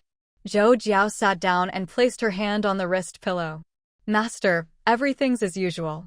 After 10 minutes, Doctor Hu withdrew his hand and looked up at her, about to speak, when he noticed his disciple was facing away from the others and winking at him hard. Doctor Hu paused, then smiled. You're doing well, but you still need to take care of yourself. Girl, still not planning to take a break from school. Hearing this, Zhang Guoqing frowned slightly, sensing something was off. He took a few steps closer, quietly observing the master and disciple. Master, I feel fine and can move around freely. Don't worry, if I feel unwell, I'll definitely take leave and come home. Doctor Hu was silent for a moment, then smiled and nodded. All right. When I have some free time, I'll come stay over there for a while and help guide your studies. The master and disciple spoke in riddles. Zhou Xiaozhong glanced at his son-in-law and lowered his head without saying a word. All right, since the whole family's here, let me give you all a peace of mind checkup. Who's first? Doctor Hu looked at Zhou Xiaozhong and grinned. Zhou Jiao had long wanted her master to check Lin Lishan's pulse. She'd always worried that the medicine Gu Rui had given her mother might still have lingering effects, but hadn't dared bring it up for fear of burdening her mother. Zhou Jiao smiled and pulled her mother over, pressing her to sit down. Master, please check my mom. After feeling her pulse for a while, Doctor Hu said, I've seen that kind of medicine before. If it had been within 3 years of taking it, there might have been hope with acupuncture. But now, Lin Lishan had long given up hope of having another child. She smiled and reassured Doctor Hu, it's all right. I've come to terms with it. Doctor Hu was always happiest when patients cooperated and hated those who acted all miserable. He smiled, but that medicine does have one benefit. Ever since Zhou Jiao learned what her mother had been given, she'd researched it extensively. She'd found vague clues that some women who gained favor through their looks had taken this kind of medicine. It slows aging. That medicine was originally developed in the imperial palace for favored concubines to prevent losing their looks as they aged. Later, a righteous imperial physician reported that it could harm the imperial bloodline, so it was banned. After several regime changes, the recipe eventually leaked to the public. Lin Lishan didn't care who invented it. All she heard was that it slowed aging, and she was overjoyed. If she weren't worried about Zhou Xiaozhong misunderstanding, she'd have laughed out loud. Having an outstanding husband, one who looked 10 years younger, put a lot of pressure on her, especially since there were still plenty of women interested in her man. If it weren't for her own beautiful daughter as a deterrent, Lin Lishan would worry about women barging in. Zhou Jiao, now reassured, finally voiced the question she'd never been able to answer. Master, are there any side effects? Does it harm the organs? Doctor Hu shook his head and regretfully slapped the table. I only ever saw one of those pills.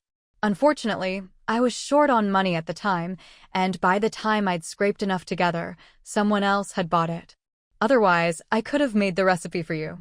Zhang Guoqing looked speechlessly at the old man, wondering if his wife would end up with a skewed worldview. What would you even do with that weird recipe? Oh, wait. It could be used for future family planning. Half the women in the country would go crazy for it. Was it expensive? Of course, old Hu replied, then shook his head.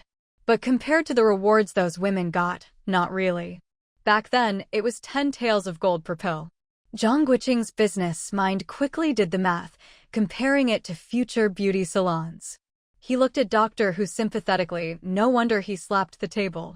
Seeing the old man getting more and more off topic, Zhou Xiaozhong cleared his throat and shot him a look, reminding him of the setting and the attentive Pinyin. Let's continue. Zhang Guoqing turned to his father-in-law. Dad, you go first. No need. The old gentleman already checked my pulse. He's perfectly fine. Zhang Guoqing smiled, picked up his son and sat in front, placing the boy's hand on the wrist pillow, looking eagerly at Doctor Hu. Doctor Hu shot him a look and grabbed both father and son's hands, checking their pulses at the same time. Zhou Jiao watched with starry eyes, admiring her new master. This was amazing, truly worthy of being called a master. Zhao Jiao, don't you dare learn these antics from the old man. Only I can get away with this, no one else checks pulses like this. I'm still. Old Who quickly raised his hand and knocked Zhang Guoqing on the forehead, then immediately placed it on his wrist. You brat, what do you know? Zhang Guoqing nudged Zhou Jiao, signaling her to watch the old man. See? The moment he gets flustered, he slips up and starts swearing. Where's the masterly demeanor? After a while, Old Who looked at Zhang Guoqing suspiciously. You're stronger than an ox. You should be working in the fields, not going to university. Everyone burst out laughing. After the joke, Doctor Who became serious. Your chi and blood are abundant. You have too much energy. Go run a few more laps and no more tonics. Thank you, sir. Doctor Who ignored the sturdy young man and turned to observe his little disciple grandson. Stick out your tongue for Grandmaster. Pinyin did as told. Good boy. Grandmaster has a question, and you have to answer honestly. Pinyin looked puzzled but nodded obediently. Little one, do you not like eating vegetables? Pinyin's big, watery eyes rolled. Grandmaster, I promise I'll stop being picky. Poor kid. It's cabbage or radishes every day.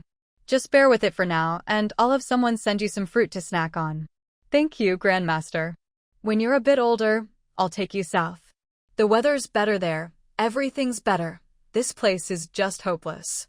After some small talk, they returned to the main topic. Seeing that it was getting late, Doctor Who took out a pen and quickly wrote a prescription, handing it to Zhang Guoqing. These herbs can be found at most pharmacies. Get a few extra doses and take them to school. Boil them on the stove every day and have your wife soak her feet in the decoction. When the weather gets warmer, I'll change the prescription. Hearing this, Zhang Guoqing carefully folded the prescription and put it in his inner pocket. Doctor Who pointed at the bundle on the table and tapped it. Bring it over. Not only did Zhang Guoqing bring over the bundle Doctor Who had given him, he also opened it himself. It was filled with wooden boxes of various sizes and books. No wonder it was so heavy. Doctor Who stroked the 10 or so yellowed ancient books and took out a letter attached to them. I originally included this schedule in the bundle, Doctor Who said, giving his apprentice a meaningful sideways glance. For now, it's best to hold off on reading the books inside. Your health comes first. Zhou Jiao smiled and nodded. Zhang Guoqing was taken aback by this and clenched his hanging hands into tight fists. Earlier, your senior brother reminded me to explain the sect rules. It's not that I forgot, but he's an honest man and forgot that Taoist Master Ma's sect shares the same origin as ours, so I deliberately avoided it, Doctor Who explained. Zhou Jiao asked softly, Taoist medicine? Doctor Who nodded approvingly. We're orthodox Taoist doctors. The sect rules are similar to other schools, but since you're great-grandmaster, we've always valued following our hearts.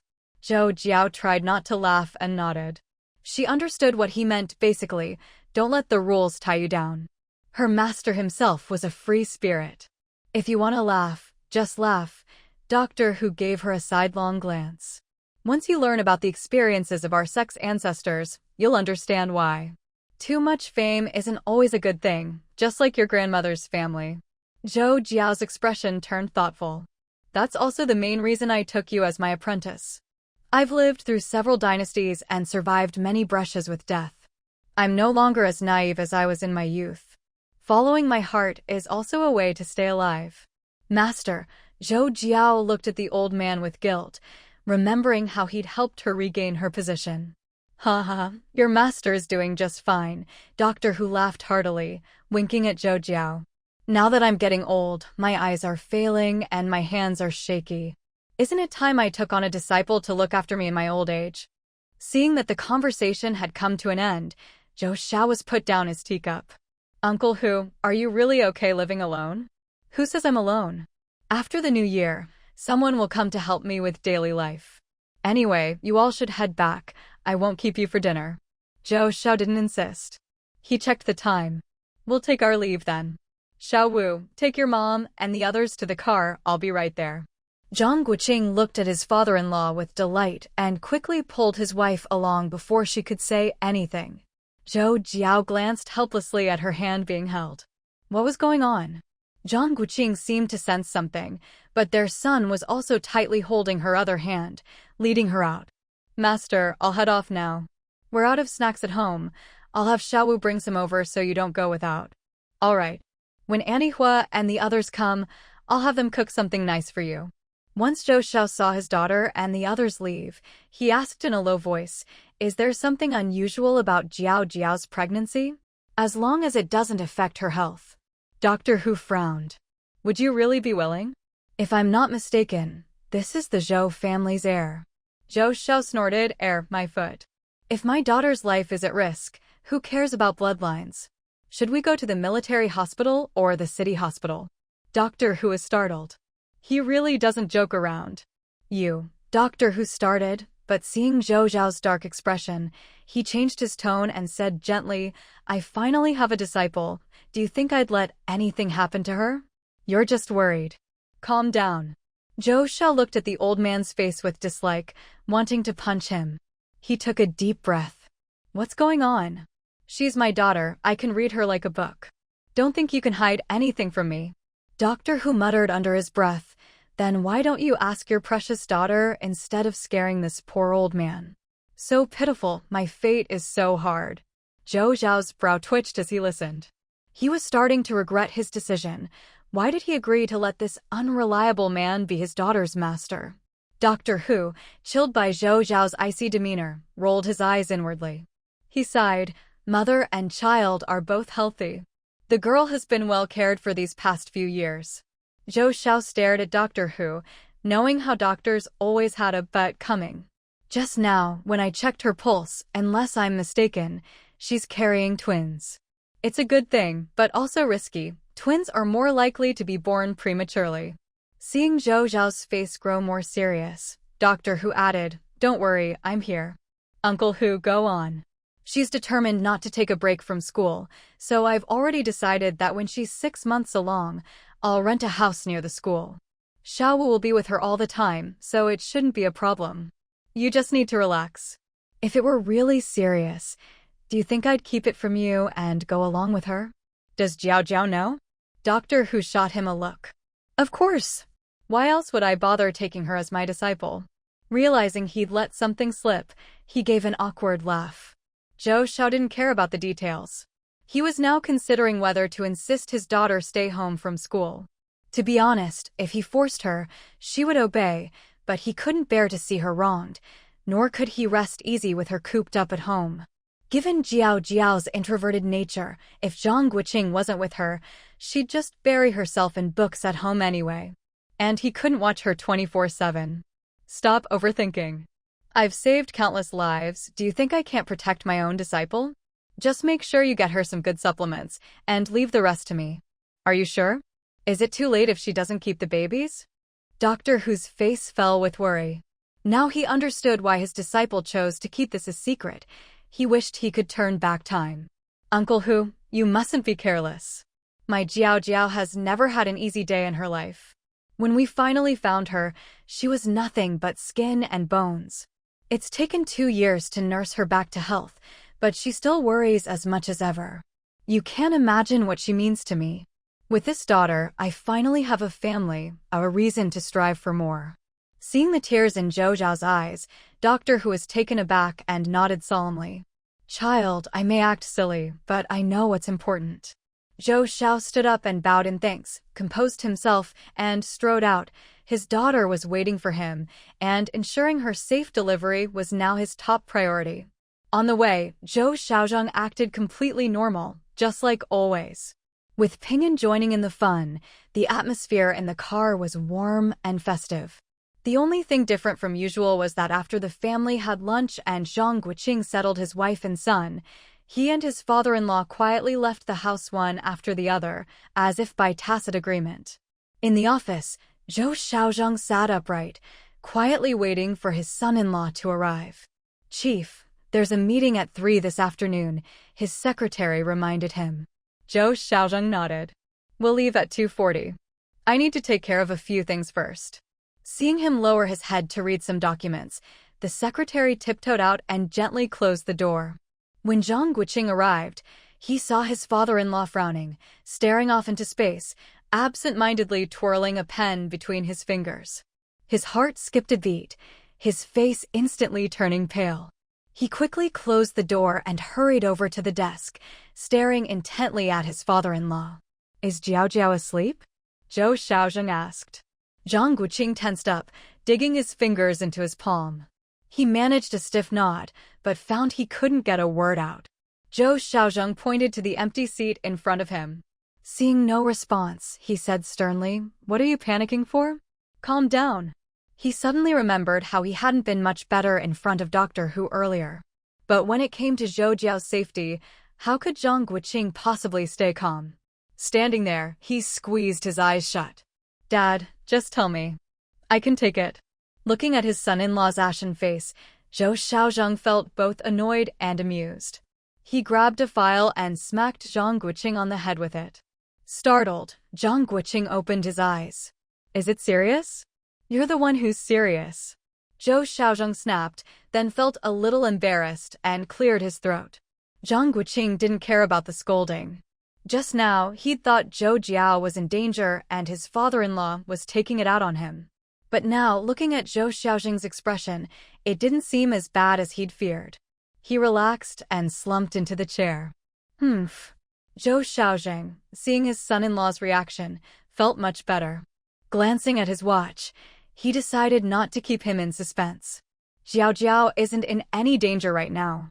She's just pregnant with twins. Twins? Zhang Guoqing shot his father-in-law a reproachful look. "Dad, you almost scared me to death. Don't ever do that again. Where else are you going to find a son-in-law as good as me?" A hint of a smile flickered in Zhou Xiaozheng's eyes as he shot him a disdainful look. "Dad, did you forget my eldest brother's sons, Xiaozhua and Xiaoyu, are twins? My mom says there's a history of twins in the Zhang family.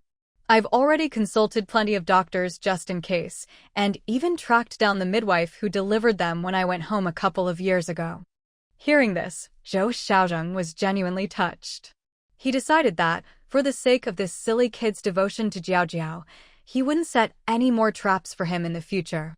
"And my cousin Qingfeng's family has boy-girl twins.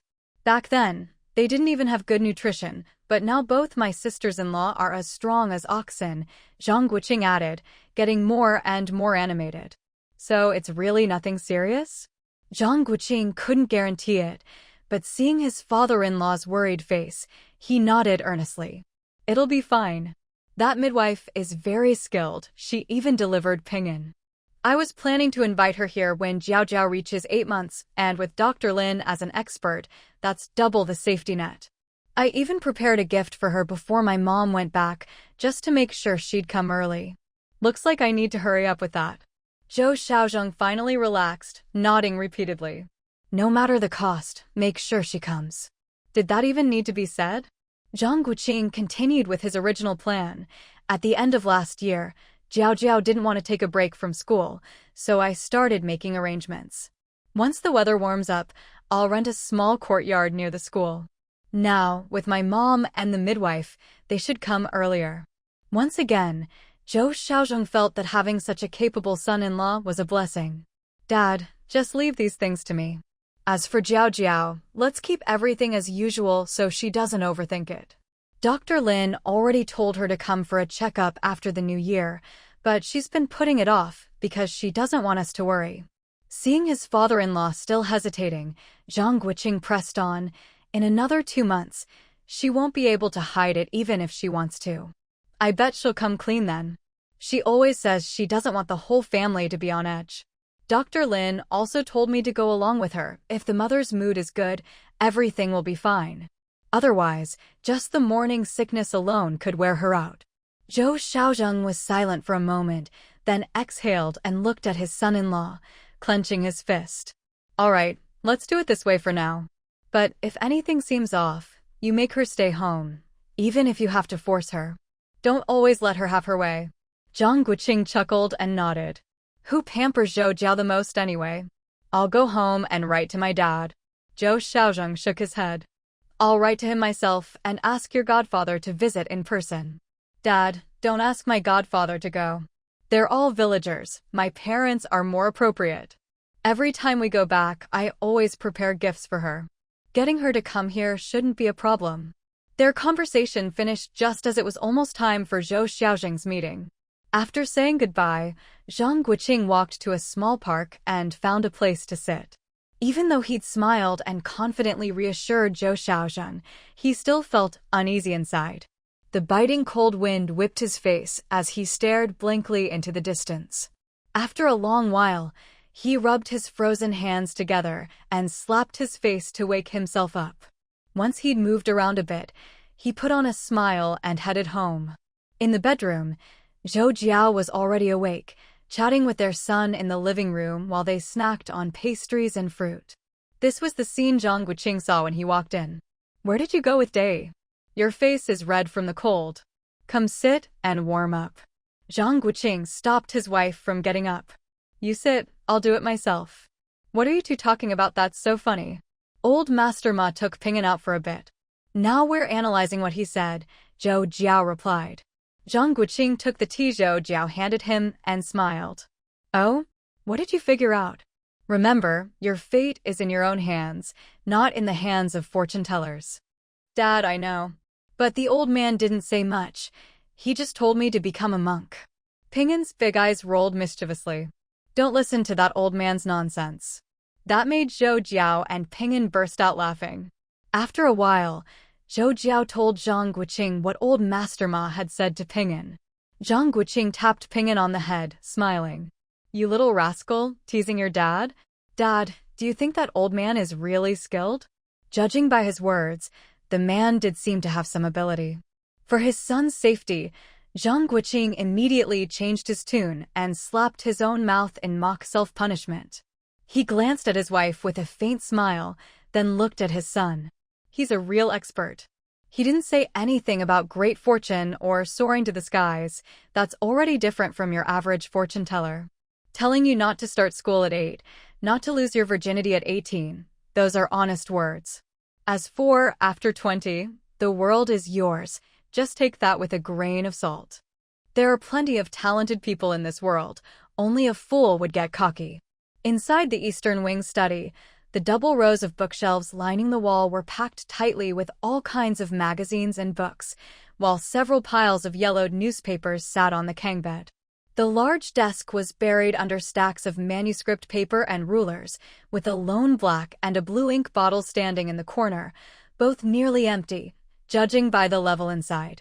Zhang Guoqing pushed at the door, suddenly remembering that his wife had blocked it off since the day before yesterday. He shook his head with a wry smile and circled around to enter from the bedroom instead. In front of the bookshelf, Zhou Jiao stood pursing her lips, frowning as she quickly flipped through an English magazine in her hands, completely oblivious to someone else entering the room. Zhang Guoqing tiptoed to the desk, cleaned up the discarded paper that had missed the trash bin, and refilled the idle fountain pens with ink. After wiping his hands, he picked up the manuscript papers and leafed through them one by one, skimming over any foreign languages other than English. The more he read, the deeper his frown became. Zhou Jiao quickly finished the magazine in her hands, stuffed it back onto the shelf, and ran her fingers along the spines before pulling out another stack. Once she found the material she needed, she turned around, only to see Zhang Guoqing shaking his head at her, clearly disapproving. "Are you planning to dabble in every field? Human energy is limited. You can't do everything. Now that you're pregnant, you need to take even better care of yourself." Zhou Jiao blinked, a bit dazed, feeling like something was off with his words. She poured a cup of hot water from the kettle on the stove, cupping it in her hands to clear her head. Seeing this, Zhang Guoqing shook his head.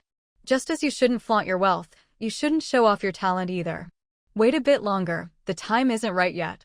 If you really want to do some research, focus on the development of distribution system reliability. First, it fits your field. Second, it lets you show your skills without drawing too much attention. It's a good way to sum up what you've learned at university these past years." He tapped a few stacks of manuscript paper on the desk. "There's a lot to be done in this area. For a country to develop, both industry and agriculture depend on a robust power grid. I remember back in college, my advisor mentioned that in the mid-1960s, Developed countries abroad experienced major power system stability failures, leading to widespread blackouts and causing quite a stir.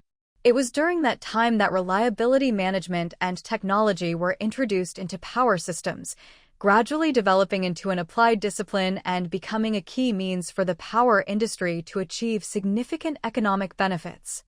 Zhou Jiao, of course, understood what power system reliability meant. It's the application of general principles and methods of reliability engineering to power system engineering problems. Power system reliability includes both engineering technology and management aspects.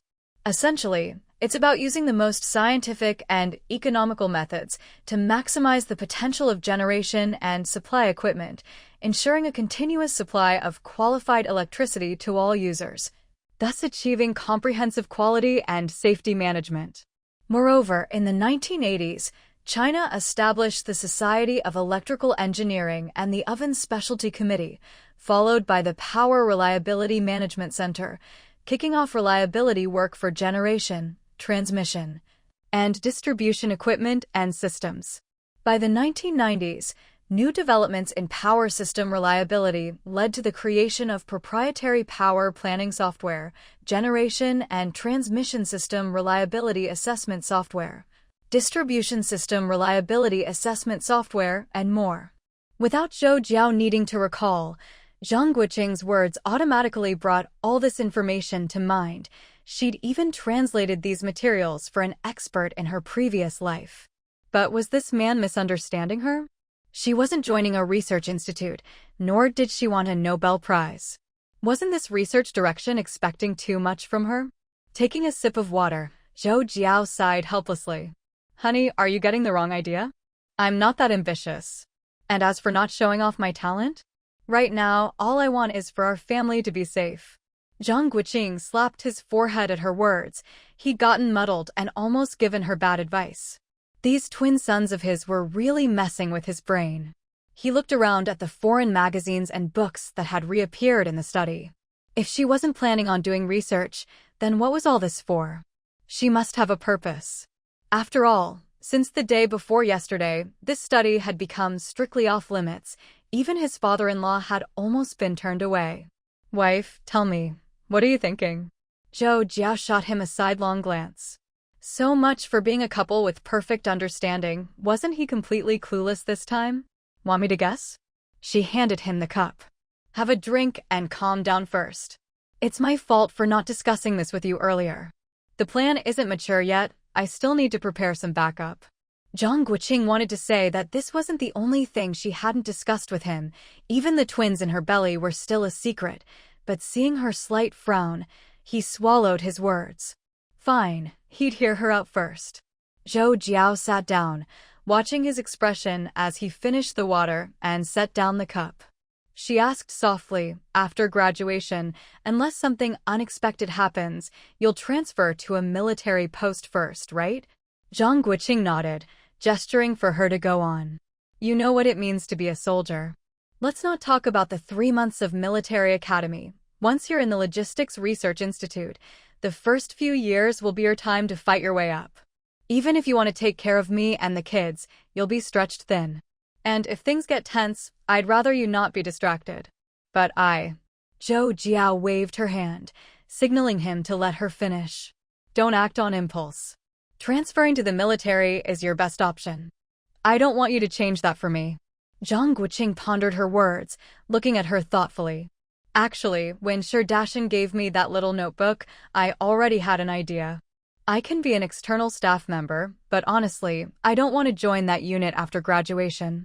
With Dad as a leader there, I'd be limited by all sorts of inconveniences, and any achievements would be credited to him. Who'd want that? She smiled. During the reception work before the new year, I noticed 2 good departments, the Finance and Trade Office and the Planning Commission. The Finance and Trade Office worries me. If our family gets rich in the future, people might get suspicious. So the Planning Commission became my goal. But if I rely on Dad's connections to get in, I'd rather not go at all. Zhang Guoqing clapped and laughed. If he still didn't know why his wife was sorting all these materials, he'd be a fool. Zhou Jiao had the connections. What she lacked was bargaining chips. Since last year, the country has been importing a lot of complete sets of equipment from the West. I went abroad to participate in those activities. Besides some behind-the-scenes work, I was involved in the official data as well. Now that the higher-ups are familiar with me, I have to strike while the iron is hot and submit my materials. Zhang Guoqing nodded approvingly. Turning passive into active, maybe his wife could end up with a double identity, just like that smiling fox. Have you talked to Dad about it? Not yet. I'll discuss it with him once I've sorted everything out, but I think he already has an idea. I asked him about these departments before. Zhang Guoqing recalled his father-in-law's inscrutable expression and nodded knowingly. The father and daughter loved setting up traps for people to walk into willingly, all while wearing innocent, harmless faces. Especially his father-in-law, he could set up a scheme with ease, trapping both the Zhou and Lin families, yet people still called the Zhou family kind and loyal. Zhang Guoqing couldn't help but feel a little dizzy just thinking about it. Inside an office in a campus courtyard, Professor Wei, a scholar renowned both at home and abroad, was meticulously reviewing the documents in his hands. In front of the desk, Zhou Jiao shuffled her feet and sat down on the sofa. She realized that if she didn't take the initiative, she'd probably have to wait until he finished reading before she could rest. Thanks to Zhang Guoqing's help earlier, Zhou Jiao had managed to organize all her materials before returning to school.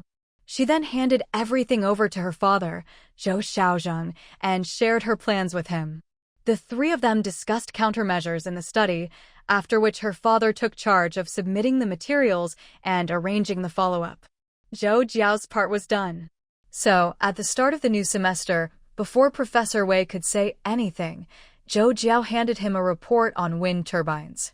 During her trip down south, aside from learning about coal, gasoline, and diesel generators, she'd also noticed that some research institutes were developing and testing 50-100W small wind turbines. New energy, a perennial topic, immediately made Zhou Jiao think of the Daryeur's wind turbine. This was the world's earliest lift-type vertical-axis wind turbine, invented by an engineer named Daryeur's, who patented it in 1931. For various reasons, it hadn't received much attention until the late 1960s, when labs in Canada and the United States began systematic research and development. Only then did the Daryeur's wind turbine become truly practical. Soon after, the phi-shaped vertical-axis wind turbine was developed on this basis and put into use. Among all vertical-axis wind turbines, it had the highest wind energy utilization coefficient. All subsequent lift-type vertical-axis wind turbines were derived from this design. Zhou Jiao secretly calculated the timing. If Professor Wei supported this research, perhaps, thanks to her cheat code hints, the experimental results could be published ahead of others. After a long while, Professor Wei took off his glasses and pinched the bridge of his nose. He put his glasses back on, exhaled, and looked at his student sitting in front of him. Seeing this, Zhou Jiao's heart sank. She'd been too optimistic. Sure enough, this report is very good. And well documented. You have the country's interests at heart, and you haven't let down the nation's training of you. The proposal is excellent, but the current conditions just aren't ripe. Zhou Jiao listened in disappointment to his dry, forced words. If she didn't know Professor Wei was so inarticulate, she'd almost laugh in exasperation. How much effort had she poured into this report, only to be dismissed so easily? Besides the funding for experiments, the biggest problem is that we can't find other research members. Look at the points you mentioned: the right materials for the blades, variable pitch wind rotors, low-speed direct drive permanent magnet generators. Just these involve experts in aerodynamics, materials science, electronics, and low-speed generators. Zhou Jiao lowered her head in silence. Right now, quite a few research institutes are developing 50-100W small wind turbines. Compared to us doing it ourselves, it's more appropriate to distribute these materials to them. Zhou Jiao was startled and quickly looked up at him. That's right, she wasn't in it for fame or profit. Wouldn't it be better to just hand over all the materials and let others take it from here? Across from her, Professor Wei clearly misunderstood and gestured for her to listen before responding. Zhou Jiao, I know you've put your heart into this.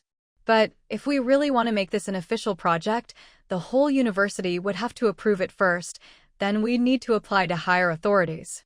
Apart from a few major projects, most proposals don't get approved. After all, our country isn't wealthy. And even if it is approved, talent is hard to find. Seeing his troubled expression, Zhou Jiao couldn't help but laugh. Professor, you're not worried I'll be reluctant, are you? The older, the wiser. I'll take your advice. Please help send these materials to the relevant research institutes. If possible, please don't mention my name. Professor Wei looked at his student in surprise. Others might not realize it, but he'd already seen some feasible approaches in her report. If he had enough funding and materials, there was a real chance of success. Professor, it's settled then. I'll bring you the rest of the materials later. Remember, it's a secret. Wait. Seeing her about to leave, Professor Wei quickly called out, "What's the rush?" Zhou Jiao stopped and smiled, waiting for his instructions. That's all for this matter, but don't forget last year's experimental assignment. This semester, our department's research focus is still on hyperparameter, large-capacity units. That's the top priority. Got it. Zhang Guoqing left the student council meeting and parted ways with the others. After walking a while, Yi Jiafeng caught up to him and, seeing no one else around, grumbled in a low voice, "Xiao Wu, you're killing me. Everyone's fighting for power and profit, but you just wash your hands of it all." Zhang Guoqing, knowing what the future held and seeing university as just the starting point of his life, believed it was better to get along with others than to be confrontational. He'd long lost the youthful passion of these young men. Some things were better left unsaid, but he still had to look out for his buddy. Haha, what else can we do? Should we recruit them as our underlings? You know why they're at each other's throats, right? But do we need any of that? We started from a different place than they did. Yi Jiafeng sighed helplessly and looked into the distance. Yeah, I have my misfortunes, and they have theirs. Hearing this, Zhang Guoqing's brow twitched. This melancholy act really didn't suit the guy. What's with all this pointless sighing? Misfortune? Some people just have it too good. I really don't want to stay at this lousy school. Those kids think we upperclassmen are taking advantage, but they forget that the 5-year program is even tougher than 6 years. Sigh, the sooner we graduate, the better. Zhang Guoqing rolled his eyes and quickened his pace toward the dorm. His wife was meeting with Professor Wei today. He wondered how it went. If things didn't work out, he'd have to find a way to comfort her. What kind of life is this? His wife's like this, his buddy's like this.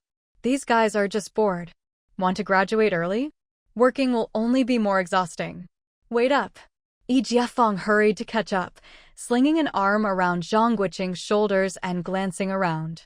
Should we just let them do whatever they want, or?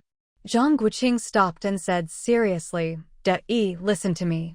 Life is unpredictable, 30 years east of the river, 30 years west. No one knows what the future holds. Maybe one day we'll need each other's help. Leave some room for others, and you'll have an easier time down the road."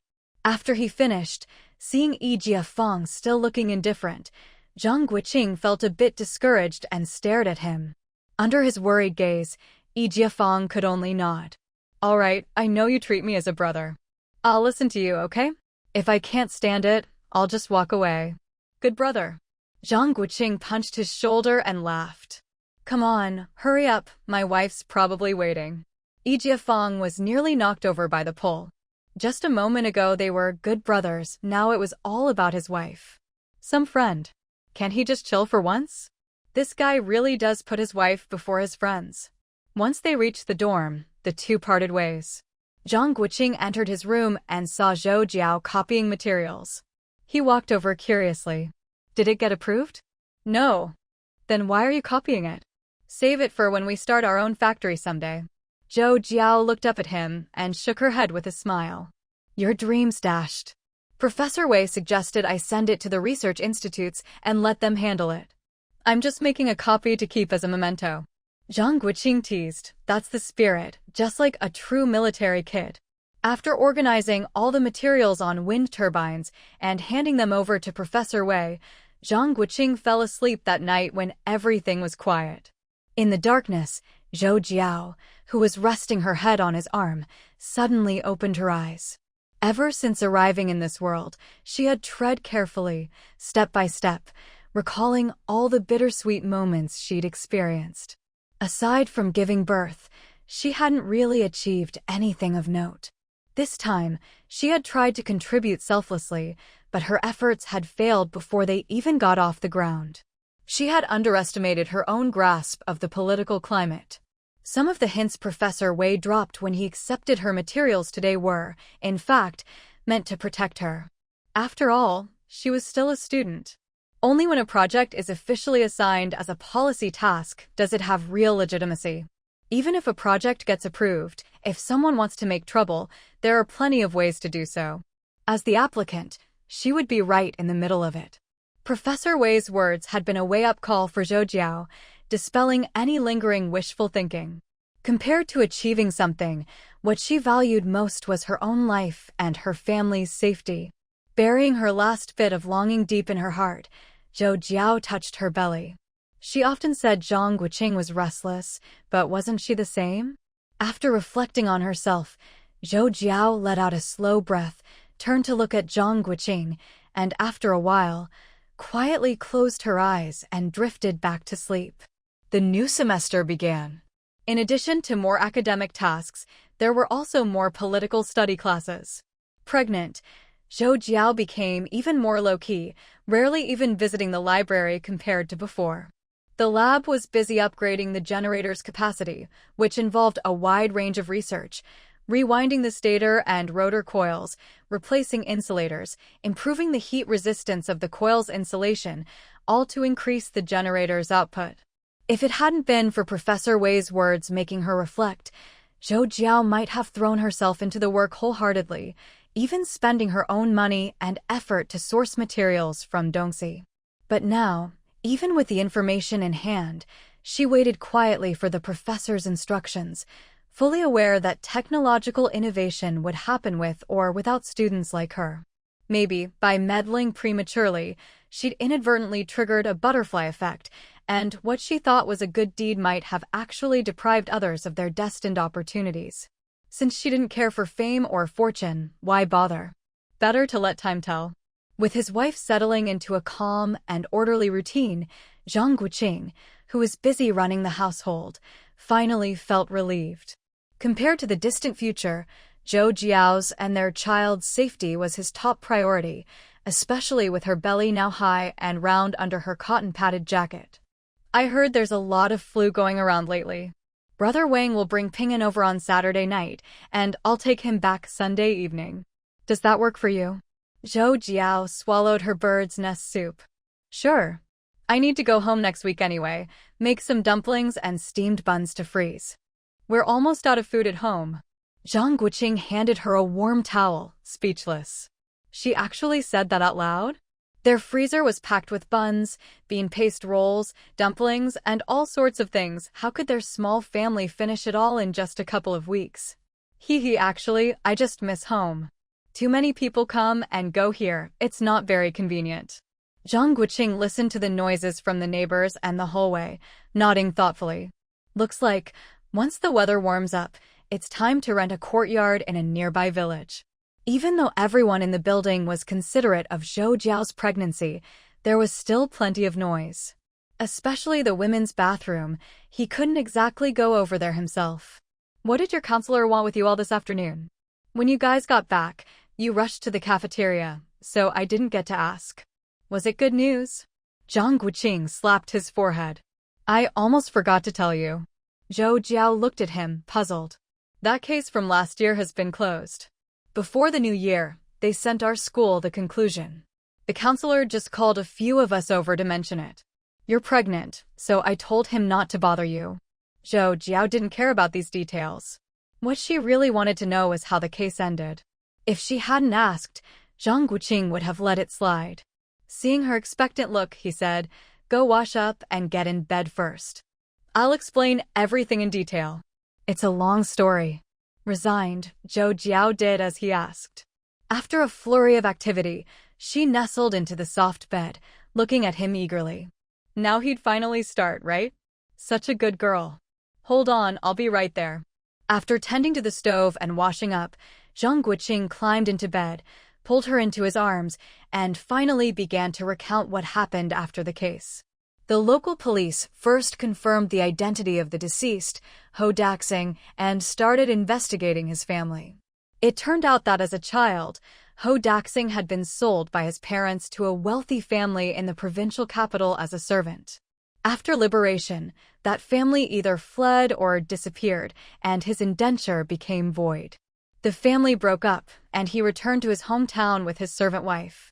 Later, when the power plant was hiring, he got the job because he was literate. After Zhou Jiao's death, when the police came knocking, his servant wife had also disappeared. The couple had no children. It was said that she had a difficult first childbirth and barely survived, but the baby died, and she was left unable to have more children.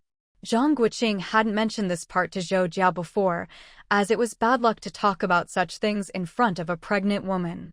The police then followed leads from the villagers and questioned the brigade leader, following the trail step by step until they finally caught Zhou Jiao's wife in a coastal town. After that, things went smoothly. To atone for her crimes, the servant wife handed over a list of everyone who had close contact with her husband. By the end of the year, dozens of enemy agents were rounded up in one fell swoop, and their carefully laid plot was completely foiled. The local police highly praised Zhou Jiao and the others for their initiative and courage in fighting the enemy. Especially after learning that the group had planned to blow up the power plant, chemical plant, and steel mill all at once, the police were even more grateful. All in all, it was a huge achievement. The case was reported up the chain, and if not for security concerns, the 7 of them would have made the headlines. So I really didn't wrong anyone, did I? Zhang Guoqing rolled his eyes. Was her brain offline? The point was, if they hadn't acted, the enemy would have struck in a few days. If not for Zhou Jiao's meddling, they would have been sitting on a powder keg during their internship. One wrong move, and it would have all been over. Not to mention the local workers, even the 20 or so students in Zhou Jiao's group would have been wiped out. That's why it was such a big deal. Knowing all this, Zhou Jiao leaned against his chest and gently comforted him. Don't worry about me. See how I always turn misfortune into blessing? All these accidents just prove I'm lucky. Remember when Great Aunt took me to have my fortune told? The fortune teller said, once I got past that big hurdle, my life would be smooth and worry-free. Yes, you're blessed. Everything will be fine. Zhang Guoqing echoed her words. Besides that, he didn't know what else to say. He stroked his wife's belly, silently praying that the fortune teller's words would come true. Day by day, the weather gradually warmed up. As Zhou Jiao shed her heavy winter coat and wore only a loose jacket, her pregnant belly became even more prominent. Even old Lady Chung could tell at a glance that Zhou Jiao must be carrying twins. After being tipped off by her nephew, she pretended not to know, waiting for Zhou Jiao to announce it herself so she could act surprised. Fortunately, despite her large belly, Zhou Jiao looked radiant and moved around easily. Aside from her conspicuous bump, she was just like anyone else. This both eased and worried her family. In the lab, Chao Na quickly finished tidying up and nervously hovered around Zhou Jiao, clicking her tongue and shaking her head repeatedly. What is this? It's terrifying. I'm never getting married. This is too scary. Zhou Jiao chuckled. I feel perfectly fine. You don't need to be so anxious. See? I'm not tired at all. Walking behind them, Zhang Guoqing frowned. He hated when people chatted with his wife while she was walking. What if she got distracted and tripped? Xiao Wu, don't you think it's strange? Someone asked. Zhang Guoqing kept an eye on his wife ahead, distractedly replying, "What's up?" Yijia Fong and the others were already used to his overprotectiveness. Since this semester began, he'd been on high alert, but everyone understood. After all, twins. My sister doesn't even look pregnant from behind. All the women I see on the street don't look like this. Remember Sister Xiaomin? She looked just like an oil drum. Exactly. My aunt is huge now, her face is as round as a basin. Last time I saw her, I thought my uncle had remarried. Everyone within earshot burst out laughing. Zhang Guoqing kept a straight face, nervously watching Zhou Jiao, worried she'd turn around to join the fun. Luckily, his clever wife just kept walking. When they reached the dorm, Zhou Jiao glanced at him helplessly and muttered, "I'm really fine." "Yes, my wife is amazing. It's all my fault. Dummy." Zhang Guoqing smiled, put his arm around her, and looked down at her belly between them, murmuring softly, "It's about time." Zhou Jiao looked up at him, puzzled. "Silly girl." Seeing the doting look in her husband's eyes, Zhou Jiao smiled happily and decided not to ask further. She'd just go along with whatever he arranged. After that day, every time Zhou Jiao took her midday nap, Zhang Guoqing would go out for a few hours, returning to campus sweaty even in early spring. Zhou Jiao asked him about it several times, but he just replied mysteriously that he had a surprise for her, so she stopped pressing. Truthfully, pregnancy often left her tired, and since she couldn't go home every few days to see her father and son, she felt a bit uneasy. Every week, watching her son reluctantly return to the compound, she wished time would pass faster so she could give birth and spend more time with him. She kept these feelings to herself and continued her studies diligently, not wanting Zhang Guoqing to worry.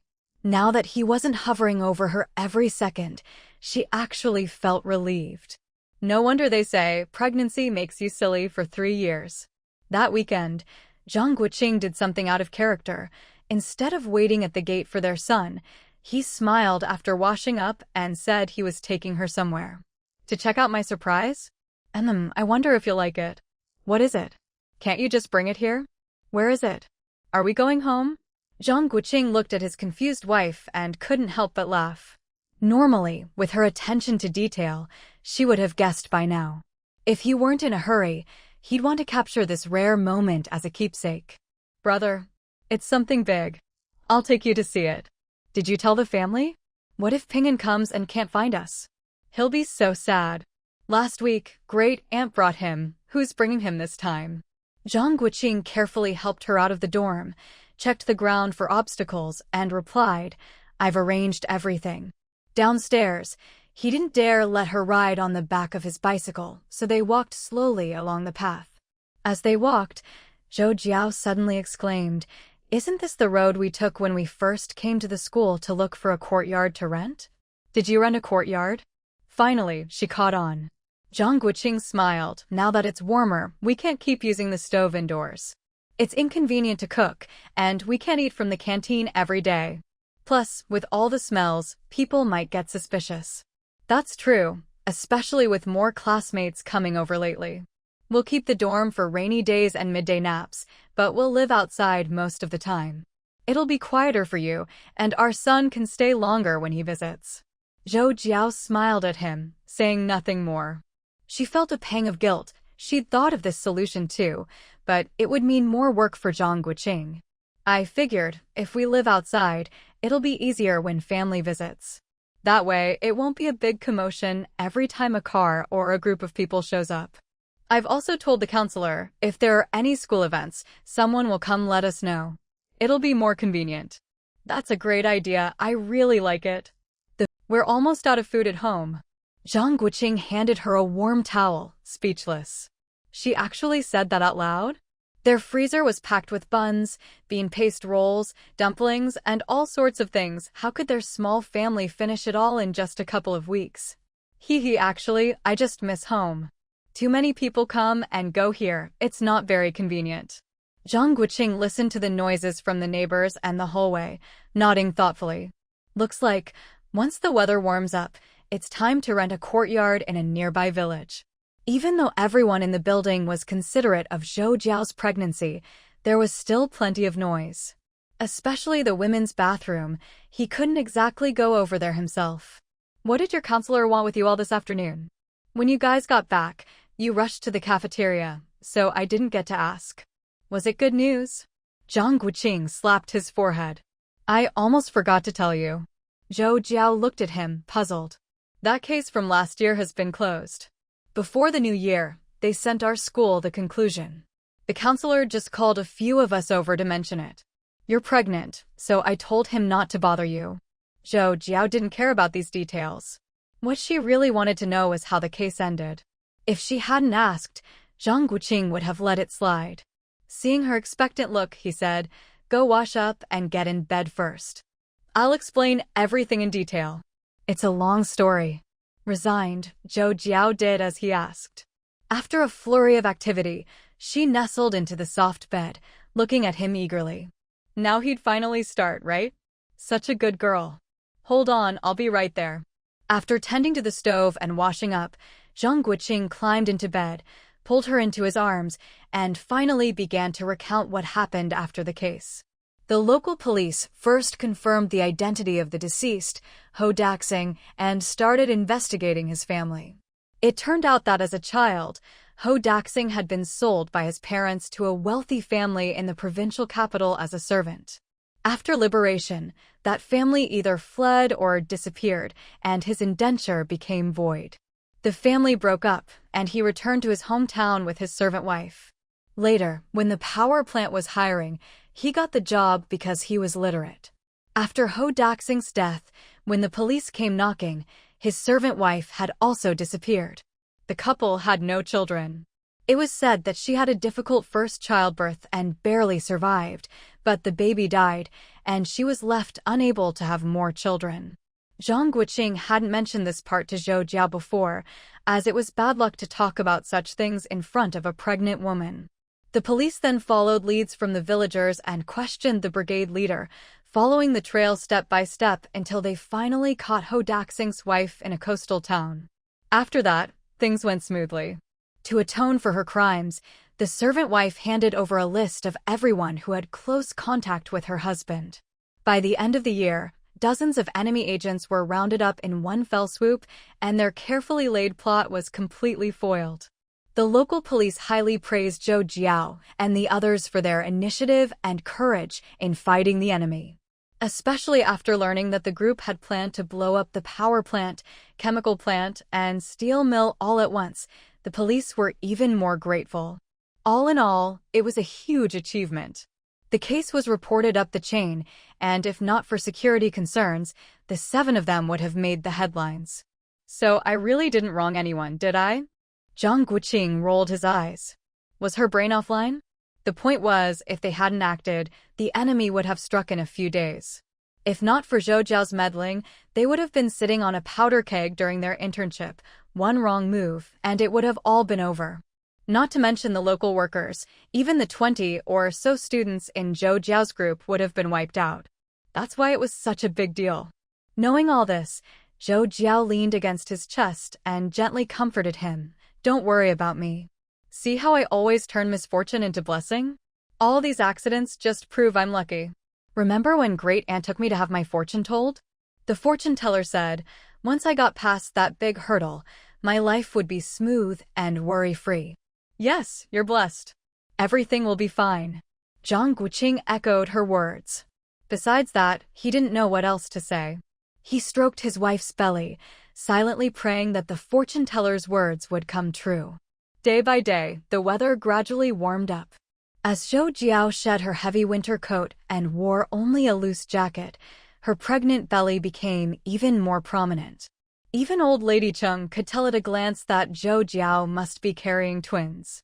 After being tipped off by her nephew, she pretended not to know, waiting for Zhou Jiao to announce it herself so she could act surprised. Fortunately, despite her large belly, Zhou Jiao looked radiant and moved around easily. Aside from her conspicuous bump, she was just like anyone else. This both eased and worried her family. In the lab, Chao Na quickly finished tidying up and nervously hovered around Zhou Jiao, clicking her tongue and shaking her head repeatedly. What is this? It's terrifying. I'm never getting married. This is too scary. Zhou Jiao chuckled. I feel perfectly fine. You don't need to be so anxious. See? I'm not tired at all. Walking behind them, Zhang Guoqing frowned. He hated when people chatted with his wife while she was walking. What if she got distracted and tripped? Xiao Wu, don't you think it's strange? Someone asked. Zhang Guoqing kept an eye on his wife ahead, distractedly replying, What's up? Jia Fong and the others were already used to his overprotectiveness. Since this semester began, he'd been on high alert, but everyone understood. After all, twins. My sister doesn't even look pregnant from behind. All the women I see on the street don't look like this. Remember Sister Xiaoman? She looked just like an oil drum. Exactly. My aunt is huge now, her face is as round as a basin. Last time I saw her, I thought my uncle had remarried. Everyone within earshot burst out laughing. Zhang Guoqing kept a straight face, nervously watching Zhou Jiao, worried she'd turn around to join the fun. Luckily, his clever wife just kept walking. When they reached the dorm, Zhou Jiao glanced at him helplessly and muttered, "I'm really fine." "Yes, my wife is amazing. It's all my fault. Dummy." Zhang Guoqing smiled, put his arm around her, and looked down at her belly between them, murmuring softly, "It's about time." Zhou Jiao looked up at him, puzzled. "Silly girl." Seeing the doting look in her husband's eyes, Zhou Jiao smiled happily and decided not to ask further. She'd just go along with whatever he arranged. After that day, every time Zhou Jiao took her midday nap, Zhang Guoqing would go out for a few hours, returning to campus sweaty even in early spring. Zhou Jiao asked him about it several times, but he just replied mysteriously that he had a surprise for her, so she stopped pressing. Truthfully, pregnancy often left her tired, and since she couldn't go home every few days to see her father and son, she felt a bit uneasy. Every week, watching her son reluctantly return to the compound, she wished time would pass faster so she could give birth and spend more time with him. She kept these feelings to herself and continued her studies diligently, not wanting Zhang Guoqing to worry. Now that he wasn't hovering over her every second, she actually felt relieved. No wonder they say pregnancy makes you silly for 3 years. That weekend, Zhang Guoqing did something out of character. Instead of waiting at the gate for their son, he smiled after washing up and said he was taking her somewhere. "To check out my surprise? I wonder if you'll like it." "What is it? Can't you just bring it here?" "Where is it? Are we going home?" Zhang Guoqing looked at his confused wife and couldn't help but laugh. Normally, with her attention to detail, she would have guessed by now. If he weren't in a hurry, he'd want to capture this rare moment as a keepsake. "Brother, it's something big. I'll take you to see it." "Did you tell the family? What if Ping'an comes and can't find us? He'll be so sad. Last week, Great Aunt brought him. Who's bringing him this time?" Zhang Guoqing carefully helped her out of the dorm, checked the ground for obstacles, and replied, "I've arranged everything." Downstairs, he didn't dare let her ride on the back of his bicycle, so they walked slowly along the path. As they walked, Zhou Jiao suddenly exclaimed, "Isn't this the road we took when we first came to the school to look for a courtyard to rent? Did you rent a courtyard?" Finally, she caught on. Zhang Guoqing smiled. "Now that it's warmer, we can't keep using the stove indoors. It's inconvenient to cook, and we can't eat from the canteen every day. Plus, with all the smells, people might get suspicious." "That's true, especially with more classmates coming over lately. We'll keep the dorm for rainy days and midday naps, but we'll live outside most of the time. It'll be quieter for you, and our son can stay longer when he visits." Zhou Jiao smiled at him, saying nothing more. She felt a pang of guilt. She'd thought of this solution too, but it would mean more work for Zhang Guoqing. "I figured, if we live outside, it'll be easier when family visits. That way, it won't be a big commotion every time a car or a group of people shows up. I've also told the counselor, if there are any school events, someone will come let us know. It'll be more." Every morning, after enjoying a hearty breakfast, she and Zhang Guoqing would head back to school together under the watchful, caring gaze of Granny Qian. At noon, she would rest at school, and after the last class in the afternoon, they'd walk back to the cottage together in the glow of the setting sun. Occasionally, there'd be an evening self-study or an ideological class, and in her free time, she'd chat idly with her classmates. What made her happiest was how simple and honest the villagers were. One day, she gave a crying child a piece of candy, and the next day, someone left a bundle of vegetables in their yard. In less than a month, the elderly neighbors and the children would greet her and her husband with warm smiles whenever they saw them. Especially after the day when a mischievous boy fell from the big tree at the village entrance, and Zhou Jiao cleaned and bandaged his wound, the villagers' eyes grew even warmer when they looked at her. When the weekend came, even Ping'an was no longer in a hurry to rush back to the compound like he used to when living at school. Several times, he stayed with Aunt Chin for 2 or 3 days, playing with the village kids until he was thoroughly satisfied before returning to the city. Even Granny Qian joked that if they found another abandoned courtyard for sale, they should buy it as a future retreat. If there weren't already so many courtyards, Zhou Jiao would have agreed on the spot. One day, Zhou Jiao was cleaning a bunch of Chinese tune leaves in the yard when a group of 7 or 8-year-old children ran up outside the fence, calling Auntie Fifth. "Come on in." "What's going on?" she called. The leader, a sturdy little boy, pushed open the wooden gate and came in. Uncle Fifth caught a bunch of loaches, and lots of little shrimp, and wild vegetables. "My grandma says Uncle Fifth is really capable." Zhou Jiao took a few hard candies from her pocket and handed them to the boy. Help Auntie hand these out." Xian Erwa quickly shook his head. "Grandma said we shouldn't always take things from Auntie Fifth. We're big kids now. Auntie, you should save them for Ping'an." Zhou Jiao smiled and pressed the candies into his hand. "Don't listen to your grandma. Ping'an has eaten plenty of wild fruit from you all. Be good, take them." Erwa was the second son of Granny Qian's eldest. You could tell by his sturdy build that he was well loved at home, but his manners were impeccable. The boy was very sensible. Seeing Zhou Jiao was sincere, he didn't eat any himself at first, but distributed them one by one to his friends, kept one for himself, and put the remaining 3 on Zhou Jiao's stool. Every time Zhou Jiao saw this, she couldn't help but ruffle his hair. Who wouldn't like such a child? No wonder he was the favorite among his brothers. When the other kids weren't looking, Zhou Jiao slipped the remaining candies into his pocket and gave him a wink, making the 7-year-old burst out laughing. "Will Ping'an come again in a few days?" he asked. "He definitely will," Zhou Jiao replied. Hearing this, Erwa turned to his friends and said, "See, I told you. Ping'an will definitely come. He said last time he'd bring his slingshot and treat us to some meat." As soon as he said it, he realized he'd let their secret slip. He glanced at Zhou Jiao, who was smiling, and quickly called out, "Thanks for the candy, Auntie. We're going to play now." Zhou Jiao watched them run off, shaking her head with a smile and telling them to slow down. Thinking about how her Ping'an knew better than to show off with stones outside, and instead used a slingshot as cover, Zhou Jiao couldn't help but smile with pride. That day, there were no special activities at school, so a bunch of classmates, instead of going back to their dorms, followed Zhou Jiao and her husband to the little farmhouse. Unlike previous years, it was now springtime, and after more than 2 years of recuperation, wild vegetables and small fish and shrimp could be found everywhere, in the fields, on the slopes, and along the ditches. Except for those who had dropped out, there were still dozens of classmates. This time, they came to enjoy a feast before the busy farming season began, to reward themselves, as they put it.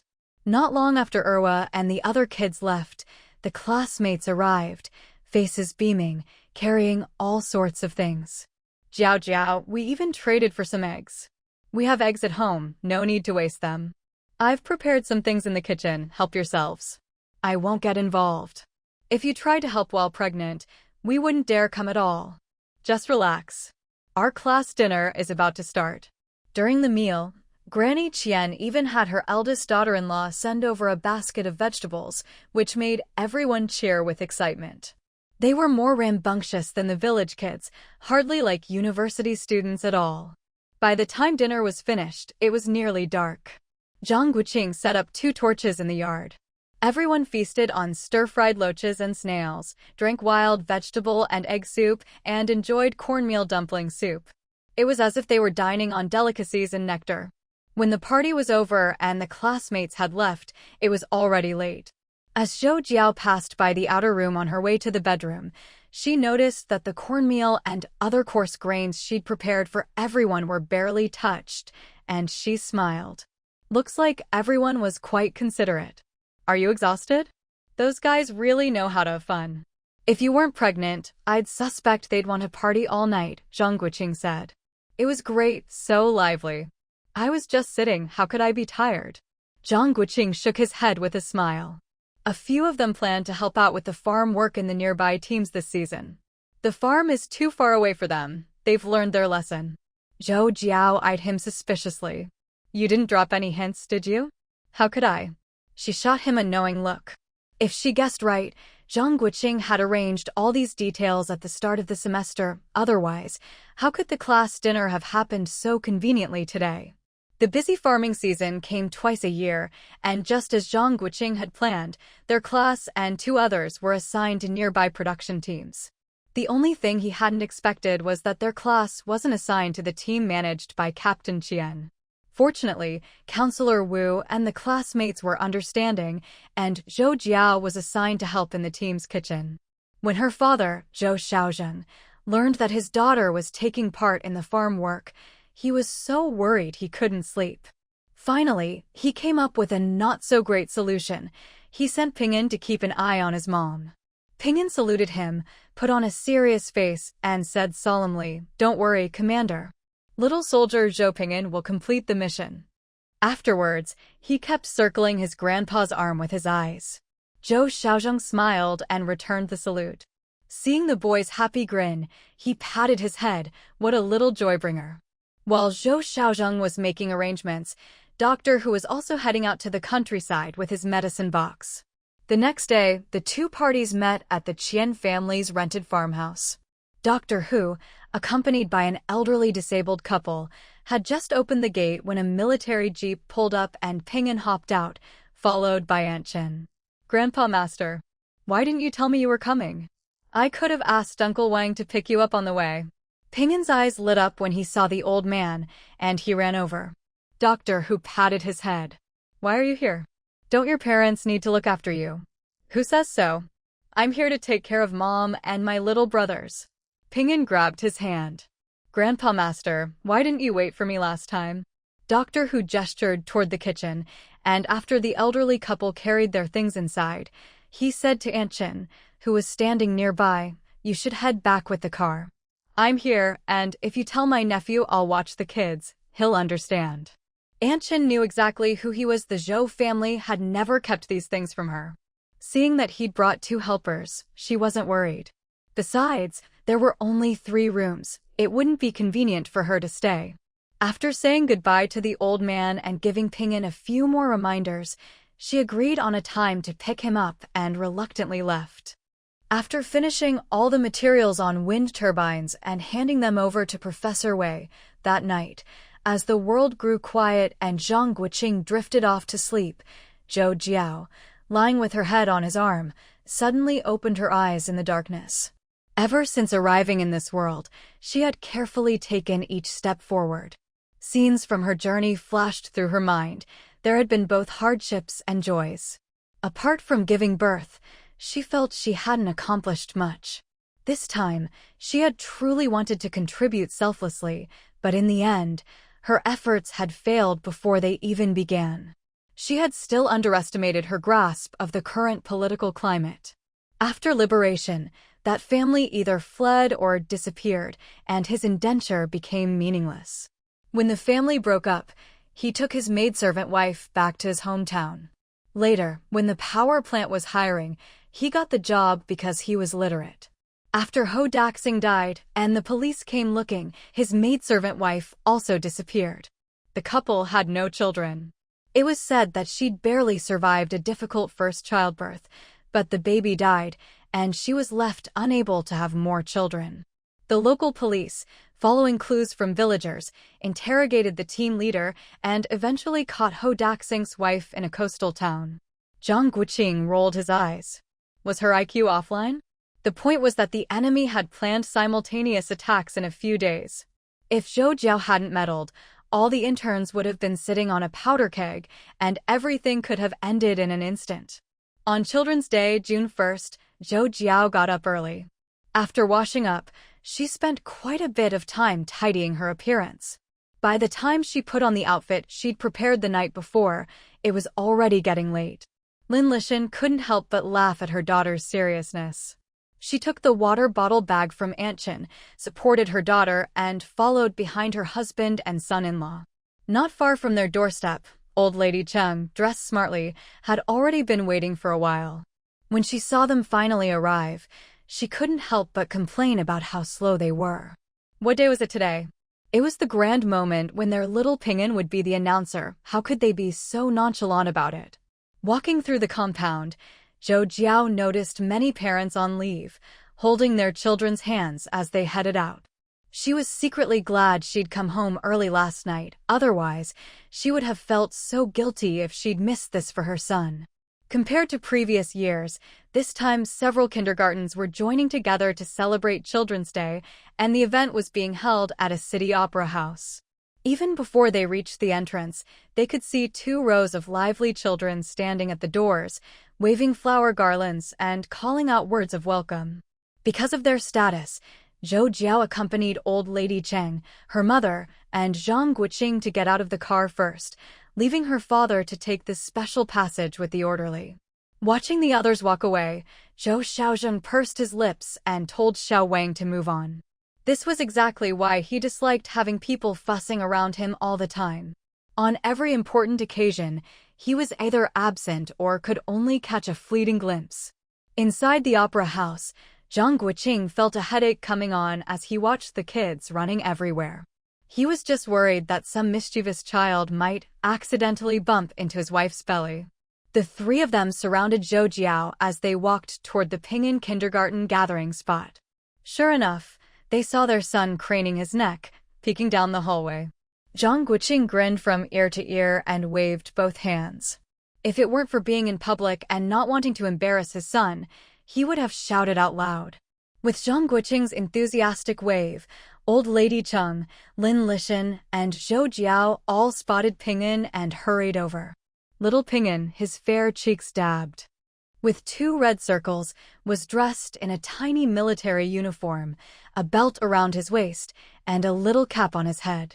He tried to keep a serious face as he saw them approach, but immediately broke into a brilliant smile.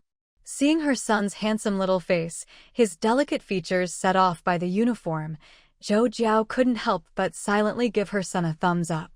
In less than 10 years, this little heartthrob, who'd inherited all his parents' best genes, would surely live up to his grandfather's reputation as a handsome man.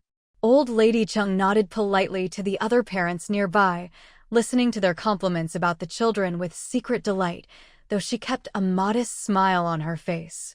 Lin Lishan and Zhang Guoqing, on the other hand, were openly beaming, accepting all the praise without a hint of modesty. Zhou Jiao winked secretly at her son and flashed him a quick thumbs up. When she saw his dazzling smile, she quickly signaled him to keep his cool. If you're going to play it cool like your grandpa. That gentle, dimpled type will only attract too many admirers in the future. When the program officially began, Zhou Jiao returned to her seat with the others, craning her neck to see if her father was up in the balcony. When it was Ping'an's turn to announce, he stood calmly on stage, speaking fluently without notes as he welcomed the guests and comrades. Zhou Jiao exchanged a small smile with Zhang Guoqing. Their son already had the bearing of a future general. After Ping'an left the stage, the theater erupted in applause again. Listening to all the elders praising the children, Zhang Guoqing was so moved he nearly shed tears. His son, given just a starting point, didn't need wings to soar, he would take off on his own. Throughout the children's performances, Zhang Guoqing barely paid attention. Even when a famous general's granddaughter, only 7 or 8, performed a rare dance, he still thought nothing could compare to his son quietly standing there playing the flute. If only he could put his son in ancient costume, make him a bit taller, and have him play a traditional tune, no Jade Gentleman or Capital's Most Handsome could compare. With his camera, Zhang Guoqing circled the stage with the other parents, snapping photos. Every time his son appeared, his energy surged as if he'd taken a miracle tonic. Finally, when he came back to change the film, Zhou Jiao couldn't take it anymore and pulled him aside. If he kept this up, The father and son would be famous by the end of the day. Even Zhou Xiaozheng, watching from upstairs, couldn't help but twitch his eyes at his son-in-law by the stage. This guy always seemed to lose his wits when it came to his wife and son. As a father-in-law, he really didn't know whether to be pleased or worried. But old lady Cheng was delighted. She repeatedly reminded Zhang Guoqing to take good care of the film rolls. She wanted to make several copies to keep at home and enjoy whenever she liked. With Lin Lishan joining in, the three of them found plenty to talk about and chatted away excitedly. After the performance, when it was finally time to pick up her son, Zhou Jiao left the theater and breathed a sigh of relief. Seeing the three elders still chatting away, she regretfully patted her pregnant belly. If only she could squat down, she would have told her son just now. These little artistic skills are just for fun. Don't ever take the path of a performing soldier. I just saw Grandpa and Great-Grandpa too, Ping'an said. Zhang Guoqing turned around. Your grandpa came with us, but he should have left with them by now. Yeah, Grandpa said he still had official business and would celebrate with me tonight. Watching the kids ahead clamoring to go to Lao Mo's, to restaurants, or to the park, Lin Lishan couldn't help but suggest, why don't we take you out to play for a bit? Ping'an looked at his mother and sensibly shook his head. Mom will get tired. Take me next year. How could Zhou Jiao not love such a thoughtful son? She patted his arm and smiled. Mom will go home first. Great-grandma and grandma will take you for ice cream, okay? I'd rather stay with Mom. Yes, he wanted to be with Mom. Today, many of his friends were spending Children's Day with their parents, and he wanted to be with his too. Once his younger siblings were born, his parents would have to split their attention 3 ways. No one knew what was on Ping'an's mind. But his words made old lady Cheng cherish him even more. Never underestimate children just because they're young. They know how to pull at your heartstrings. Everyone tacitly avoided any unhappy topics on such a day. Not every child could enjoy such a happy Children's Day. In many places, children struggled just to have enough to eat, let alone celebrate. Afterwards, they took old lady Cheng home to rest. Zhang Guoqing took out the gift Zhou Jiao had prepared in advance and, holding his son's hand, stepped out of the compound to show him the real world outside. There is a place where all the angels abandoned by God are gathered. Standing at the entrance of the orphanage, Zhang Guoqing put his son down and led him inside. He hoped his son could use his own eyes to see the harsh realities of the world.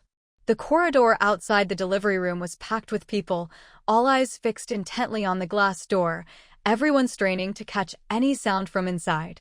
Zhang Guoqing, usually all smiles, wore a grave expression, his lips pressed tightly together. Despite the sweltering heat of early July, he felt none of it, only a cold chill in his heart. Just yesterday, summer break had started, and Zhang Guoqing finally relaxed a little after being on edge for so long. He accompanied Zhou Jiao back to the compound and, following his mother's advice, quickly arranged for his parents and the midwife to stay at the small courtyard house in the alley. He thought everything was settled and planned to let Zhou Jiao rest quietly until her due date. Who could have predicted that less than a day later, she would start bleeding unexpectedly? Zhang Guoqing couldn't help but wonder if it was his fault. Maybe he shouldn't have let his wife return to the compound. No matter how slowly he drove, the car would still jostle her. The due date was supposed to be in August, but now it had come more than a month early. Thinking of Zhou Jiao biting her lips until they bled, Zhang Guoqing was filled with regret at his own carelessness. So close to the finish line, and he had to mess it up. Mother Zhang squeezed her younger son's hand, her heart aching for him, and whispered, "Twins are often born early. Don't worry. Our Jiao Jiao is blessed, she'll be fine." Zhang Guoqing stared blankly at the door, lost in thought. Why is it so quiet in there? Qing Ruzhu paced anxiously, unable to hold back her voice any longer. Zhang Guoqing knew the doctors inside were telling his wife not to bite down on the towel. But that was Zhou Jiao. She was never one to lose her composure in front of others. Old Mrs. Cheng sat on a chair, head bowed, hands clasped in prayer. If anyone looked closely, they'd see her lips moving nonstop. But who had the mind to notice such details now? Zhou Jiao had been inside since the early hours, more than 10 hours already. As time ticked by, everyone waiting grew more and more uneasy.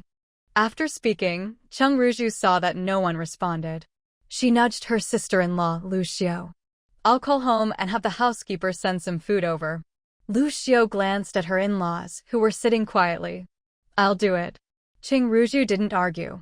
As soon as Lu Xiao left, she pressed herself against the glass door, wishing she could lift the white curtain on the other side. Suddenly, the door opened and Zhang Guoqing nearly stumbled inside. Seeing it was Dr. Lin, she quickly steadied herself and asked, "Dr. Lin, how's it going?" "Aunt Lin, how's Zhao Jiao?" Zhang Guoqing rushed forward. Dr. Lin quickly blocked his way. "She's fine. Don't go in and disturb her." "Aunt Lin, please let me go in." "No. The room is already full of medical staff. There's no space for you." Zhang Guoqing looked at her in disappointment. An expert, really? She clearly didn't understand the benefits of a husband accompanying his wife during childbirth. This damn era. He craned his neck to peer inside, but the delivery room was next door. In his anxiety, Zhang Guoqing shouted, "Jiao Jiao, I'm waiting for you out here. Hang in there." "Honey, I'm right outside. You have to hang on." "We'll never do this again. Jiao Jiao, just hang in there." Dr. Lin, both amused and exasperated, tugged his arm. "Enough. Stop disturbing your wife while she's giving birth." "Honey, we're all waiting for you to come home safe. You have to hang in there. What are you making a fuss for?" "Shut up." Seeing the doctor was genuinely angry, Zhang Guoqing obediently fell silent, stretching his neck to try and catch any sounds from inside. But with all the other mothers, babies, and the general chaos in the corridor, he couldn't make out anything. "Your wife asked me to come out and give you a message. Are you going to listen or not? If not, I'm leaving." Zhou Xiaozheng, face stern, said in a low voice, "Go ahead. What did our Jiao Jiao say?" Dr. Lin nearly lost her breath in exasperation. These two, father-in-law and son-in-law, were so hard to deal with. She'd been about to speak when the younger one interrupted, and now the elder acted like she was hiding something. She pursed her lips and replied irritably, "She wants you all to go home and mind your own business." Zhang Guoqing's eyes darted, and he forced a smile, bowing in thanks. "Aunt Lin, thank you for your hard work. Please keep an eye on her for me." Dr. Lin couldn't bear to look at his awkward smile, so she nodded and quickly went back inside, shutting the door firmly behind her. Zhang Guoqing, having been shut out, glanced at his father-in-law's dark face and sighed sympathetically. At times like this, no one could compare to an OB-GYN. Lin Lishan murmured, "Why is Uncle Hu not here at a time like this? If only he were here." Zhou Xiaozheng shot his wife a sideways glance. Knew that old man couldn't be relied on. Zhang Guoqing agreed with his mother-in-law. After guarding his apprentice for months, how could he disappear at the crucial moment? Zhou Xiaozheng couldn't be bothered to argue. He walked over to the elderly Cheng couple. "Auntie, you should go home first. Since Jiao Jiao sent word, there's nothing to worry about." Old Mrs. Cheng glanced up at him, then quickly lowered her head and continued silently reciting her prayers. Seeing old Mr. Cheng shake his head, Zhou Xiaoang turned to Zhang's parents. "You two should go home and keep Ping'an company. Don't bother. With Jiao Jiao inside, we're not leaving. Ping'an has Chen family's girl at home. He'll be fine," Mother Zhang said firmly, not waiting for her husband to speak. Father Zhang nodded in agreement. "It's too much trouble going back and forth. We won't feel at ease unless we're here." With persuasion failing, Zhou Xiaozheng sat down with a stern face, staring at the glass door. He frowned when he saw his son-in-law leaning against the wall with his eyes closed. Time passed slowly. The group forced down a few bites of food sent over by the Cheng family's housekeeper, but no one had any appetite. They waited until sunset. After another round of Zhang Guoqing shouting and Zhou Jiao asking for another bowl of noodles, finally, at 8 in the evening, there was movement inside. The midwife Zhang Guoqing had invited finally raised her voice, and her words carried clearly into the corridor, instantly lifting everyone's spirits. The seated Mrs. Cheng and the others all rushed to the door. "It's starting." "Good, that's great. Our Jiao Jiao is suffering so much." "Shoo, listen to what they're saying inside." Then, The sound of a newborn's cry rang out, and everyone outside the delivery room broke into smiles. Old Mr. Cheng laughed heartily.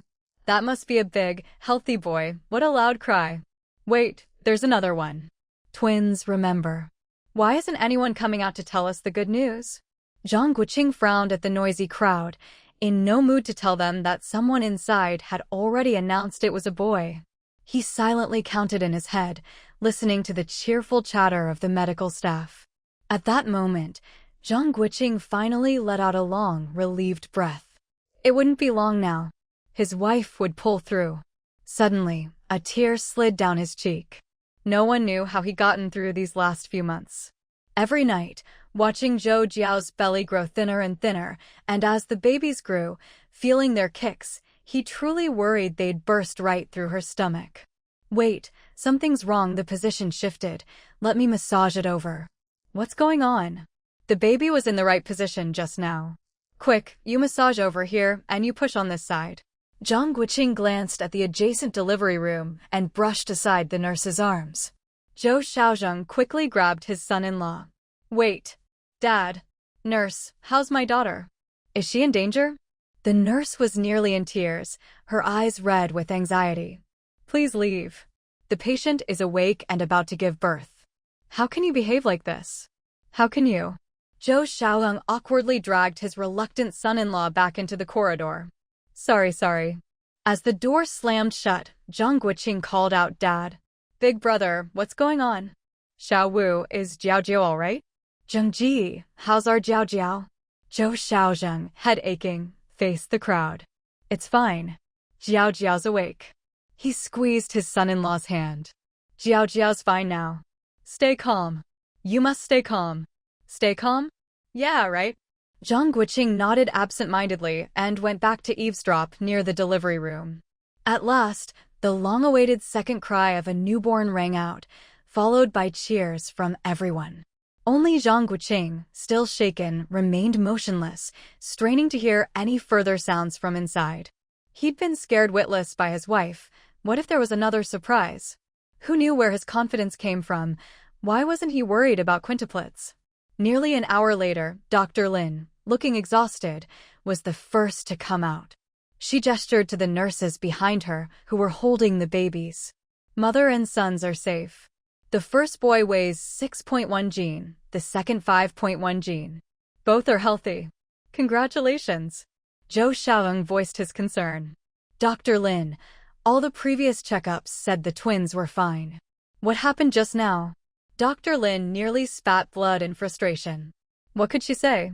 Who could have predicted their baby would turn at the last minute?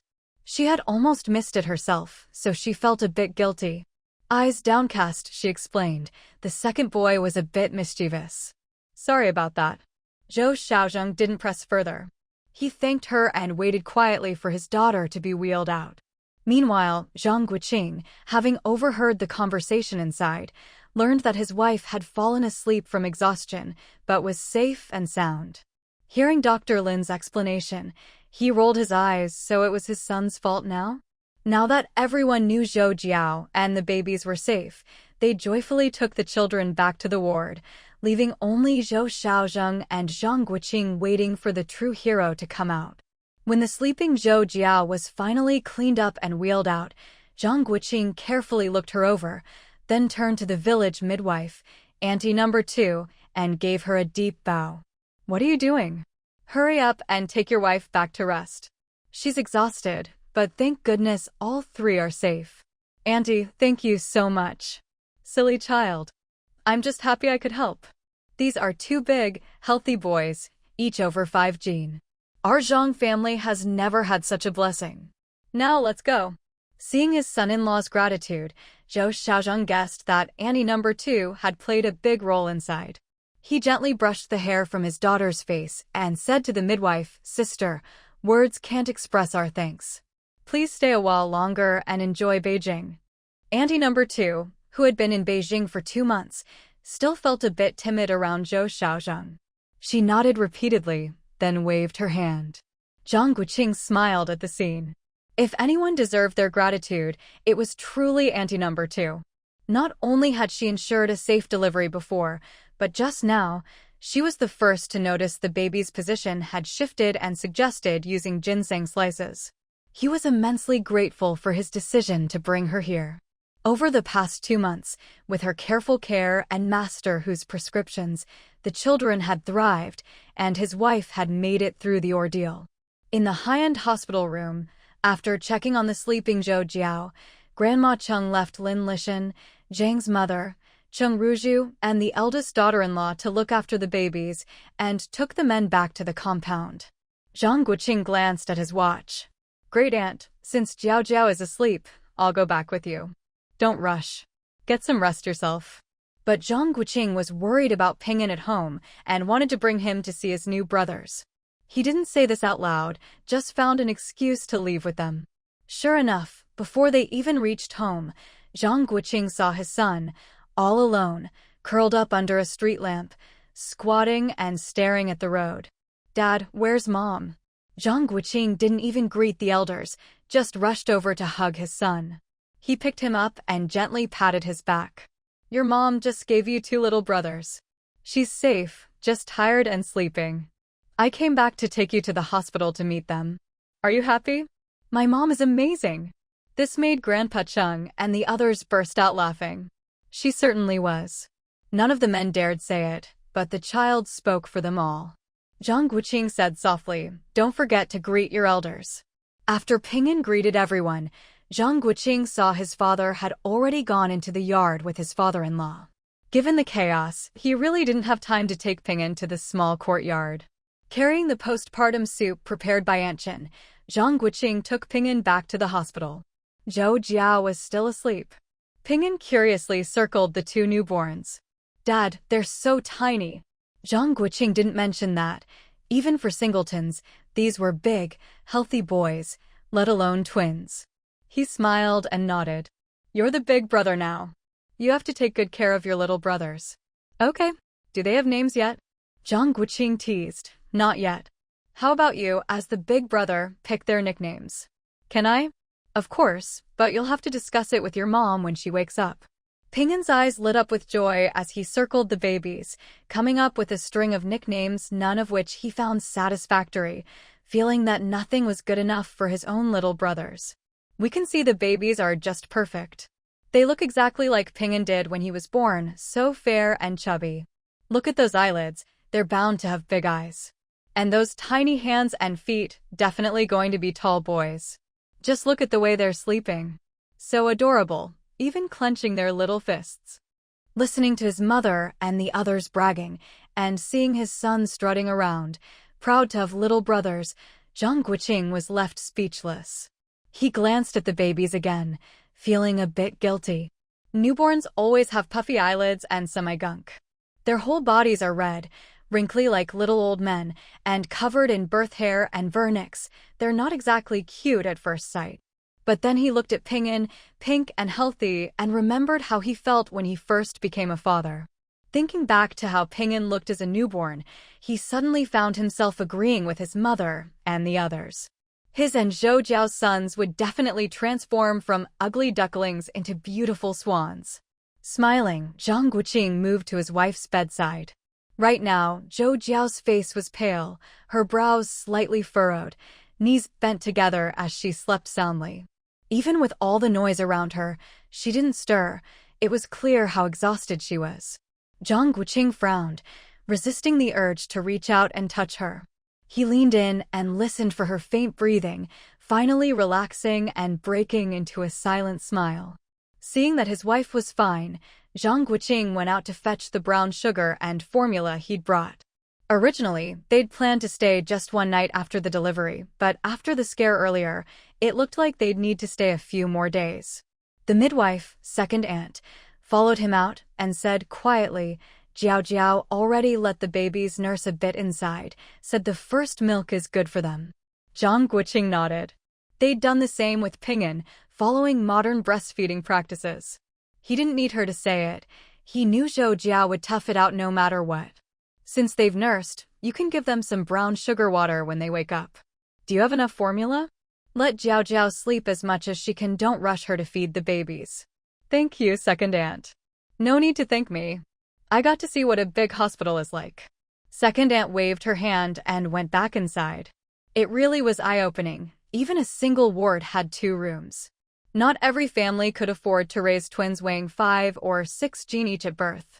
Having twins was a blessing, but being able to raise them was an even bigger one. Second aunt thought back to the twins she'd delivered before. The biggest had barely weighed over 4 gene. Nothing like these 2. Sister-in-law, you must be exhausted. Sit down and rest your feet. I'm so glad you're here. I feel much more at ease, Zhang's mother said, happily pulling her into a seat when she saw her after searching for her eldest son. I've been well fed and taken care of, no need to worry about me. Second aunt replied as she sat down. Now that the babies are born, my job's done. There's still a lot to do at home, so I'd like to head back soon. No way. We haven't even taken you out for a proper walk yet. Did you forget my granddaughter-in-law is pregnant too? Zhang's mother remembered the letter from their family last month and realized she couldn't keep her any longer. But she still wanted to prepare a gift. No rush, she's not even 3 months along yet. Second aunt. Xiaowu's been busy with school and looking after Zhou Jiao. Now that the confinement period has started, he's got nothing to do. He can take you out sightseeing and snap a few photos for you to take home as a keepsake. We can say we've been to the capital, right? Cheng Ruzhu, listening nearby, exchanged a smile with Lin Lishan and the others, then walked over to Zhang's mother. Sister-in-law, I'm off work tomorrow. I'll take you out for a stroll. No, really, there's no need. You're all so busy, work comes first, second aunt said, a bit flustered by the attention. Cheng Ruzhu smiled, worried about waking Zhou Jiao, and told her not to be so polite. They were all family. Then she went to find Zhang Guoqing in the outer room. There were still things she hadn't had a chance to discuss with him. Do you have enough diapers and clothes for the twins? Even if they had 10 more, it would be enough. Zhang Guoqing didn't even need to answer. Looks like the formula might not be enough, but don't worry, your mom and I prepared extra. The baby's clothes might not be enough either, and winter's coming soon. We'll need help from everyone. Zhang Guoqing could tell she was just talking to herself. She didn't need him to respond. Summer wasn't even over, and they were already worrying about winter. These twins really have good timing. This way, Zhou Jiao can finish her 2 months of confinement in peace. The boys are great, but it's a pity they're both boys. Would have been nice to have a girl. Lu Xiu, the eldest daughter-in-law of the Qing family, overheard her sister-in-law and gently patted her, laughing quietly. Don't say that. Don't stir things up. Xiaowu, you already have 3 sons in the family. Zhou Jiao shouldn't have any more children, don't you think? This last pregnancy was too dangerous. Before she could finish, Zhang Guoqing nodded repeatedly. He didn't need anyone to tell him. He was already thinking about getting a vasectomy. This pregnancy wasn't just dangerous. The whole family had been through the ringer. Except for Ping'an, everyone had lost weight. Late at night, Zhang Guoqing sent everyone off to rest, taking Ping'an with him. After some discussion, they decided Zhang's mother would stay to help, with others taking turns on shift. The ward finally quieted down. With no outsiders left, Zhang's mother glanced at the still sleeping Zhou Jiao, then waved her eldest son over and patted the sofa beside her. Zhang Guoqing checked both babies from head to toe, feeling much more at ease after hearing Dr. Lin's reassurances. Even though Dr. Lin was a renowned expert, after today, Zhang Guoqing still felt a bit skeptical. There had been too many people around earlier, with nurses coming in and out to check on mother and babies, so he hadn't dared show his worry. Now that everyone was gone, it was finally peaceful. Mom, why don't you go rest in the other room? We can talk tomorrow. There'll be even more people coming by during the day. You won't get any rest then. Zhang's mother, who'd been smiling all night, shook her head. I can't sleep. You don't know how happy I am today. I was so worried seeing Zhao Jiao's belly getting bigger and bigger. Even though your sister-in-law had twins before, the food and care just can't compare. I didn't want you to worry, so I only talked about it with your dad. Neither of us could sleep well. Zhang Guoqing lowered his head, feeling guilty. He'd been so focused on Zhou Jiao lately that, aside from making sure his parents were eating well and comfortable, he hadn't really thought about their feelings. But now it's all good, the babies are finally here. Zhao Jiao is really the most thoughtful. She endured so much pain just to keep everyone from worrying. And now, with all boys, it doesn't matter if the surname is Zhou or Gu. After saying this, Zhang's mother glanced outside, then lowered her voice. Your dad already promised your father-in-law that this time, the child can't be adopted over. Zhang Guoqing knew his parents would be reluctant, but it had to be done. He said apologetically, Mom, my father-in-law said we won't change the child's surname for now. When they're older, we'll let them choose, so they won't feel like their grandpa is playing favorites. You're still young, you don't understand some things. Let's not talk about other messy stuff, but having a grandson with the Zhou surname on your father-in-law's household register just looks better. Since they'd already agreed, Zhang's mother couldn't go back on it. Besides, she knew how harsh people's words could be. Here in the city, and with Zhou's family being so capable, it was fine.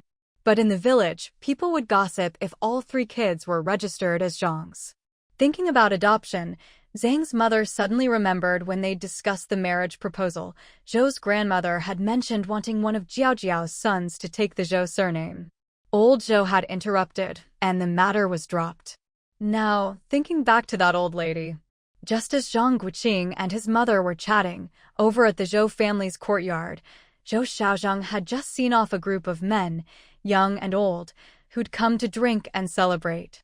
Now he was sitting with his in-law, old Zhang, continuing their tea. Second brother, aren't you tired? Old Zhang shook his head decisively. I'm too happy to sleep. As soon as he finished, the two burst into hearty laughter again.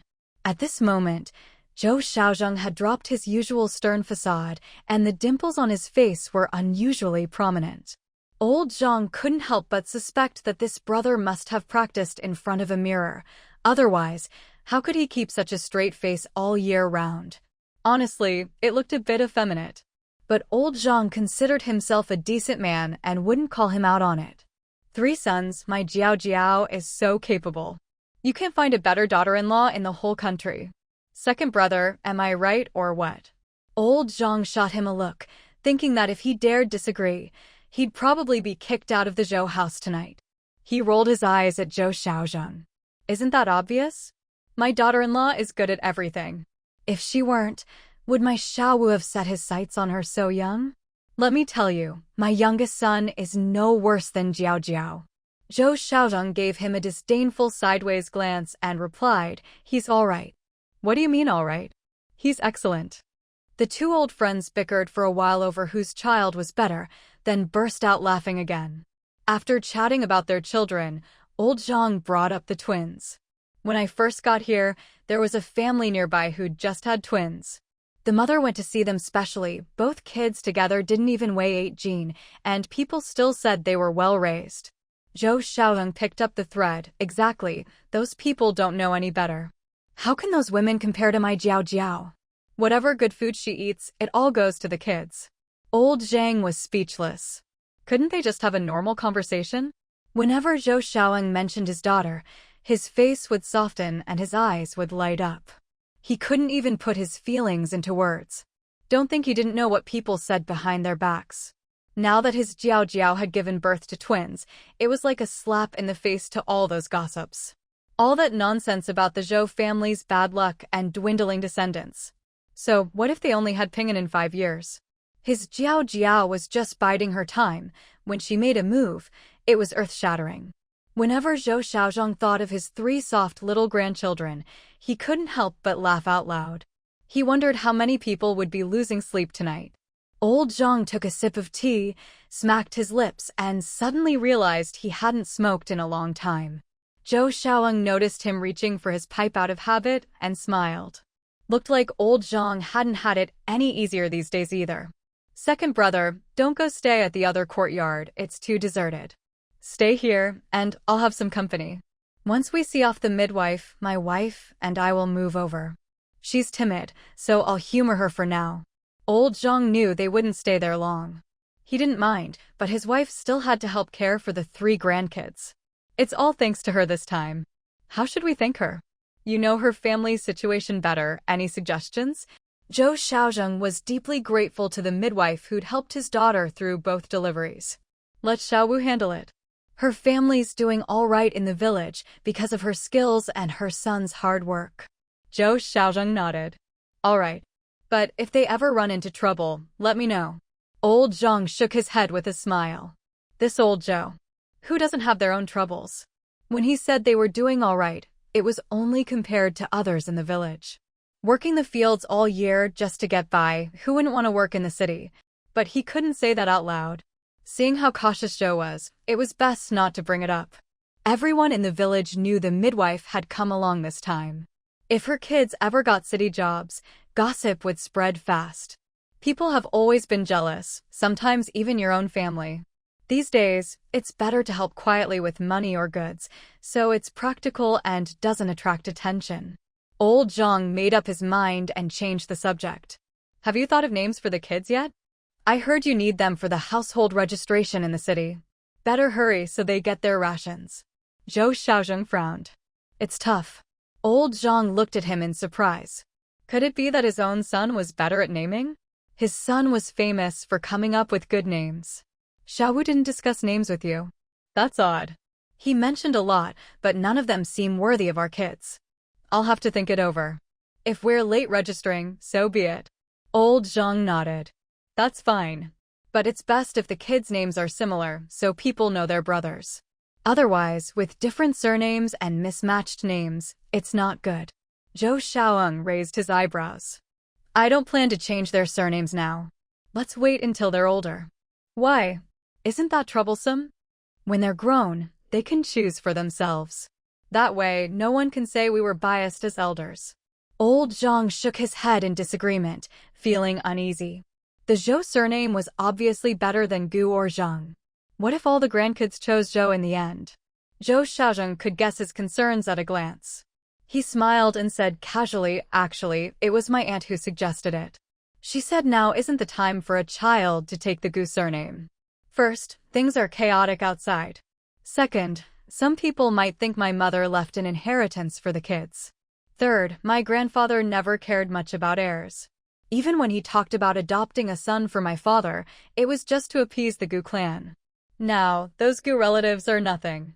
Old Zhang nodded thoughtfully. Family background really mattered. Former landlords were still suffering. No matter how much the Gu elders were heroes, their roots weren't good enough. Zhou Xiaozheng continued, so, let's not change anything for now. When the kids grow up, they can decide. Whatever's left will be split evenly among the three. Old Zhang took a big sip of tea, thought for a moment, and shook his head. If even the old lady said so, the Gu issue could wait, but not the Zhou family. If he guessed right, there were plenty of people in the courtyard waiting to see what surname the kids would register under. Zhou Xiaozheng joked, what's wrong? Don't you feel bad if your grandkids take my surname? Old Zhang shot him a look. They'd be taking Jiao Jiao's surname, not yours. Zhou Xiaozheng burst out laughing. Well said. Old Zhang waited for him to stop laughing and asked, now that Xiaowu has 3 sons, I don't expect him to have more. You don't want Jiao Jiao to suffer either, right? Of course not. Childbirth is dangerous. Zhou Xiaozheng nodded firmly. Exactly. Old Zhang steeled himself and slapped the table. All right then. No matter what surname the kids take in the future, except for Ping'an, the twins are all yours. Deal? Zhou Xiaozheng burst out laughing again. You really can't underestimate people. If someone can raise a son like Zhang Guoqing, how bad could the father be? Father Zhang rolled his eyes twice and said anxiously, come on, give me an answer already. Zhou Xiaozheng reined in his laughter and said seriously, second brother, thank you. What are you thanking me for?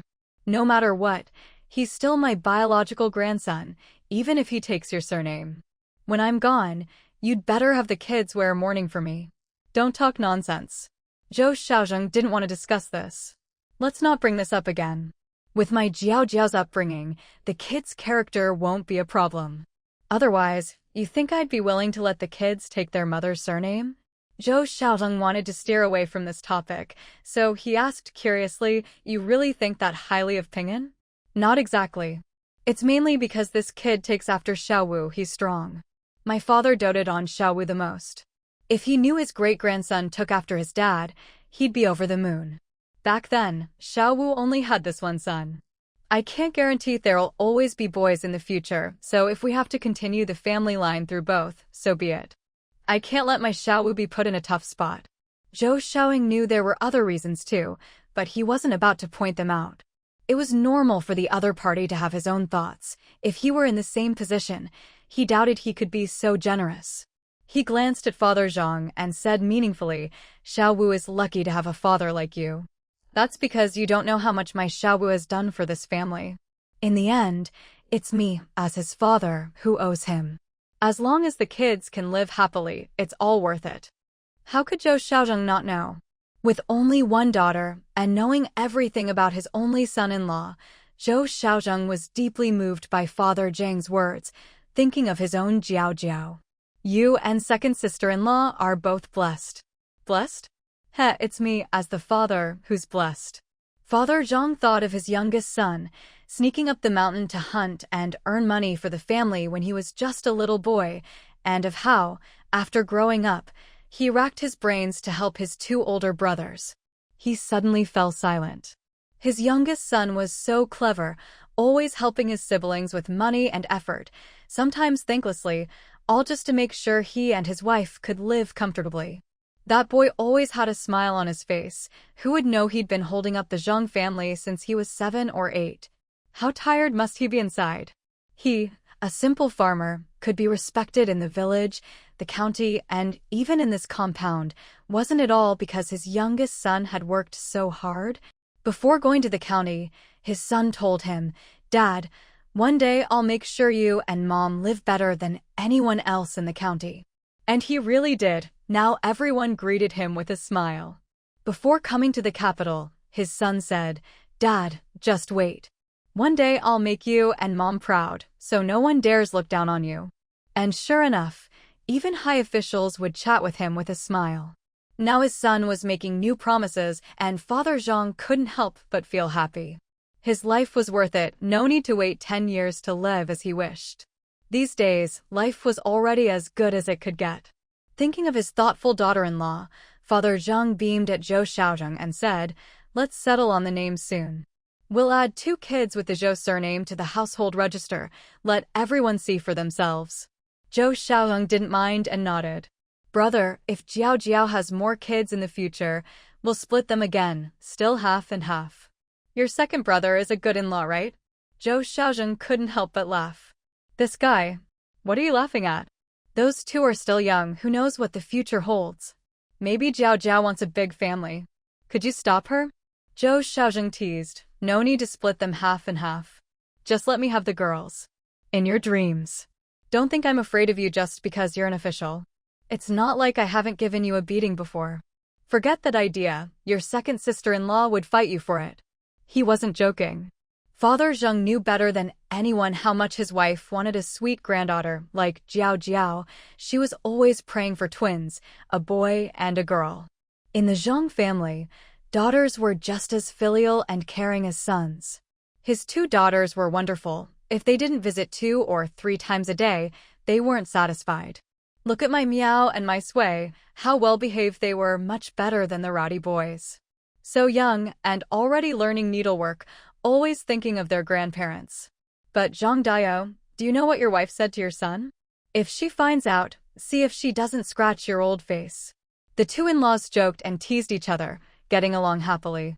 Meanwhile, Zhang Guoqing coaxed his mother to sleep and stayed by his wife and children's side. As soon as a baby's wail rang out, Zhang Guoqing rushed to pick him up. Son, your mom's still sleeping, don't wake her up. The baby stopped crying as soon as he was picked up, but then the other 2 started wailing in turn, leaving Zhang Guoqing flustered.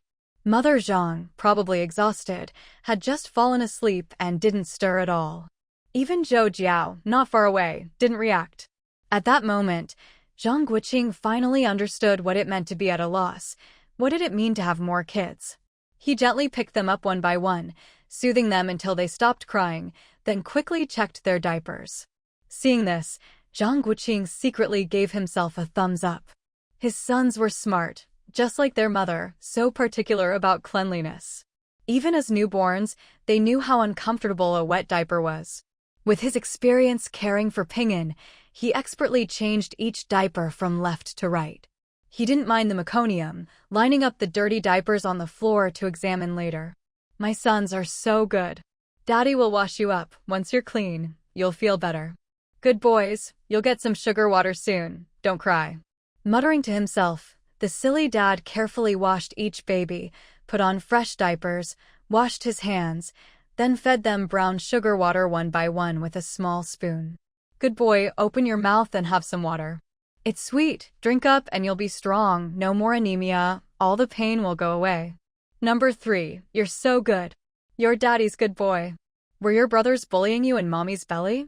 No wonder you're so small. Here, have another sip. Grow up strong and healthy. After all the fuss, Zhang Guoqing quickly noticed that the eldest was the most domineering, just like Ping'an when he was little. The youngest was the most docile, even his cries were softer. Once the youngest was settled and back in bed, both quickly fell asleep. Watching his 2 sons, Zhang Guoqing grinned silently. After observing for a while and making sure the babies were sleeping soundly, he took out pen and paper from the bedside table and squatted down to examine the meconium on the 2 diapers. Dark green, very good. The eldest is doing great. The youngest is so runny, looks like he's not as robust as his brother. Zhou Jiao, woken by the urge to pee, saw the scene, her husband nodding and muttering as he took notes.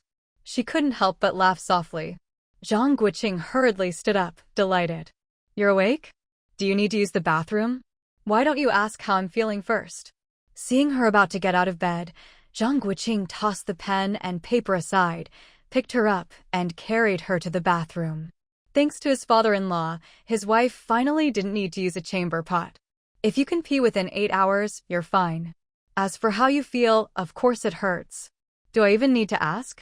I heard you nursed the babies right in the delivery room. I just fed them some brown sugar water. How did I do? Didn't forget my parenting books, did I? Very impressive. No, the most amazing one in our family is still Comrade Zhou Jiao. Comrade Zhou, on behalf of the kids, thank you for bringing them into this world at such risk. Zhou Jiao smiled, put on her pants, refused to let him carry her back, and leaned on him as they walked out. Is Ping'an okay at home? You said not to play favorites. Zhang Guoqing joked, then added, I had Mom and my little sister take Ping'an to rest in the empty room next door. He's been very good, he really likes his little brothers. I was so busy feeding the babies, I didn't even get a good look at them. Are the babies all right? They're great. Leave the boys to me. You eat something and get some more sleep, you won't get any peace tomorrow. Zhou Jiao didn't push herself. She needed to rest and recover her strength. After checking on the babies, she went back to sleep as Zhang Guoqing requested. Early the next morning, before dawn had even broken, Zhou Xiaozheng arrived with Zhang Dad. Zhang Guoqing, who hadn't slept a wink all night, glanced at his watch. Well, looks like everyone was too excited to sleep. Seeing his daughter sleeping soundly, her complexion much improved, and the twins doing just fine, Zhou Xiaozheng finally told his son-in-law to go catch a nap while he headed off to work. After he left, Lin Lishan and a few others came in one after another after freshening up. Zhang Guoqing saw the room was getting crowded. Even though everyone was trying to keep their voices down, he still worried they'd disturb his wife and kids. Before he could say anything, those who'd overslept felt a bit embarrassed and, after a quick discussion, decided Zhang Mom and Zhang Dad would take Ping'an back to preschool and come back in the evening. In the end, only Lin Lishan and Lu Xiao insisted on staying, so Aunt Chen, who brought over the postpartum meals, was asked to take them home. You didn't sleep at all last night, did you? Go get some rest, Lin Lishan said, pushing Zhang Guoqing toward the outer room. We'll take care of Jiao Jiao.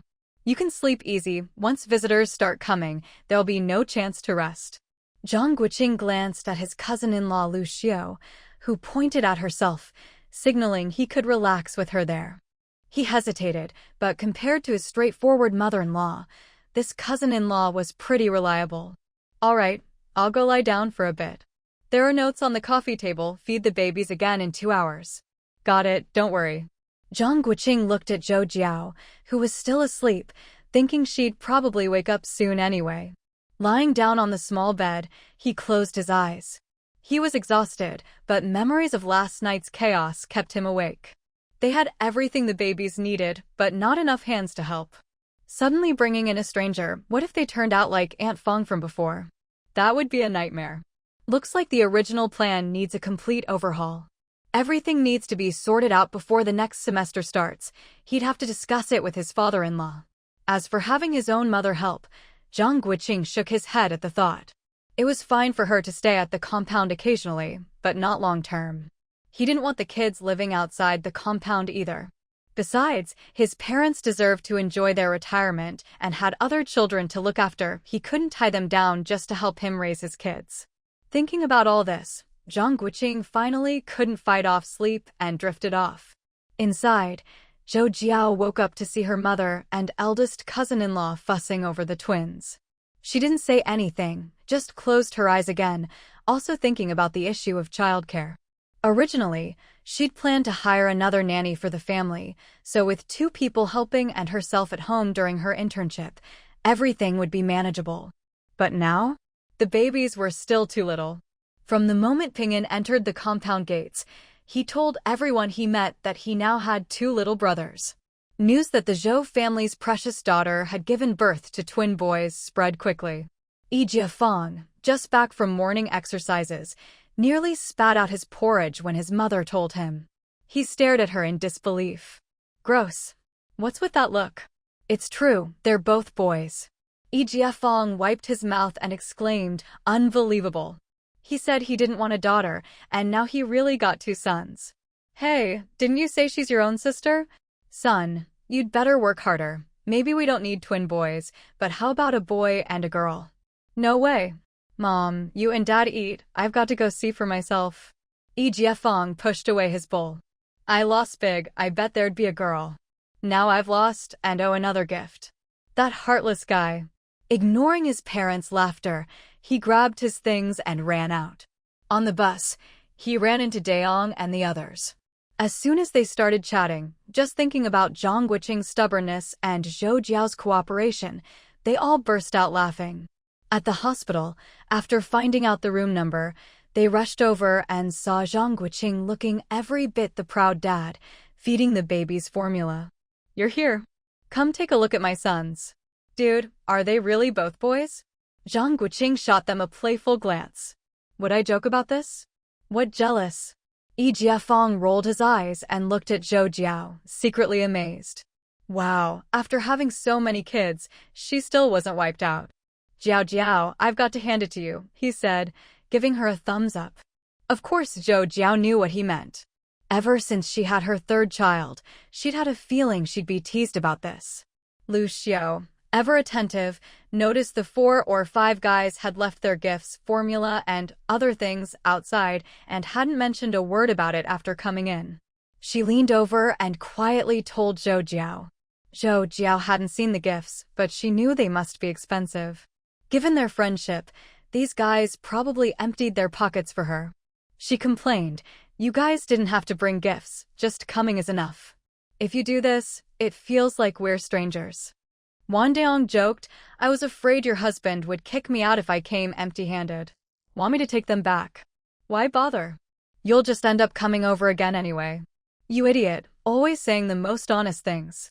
Gung Daji nimbly dodged a kick from Ding Datu. You said that when we bought the stuff. Try it again and I'll fight back. The room erupted in laughter at their antics. Enough with the formalities, don't buy anything next time. Jiafeng rolled his eyes at Zhang Guoqing. We're just worried you're strapped for cash. 2 more sons at once, you must be over the moon. You bet I am. Zhang Guoqing grinned at them. Even Ping'an is old enough to buy soy sauce now. You guys should hurry up and find wives. Say no more. I'll go grab one off the street and get a marriage license. Say no more. I'll have a daughter tomorrow just to make you jealous. A knock came from outside. Is Xiaowu here? Zhang Guoqing knew it meant another wave of visitors. Come on in. A few more people filed in, and when they saw Wandaong and the others, they complained about being left out and coming late. After chatting and admiring the twins, they realized the family needed rest and took their leave. After that, Waves of young people came to visit, people from all walks of life, from the children of founding heroes to kids from poor families. It wasn't until before dinner, when Zhang Mom came to take over, that Lu Xiao finally realized no wonder everyone said Zhang Guoqing had a wide circle of friends. Lin Lishan still didn't go home. She knew it was almost time for family, friends, and relatives to stop by after work, and it would be rude if neither she nor Zhou Xiaozhang were present. After 5 days in the hospital, Zhou Jiao saw the babies were healthy and couldn't stand staying any longer. Every day, waves of people came, whether they knew her or not, making it impossible to rest. Once they settled back home, before it even got dark, Zhou Jiao felt incredibly relieved when the self-proclaimed uncle's secretary showed up at her door. If word had gotten out, she'd never have been able to do her postpartum confinement in peace. Just dealing with all the visitors would have been exhausting. "Girl, the old chief wants you to bring the kids over to see him when you have time." Zhou Jiao listened respectfully, then smiled. "Once they're a bit older, I'll definitely bring them to visit." "All right, I'll pass that on." The secretary gave her a meaningful smile. "He said you like his calligraphy best, so this time no formula or anything like that." Zhou Jiao looked at him in surprise. "Mischievous girl," the secretary muttered, handing her a scroll. After a pause, he added, "Uncle doesn't have much to give you. If you ever need anything, just let me know." Now that's a real uncle. What could be better than this gift? When Zhou Xiaozhang got home from work and handed her a few more pieces of calligraphy and gifts, Zhou Jiao was so happy she almost jumped for joy. Who knew having twins came with so many perks? Zhang's mother, who'd been happy all night, just shook her head with a smile. "I can't sleep. You don't know how happy I am today. I was so worried seeing Jiao Jiao's belly get bigger and bigger. Even though your sister-in-law had twins before, the food and care can't compare. I didn't want you to worry, so I only talked to your dad about it. Neither of us could sleep well. But now it's all good, the babies are finally here." Jiao Jiao really is the most thoughtful. She endured so much pain without letting anyone worry. And now, they're both boys, so it doesn't matter if they're named Zhou or Gu. Why? That's a hassle. Zhou Xiaozhang could guess his concern at a glance. He smiled and said casually, "Actually, it was my aunt who suggested this to me privately, and I think she has a point. She said now isn't the time to have a child take the Gu surname. First, things are chaotic outside. Second, some people might think my mother left an inheritance for the child. Third, my grandfather never cared much about heirs. Even when he mentioned my father adopting a son, it was just to appease the Gu family. Now, the Gu family doesn't matter. Blessed? If anyone's blessed, it's me, the old man." Thinking of his youngest son, who, even as a little boy, would sneak up the mountain to hunt and earn money to help the family, and then as an adult, racked his brains to help his 2 older brothers, old man Zhang suddenly fell silent. His youngest son, what a clever man. He'd give money and effort to help his siblings, sometimes thanklessly, all just to make sure his parents could live comfortably and at ease. The kid was always smiling, but who knew he'd been holding up the whole Zhang family since he was 7 or 8? How tired must he be inside? This mud-legged peasant himself could be respected in the village, the county, even in this big compound. Everyone greeted him warmly, but wasn't it all thanks to his youngest son's efforts? Before heading to the county, his son had told him, "Dad, one day I'll make sure you and Mom live better than anyone else in the county." And he really did. Now everyone treated him with a smile. In the Zhang family, when it came to being filial and considerate, daughters were just as good as sons.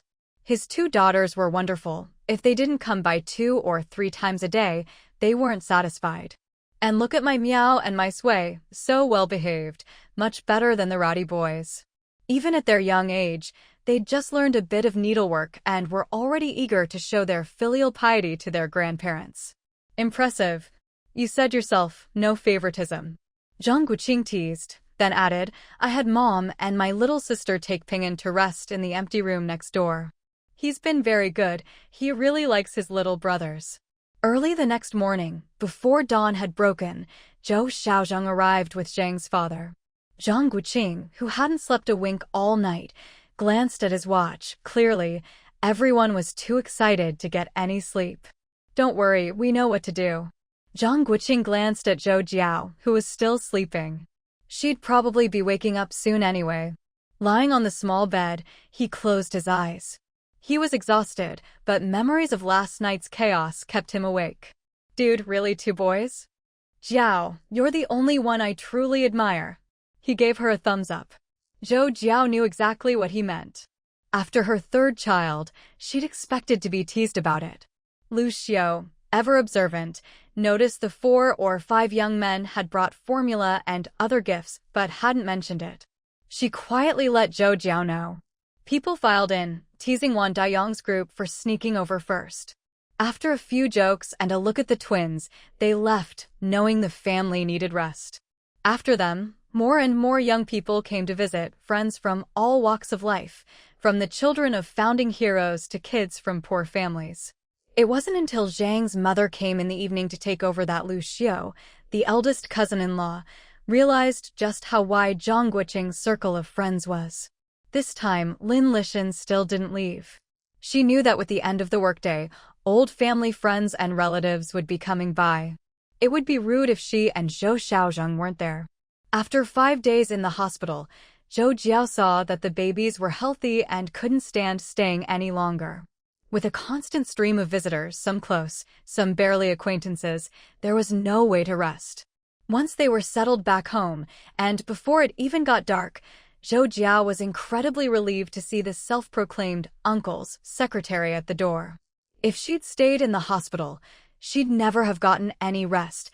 Just dealing with all the visitors would have been exhausting. After returning home, life settled back into its usual calm. Thanks to Zhou Xiaozheng, a father who deeply loved his daughter, all the storms and gossip from the outside world were kept at bay. Nothing could stir up trouble.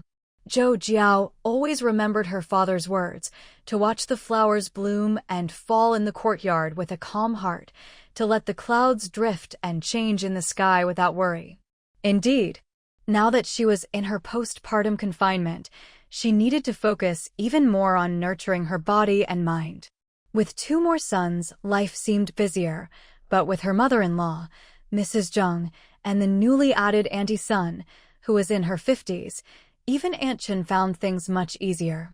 She could now devote herself to perfecting the meals for Zhou Jiao's recovery. When Yi Shumin came over with her chubby little girl for a visit and saw how orderly and relaxed Zhou Jiao's confinement was, she couldn't help but feel a pang of envy. I can barely handle 1 child, and yet you're living so comfortably? Honestly, comparing people just makes you want to give up. There's just no comparison. Zhou Jiao stifled a laugh behind her hand. How about you leave Yueyar here too? Don't be ridiculous. Yueyar is such a good girl. Look how pretty her smile is. Come on, sit down and let her play on the king. What brings you here today? I'm off shift and resting. Yi Shumin sat down but didn't really let go of her child. This little girl might have started talking late, but she crawled like lightning. If she accidentally hurt the twins, it would be so embarrassing. Have you named them yet? Zhou Jiao couldn't help but laugh at the question. What's so funny? We haven't decided on their formal names yet. Ping'an picked their nicknames last night, but he said he needs another day to think it over and will make the final decision tonight. Thinking of that clever little boy, Yi Shumin burst out laughing. Tell me, what names did the little guy come up with? Just childish talk, nothing serious. Zhou Jiao dodged the topic and looked at Yueyar.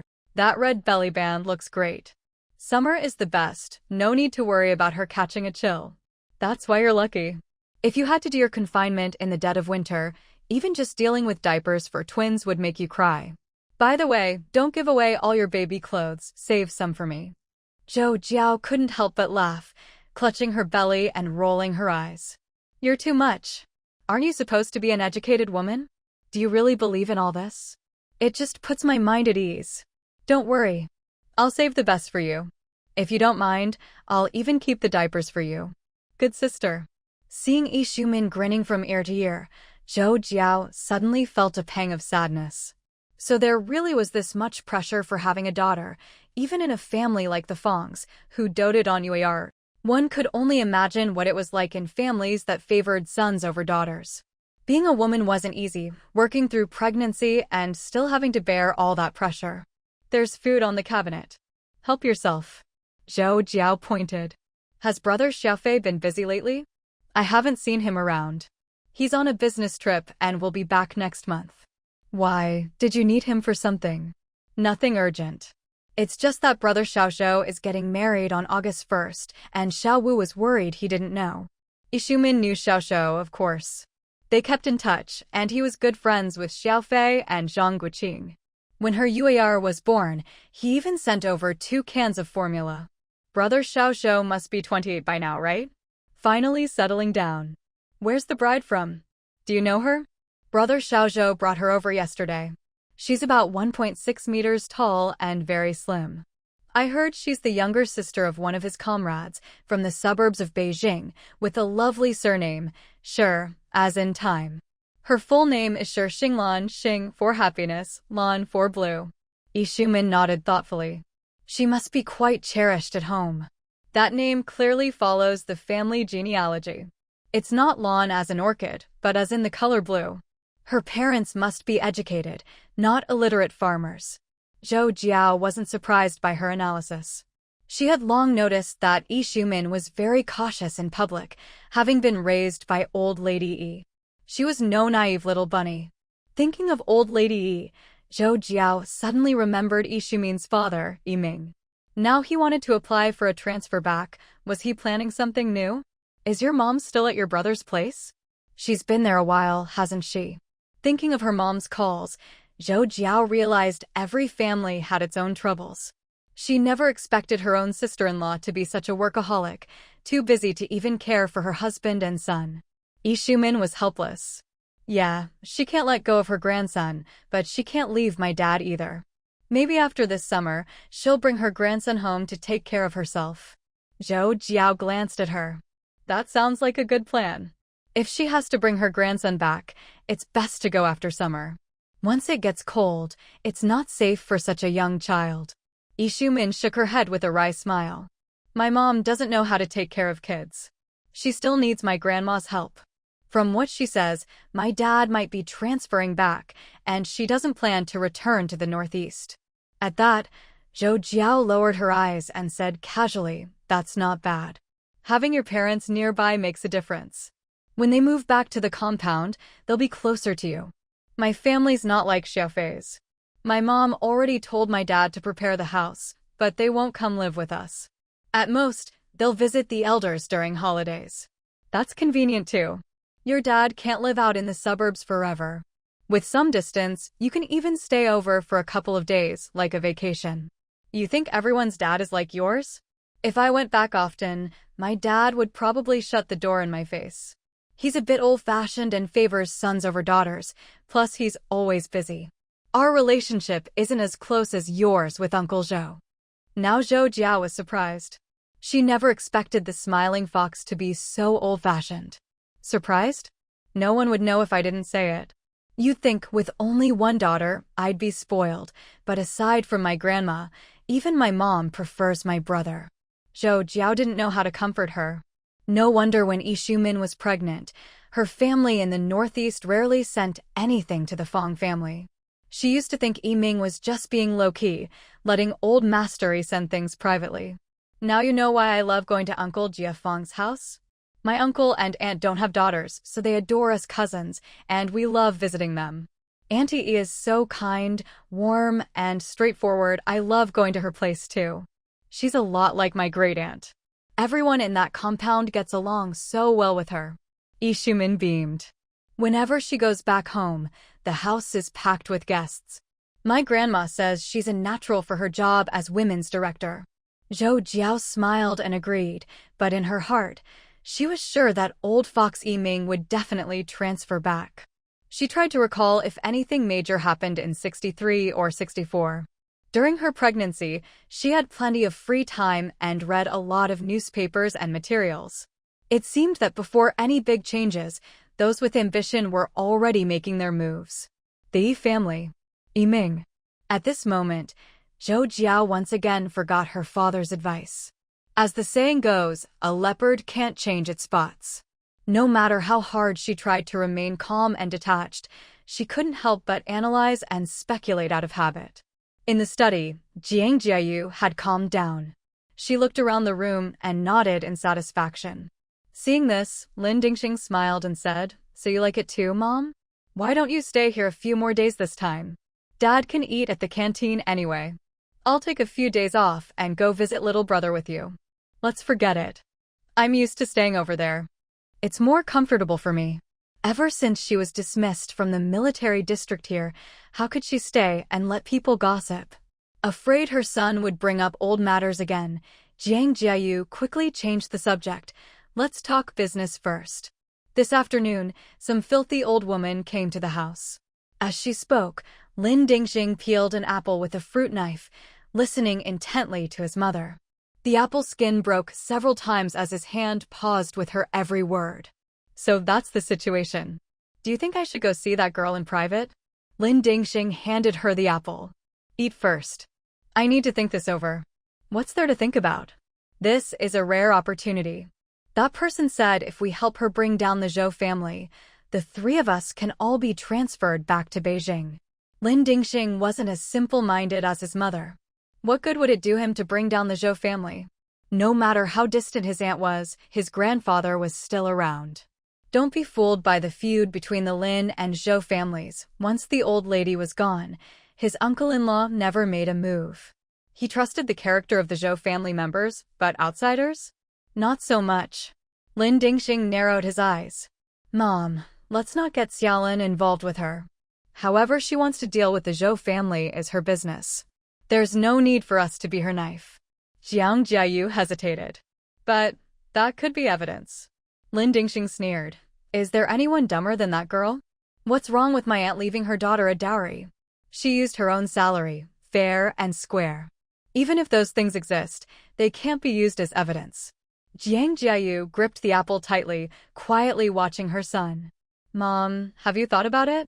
The gold the old lady gave Zhou Jiao years ago was all donated, and it caused a huge stir. You think she'd keep anything else? If she had, it would have been moved long ago. Don't listen to that girl's nonsense. She probably thinks you love money and is deliberately tempting you."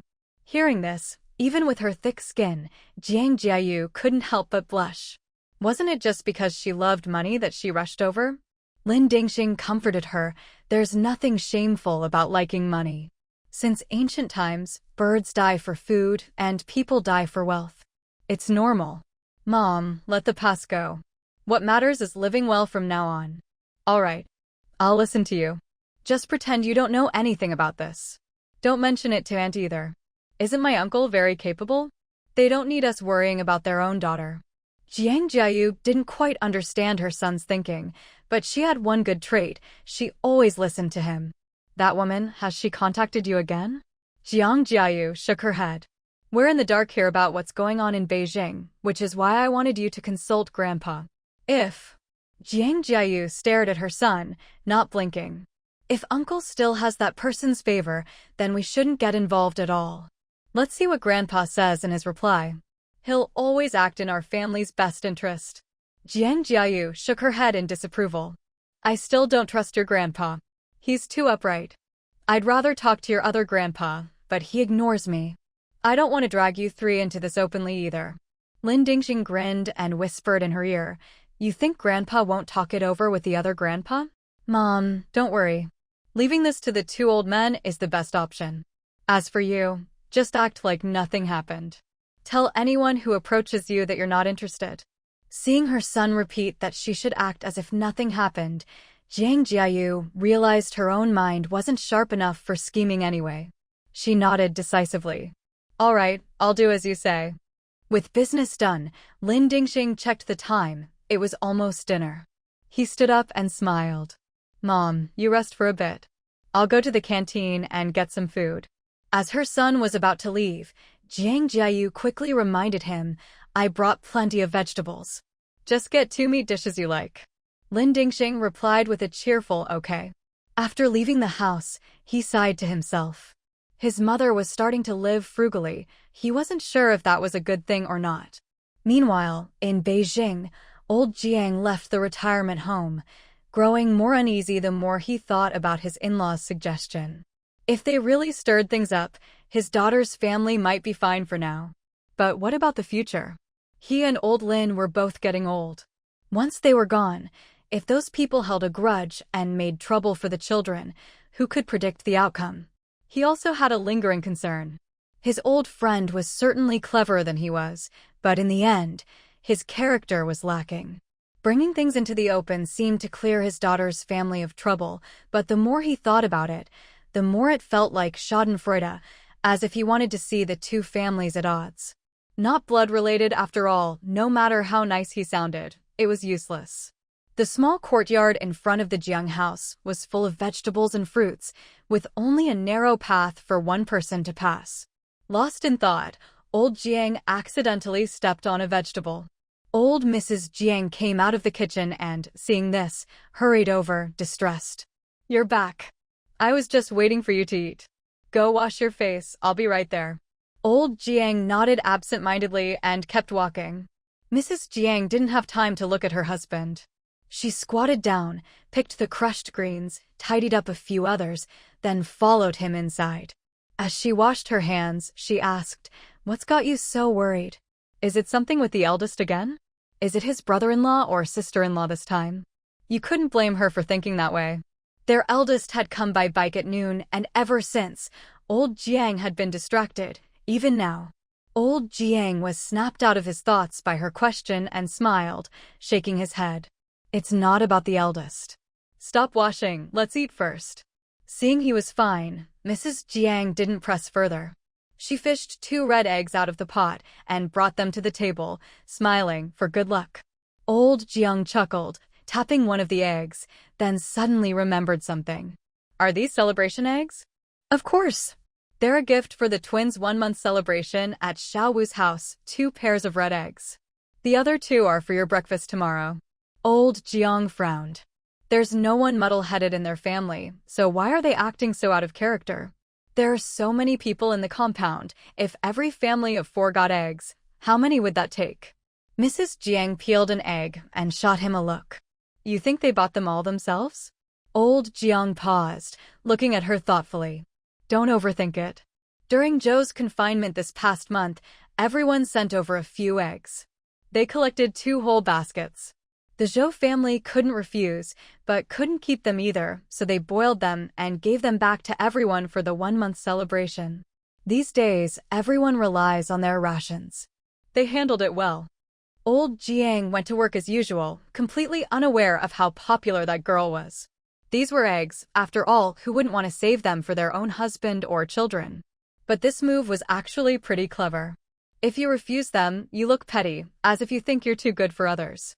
But if you accept them and the quantity gets out of hand, it's not impossible for someone to accuse you of taking bribes. No matter what people's intentions were, at least they were doing it openly for everyone to see, above board and honest. Not like those rats sneaking around in the dark, trying every trick to get close to their silly daughter. Truly despicable. Old Lady Jiang chuckled. The kids in the compound were over the moon. After eating the eggs, they kept pestering Xiaowu, asking when she'd have another baby. Old Jiang was silent for a moment, then asked, "Didn't anyone gossip behind their backs?" "Gossip about what?" This morning, Xiaowu brought the eggs to the logistics department, saying it was everyone's goodwill and their family accepted it all, but they couldn't let the kids in the compound miss out. Later, the logistics department even helped distribute them, 2 red eggs per family. Old Jiang shook his head with a smile. After this, who'd dare accept eggs when their wife's in confinement? Those other families with pregnant wives are going to be upset. Old Lady Jiang shot him a look. Upset about what? Isn't there a rule against accepting gifts? If the Zhou family hadn't made such a spectacle, all those eggs would be real, tangible things. Who wouldn't be jealous in secret? After saying this, Old Lady Jiang, a loyal fan of Zhang Guoqing, added, "Anyone with a conscience wouldn't complain." In these past years, who hasn't eaten meat from Xiaowu? Now old Jiang finally understood why so many people sent eggs to the Zhou family. Besides wanting to build connections, it was more about goodwill. This Zhang Guoqing really had won people's hearts. Wife, you really like Xiaowu, don't you? Isn't that obvious? Old lady Jiang stuffed a peeled egg into his hand. That kid is so warm-hearted and sincere. At the end of the day, he's still a solid, down-to-earth boy from the countryside. But what about Zhang Guoqing is like a country boy? His manners, his way of doing things. Old Jiang couldn't be bothered to argue with his wife and instead remembered something he'd just put aside. Since the Zhou family was taking the public route, why shouldn't he do the same? Having made up his mind, old Jiang stopped thinking about it. He'd write a letter to his daughter that evening, telling her a bit about the Zhou family and putting an end to her foolish ideas. After that, he'd wait for a chance when there were plenty of people around to hand the letter to the old political commissar. From there, it would be an organizational matter, just like his old in-law's approach. As for what would happen next, that was no longer an old man's business. Old Zhang's plans would take a while to come to light. At this moment, Zhou Xiaozheng had no idea, and neither did Zhang Guoqing and his wife, that someone was secretly plotting to bring down the Zhou family. With Zhou Jiao and Zhang Guoqing about to start their internships and receive their work assignments, those wanting to suppress Zhou Xiaozheng or block the Zhou family's progress could sense a storm was coming. This young couple, representing the Zhou family's second generation, could already feel the tension in the air. But were they afraid? There's always someone out to get me. Everyone wants to keep their own spot. Who wouldn't want to see someone else move out? Especially when it's clear that if this couple rises up, getting them to step aside would be even harder than taking preemptive action. Even Lin Lishan, who's always been a bit naive, understood these things, let alone the other 3 clever members of the Zhou family. The whole family just carried on with their lives in an orderly way. As for whatever the future might bring, they'd just deal with it as it came. After all, looking at all those warm, sincere faces, how could you tell who was good or bad ahead of time? Zhou Jiao leaned back on the king with a gentle smile, while little Ping'an entertained the twins with fables. Mother Zhang sat nearby, beaming as she watched her grandsons. The cozy, loving scene in the bedroom made Zhang Guoqing, who had just walked in, smile from the bottom of his heart. A kind mother, a gentle wife, and lovely children, wasn't this exactly what he'd always dreamed of? His entrance interrupted Ping'an's performance. Seeing his father, Ping'an jumped up and ran over. Dad, my 2 little brothers are so smart. When I tell them stories, they don't fuss at all. Zhang Guoqing bent down to pick up his eldest son and praised him. Really? My eldest son sure knows how to be a big brother, a model sibling. I'll count on you to look after your brothers from now on. No problem. They're my real brothers, after all. Mother Zhang burst out laughing at her grandson's proud pose, chin raised and chest puffed out. She didn't know this was just his thunder aside. She just thought her grandson was perfect in every way. Mom, second brother sent a letter today. Dad has it. He says everything's fine at home, and you and Dad should relax here and not rush back. That rascal. Is he hinting that we old folks should never go home? Mother Zhang scolded with a laugh. Not at all. He's just worried Dad will go back and start working in the fields again, especially with the busy season coming up. After hearing this, Mother Zhang eyed her son suspiciously. Did he say anything else? What about your big brother and sister? Nothing gets past Mom. Zhang Guoqing replied with a grin. I heard Shizi did well in his exams, so we should get good news in the next letter. Oh, and second aunt's return made all the pregnant women in the village overjoyed. And? Zhang Guoqing hadn't planned to mention that his second sister-in-law and second sister were both pregnant again, but then thought his dad would tell his mom anyway, so he laughed. There's more good news. Mother Zhang stepped forward and gave him a playful slap. Don't drag it out, spill it. All right. You're going to be a grandma and a maternal grandma again. My second brother says our family is thriving. After the twins, both my second sister-in-law and second sister are pregnant again. Judging by the time the letter took to arrive, they're both about 2 months along. Mother Zhang's face lit up with joy at the news of more grandchildren. Silly boy, why didn't you tell me such important news right away? Your dad must be thrilled. Has he come over? Zhang Guoqing shook his head with a helpless smile. He's made friends with a few old guys in the Hutong, including old man Tan next door. When I came over, he said they were going fishing. Zhou Jiao, who'd been listening quietly, couldn't help but laugh. This guy really uses every expression. Good thing it's just the old man. If it were an old lady, her mother-in-law would probably go pick a fight. Mother Zhang shook her head and laughed. That old man sure knows how to have fun. Wherever he goes, he finds something to do. Mom, you haven't been over there. It's lively. Dad says it's even more fun than the compound.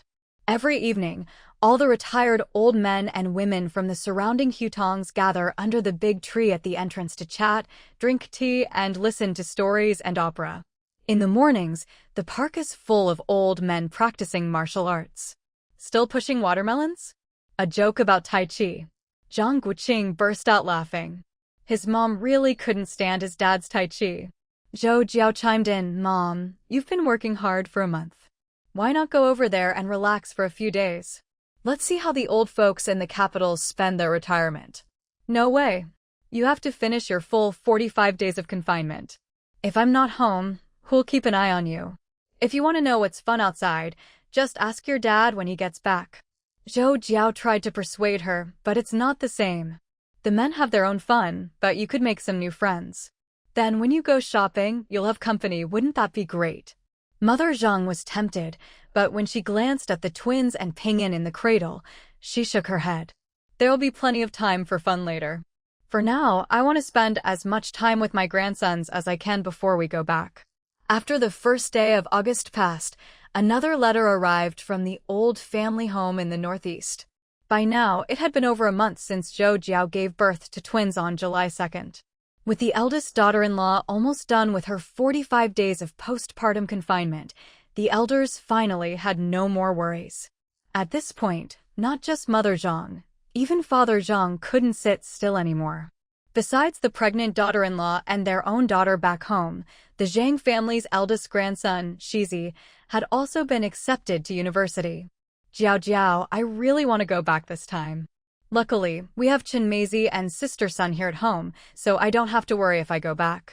In the bedroom of the East Wing, Mother Zhang gazed at the twins with deep reluctance.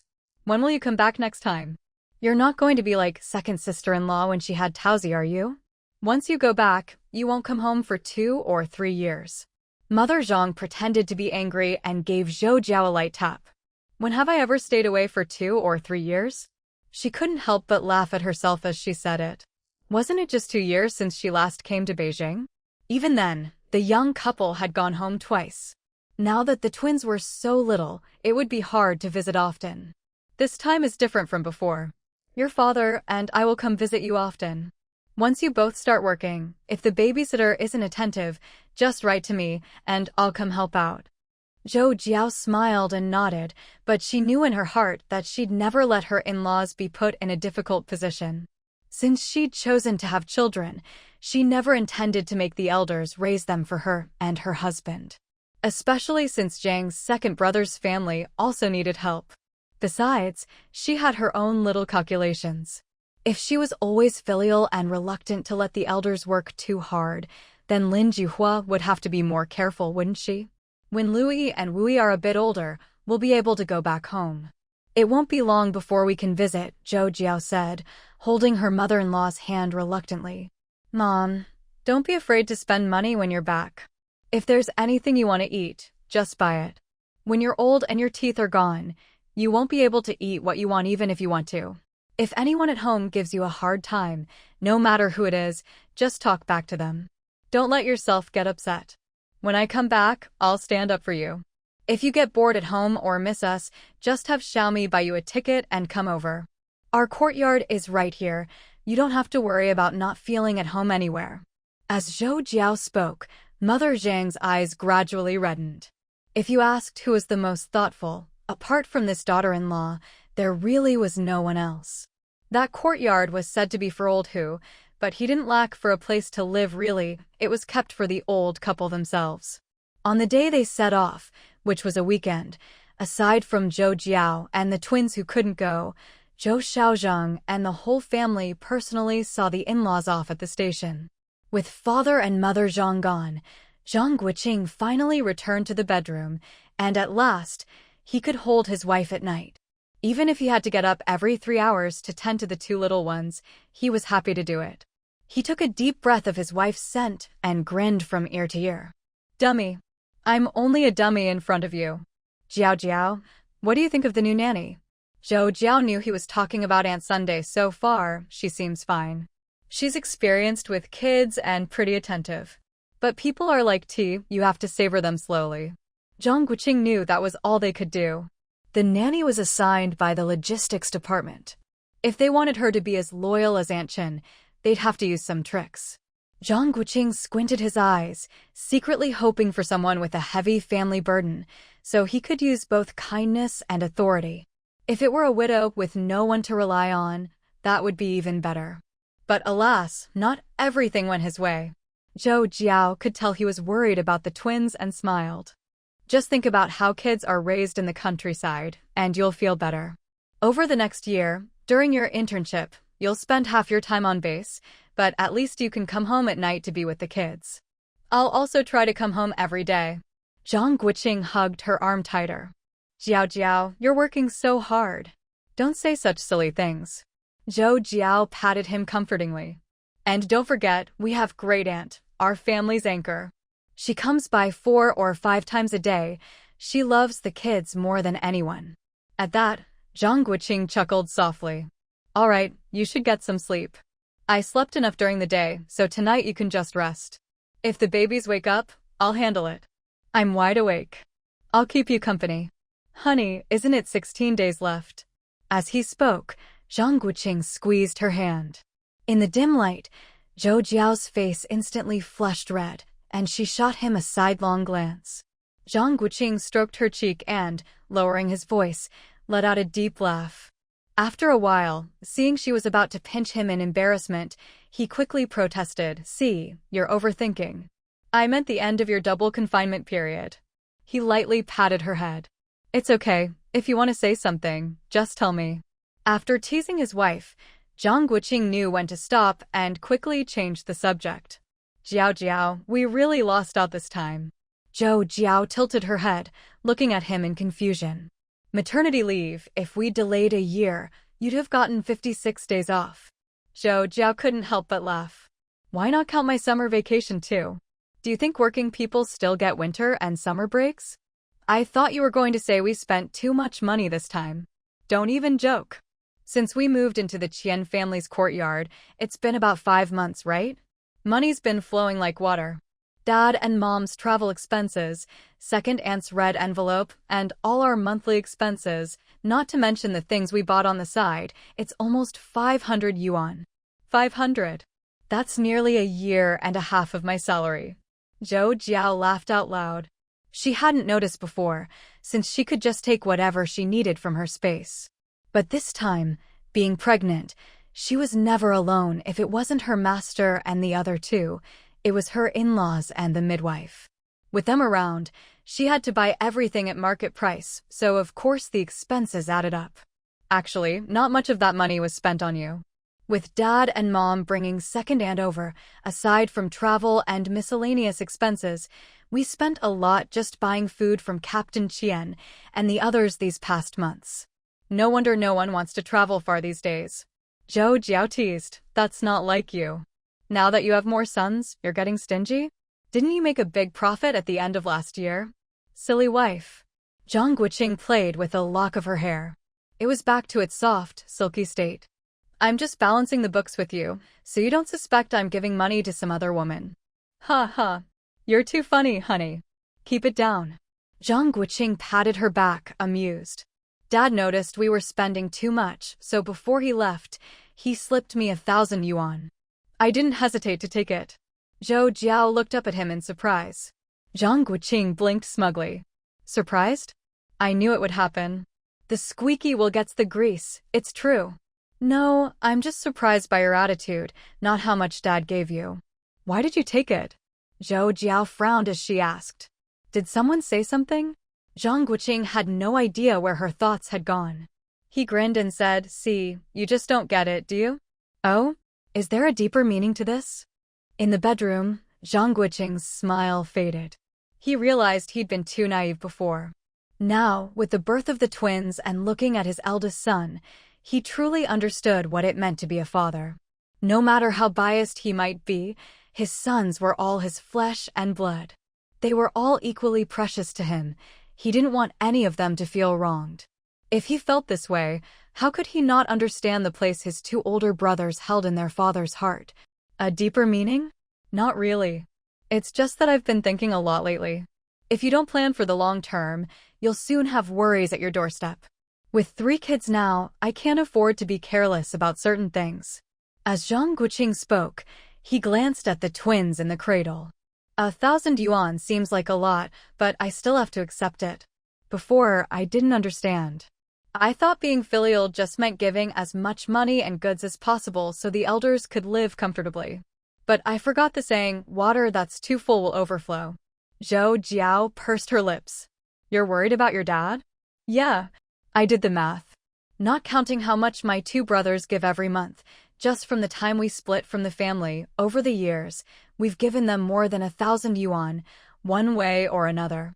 Just from us, he's got at least 1,000 yuan, not to mention what he gets from others. Zhou Jiao looked at him thoughtfully. She knew all about this, she'd handled it herself. But the moment she handed the money over, she'd never considered it hers anymore. Don't forget, before we went to Beijing to study in '59, we filled the whole basement with supplies. Think about how many trips we made to the black market. In those 2 years, food was so precious and expensive. How much rice and flour could those pieces of jewelry buy? I never dared ask Godfather how much Dad made, but just a rough estimate, besides the ration tickets and other coupons, there was plenty of cash. Even if he used some of it to help friends and relatives, just from what we gave, they must have at least 2,000 yuan. Zhou Jiao nodded knowingly. That was probably an underestimate. With her in-laws' personalities, they'd have sold off plenty of cloth and sugar through other channels. She was well aware of that. So this time when Dad gave you money, you just accepted it. Are you worried he'll use it to help your brothers? Zhang Guoqing shook his head. With Mom around, it's unlikely they'll use our money to help the 2 sons, but helping the grandkids? That's almost certain. Otherwise, why would they keep such a large sum of money? In the end, nephews are just nephews. I have 3 sons of my own. It's hard enough raising the old folks, let alone those kids. The squeaky wheel gets the grease, after all. No wonder Zhang's father came by this time, and her husband started being so stingy. He was making a statement. Zhou Jiao was secretly glad she'd had the sense to let him handle everything. The main thing that's been bothering me is this. Now that we have another pair of sons, even if I'm biased toward Ping'an, I still want to treat them all equally. From another perspective, maybe Dad feels the same way? Lately, I've been thinking we can't let Mom and Dad stay in Beijing for good. People's hearts are hard to satisfy and desires are endless. As long as the 2 of them are in Beijing, it's not just the 2 sisters-in-law, even the younger generation will start having ideas. Why does the Zhou family have a rule that only the main branch can stay, and all other descendants must return to the ancestral home? It's precisely because of these concerns. Yes, ever since Zhang Guoqing's father suggested bringing the 2 sisters-in-law to Beijing, he'd started reflecting on himself. Over the years, he'd given too much too easily. Wasn't that just giving his father the wrong idea? Now, with the birth of the twins, with more sons, it was time for him to make his position clear. He couldn't support the whole Zhang family. Otherwise, his own son Ping'an would have endless trouble in the future. After hearing all this, Zhou Jiao saw a shadow of her own father in Zhang Guoqing. All those years of careful teaching had paid off. Looking at her smiling eyes, Zhang Guoqing asked softly, "Honey, am I being too heartless?" "Not at all. You're doing great. As long as the old folks have enough to live comfortably, there's no need to blindly cater to their every wish. Blind filial piety is a mistake." Hearing his wife praise him, Zhang Guoqing was so happy he almost just think about how kids are raised in the countryside, and you'll feel better. Over the next year, during your internship, you'll spend half your time on base, but at least you can come home at night to be with the kids. I'll also try to come home every day. Zhang Guoqing hugged her arm tighter. Jiao Jiao, you're working so hard. Don't say such silly things. Zhou Jiao patted him comfortingly. And don't forget, we have great aunt, our family's anchor. She comes by 4 or 5 times a day. She loves the kids more than anyone. At that, Zhang Guoqing chuckled softly. All right, you should get some sleep. I slept enough during the day, so tonight you can just rest. If the babies wake up, I'll handle it. I'm wide awake. I'll keep you company. Honey, isn't it 16 days left? As he spoke, Zhang Guoqing squeezed her hand. In the dim light, Zhou Jiao's face instantly flushed red, and she shot him a sidelong glance. Zhang Guoqing stroked her cheek and, lowering his voice, let out a deep laugh. After a while, seeing she was about to pinch him in embarrassment, he quickly protested, "See, you're overthinking. I meant the end of your double confinement period." He lightly patted her head. "It's okay. If you want to say something, just tell me." After teasing his wife, Zhang Guoqing knew when to stop and quickly changed the subject. "Jiao, we really lost out this time." Zhou Jiao tilted her head, looking at him in confusion. "Maternity leave, if we delayed a year, you'd have gotten 56 days off." Zhou Jiao couldn't help but laugh. "Why not count my summer vacation too? Do you think working people still get winter and summer breaks? I thought you were going to say we spent too much money this time. Don't even joke. Since we moved into the Qian family's courtyard, it's been about 5 months, right? Money's been flowing like water. Dad and Mom's travel expenses, second aunt's red envelope, and all our monthly expenses, not to mention the things we bought on the side, it's almost 500 yuan. 500. That's nearly a year and a half of my salary." Zhou Jiao laughed out loud. She hadn't noticed before, since she could just take whatever she needed from her space. But this time, being pregnant, she was never alone. If it wasn't her master and the other two, it was her in-laws and the midwife. With them around, she had to buy everything at market price, so of course the expenses added up. Actually, not much of that money was spent on you. With Dad and Mom bringing second aunt over, aside from travel and miscellaneous expenses, we spent a lot just buying food from Captain Qian and the others these past months. No wonder no one wants to travel far these days. Zhou Jiao teased, "That's not like you. Now that you have more sons, you're getting stingy? Didn't you make a big profit at the end of last year? Silly wife." Zhang Guoqing played with a lock of her hair. It was back to its soft, silky state. "I'm just balancing the books with you, so you don't suspect I'm giving money to some other woman." "Ha ha. You're too funny, honey. Keep it down." Zhang Guoqing patted her back, amused. "Dad noticed we were spending too much, so before he left, he slipped me 1,000 yuan. I didn't hesitate to take it." Zhou Jiao looked up at him in surprise. Zhang Guoqing blinked smugly. "Surprised? I knew it would happen. The squeaky wheel gets the grease, it's true." "No, I'm just surprised by your attitude, not how much Dad gave you." "Why did you take it?" Zhou Jiao frowned as she asked. "Did someone say something?" Zhang Guoqing had no idea where her thoughts had gone. He grinned and said, "See, you just don't get it, do you?" "Oh? Is there a deeper meaning to this?" In the bedroom, Zhang Guoqing's smile faded. He realized he'd been too naive before. Now, with the birth of the twins and looking at his eldest son, he truly understood what it meant to be a father. No matter how biased he might be, his sons were all his flesh and blood. They were all equally precious to him. He didn't want any of them to feel wronged. If he felt this way, how could he not understand the place his 2 older brothers held in their father's heart? A deeper meaning? Not really. It's just that I've been thinking a lot lately. If you don't plan for the long term, you'll soon have worries at your doorstep. With 3 kids now, I can't afford to be careless about certain things." As Zhang Guoqing spoke, he glanced at the twins in the cradle. 1,000 yuan seems like a lot, but I still have to accept it. Before, I didn't understand. I thought being filial just meant giving as much money and goods as possible so the elders could live comfortably. But I forgot the saying, water that's too full will overflow.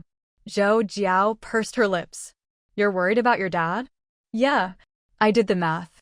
Not counting how much my 2 brothers give every month, just from the time we split from the family, over the years, we've given them more than 1,000 yuan, one way or another. Just from us, he's got at least 1,000 yuan, not to mention what he gets from others." Zhou Jiao looked at him thoughtfully. She knew all about this. She'd handled it herself. But the moment she handed the money over, she'd never considered it hers anymore. Don't forget, before we went to Beijing to study in '59, we filled the whole basement with supplies. Think about how many trips we made to the black market. In those 2 years, food was so precious and expensive. How much rice and flour could those pieces of jewelry buy?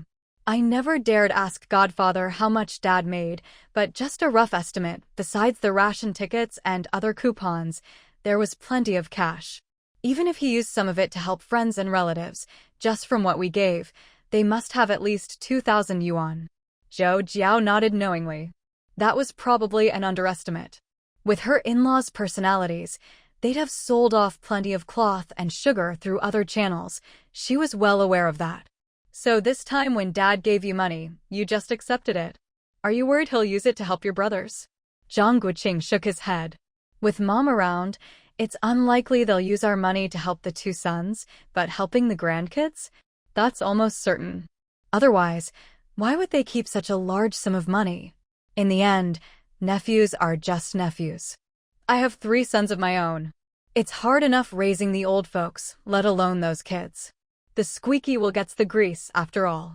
No wonder Zhang's father came by this time, and her husband started being so stingy. He was making a statement. Zhou Jiao was secretly glad she'd had the sense to let him handle everything. The main thing that's been bothering me is this. Now that we have another pair of sons, even if I'm biased toward Ping'an, I still want to treat them all equally. From another perspective, maybe Dad feels the same way? Lately, I've been thinking we can't let Mom and Dad stay in Beijing for good. People's hearts are hard to satisfy and desires are endless. As long as the 2 of them are in Beijing, it's not just the 2 sisters-in-law, even the younger generation will start having ideas. Why does the Zhou family have a rule that only the main branch can stay, and all other descendants must return to the ancestral home? It's precisely because of these concerns. Yes, ever since Zhang Guoqing's father suggested bringing the 2 sisters-in-law to Beijing, he'd started reflecting on himself. Over the years, he'd given too much too easily. Wasn't that just giving his father the wrong idea? Now, with the birth of the twins, with more sons, it was time for him to make his position clear. He couldn't support the whole Zhang family. Otherwise, his own son Ping'an would have endless trouble in the future. After hearing all this, Zhou Jiao saw a shadow of her own father in Zhang Guoqing. All those years of careful teaching had paid off. Looking at her smiling eyes, Zhang Guoqing asked softly, "Honey, am I being too heartless?" "Not at all.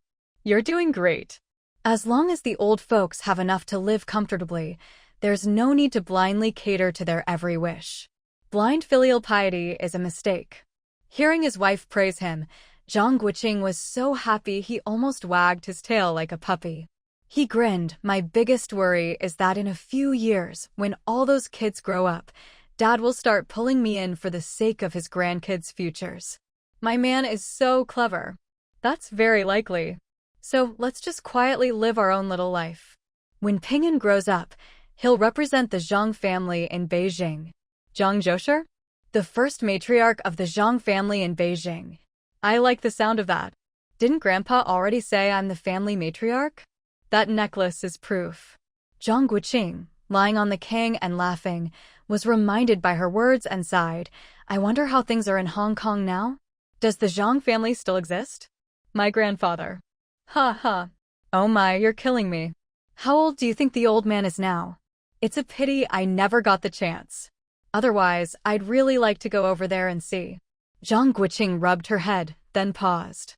Jiao, have you ever wanted to go back to Tao County?" Zhou Jiao wiped away the tears from laughing and replied offhandedly, "I'm not like you. Never mind that those 2 haven't even been born yet, there's not a single good person in that place." Zhang Guoqing immediately felt foolish. Just like her father hated setting foot in Zhou Jiao village, his wife didn't want to face her own past either. After all, she'd been hurt before and carried those scars. Unlike him, who always wanted to see his old home and his grandfather when he was young. The next day was another scorching hot, sunny day. In this stifling season, Wan Deong and the others had already gone to the seaside with the old men in the family. It wasn't until evening, bored and restless, that Zhang Guoqing took his eldest son out of the compound. Father and son strolled hand in hand toward Hohai. They had just reached the first intersection when a boy of about 11 or 12 ran up to them. Seeing this, Zhang Guoqing immediately picked up his son. "Uncle, an old man just asked me to give you something."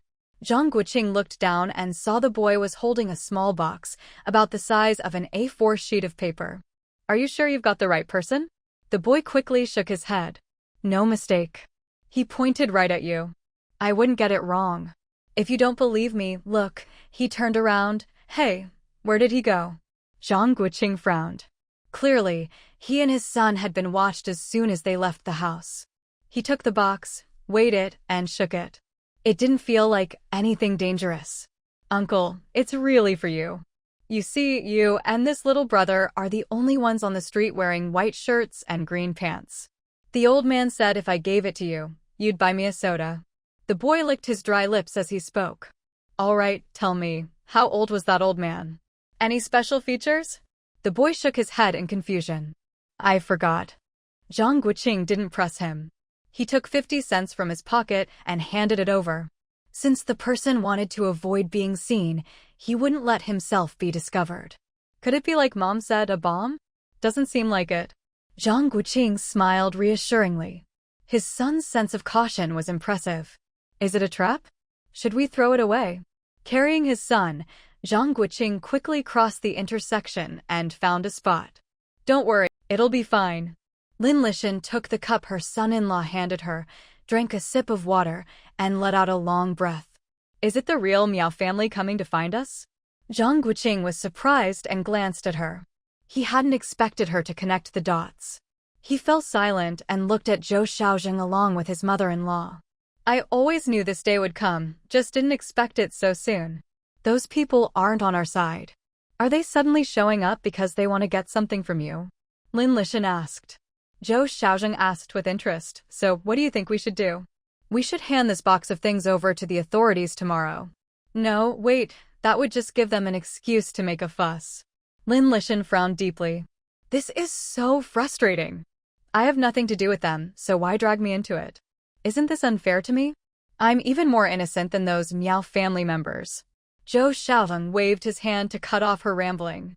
If he let her go on, she'd really think the sky was falling.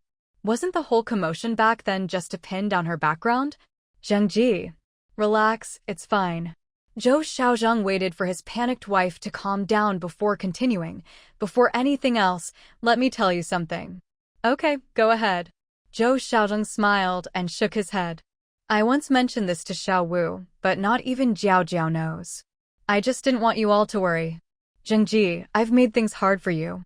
Zhang Guoqing glanced at his mother-in-law, who was moved to tears and wondered if he should excuse himself. As a fellow man, he could tell his father-in-law was taking credit for his efforts. He stood up and signaled to his father-in-law that he'd go check outside.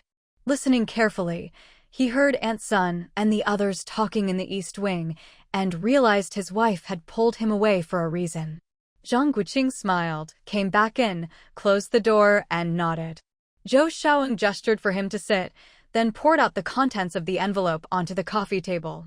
"These 2 coins and the key likely represent the countries where the 3 people are now. To talk about these 3, I have to start with your mother." Lin Lishan had never heard stories about her own mother. In her memory, her aunt was just someone who always called her a silly girl. "There's one thing you can't deny, your mother was an exceptional woman. I looked into why General Miao was so obsessed with her. Besides the rumors that she wouldn't allow concubines, the main reason was her skill in scheming." At this point, Zhou Xiaozheng glanced at his wife's skeptical expression and smiled. He hadn't believed the reports himself at first. Clearly, his wife hadn't inherited that particular gene. Zhang Guoqing probably wasn't surprised either. How could someone leave behind so much inheritance in those days without some real ability? They say that within a year of marrying into the Miao family, your mother became very close with the 2 sons from the first wife. She drove out the 3 or 4 concubines in the house and even brought back General Miao's illegitimate child from outside. Zhou Xiaozheng chuckled at the memory. The funny thing is, there weren't just 3 kids. Those concubines had 5 or 6 more. But your mother only raised these three. No matter how favored the others had been, she sent them all back to the ancestral home. With the help of these three stepsons, your mother basically ran the Miao household, aside from her husband. Within a few years, she sent all three brothers abroad to study. Just when life was going well, something unexpected happened. Your father fell for an opera singer and kept her hidden outside, afraid to bring her home. But your mother wasn't one to be fooled. She found out quickly. No one knows exactly what happened next, but soon after, she ran away pregnant. Lin Lishan wasn't interested in those details. What she cared about were the three people he'd just mentioned. So you mean? Don't interrupt, let me finish, Zhou Jiao said, waving his hand. They say your father regretted it, killed the opera singer, but no matter how hard he searched, he couldn't find your mother. Even on his deathbed, he left a message for his eldest son and the other two brothers, telling them not to forget their debt of gratitude and to find you. Zhang Guoqing poured him a cup of water. Dad, weren't they still across the strait before? Did they emigrate? Does that mean the Miao family's power didn't pass to them? This is the key point. For reasons unknown, your maternal grandmother didn't let those three inherit the family business. They stayed abroad. Instead, the children at the ancestral home followed their father into the military. When the old man died, all those others, male and female, had already died earlier, so by a twist of fate, the Miao family bloodline survived. When Zhou Jiao paused to drink, Lin Lishan pushed the box and asked, "So what do we do with this?" Zhou Jiao pointed at his son-in-law. Zhang Guoqing smiled helplessly. "Mom, this is just for our family to know. Dad already prepared your background. You're the orphan daughter of the Miao family from Shaanxi. If your three uncles really care about you, they definitely won't expose your identity. As for worrying about Dad getting dragged in, there's no need. Even if they're overseas, even if they're on the other side, they wouldn't dare say anything without evidence. Besides, the situation over there isn't any more stable than it is here. Why do I still feel so uneasy?" Lin Lishan bit her lip. "This time they sent a safe deposit box key. What does that mean? Maybe they're worried you'll recognize the wrong ancestors?" And look, aside from those 4 words, they didn't say anything else. It's like they know revealing your identity would be risky. Lin Lishan let out a sigh of relief. That made sense. If they'd written out her background in detail and something went wrong, she'd have no way to defend herself. Zhang Guoqing glanced at his father-in-law and saw him looking at the little key with a mocking smile. Clearly, both father and daughter had guessed each other's intentions. But there was no need to mention this to his mother-in-law. So, since the box isn't for me, I'll just pretend I don't know anything? Exactly, we'll just treat it as a little hush money. Zhang Guoqing couldn't help but laugh. As long as you haven't sent them any reply or left any evidence, it's nothing to worry about. Feeling relieved, Lin Lishan turned to her husband. "Zhengji, did you hear what Xiaowu said? He's right. Like he said, it's not a big deal. In a couple of days, when Jiao finishes her month of confinement, you two can take this box of money and go out for some fresh air." If her son-in-law's words reassured her, Zhou Xiaoxing's words were the final seal of approval. Lin Lishan struck a match and burned the letter, then put the cash and documents into a file folder. "I'm going to find Jiao. You two remember to rest." Seeing her hurry off, Zhang Guoqing didn't bother reminding her that Aunt Sun and the others were still in the East Wing. When it came to matters like this, his mother-in-law, who'd made it to regimental commander, was no fool, especially with her husband around. "Jiao, I really want to go back this time. Luckily, with Chen and sister Sun here, I don't have to worry so much if I leave," Zhang's mother said, gazing at the twins in the East Wing bedroom, her face full of reluctance. If anyone was truly considerate, it was this daughter-in-law. That courtyard was said to be for old brother Hu, but he didn't lack for a place to live. In reality, it was kept for the old couple themselves. On the day of their departure, apart from Zhou Jiao and the twins who stayed home, Zhou Xiaozheng and the whole family personally saw Zhang's parents off at the train station. Zhou Jiao burst out laughing. "Why not count my summer vacation too? Do you think I'll still get winter and summer breaks after starting work? I thought you were going to complain about how much we spent this time." You're not wrong. Since we moved into the Qian family's courtyard, it's been about 5 months, right? We've been spending money like water. The travel expenses for my parents, the red envelope for second aunt, and all the monthly expenses, not to mention the things we bought privately. It's almost 500 yuan. 500. That's nearly a year and a half of my salary. Zhou Jiao laughed. She hadn't thought much of it before. If they needed anything, she'd just take it from her space. But this time, with her pregnancy and people always around, her master, her in-laws, the midwife, they had to buy a lot of things at high prices, so of course the expenses added up. Deep in a hutong on the west side of the city, outside the gate of a traditional courtyard house, a handsome young man stood under the distant glow of a street lamp, his expression unreadable as he listened to the low, hurried words of a scrawny, monkey-faced man across from him. After a short while, the young man pulled 2 jins worth of ration coupons and 5 yuan from his pocket and stuffed them into the other man's hands. Take a couple days off, then come find me. Remember this, your brother's life depends on you. The scrawny man bent low, accepting the money with both hands and nodding repeatedly. As soon as the young man entered the courtyard, his expression changed. He spat in the direction of the gate with a tui. Leaving the hutong, the scrawny man hurried to the nearby bus stop. Just as a bus pulled up, he watched the passengers getting on and off, then reluctantly patted his pocket and kept running forward. Stopping and starting, wiping sweat from his brow, he finally caught sight of the hospital ahead. He paused to catch his breath, then made his way through the familiar halls to a ward. Inside the crowded room with 8 beds, the scrawny man immediately spotted his younger brother, curled up with his knees to his chest, gazing longingly at the family gathered around the child in the bed opposite.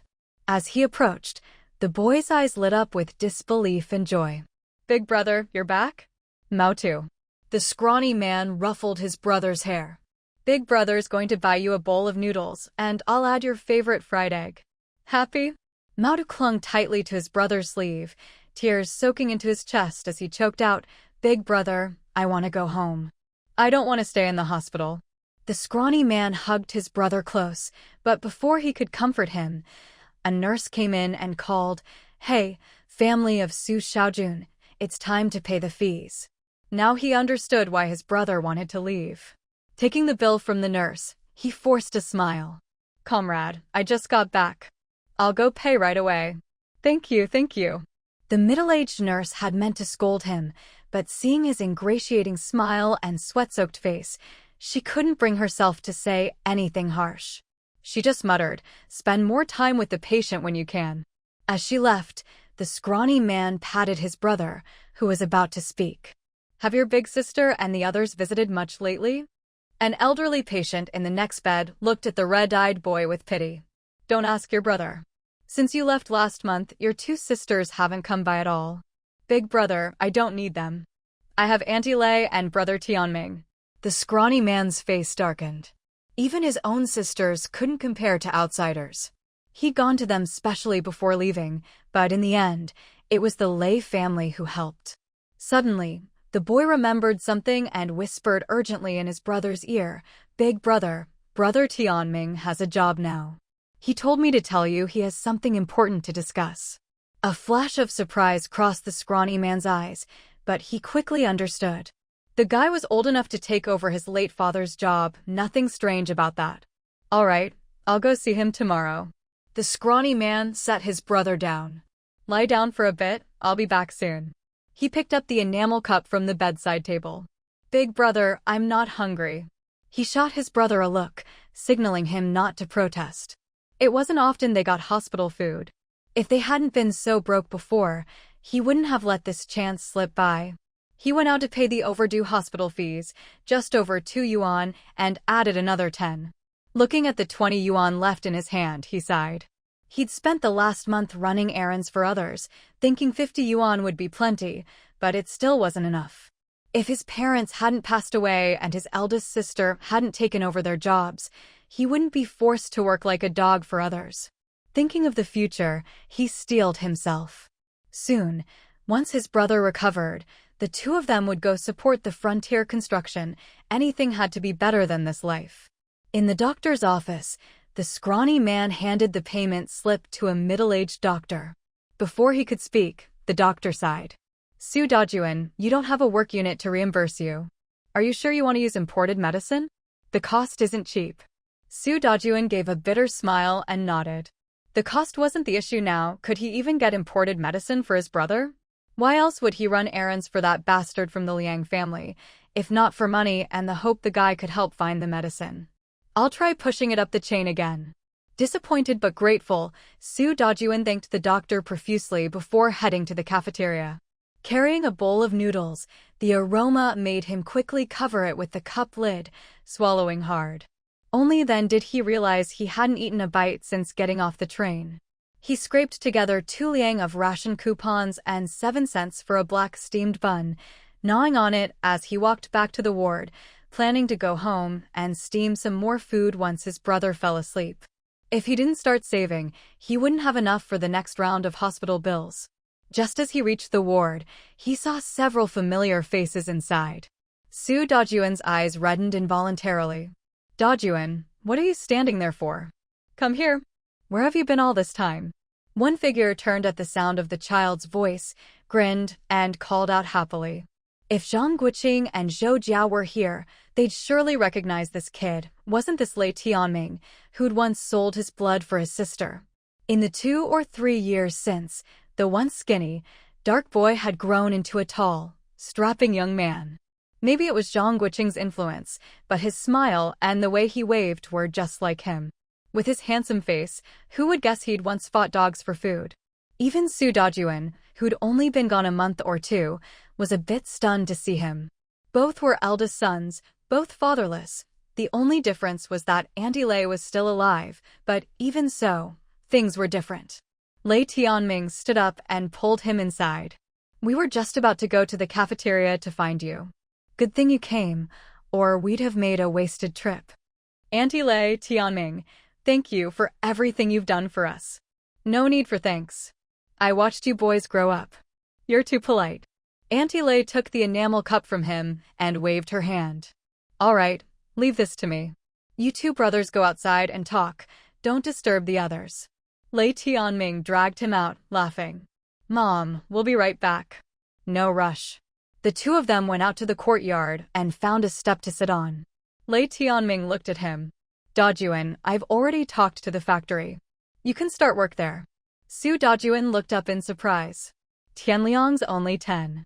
Who knows if the factory will let him take over my dad's job when he grows up.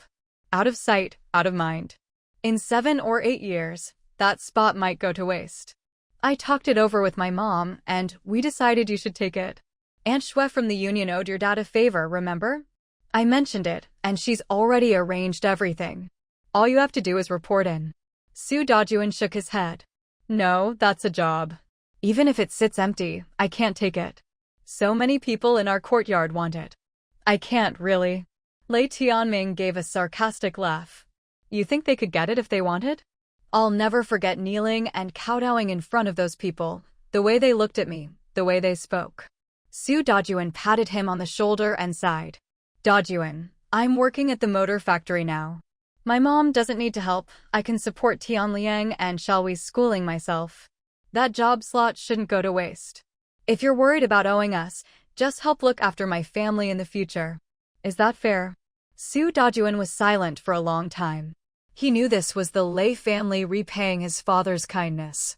He knew he shouldn't accept, but he was truly tempted. Lei Tianming watched him hesitate and gave him a nudge. You were already 16 2 years ago. If you keep messing around like this, even the neighborhood committee will have something to say. Zhou Jiao lowered his head with a bitter smile. Jiao, I'm only saying this because we're brothers. You can't live your life as a loafer. We can't embarrass our younger siblings. Go get a job. From now on, half of Maoto's medical expenses can be reimbursed. Zhou Jiao stared at the ants crawling on the ground. With a gentle pinch, one was dead. Ever since young Master Liang asked him to run errands, he'd realized that if he kept going down this path, he'd really end up on the wrong side of the law. He could still get out now, but if he waited any longer, he'd have to run as soon as Maoto's condition stabilized. But if he had any other choice, how could he bear to leave Beijing? With this job, he wouldn't have to take his brother to suffer in some remote place. He wouldn't have to worry about losing their 2 rooms or about Mountain not being able to adapt to life elsewhere. He thought about all sorts of things, then looked up at Lei Tianming's worried face, gritted his teeth, stood up, and patted the dust off his pants. Looking off into the distance, he said, "Come have a drink with me." Lei Tianming didn't object. He went with him to the ward to greet his mother, then the 2 of them left the hospital together. On the way back to the courtyard, they bought 2 gin of loose liquor. They grabbed some snacks to go with the drinks and found a secluded spot. With the cool breeze of dusk blowing, they each downed 2 bowls of baijiu. Zhou Jiao, who had been silent, finally started to talk about what had been worrying him. If it were anyone else, he wouldn't have said a word. But the Liang family was powerful and he couldn't afford to offend them, nor did he want his good brother to get dragged into trouble one day. It's a huge old mansion. During the day, there are often tourists. But at night, when it's pitch black, young Master Liang sends 5 men to sneak inside. My job for the past half-month has been just one thing. Every night, I watch from the shadows. How long do those 5 stay inside? Do they bring anything out? But the more I thought about it, the more wrong it seemed. No matter how big the place is, it shouldn't take that long. From the way they acted, they were clearly looking for something. Lei Tianming poured him another drink, only half listening. In the end, when I asked around, I broke out in a cold sweat. Zhou Jiao downed his drink in one gulp. That mansion is really famous. Anyone you ask can tell you something about it. But the weird thing is, everyone who mentions it gets this strange look on their face. Later, I bought someone a drink and finally found out the mansion has an owner. It's been lent by a high-ranking official in Beijing to the local authorities. Lei Tianming frowned. What worried me most was when that guy, after a few drinks, let something slip. When the local authorities took over, someone tried to look for the rumored treasure in the mansion, but they were afraid of offending the family, so they didn't dare touch it. Lei Tianming shook his head. A bunch of lunatics. If there really was a treasure, would the family have lent the place out? If there was anything, it would have been taken away long ago. Heh, you don't know the half of it. Let me tell you the story of the mansion's original owners, and you'll understand. As Zhou Jiao began recounting the well-known history of the Gu family, Lei Tianming felt a sense of familiarity, though he couldn't quite place it, so he listened quietly. Everyone in the family died. People thought the mansion would be left ownerless. But a few years ago, the family's grandson showed up. Man, they say a whole convoy of military vehicles rolled in. It caused a huge stir. Military vehicles? Lei Tianming raised his hand to interrupt. Wait, did you find out the grandson's surname? Surname Zhou. The locals even doubted whether this high-ranking official was real at first. But when they saw the daughter he brought with him, no one doubted anymore. They say the Zhou family's daughter looked exactly like her grandmother, which scared quite a few of the older folks. At this point, Lei Tianming was almost certain it was his sister Zhou Jiao. He was so close to Zhang Guoqing and his wife, how could he not know the inside story? Not to mention, it was sister Zhou Jiao who, while heavily pregnant, arranged this job for him and even pressured him to attend night school. No wonder it all felt so familiar. So the Liang family bastard had his eye on Zhou Jiao's family? At this thought, a cold glint flashed in Lei Tianming's eyes. He raised his bowl and took a sip, feigning nonchalance. So, did they find the treasure or not? Hell no. After a month, they didn't find a thing. I don't know what those 5 told him, but he told me to come back. Lei Tianming asked thoughtfully, he hasn't asked you to do anything else since you came back, has he? This is too dangerous. You should cut ties as soon as you can. He told me to see him in a couple days. Probably wants me to do something shady again. I'm just worried that if I get too involved, I'll never get out. But Maudu still needs his help. Besides money, I need a kind of imported penicillin. The doctor treating Maudu has applied for it several times, but we still haven't gotten any. If you could get the medicine, would you still go to the Liang family? Zhou Jiao shook his head. If I had any other choice, who'd want to be ordered around like a dog? I was planning to get the medicine, and as soon as Maudu got better, I'd take him to the borderlands. No matter how powerful he is, he couldn't touch me there. Lei Tianming thought for a moment and asked, "Do you remember the year Xiaowei almost didn't make it?" How could Zhou Jiao forget? That was the year his brother Maotu got sick. Otherwise, how could things have gotten so bad now, to the point of liver ascites? That year, besides Xiaowei being on the brink, my mom was also barely hanging on. The 2 cornbread buns you gave us, she boiled them into thin porridge and forced the 3 of us siblings to eat it for half a month. At this, Lei Tianming shot him a grateful look. Those 2 buns were something Zhou Jiao had fought to get from his eldest sister and split with his own family. One day, we heard wailing from the next courtyard. When I saw Erwa's little corpse, I realized I couldn't just sit and wait anymore. Maybe tomorrow Xiaowei would be next. We'd sold everything we could, so I went to the black market to sell my blood. I naively thought there'd be rich people there, that someone would help. I'll never forget that despair, kneeling in the snow, so many people passing by with goods, but no one lent a hand. But I couldn't leave. I didn't know if I left, my sister would still be alive the next day, if my mom could hold on, if my brother would collapse like my sister. Kneeling there, numb from the cold, just as I was about to see my dad smiling and reaching out to me, suddenly a couple appeared. By now, Lei Tianming's face was covered in tears. The man took off his army coat and picked me up. The woman shouted for him to get me to the hospital. When I woke up, I realized it hadn't been a dream. I had the medicine I'd dreamed of in my arm and hot porridge on the bedside table. That couple saved all 4 of us. I'll never forget how beautiful, like a fairy, Sister Zhou Jiao was, anxiously telling brother Xiaowu to hurry to my house. When Xiaowu carried Xiaowei back, the doctor said another day and she'd have been gone. Lei Tianming took a handkerchief from his pocket and wiped away his tears, then downed his bowl of liquor. Ever since he'd escaped from human traffickers at age 6 and been adopted by the Lei family, he'd been lucky enough to meet that couple. "Son, your mother will watch over you from heaven, help you through every hardship, until you find your father. You must live, hold on, only by living is there hope. There are always good people in this world." His mother's last words had slowly come true. So long as you hold on to hope, you'll find a way out. Zhou Jiao, listening to all this and hearing about Sister Zhou Jiao, remembered the woman he'd met a few times. "Yo?" Suddenly, it all clicked, and he shot to his feet. "Zheng Ji, relax, it's fine." Zhou Xiaozheng looked at his panicked wife, waited for her to calm down, and then continued, "Before we get into that, let me say something first." "Okay, go ahead." Zhou Xiaozheng shook his head with a smile. "I once mentioned this to Xiaowu, but not even to Jiao Jiao, because I didn't want you all to worry." Zhang Guoqing glanced at his mother-in-law, whose eyes were brimming with tears, and wondered if he should make himself scarce. As a fellow man, he could tell his father-in-law was taking credit here. He stood up to signal to his father-in-law that he'd go check if anyone was outside.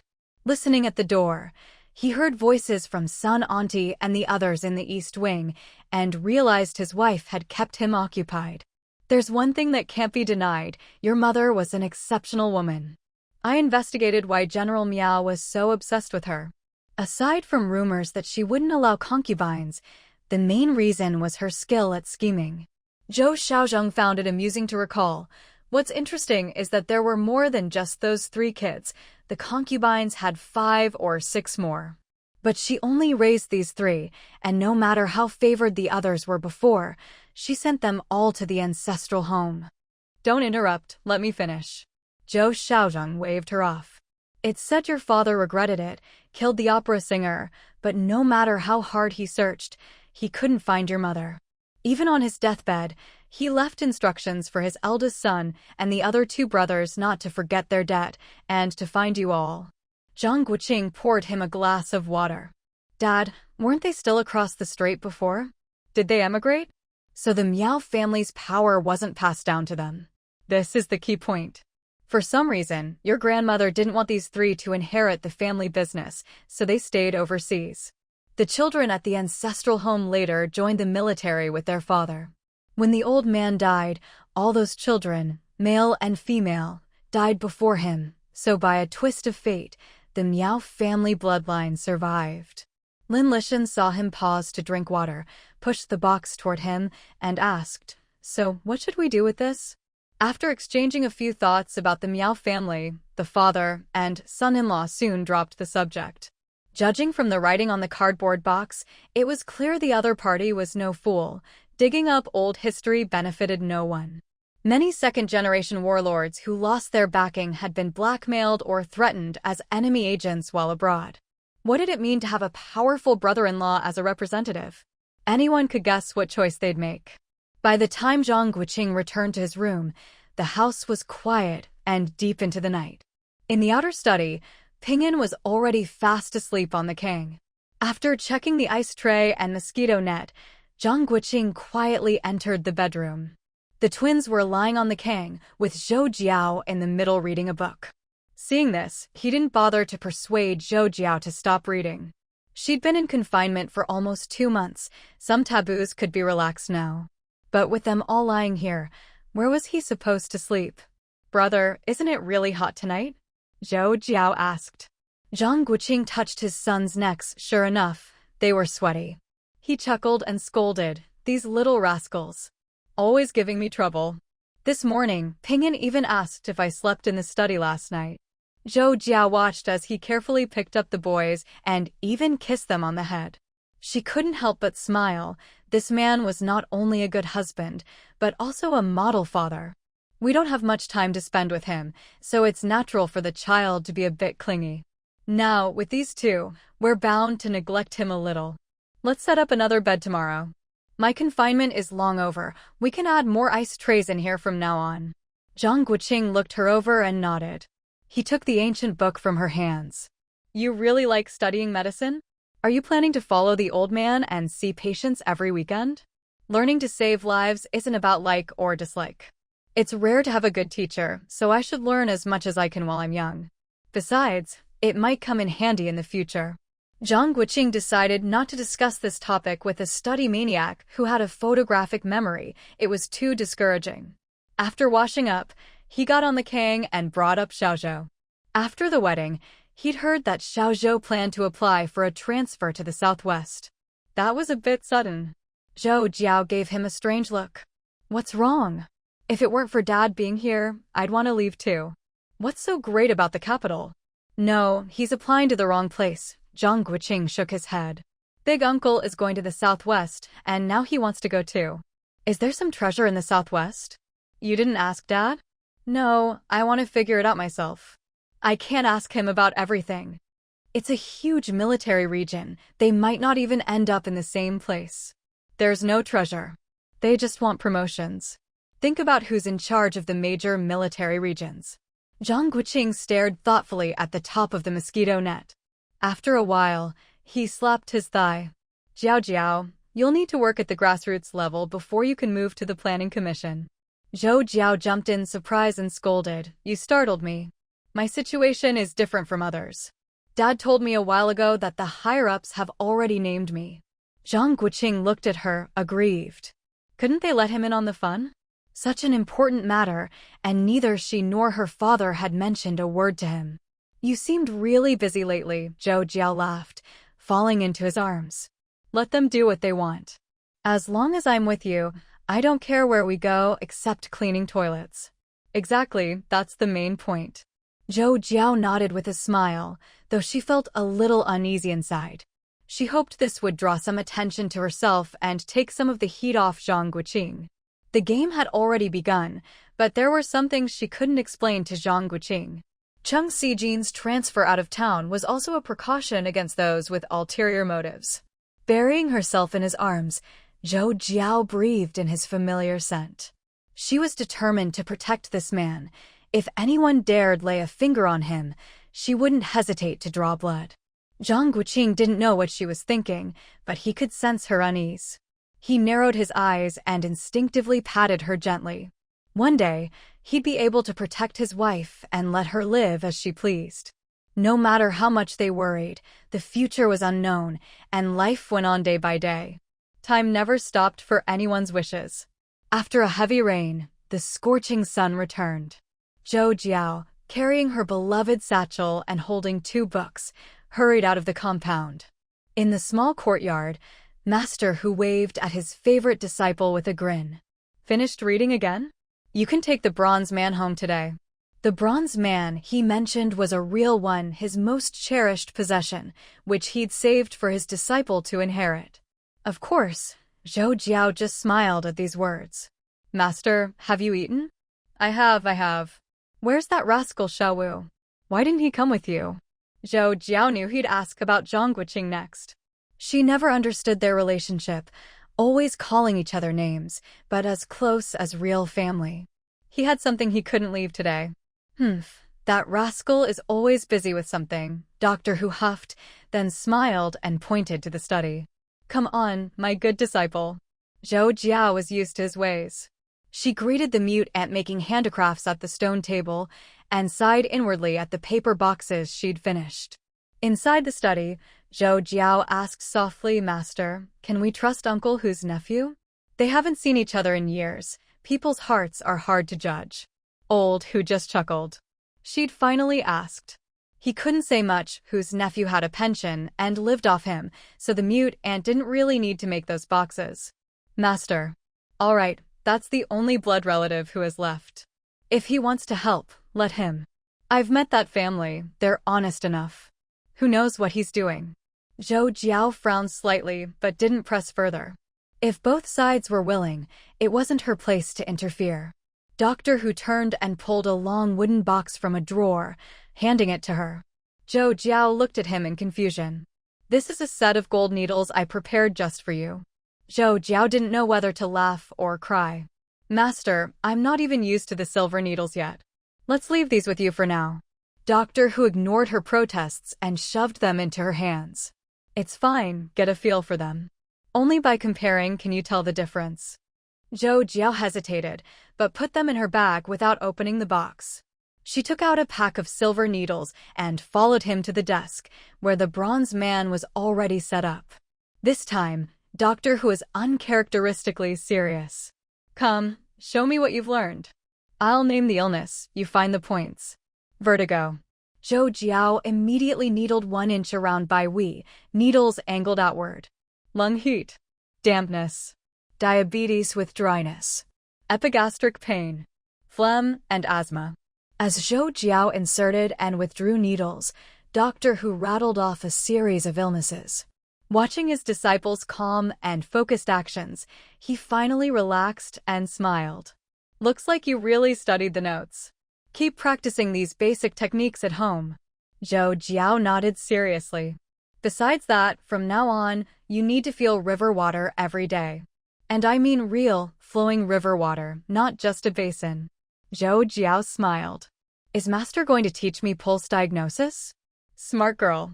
Dr. Hu glanced at her, hesitated, then said, Stop when the river freezes. I'll find something else for you to practice on then. Zhou Jiao didn't want to ruin her embroidery hands, so she nodded happily. Keep practicing the core techniques. Women aren't as strong as men, so you need to train harder. Dr. Hu sighed, thinking about the time issue. Master, I'm in pretty good shape now. Dr. Hu shook his head. That's not what I'm worried about. Zhou Jiao lowered her eyes in guilt.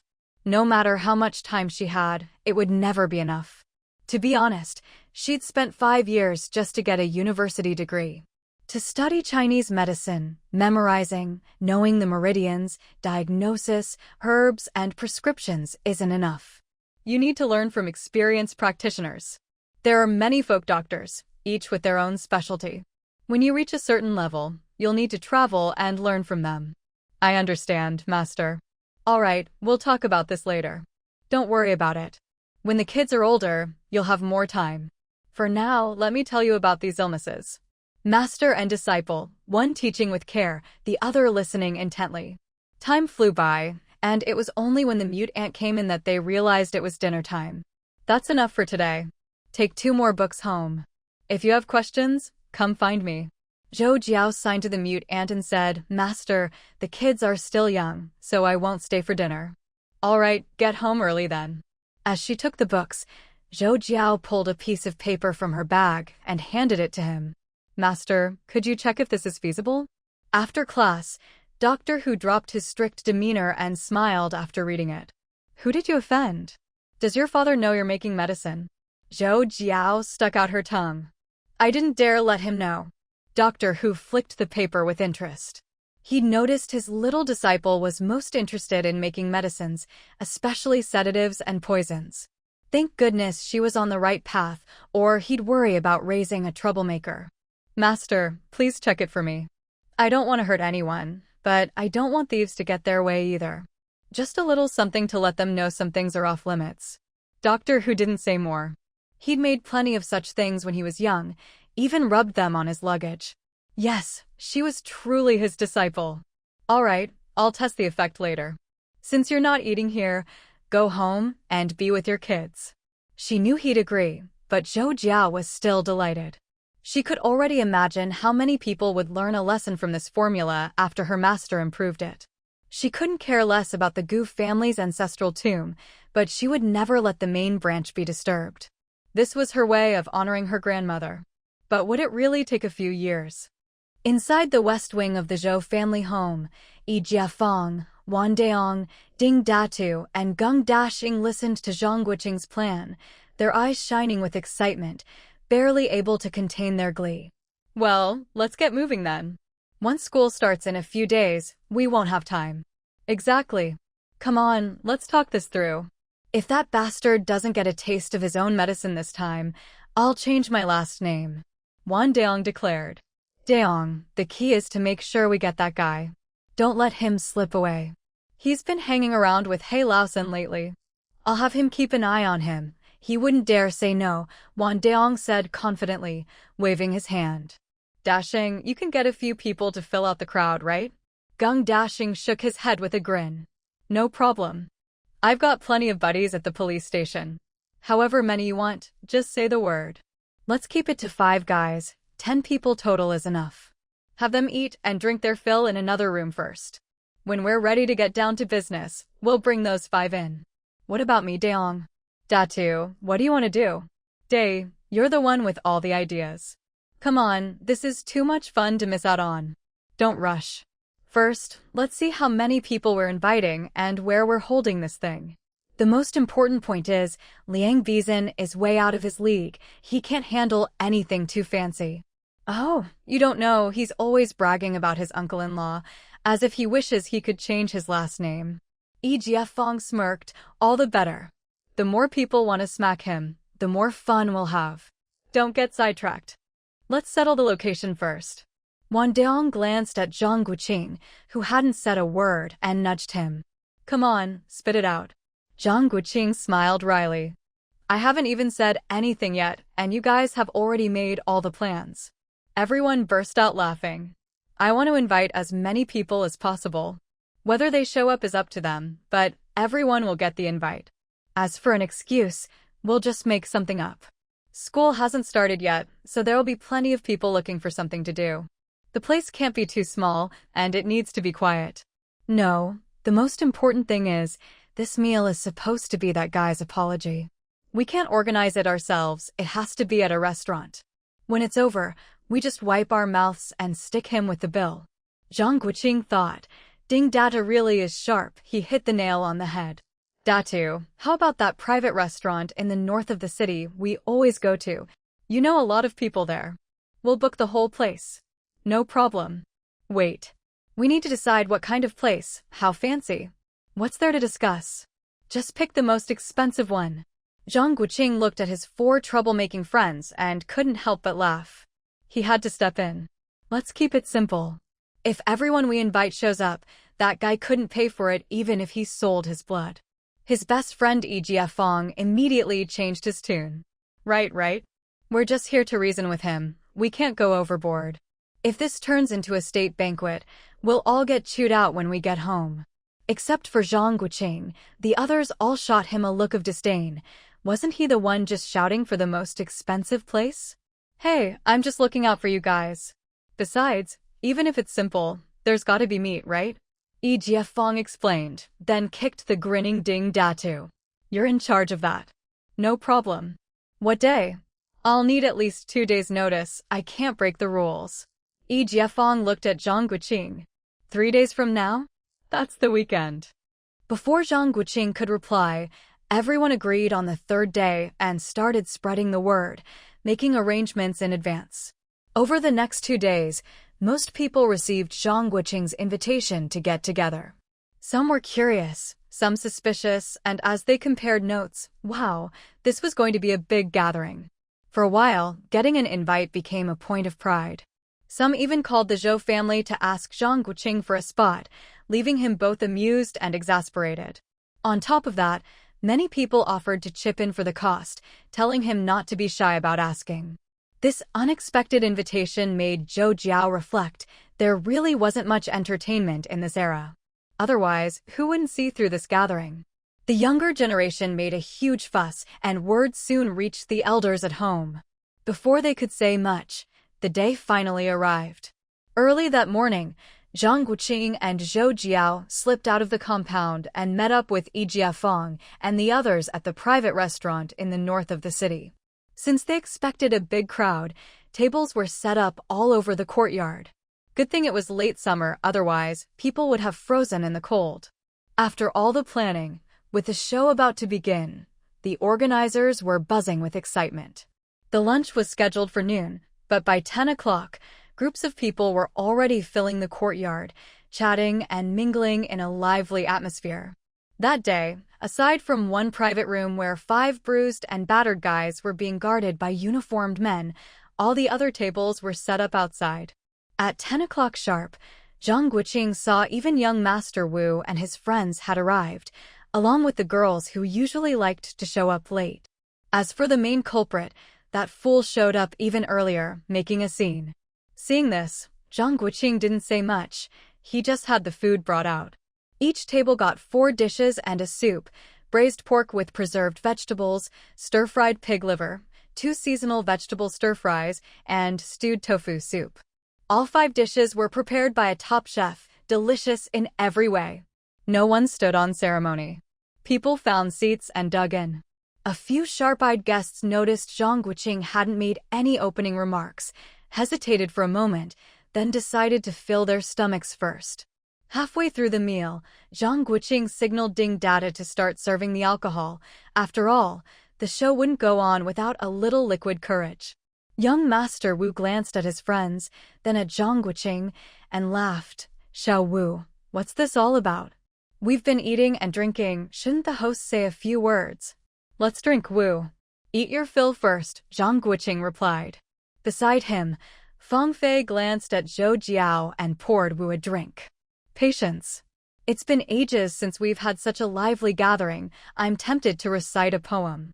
With that, the topic shifted. Of course, the sharp ones at the table all realized this was a hangmen banquet, a trap, but since it didn't concern them, they were happy to watch the show. After a few rounds of drinks, the dozen or so tables had eaten and drunk their fill, and conversation began to die down. At that moment, Zhang Guoqing stood up with his glass. "Ha ha, finally, he's going to speak. Xiao Wu, say a few words." Wu glanced at his friends. Sure enough, everyone was eager for the show to start.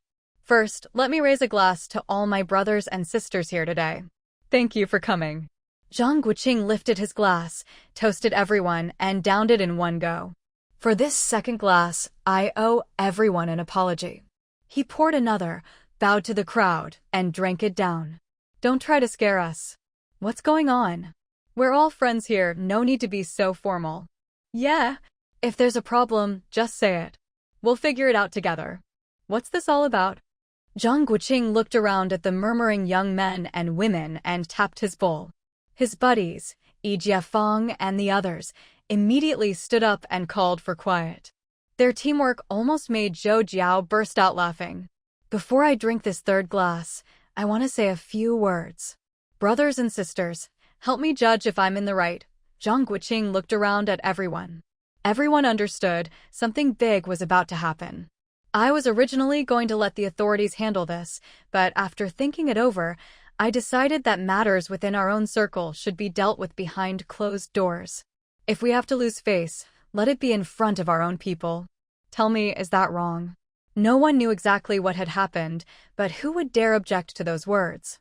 Even if there were grudges between some of them, no one was foolish enough to speak up and make enemies at a time like this. Zhang Guoqing looked around, secretly pleased at everyone's nods of agreement. Next, I'll let my wife say a few words. This sudden twist caught everyone off guard, and then the room erupted in laughter. Everyone knew how much Zhang Guoqing doted on his wife, but no one expected him to bring her out even in a situation like this. Of course, while most people were amused, a few quickly realized that this matter must involve the Zhou family. After all, Zhang Guoqing was their son-in-law, and there were some things he couldn't get involved in directly. Off to the side, Fang Fei perked up, watching Zhou Jiao intently as she stood and walked out.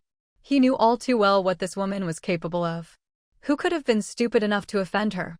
Ever since that year, he'd never seen Zhou Jiao lose her temper again. She always kept to the background, gentle and kind, like a harmless little rabbit. Young Master Wu glanced down at the corner of his shirt that Fang Fei was gripping, frowned, then looked up at Zhou Jiao walking through the courtyard, a flicker of surprise in his eyes. He glanced thoughtfully at Fang Fei, saw how tense he was watching Zhou Jiao, then looked at the calm Zhang Guoqing and smiled. Interesting, very interesting.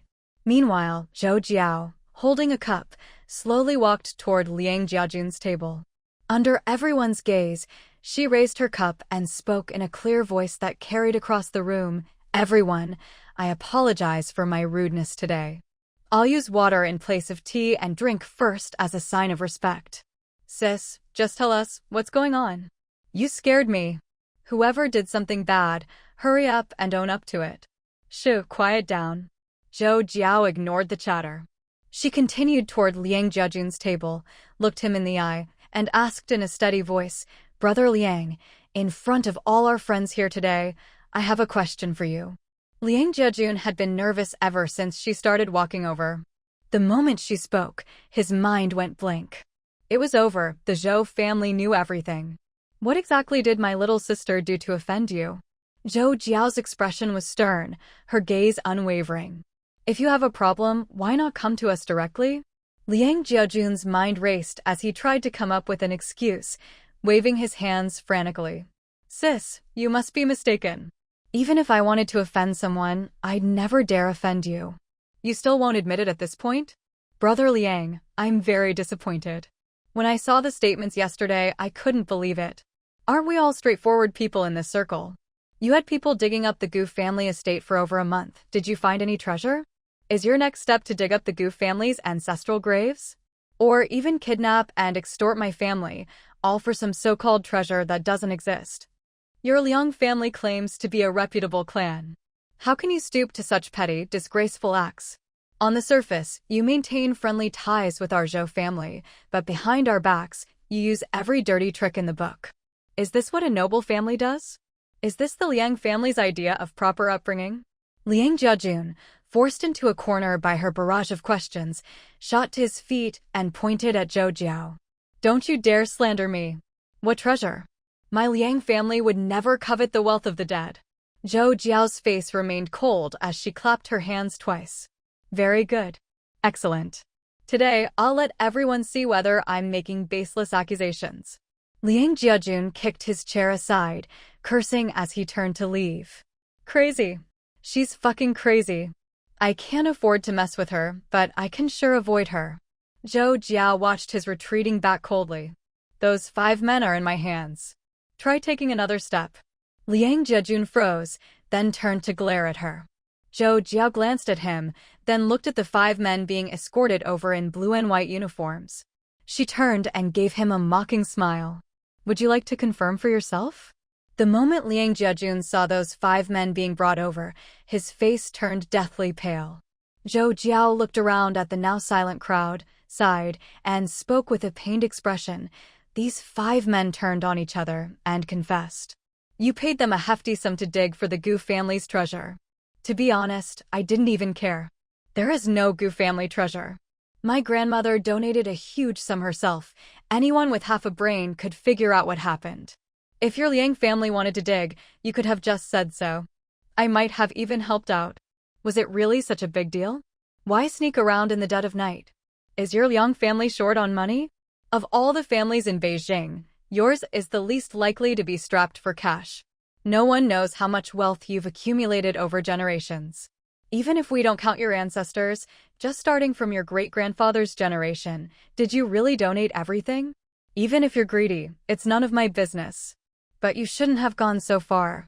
Smiling at us in public while secretly hiring people to dig up the Gu estate, and even trying to frame the Zhou family by contacting Lin family's daughter-in-law, Jiang Jiangyu, to fabricate charges against us. Let me ask you, if the Zhou family fell, would you imprison us and torture us for the so-called Gu family treasure? Wasn't the fortune from the Republican era enough for your Liang family to live in luxury? By this point, Liang Jiajun had nothing left to say. He shouted incoherently, slander. You're slandering the Liang family. How can you be so heartless? The Zhou family is just feeling guilty, accusing others to cover their own crimes. Don't think you can frame us just because your father holds a high position. Zhou Jiao frowned and shook her head. My father holds a high position? Are you joking? Even someone as important as my aunt wouldn't dare claim she's that powerful. She looked at his nearly deranged expression, then at the crowd, who were clearly enjoying the drama, and suddenly lost interest. Was this really worth it? She beckoned, took her bag from a staff member, and pulled out a letter and the 5 men's confessions, waving them at Liang Jiajun. For the sake of the relationship between the Zhou and Liang families, I chose to handle this within our circle. But if there's a next time, don't blame me for going all out. Liang Jiajun was furious. With so many people gathered today, what difference did it make whether it was inside or outside the circle? This matter ends here. You can take these 5 men back and deal with them as you see fit. Of course, I'll be keeping their confessions as insurance. I'll consider today's gathering your apology. Brother Liang, for old time's sake, let me give you a word of advice. Cherish these good days while you still have them. Feng Fei watched Zhou Jiao walk over in surprise. This seemed a bit anticlimactic, not like her at all. He instinctively looked at Zhang Guoqing. By now, Zhang Guoqing had already stood up, politely apologizing for any offense, bidding farewell to everyone as he walked toward his wife. Young Master Wu and his companions exchanged glances, gave each other knowing smiles, and quickly followed the couple out of the private club. Feng Fei followed them for a bit, then turned to look back at Liang Jiajun, who was still kicking chairs in the courtyard, and shook his head. What an idiot! Still has the energy to throw a tantrum. The bombshell had been dropped. As everyone's children went home and reported what happened, things seemed to calm down on the surface, but undercurrents were gathering, waiting for the day when the storm would break. Some took it as a warning, others began scheming anew. People die for wealth, birds for food. There will always be those who, for fame and fortune, step onto the path of history. The weather in September was starting to become unpredictable. The sudden sun showers of summer were gone, but now the temperature could swing hot or cold, just like a child's moods. Zhou Xiaoyang carefully observed the twins' faces. He noticed their cheeks were flushed as they slept, but it probably wasn't from the heat. Uncertain, he reached out and gently touched one of their cheeks. Lin Lishan, standing nearby, covered her mouth and glanced over, worried he'd notice her watching, and quickly turned away. For the first time, she was seeing a side of her husband that no one else knew. Has the lunch started yet? Lin Lishan glanced at the clock on the wall.